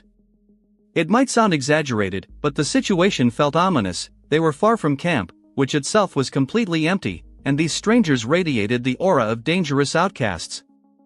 Thankfully, the men didn't follow them, allowing the group to continue without further incident. In the end, Anthony managed to shoot a deer, though they never saw a moose. They dragged the carcass back to camp, where it became their dinner. Anthony and Tom handled the messy task of skinning and gutting the animal, while the narrator avoided watching, stealing only quick glances. Anthony expertly prepared venison burgers, complete with buns and all the fixings. Though the narrator disapproved of hunting as sport, he was genuinely impressed by Anthony's cooking. As night fell, everyone turned in, leaving the campfire burning outside. The narrator struggled to get comfortable in his sleeping bag. Anthony and Christian seemed to fall asleep instantly. While he tossed and turned for at least 2 hours, he'd always found sleeping bags uncomfortable. Just as he was about to get up and step outside the tent, he heard footsteps. He opened his mouth to call out to Tom or Diana, but then a chilling thought struck him: what if it wasn't them? Pretending to sleep, he held his breath and listened. Suddenly, the tent zipper opened. He turned his head slightly, still feigning sleep. After a brief pause, the zipper closed again. Once the footsteps faded, he realized they were heading toward Tom and Diana's tent. He assumed it was them, probably checking if everyone was asleep so they could be alone. Deciding to play a prank, he waited about 5 minutes before slipping out of his tent and creeping toward theirs. But then he noticed their zipper was still open. That's strange, he thought. As he drew closer, intending to scare them, he instead saw 2 men doing something horrific to Diana. He screamed, mostly out of terror, but also to wake the others. Anthony and Christian burst from their tent, rifles in hand. When the 2 attackers fled, the narrator recognized them. Instantly, they were the same strangers from earlier. Tom and Anthony fired shots into the air to scare them off. But then something even more terrifying happened. After the shots, everyone turned in horror to see dozens of men emerging from the bushes and from behind trees, where they'd been hiding all along. They tried to rouse Tom and Diana, but the couple seemed drugged. They had no choice but to wait until they regained consciousness, which took about half an hour. Their escape through the dark forest back to the car remains one of the most terrifying experiences of the narrator's life. No one knows who those men were, perhaps members of an isolated, inbred family, or even cannibals. It's unclear what they intended to do to Tom and Diana, but everyone was just grateful to have escaped alive. The final incident, still vivid in the narrator's memory, occurred during a night hunt. An avid hunter with 10 years of experience, he was sitting in his tree stand on forested land adjacent to his property. Equipped with a night vision scope, he was waiting for wild boars, but instead witnessed a horrifying scene. Though it sounds unbelievable, he swears the story is true, considering himself a lucky witness to something truly dreadful. While waiting, he noticed movement below. But instead of an animal, he saw a man dressed entirely in black, track pants, boots, and a hooded sweatshirt with the hood up. Most alarming of all, the stranger was dragging a heavy sack. The hunter's heart pounded. He feared he was witnessing someone disposing of a body. Suddenly, the man stopped and, to the hunter's horror, looked directly up toward the tree stand. Terrified, the hunter ducked behind the wooden walls of his blind. Despite having his rifle, The thought of using it on a human filled him with dread. He stayed low, praying not to be seen even though, in the pitch-black darkness, that seemed unlikely. Tense moments dragged on as he held his breath, waiting for the stranger's footsteps to fade. Instead, he heard approaching steps climbing the wooden ladder of his stand. Each footfall sent vibrations through the structure. In his mind, a single question echoed like a drumbeat: can I shoot a person? Yet, for reasons he couldn't explain, the intruder never reached the top. The hunter heard him jump back to the ground and, judging by the sounds, dragged the heavy sack away. Paralyzed with fear, he remained motionless for at least 10 minutes before daring to peek out. Convinced the threat had passed, he resolved to return home immediately and call the police. Descending the stand, he carelessly switched on his flashlight, a reckless move he later regretted. He began running toward his house but hadn't gone 10 seconds when he heard swift footsteps crunching through fallen leaves behind him. He turned and came face to face with his pursuer, now just centimeters away. Reacting instantly, he spun and shot the man in the shoulder. The attacker let out a piercing scream of pain, and the hunter seized the momentary pause to sprint toward his home. He now realizes he should have tried to detain the criminal, but the chance was lost. 15 minutes later, police arrived and accompanied him back into the woods. There, among the trees, they found a clear blood trail leading first to the sack containing a body and then to the wounded suspect, who had tried to hide beneath a fallen log.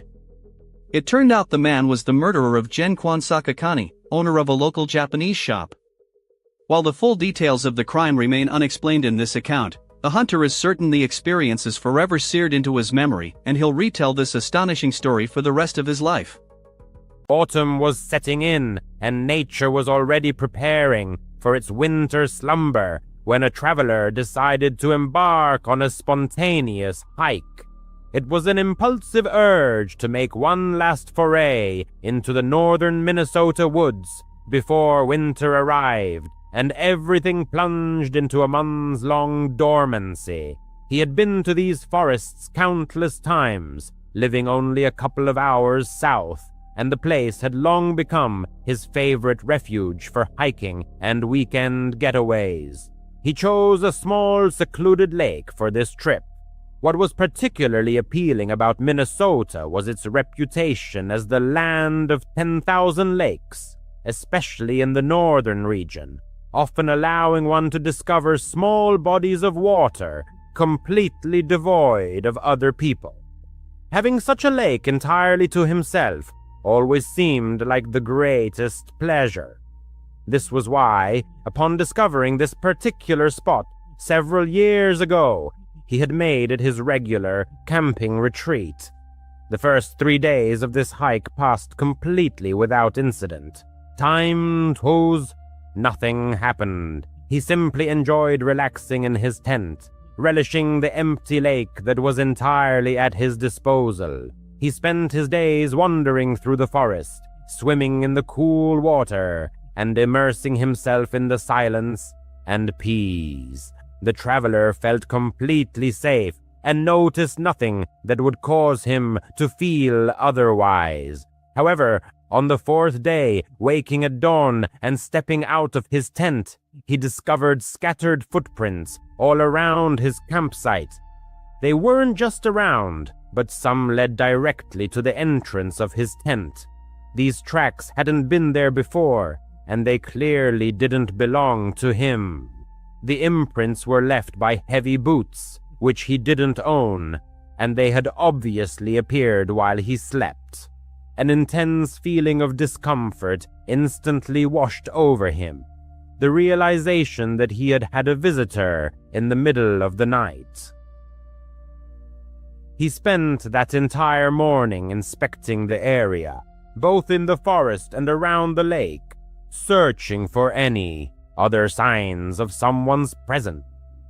But he found nothing. He wasn't so much bothered by the mere fact that someone else had come to this place. What troubled him was that this person had appeared in the middle of the night and wandered all over the area where he was clearly camped. They even approached his tent, which was just incredibly creepy, and then this person simply vanished, without a trace, without even setting up camp here. It simply didn't make sense. For the rest of the day, the traveler remained vigilant. The thought of leaving crossed his mind, but the last thing he wanted was to cut short his final trip of the year, and he saw no signs that whoever it was, they were still nearby. It seemed this person had truly just appeared, and then left. Perhaps they had hoped the spot would be empty and didn't want to share the lake with anyone else. Overall, the day passed quite slowly. He stayed in camp, not doing much. As the sun set, he sat by the campfire, waiting until he felt tired. He had mostly calmed down about the situation. He still found it strange and almost inexplicable, but continuing to think about it would only upset him more, and he wouldn't get any answers anyway. The night was quite quiet. The sound of the lake water, the crackling fire, and the rustling wind kept him from fully relaxing. He settled into his chair and leaned back, cozy in his winter jacket. His eyes began to feel heavy, but he didn't want to get up, so he just allowed himself to doze off in the chair. He says doze off because he doesn't think he actually fell completely asleep. His eyes were closed and all, but he still believes he was mostly conscious. And then he heard it, a voice calling his name. His eyes snapped open, and he froze for a moment. He sharply turned his head in all directions. The forest was silent, and everything seemed as it was before. His eyes were still wide open, and his heart pounded wildly. He couldn't tell if it was just a brief dream or something similar, or if he had actually heard someone call his name. It seemed so ridiculous and impossible that it couldn't be true, but it felt so real. After a minute, he called out hello and listened as his voice echoed through the forest with no reply. He thought it was just a brief dream, or perhaps one of those sleep paralysis-type hallucinations due to his half-asleep states. That's how he tried to reassure himself. His heart, which had pounded so wildly, had still woken him up, and that feeling of unease still lingered. He couldn't shake it. He must have sat there for another half-hour until he felt his eyes grow a little heavy again. But this time, before he even closed his eyes or was close to falling asleep, he heard it again, a voice calling his name from the darkness of the forest. A voice he didn't recognize, but the way it spoke his name was as if it were asking for help or wanted him to come out there. He stood up and stared into the forest. The voice called his name again. It didn't seem too far away. He was clearly disoriented. How did this random person in the woods know his name? And what were they doing out there in the dark? He took a few steps towards the trees and the edge of the light, then reluctantly called out, "Hello again." There was a 15-second silence before a response came. The person called his name for the 4th time. Clearly, something was wrong. Their persistent attempts to lure him into the forest, where impenetrable darkness reigned, raised serious concerns. Under no circumstances was he going to succumb to that call, despite all his curiosity and desire for answers. The man took a few steps back and began to pack his belongings. This process wasn't quick, as he had to constantly stop, listen, and survey the surroundings. Additionally, the campfire had already turned to glowing embers, making packing in the dark significantly more difficult. However, the feeling that time was running out only intensified. The voice grew closer as the campfire light faded, and several times footsteps crunched on leaves quite nearby. Whoever was out there, they clearly knew what they were doing, and it was terrifying. When all his belongings were finally packed, the man slung his backpack on and took out his flashlight. He hesitated whether to turn it on, but decided it would be better to keep it off and try to blend into the forest, allowing the darkness to provide sufficient cover for retreat and to prevent pursuit. So the flashlight remained off, and the man quickly hurried in the direction opposite to the voice. The man called his name again as he was moving away, and he only looked back once he was a significant distance away. The barely perceptible warm glow of the campfire embers was visible, and right behind it, a faint silhouette was outlined. Nothing distinct could be made out, though something about it seemed extremely unnatural or just wrong. He turned and hurried deeper into the forest, hearing the man call his name one more time before he found himself alone again in the empty, silent, and dark woods.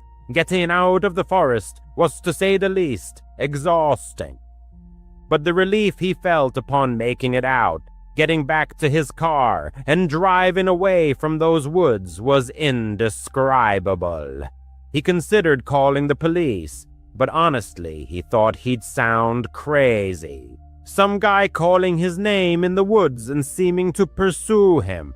What could the police even do about that? So, almost 3 years later, he still doesn't know what actually happened there that night. He admits it's crazy, but a part of him is frustrated that he didn't get closer to the voice to try and figure out who it was or how they knew his name. Though he knows that if he had, it might have been the last decision he ever made. The man prefers to remain anonymous, but this event happened several years ago. He worked at a small independent company, and one of his colleagues was a guy named Cameron. They hit it off immediately as they were hired around the same time and their desks were next to each other. So it goes without saying, they talked a lot and developed a great work friendship. They never socialized outside of work, but they always joked about going on a hike together, as they both enjoyed hiking and the outdoors and often brought it up during the work day. However, he never thought it would actually happen until one day he came to work and found Cameron's desk empty and Cameron himself gone. It turned out he had been fired for reasons they, of course, weren't allowed to know. That same day, he received a message from Cameron suggesting they meet up outside of work and go on that hike they always talked about. Honestly, he felt bad for him, and knowing now that he'd likely never see him again if he didn't agree, he accepted his offer. After all, what could go wrong? They made arrangements, and a week later, they met at the trailhead 2 hours west of the city. Cameron looked very excited and happy to see him, and he, in fact, was glad to see him too. However, right away the man felt that Cameron wasn't the same person he was in the office. It wasn't alarming, but he just noticed it. They started down the trail and talked the whole way. The man tried to delicately ask why Cameron wasn't at the office anymore, but Cameron evaded the question. At work, Cameron had always been very open about everything, perhaps even too open, so it was a little strange to see him so reserved. But the man assumed he had just made some awkward mistake or something similar. In short, they reached the campsite, set up both tents, and then made lunch. And as soon as they finished eating, Cameron abruptly stood up and said, "Be right back." Then he walked into the woods. The way he said it was as if he needed to go somewhere, which, in that setting, made no sense. Why not just say you're going for a walk or something? The man stayed in camp resting for 10 minutes until Cameron returned. He said nothing and acted as if nothing had happened, so the man just let it go. They talked a little more, unsure, about an hour probably. Then Cameron did the same thing, said he'd be right back, and walked into the woods, only this time it happened right in the middle of their conversation. A silent escape from the forest. Suddenly, mid-dialogue, something inexplicable happened. Quite unexpectedly, his companion, fixing his gaze on the forest trees, fell silent, then resolutely walked away. His first impulse was to follow the direction of his gaze, but nothing remarkable could be found.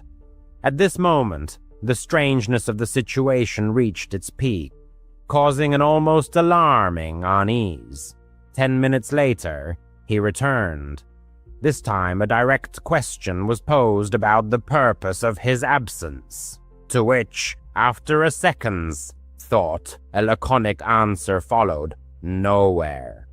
No further explanation was offered, and again it was decided to let this oddity go. 6 months of daily interaction with Cameron prevented a few inexplicable occurrences from completely altering the established opinion of him. The conversation by the campfire continued for a while longer, after which they retired to their tents, preparing for sleep. The fatigue was so profound that falling asleep presented no difficulty whatsoever.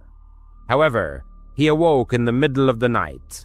His eyes snapped open, and the absolute silence, broken only by the soft rustling of the forest, was clearly imprinted in his memory. Unzipping his tent, the narrator peered outside, intending simply to look around, still unaware of the true reason for his awakening.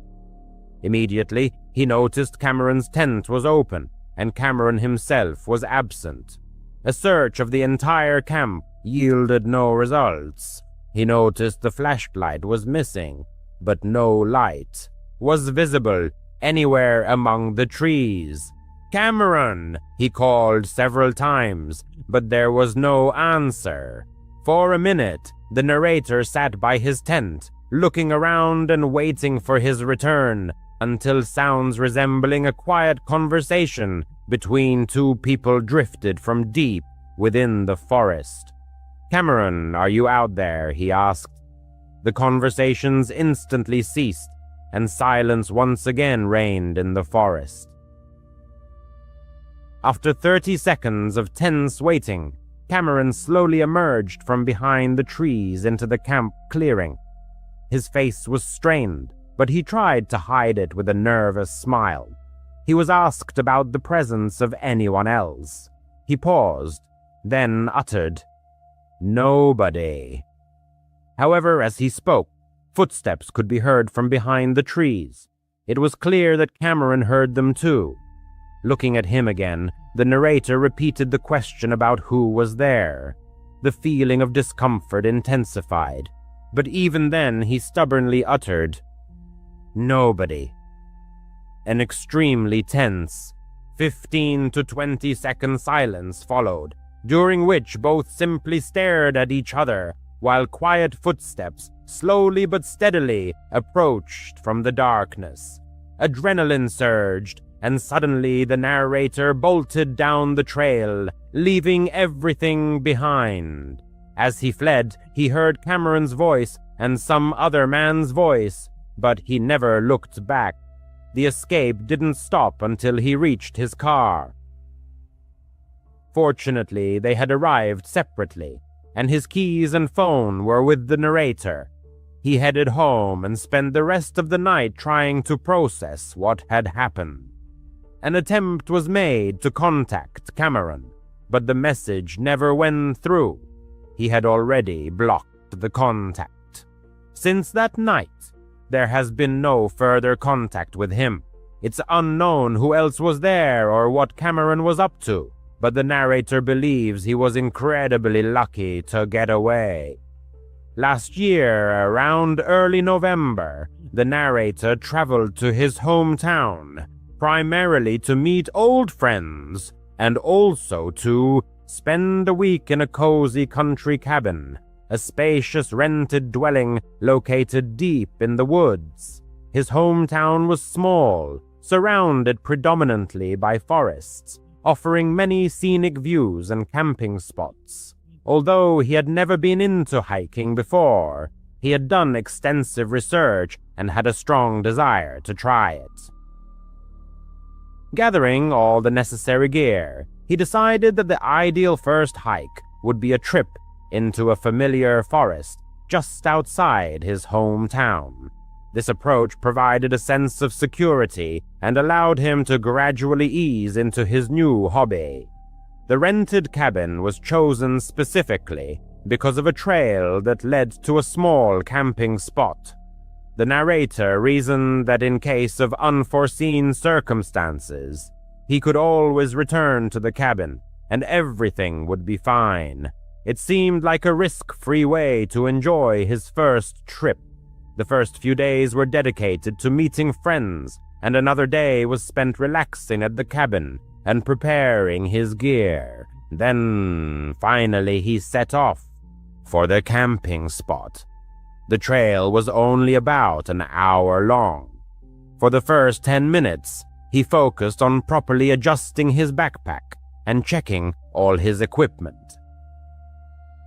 Once everything was settled and there was nothing more to worry about, a strange feeling washed over him, a sensation as if he was being watched from behind the trees. Since this was his first time alone in the forest, he assumed he was just nervous. However, this feeling didn't disappear as expected. Every time he looked into the forest beyond the trail, that empty, dreadful sensation enveloped him. It truly seemed like a sign, a warning to get out of there. But he didn't listen. He kept walking, battling these feelings all the way to the campsite. The camping spot was small, just a little patch of land that, frankly, the narrator wouldn't even have considered a campsite if it weren't for a few scraps left behind by previous campers. The place was definitely undeveloped, as it was unkempt and not maintained at all. Nevertheless, being off the trail and in a more open area, the narrator felt a bit better. He felt comfortable enough to stay. He began unpacking his things and setting up his tent. Since this was his first experience, he meticulously followed the step-by-step instructions, aiming to complete all actions flawlessly. This task took, by his estimation, about 15 minutes, which he felt was a perfectly acceptable result.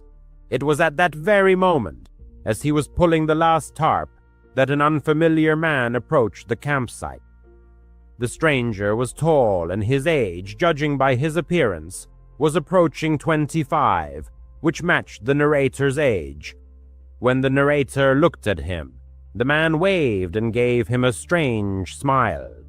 The strangeness of this smile was that it was normal, yet the rest of his face remained immobile. It seemed he was only smiling with his mouth and teeth, while maintaining a completely blank expression. The narrator found it extremely unusual, and even a crazy coincidence that the stranger appeared right after him at a campsite that, from his observations, wasn't very popular. However, what could he know? He continued with his tasks, setting up his area, getting everything he needed, and gathering branches for a fire. There was already a small fire pit there, likely built by someone long ago. While he was busy, the man set up his tent nearby. But oddly enough, that was all he had brought with him. The narrator saw the stranger approach with what he thought was a proper hiking backpack, but it was actually just a shoulder bag containing only a tent. He had no sleeping bag, no food, no other essential items. The narrator was certain of this because the stranger's tent was mostly mesh, see-through, and it even lacked a rainfly, and the man just sat there, doing nothing. The narrator felt a growing unease every time he accidentally glanced in the stranger's direction, because the man would instantly look back, forcing him to quickly avert his eyes. After gathering all the branches and finally being able to just sit and rest, the narrator became more and more frightened of this man. Simply put, his intuition told him something was wrong with him. And as the sun began to set, the thought of staying there alone with him overnight began to truly alarm him. No matter how much he chided himself for it, he decided it wasn't worth staying here when he felt such strong feelings, especially since his rented cabin was nearby. He might even make it back before the sun fully set. He started packing up, and the man immediately came out of his tent. He stood next to it, and although he tried not to show it, it was perfectly obvious that he was watching the narrator. His smile was gone, and his entire face was tense and almost annoyed. The narrator didn't even bother to organize his backpack, just threw everything inside and hoped it would zip. When he was finally ready to leave, sunlight was barely filtering through the treetops, so he knew he needed to hurry. But the man didn't pack up his tent, so the narrator hoped that meant he was staying. He set off, constantly looking back to ensure the stranger wasn't following him. For the first few minutes, he was relieved to see an empty trail each time he turned around. But after about 10 minutes, he turned again and saw him. The path wasn't perfectly straight, but far behind him, through the trees, he saw the man walking down the trail towards him. The narrator felt a sense of dread. He was terrified. He quickened his pace, moving faster along the trail. As far as he could tell, the stranger didn't seem to realize the narrator had spotted him, and the setting sun actually worked to his advantage. He was able to get back to the rented cabin, threw his bag inside, and locked all the doors. He then stood by the back window for 15 minutes, watching the woods, until the sun had fully set, making it dark and lifeless. And as he was still looking out the window, a sudden pounding shook the front door behind him. But it wasn't just an ordinary knock. Again and again, he hammered his fist against the door. In a panic, the narrator called the police. He genuinely couldn't tell if the stranger was simply knocking very hard or actually trying to break down the door, and he was too scared to even look. As soon as he started speaking on the phone, the man fell silent for a second. The narrator knew he was listening. Then his footsteps ran around the cabin, and he was almost certain he heard several thuds as the stranger tried to open one of the windows before his footsteps disappeared into the woods. After that, silence fell until 2 officers arrived 20 minutes later. After hearing everything the narrator told them, the officers agreed that the man seemed to have very bad intentions. However, finding him wasn't so easy. The narrator knew what he looked like, but that was all. That night, they conducted a quick search with flashlights, but never found him. His tent had also vanished from the campsite. The narrator truly doesn't know what might have happened that night. He still can't forgive himself for not listening to his intuition right away. It would have prevented everything that happened that night. He should have listened to his gut feeling the moment he sensed something was wrong in those woods. The incident occurred in 2017 when the young person was 19 years old. By their own admission, they were, to put it mildly, quite foolish during that period. Circumstances dictated that they were heading to visit a friend, but missed the last bus departing from the station, and they had absolutely no money for a taxi. Moreover, their mobile phone battery was at a critical 5%. It was at that moment, as they later realized, that they made the most reckless mistake of their life. They walked to the highway entrance, stuck out their thumb, and began hitchhiking. Their sole goal was to reach the next major town, located approximately 80 miles from their current position. Dusk was already gathering, and the time was approaching 8 in the evening. After about 30 minutes, during which countless cars sped past, a dark blue sedan slowed down and pulled over right in front of them. The driver, a man in his 40s, leaned over and lowered the passenger window. He seemed like a perfectly ordinary person. "Where are you headed?" he inquired. The young person told him the name of the town. "Hop in," the driver offered, gesturing an invitation. The young person felt a wave of relief. They grabbed their backpack from the ground, got into the back seat, a habit of theirs as they never liked sitting in the front next to strangers, and said, "Thanks a lot, man. You're a lifesaver." The driver merely grunted in response, pulled back onto the highway, and they continued their journey. He was quiet, which suited the young person just fine. They put in their headphones, but their phone died almost instantly. With a frustrated sigh, they took them out and simply stared out the window, watching the dark trees rush by. Their drive on the highway continued for about 20 minutes. The young person was starting to doze off when they felt the car slow down and turn. They sat up abruptly. They were taking an exit too early. "Hey," they said. My exit is still about 50 miles away." The driver didn't respond, continuing to drive. At the bottom of the exit, instead of turning left towards the lit gas stations, he turned right onto a 2-lane road that disappeared into a black wall of trees.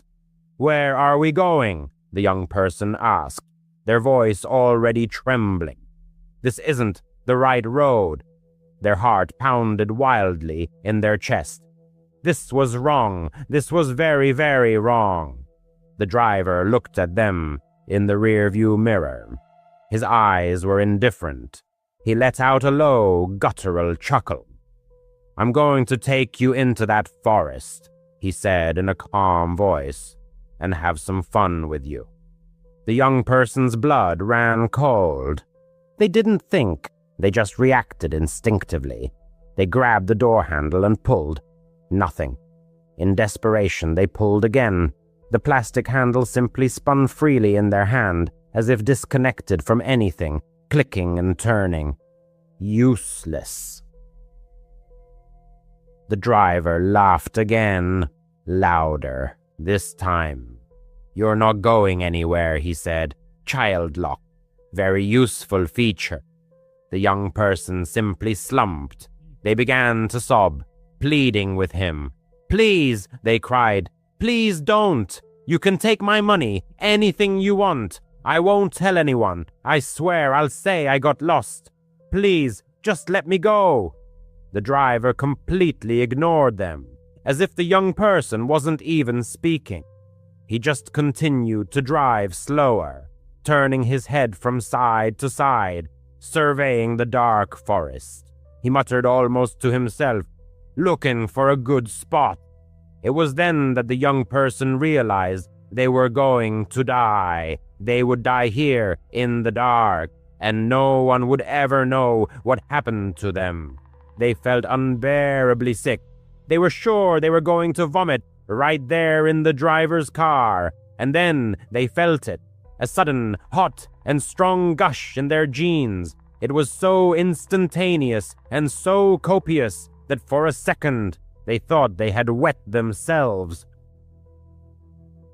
They were so scared they had lost bladder control. It was a new layer of humiliation on top of pure terror.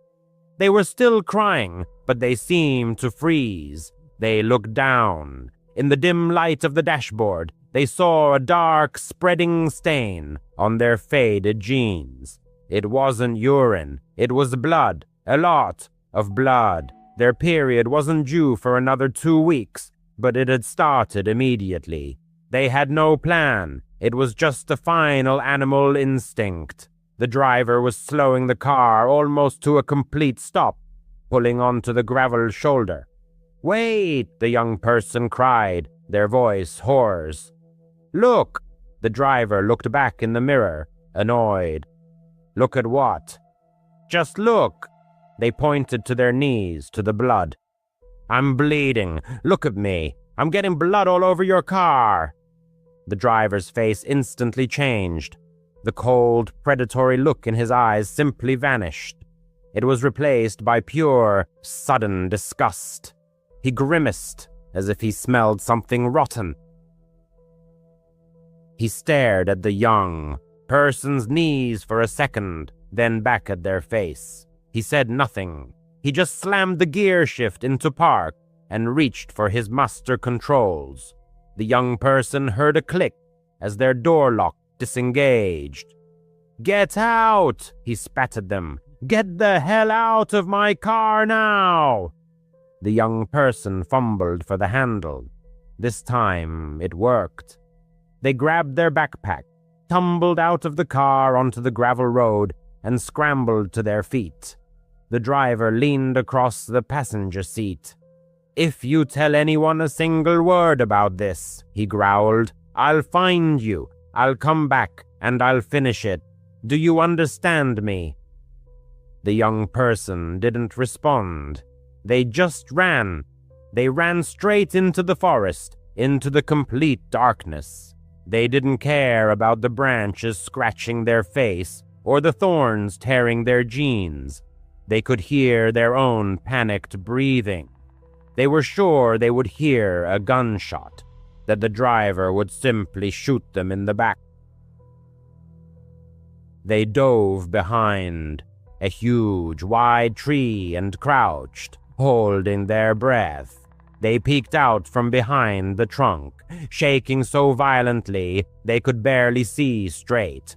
The driver's car just sat there for an eternity. Then the tail lights came on. He made a quick, angry three-point turn on the narrow road and sped back towards the highway. The young person stayed behind that tree until the taillights disappeared. And then they stayed for another 10 minutes, just shaking and crying, their jeans cold and sticky. Finally, they returned to the road. They were in the middle of nowhere. They had no idea where they were. They just picked a direction and walked. And overcoming the momentary numbness, she rushed forward. Approximately 20 minutes later, headlights appeared in the distance. The woman almost recoiled back into the thicket, seized by fear that it might be the same man. However, the approaching vehicle turned out to be a massive, boxy truck, a bread delivery van hurrying along its morning routes. She dashed directly into the middle of the road, waving her arms desperately. The driver, an older man with a kind expression, slammed on the brakes. He immediately assessed her condition, covered in dirt, leaves, and blood. Without a word, he opened the passenger door. "Get in, sweetie," he said. "You're safe." The man drove her directly to the nearest police station, where she gave her statement. The police officers were kind and attentive, but the woman clearly understood that they realized the futility of the search. A dark sedan with no license plates on a night road. The driver was like a ghost, vanishing without a trace. 6 years passed. The woman completed her education and never attempted to hitchhike again. One evening, sitting at home, she was flipping through TV channels. Suddenly, a special on HBO caught her attention. It was a true crime documentary about the psychology of serial killers. On screen, a man in a prison jumpsuit was being interviewed by a psychiatrist. The remote control slipped from her hand. It was him. The blood in her veins turned to ice again. Her breath caught. It was his face, his voice, those same empty, lifeless eyes. He had been sentenced to death. Calmly, almost indifferently, he spoke of his exploits, of the women he had raped and those he had killed. He spoke of them as inanimate objects. The woman consciously and persistently erased his name from her memory. She refused to keep it in her mind, but his face, his image, she would never, under any circumstances, forget. She later learned that what happened to her is a real, documented phenomenon. In moments of extreme, life-threatening stress, the female body is capable of this. It can induce immediate, heavy, unscheduled menstruation. It's a primary biological defense mechanism. That's what saved her. Not her pleas, not her non-existent phone. Her own body did the only thing that could stop that monster. And that's the only reason she's here to tell the story. She owns a 10-year-old sedan that has certainly seen better days. But there's one thing she treats with almost religious reverence. The door locks. As soon as she settles into the car, she immediately presses the button, and the characteristic click is heard. She doesn't care who walks by. She never stops for people standing on the side of the road. It's not because she's a bad person. It's because of Dr. Evans. Her college wasn't anything special. It was a typical sprawling state university in North Florida, with flat concrete buildings built in the 1970s and huge old oak trees draped with Spanish moss. As a sophomore, she took criminology 2 or 3. It was one of those large, sometimes tedious lectures held in a giant auditorium with fold-down wooden seats. Dr. Evans, the professor, was an older man, always looking tired, with a quiet, raspy voice that made it hard to stay awake. Before teaching, he had worked as a criminal psychologist for 20 years. Usually his lectures were a monotonous recitation of statistics and case study analyses. But one Tuesday, when victim selection was being discussed, the classroom was deadly silent. Students were either dozing or texting. Dr. Evans suddenly stopped mid-sentence. He took off his glasses, rubbed the bridge of his nose, and scanned the 200 people sitting before him. "You all look at this as just numbers," he croaked, his voice suddenly clear. "You think you'll recognize a monster. You think there's some kind of sign on them. No, sometimes they just look pathetic." The room suddenly became very, very quiet. "This didn't happen to me," he continued, "but to a close friend of mine many years ago near Ocala. He was a traveling salesman, always driving all over the state. A kind-hearted guy, maybe too kind. One day he was driving down a long 2-lane stretch of highway, one of those roads that cuts right through the Ocala National Forest. It was an hour's drive through pines and swamps. It was late, around 11 at night, and it was hot, one of those muggy, humid Florida nights. My friend, let's call him Ted, was just trying to get home, and his headlights cut through the darkness, illuminating a figure walking on the gravel shoulder. Ted saw him, and his first instinct was to just drive past. But as he got closer, he slowed down. The man looked terrible, just disheveled and ragged. His clothes were torn, he was covered in dirt, and he just looked exhausted, like he couldn't take another step. So Ted stopped. He told himself, the guy's car must have broken down. The man shuffled over and opened the door. A wave of smell hit Ted. It was sour sweat, pine needles, and something coppery, like old coins. The man collapsed into the passenger seat. He was young, in his mid-20s, with matted hair and those wide, haunted eyes. "Thanks," the man hissed. "Car trouble?" Ted asked, pulling back onto the empty road. "Something like that," the man mumbled. "Just need to get to a gas station, anywhere." They drove in silence for a few minutes. The only sound was the tires on the asphalt. Ted started to feel that cold, prickling sensation on the back of his neck. On the back of his neck. The man, staring fixedly ahead, breathed heavily through his nose, his breathing audible in the silent cabin. "Where are you headed?" he asked. "I'm going all the way to St. Augustine," Ted replied. The man slowly turned his head. His eyes, dark and empty, seemed bottomless. "St. Augustine? That's quite a ways. I guess I should just ride with you. I should just go wherever you're going." Ted let out a nervous, high-pitched chuckle. "I don't know, buddy. My wife's waiting." "I was planning on dropping you off at the nearest town at the 24-hour truck stop."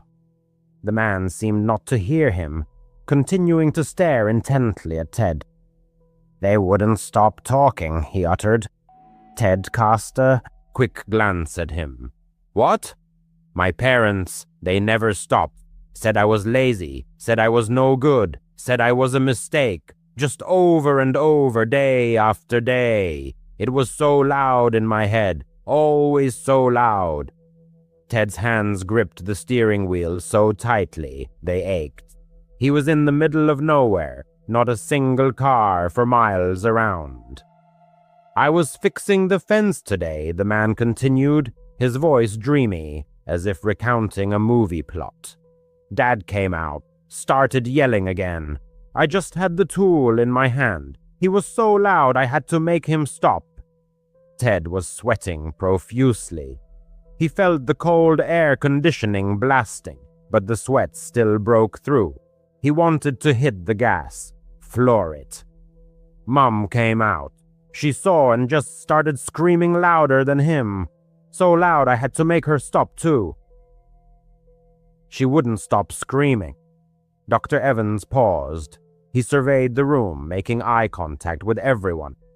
My friend Ted was terrified. He didn't know what to do.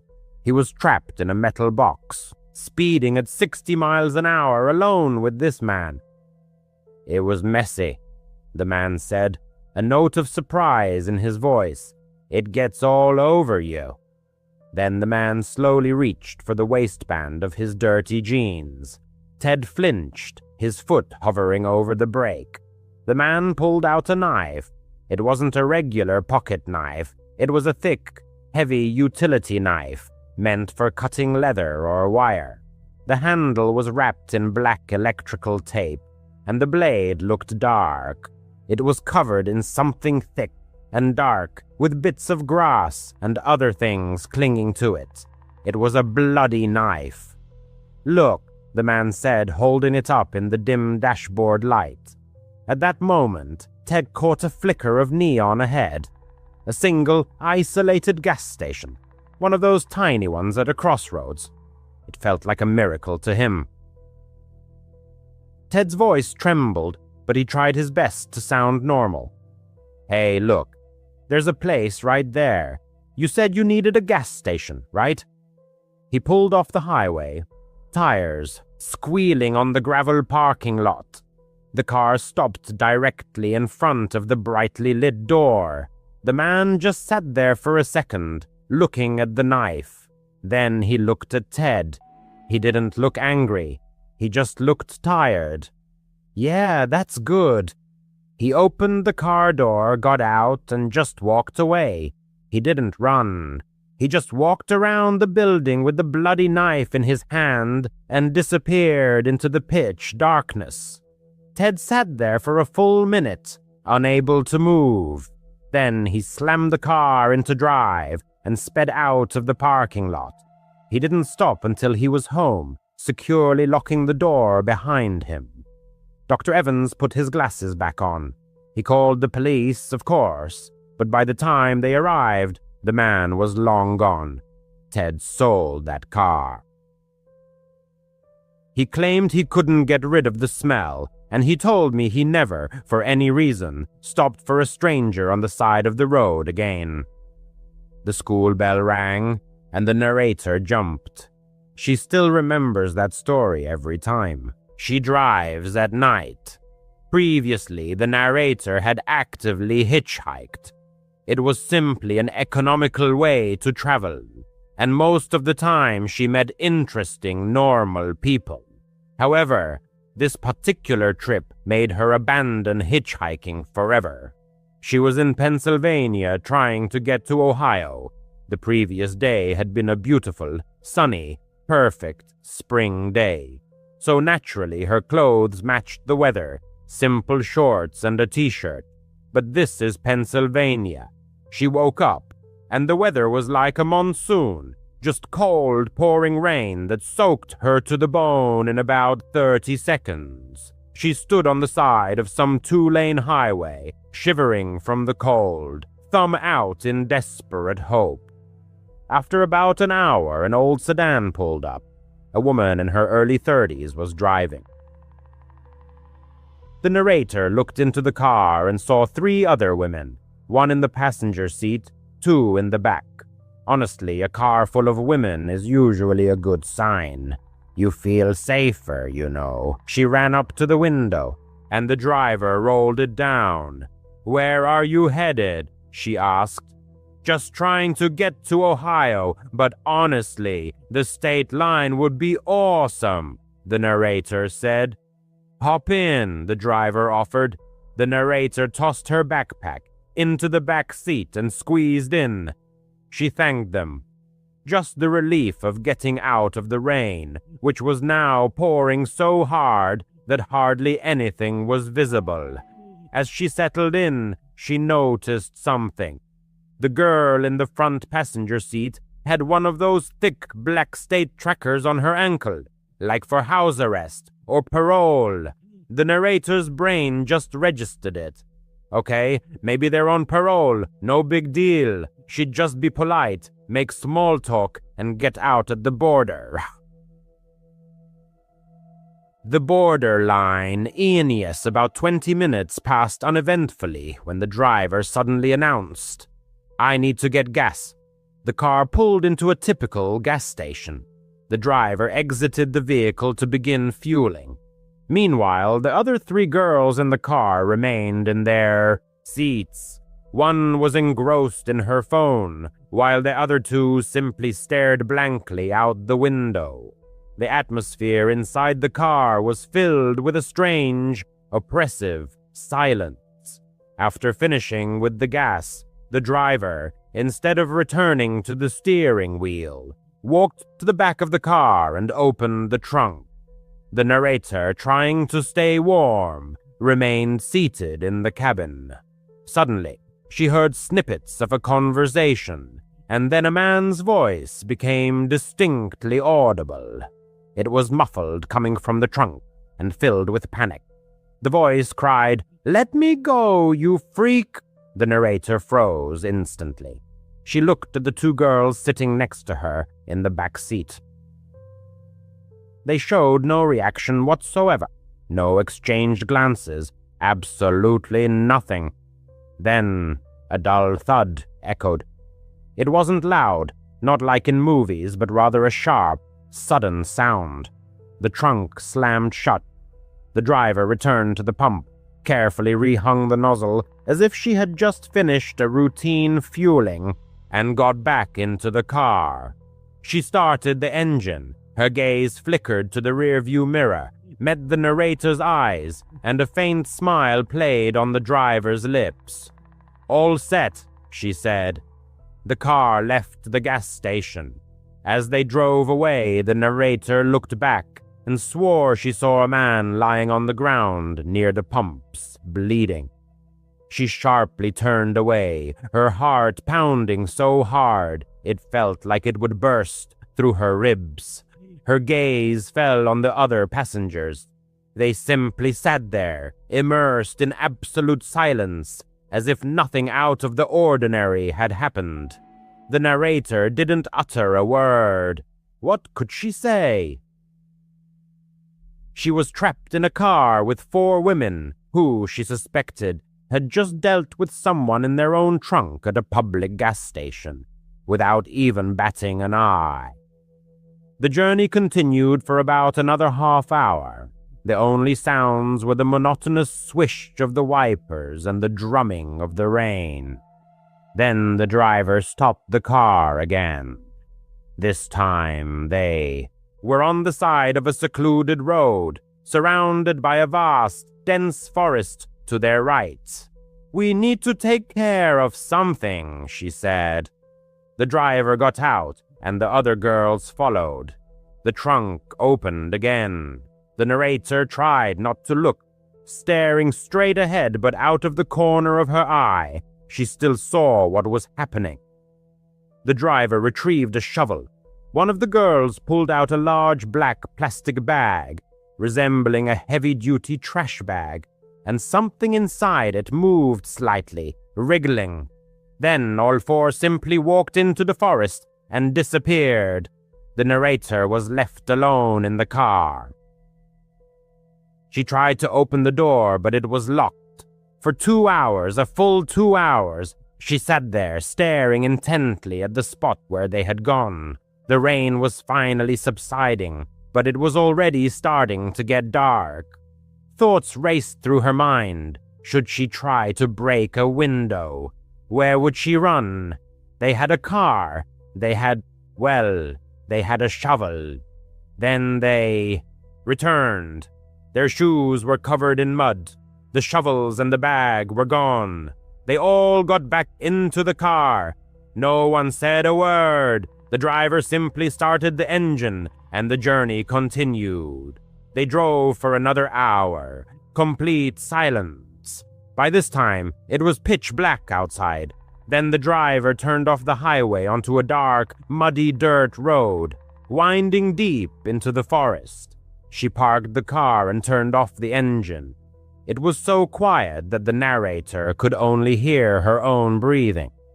The driver turned in her seat. She looked the narrator straight in the eyes. Her gaze was empty, indifferent. And then she said, "You're next." The narrator didn't think. She didn't say anything. She just reacted. With a sharp motion, she slammed her hand against the door handle. This time, the door was unlocked, and she flung herself out of the car. Falling into the mud, she scrambled up and bolted into the forest. She ran. She ran harder than she ever had in her life. Behind her, she heard car doors opening, but she didn't look back. She just ran, branches scratching her face, tripping over roots in the darkness. She must have run for miles. Finally, she broke free from the trees onto another road. Looking up, she saw a sign. "Welcome to Ohio," the state line. She flagged down the first headlight she saw. It was a taxi driver just finishing his shift. She must have looked like a maniac, covered in mud, soaking wet, still in shorts and a t-shirt. She told him she had been robbed and was lost in the woods. She paid him every dollar she had to take her to the nearest town. From that moment until the end of her trip, she always ordered a taxi and never, ever hitchhiked again. After my divorce, my life collapsed, and I longed to start over from scratch. I moved to an unfamiliar, unremarkable town where emptiness awaited me. No decent job, no cozy home, no family. I was alone, cut off from the world, merely existing. Desperately, I sent out resumes for any vacancy I could find, and eventually ended up in a shabby cafe, pouring terrible coffee for equally gloomy customers. Boredom and despair choked me. Despite having just moved, I knew I needed a radical change. And then, like manna from heaven, fortune smiled upon me. Among countless applications, descent at random, was one for a fire lookout position deep in the heart of a national forest. No experience required. Yes, exactly that. A fire lookout, one of those hermits living in a 70-foot observation tower, scanning for smoke and keeping an eye on hikers. I remembered this listing because of an odd note. Position currently filled, but we accept resumes in case it becomes unexpectedly vacant. ID thought. That's strange, but sent it anyway. And now, this job was mine. A gruff-sounding man named Marcus called me. He said I'd spend the rest of the summer, about 2 months, in the lookout tower. Marcus insisted I start immediately, gave me brief instructions, and offered me the job starting tomorrow if I agreed. Of course, I agreed. Onward, to a new beginning. I just parked my car where the road ended and now faced a long hike to the tower. It was just past 8 in the morning, and Marcus, the same man who called, warned the trek would take about 4 hours. I hoped to arrive by lunchtime. He assured me the tower would be fully stocked with food and that I could radio the nearest lookout for guidance. It was cool for a summer morning, but excitement surged through me. The national forests here were famed for their pristine beauty and peaceful atmosphere, exactly what I'd been missing. I reached the tower a little after 1 p.m. The path had been tough, but clear markers and a well-maintained trail made getting lost impossible. The tower was far taller than I imagined, probably 100 feet high, perched on 4 massive pilings. A spiral staircase wrapped around it, leading upward. Nearby stood an outhouse and a storage shed, likely where supplies were kept. I'd figure everything out once I got inside and dropped my pack. The stairs were damn steep and the climb exhausted me, but I knew I'd adjust. The cabin at the top was small with a balcony encircling it. Inside, a bed, a large radio, a table with a map, a few books, a toolbox, a small portable radio, a lamp, binoculars, and a flashlight. The walls were almost entirely windows, offering a panoramic view of the endless national forest. It was eerie, but logical, since I was supposed to spot fires. I set down my backpack and remembered Marcus' instruction to contact the neighboring tower by radio. I did just that. "Hello? Is anyone there?" I asked, fumbling with the large radio. "Hey, you're the newbie, right?" "I'm Evelyn," came a cheerful female voice through the static. "I've been watching your sector while you were en route, but my view doesn't reach far, so I'm glad you're here. Nice to meet you. Yes, I am the newbie." "Oliver," I replied into the mic. "Marcus said you'd explain everything." "Sure thing. Well, you've already figured out the radio, so that's a good start. The outhouse is at the base of the tower, and food supplies are stored there too. They were replenished weekly by Marcus or Hakim.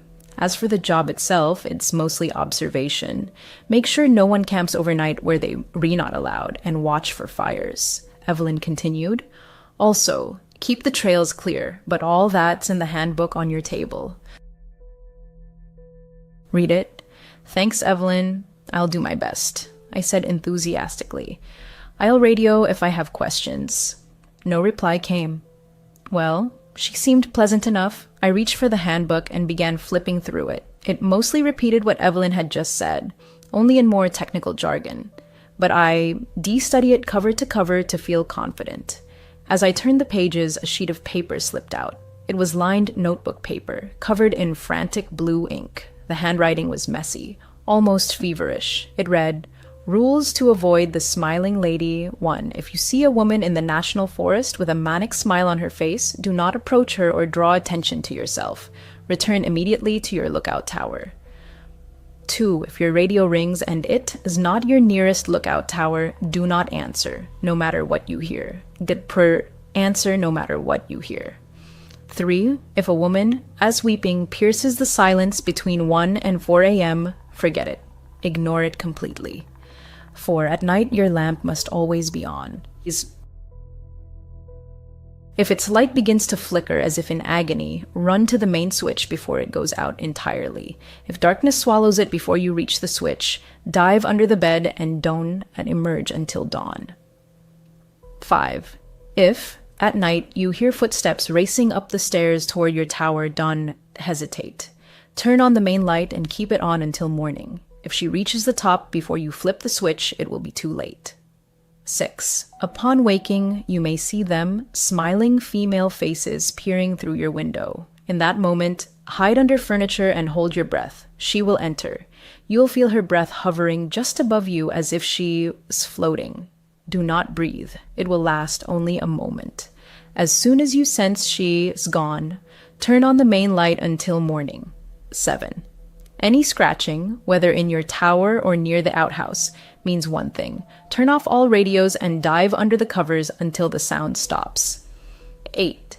If, while checking a campfire at night, you suddenly hear a woman scream, run. Run back to the tower as fast as you can. 9. If, upon returning to your tower, you notice someone inside, run. Don't stop until you reach the next tower. Don't look back. She will chase you. What the hell was this? Some twisted, horrifying prank? My hand reached for the radio to ask Evelyn about these insane rules, but I stopped myself. I didn't want to be the rookie who fell for a joke and became the laughingstock for being scared. Fine. I'd explore, eat, and settle in instead. Good night, dude. Evelyn, as a voice crackled over the radio, as I was nearly asleep on my first night. I jolted in surprise and quickly replied, Good night, Evelyn. Thanks for your help today. My first day was over. After dinner, I explored the forest, practiced using a machete to clear trails, a great stress reliever, and reviewed both the national forest regulations and my duties. Evelyn checked in occasionally over the radio, but I never mentioned the strange rules ID found. But now I was wide awake, probably because of the fright from Evelyn, is unexpected. Good night. I got up and looked out at the vast forest. It was dark and eerie, but darkness was also a blessing, no fires. I knew other lookouts watched for flames at night because they were easier to spot, but I still needed to be ready in case I saw one. Just as I was about to climb back into bed, I heard a creaking sound. Strange, probably just an animal at the storage shed, scratching to get in. I jumped into bed, exhausted from my first day, and reached to turn off the lamp. The moment I did, the scratching sped up as if whatever made the sound had been excited. I yanked my hand back, and the scratching slowed. That was damn weird. Even stranger was how methodical it sounded. Rhythmic. Suddenly, both of my radios began emitting a high-pitched whine. What the hell? I leapt up, switched on the portable radio, and while fiddling with the big one, I caught sight of the rule sheet again. Wasn't there something about scratching? Oh, damn. I'm not superstitious, but I wasn't taking chances. I quickly recalled Rule 7. If you hear any scratching, whether in your cabin or near the outhouse, turn off all radios and hide under the covers until it stops. I switched off the big radio and dove under the blanket. What the hell? I could still hear the scratching, but it was closer now, almost at the wooden door of my cabin. It grew fainter, like fingernails lightly dragging across the door frame. I didn't move. What the hell was this? Morning came. I'd eventually fallen asleep under the blanket. The scratching had stopped, but I hadn't moved all night, finally succumbing to exhaustion. In hindsight, I feel foolish. I am in a national forest, full of animals, and radios pick up all kinds of interference. I figured the first night would be the hardest, adjusting to life 100 feet up, alone in the middle of nowhere. Today, I'd make the most of it, and I was sure the coming nights would be far less eventful. But I couldn't stop thinking about that scratching. What was it? Had to be an animal, right? God, I hope it was just an animal, and I kept trying not to think about that list, but damn, it was hard. ID brought it with me just in case, though I felt a little silly doing so. I was sure it was a prank. It's only my second day, and they were already messing with me. Day 2, the mysterious forest, and red scarves. On my second day, and they are already pranking me. My mind raced, trying to make sense of it all. I was on patrol, walking familiar trails, ensuring no one had illegally camped. Dusk was falling, and I was about to head back to my tower. Just as I turned onto the path leading to my post, I caught something in the corner of my eye. A campsite. There it was. My first real duty, politely but firmly tell the hikers they had to pack up. This area was for day hikes only. I approached the camp. It sat in a large clearing surrounded by trees, just one reddish-yellow tent and a cold fire pit. "Hello," I called, trying to sound confident. "You can decamp here. This is a day-use zone." Silence. No reply. I stepped closer to the fire pit, just in case someone burst out of the tent. What a coward I am, I thought. "Hello? Is anyone here?" I called louder. Still nothing. That is when a strange feeling gripped me. Something was off. I couldn't explain it, but deep down, I knew something was wrong. Sure, maybe the campers had just stepped away for a walk and would return soon, but the encroaching darkness made me uneasy. Wait, wasn't there a rule about this? I frantically pulled the list from my pocket and scanned it. Yes, Rule 8. If you check a campfire at night and hear a woman scream upon arrival, run back to your tower as fast as you can. Well, okay, not exactly. Okay, but okay. I hadn't heard any screams, just an empty camp and no fire. I should radio Evelyn. "Evelyn, hey." There's a campsite. No fire, but no people either. What should I do? "Where?" Evelyn replied instantly. I gave her my coordinates, checking my map by flashlight as it had grown fully dark. "Got it. That? Right on the edge of my zone," Evelyn said. "I'm heading there now. You just head back to your tower, okay?" "Okay. You sure?" I asked, feeling uneasy. "Positive. Go back. Stay safe," came her calm voice. Fine. She was a pro. I decided to radio her once I returned to find out what happened. I walked about 30 minutes, nearly back to my tower, when I noticed a distinct trail veering deep into the forest. Strange. I didn't remember it on the map. I thought the path ID taken had no branches. Figuring ID missed it that morning, I promised myself to check it tomorrow. With a tired sigh, I trudged back to my tower. Back inside, I slumped at the table and stared at the rules. I hadn't asked Evelyn about them. I didn't want to. Not until something even stranger happened. Tonight hadn't been that weird, just an empty camp. No screams as the rules warned. I'd been reading the rules for about 20 minutes when my main radio rang. "Hey, Oliver," Evelyn's voice came through. "Sorted out the camper. He says he was relieving himself in the woods and didn't know camping was banned here. He must have been behind a tree when you showed up.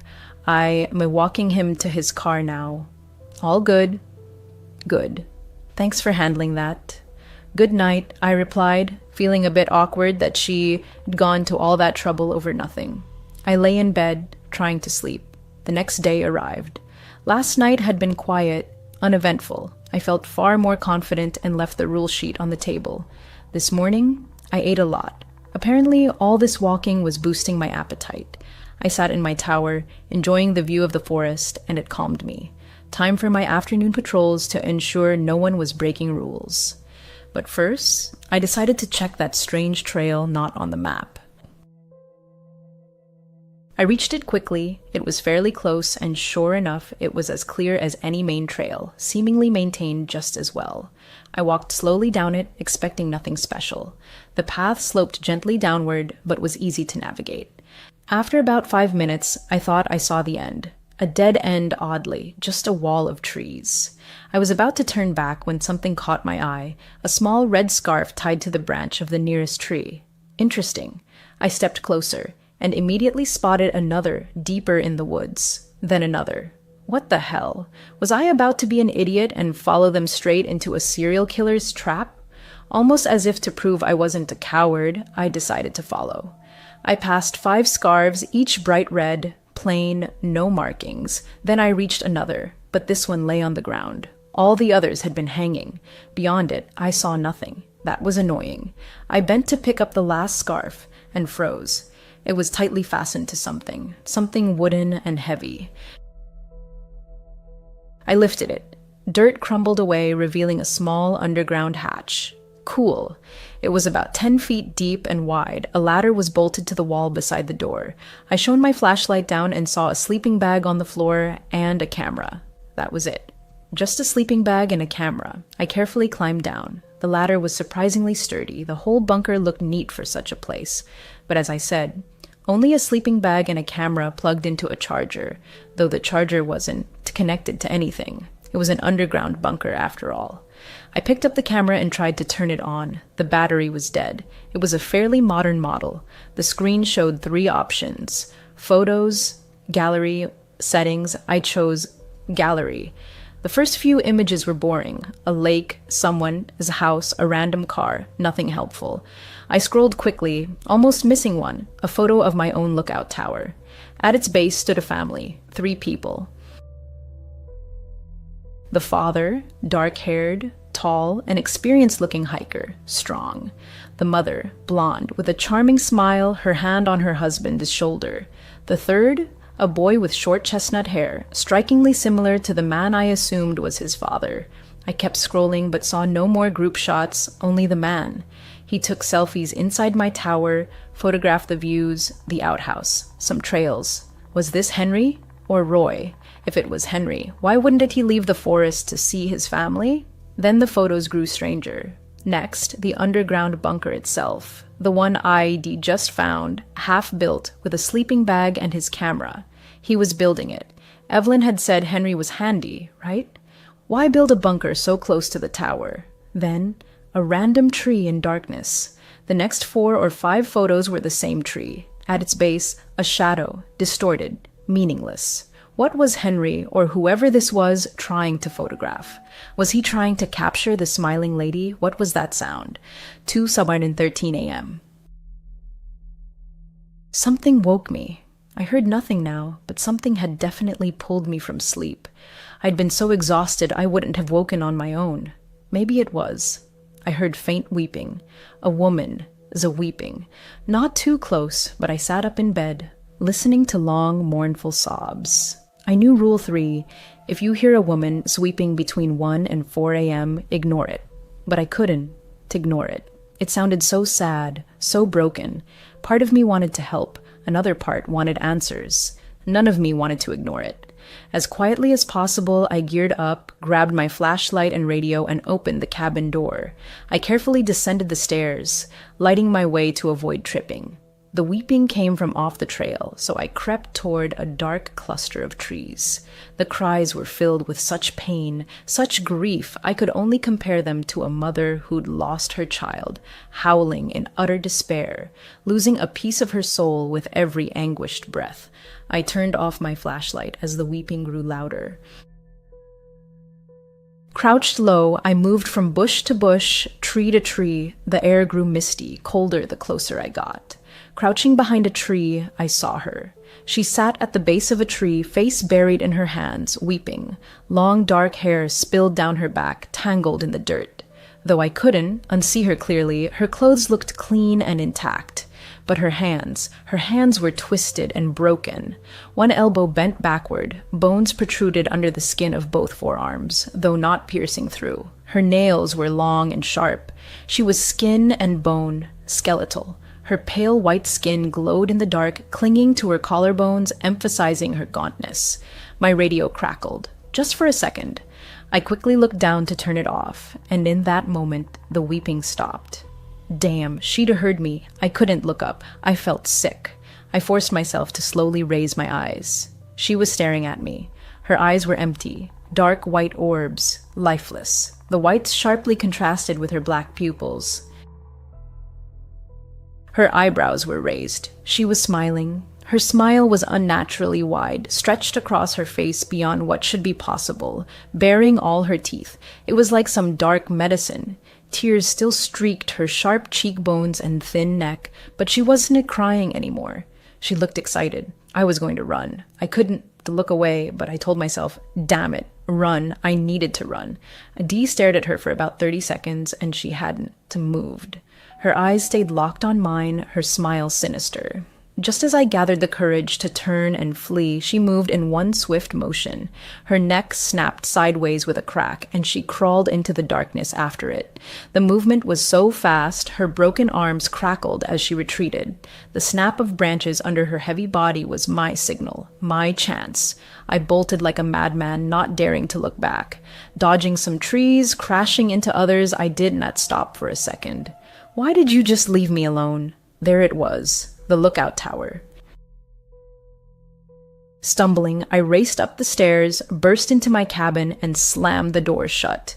Safe behind walls, I listened.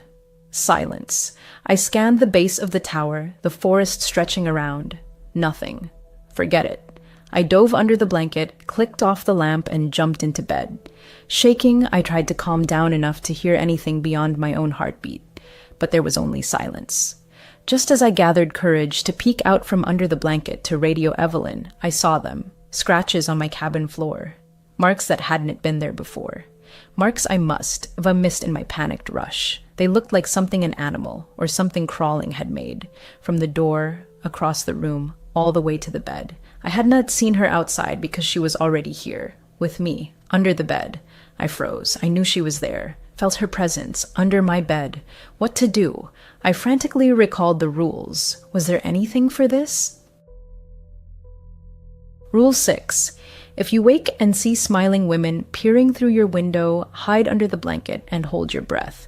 She'll enter your cabin, and you'll feel her breath hovering above you as if she was floating. Don't breathe. It lasts only seconds. Once you feel her leave, turn on the main light until morning. Or Rule 9. If you return to your tower and find someone inside, run. Don't stop until you reach the next tower. Don't look back. She'll chase you. Hide under the blanket and wait, as in Rule 6. Or run, since she was already inside, as in Rule 9. She'd been here when I entered, so that was Rule 9, right? I heard her. Not loud, but clear. A sound of someone moving slowly, trying not to break the silence. Soft shuffling. A second later, the faint crack of her arms moving, and with it, a low, muffled moan. I closed my eyes. I had to decide. Stay under the blanket or run. Rule 6, Rule 9. I felt a light nudge under the blanket. Not strong, just for a second. Then a second nudge, slightly harder. I chose Rule 9 in a flash. I leapt from bed and burst out the door, which slammed shut behind me. I didn't see her, didn't look back. Luckily, I was wearing shoes.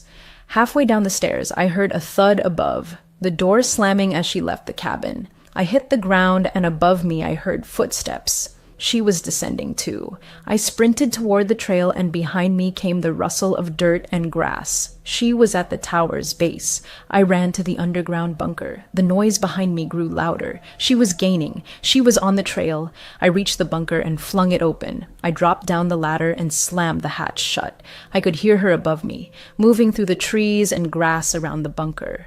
Her low moans pierced me, making my hair stand on end as she gasped in agony. I sat in a corner of the bunker, staring up at the hatch, but saw nothing in the pitch black. She was still above me. I heard her movements, a mix of sudden, quick jerks and slow, almost confused motions. Maybe she hadn't seen me descend. Maybe she didn't know about the bunker, or couldn't get in. Did Henry spend his nights here when not in the tower? Evelyn said she didn't know where he slept. Was this it? Now I heard nothing. 20 minutes had passed. I think the thing above me had left, but I wouldn't and be an idiot again. To stay here until morning. Eventually, I fell asleep to the soothing sound of wind in the nearby trees. Last night had been too close. Looking back on my decision to investigate, I felt foolish. Whether from sleep deprivation or some spell she'd cast, I wouldn't make such choices again. I would stick to the rules. Morning came. I was still in the bunker. Finally, I gathered the courage to lift the hatch and peer out. Blinded by sunlight after so long in darkness, everything seemed clean. Carefully, I climbed out and headed back to my tower. As I quickly ascended the stairs, I heard a voice behind me. Hey, I nearly pissed myself. Whirling around, almost falling off the stairs, I saw a girl at the tower's base, an ordinary girl, chestnut hair, glasses, a large backpack, dressed in hiking gear, smiling at me. Suddenly, a figure in hiking clothes appears before me, radiating a disarming smile. "Oh, sorry to scare you," she says softly. "Hi, I am Sarah." My heart pounds wildly. I stare at her stunned. "Marcus's daughter," she explains. "I'm here to restock your food. Evelyn hadn't mentioned Marcus or his son coming, let alone a daughter." "Oh, hi," I stammer. "Sorry, you startled me. I'm Oliver." "Hi, Oliver," she repeats, that same warm smile. "You okay?" I force a weak, unnatural smile, trying to hide my confusion. Just caught me off guard. I thought Marcus or his son would come. She laughs brightly. "Oh, usually they do. I just started helping, and you were my first stop today. Nice to meet you, Oliver." Evening falls. My resolve to unravel the forest's mysteries only grows stronger. Yes, I am scared, but I want to make foolish mistakes again. As far as I know, I am completely alone. I don't know who to trust. Evelyn? Maybe. I need to meet her. Before bed, I radio her with one question. "Hey, Evelyn," I say. "Does Marcus have a daughter?" "Ask her," Evelyn replies after a pause. "I was just about to wish you good night." "I'm not sure about a daughter. I've only met his son." "Why?" "Oh, just curious." "You okay, Oliver? Something else happen?" "No, I am fine, Evelyn. Good night." Fear still grips me, but I know exactly what to do. These rules are my lifeline. They will save my life, and I must follow them. Now I understand that more than ever. I decide to sleep in my boots tonight, just in case, and turn on the lamp before switching off the main light. I.D. lain in bed about 30 minutes when I heard it again, scratching. Rule 7. If you hear any scratching, whether in your cabin or near the outhouse, turn off all radios and hide under the covers until it stops. The scratching was faint, seeming to come from the stairs, or maybe the outhouse below. I immediately rushed to my big radio and switched it off. I checked my small radio. It was already off. I quickly returned to bed and dove under the blanket. The scratching continued, growing louder. Each scratch was slow and long, mimicking fingernails on wood. After each, about 10 seconds of silence, then another, closer than the last. Soon, it seemed right beside me, almost on my bed frame. I held my breath and closed my eyes. Not a rule. I was just terrified. The next scratch was longer than the others, either on my bed frame or the cabin door. I didn't know. I couldn't think clearly, but I wouldn't move. The scratching stopped. For about 15 minutes, I heard only the rustle of trees below as wind whistled past my cabin.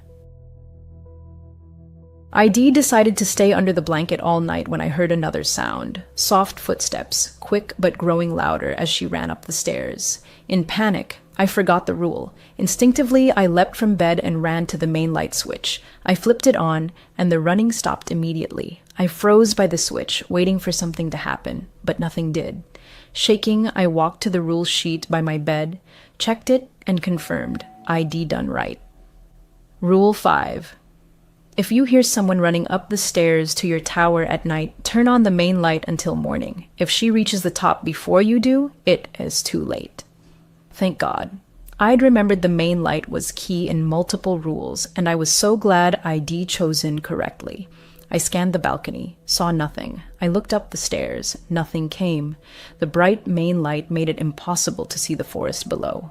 I sat at my table. 2 hours had passed since she'd tried climbing my stairs, and I wouldn't sleep tonight.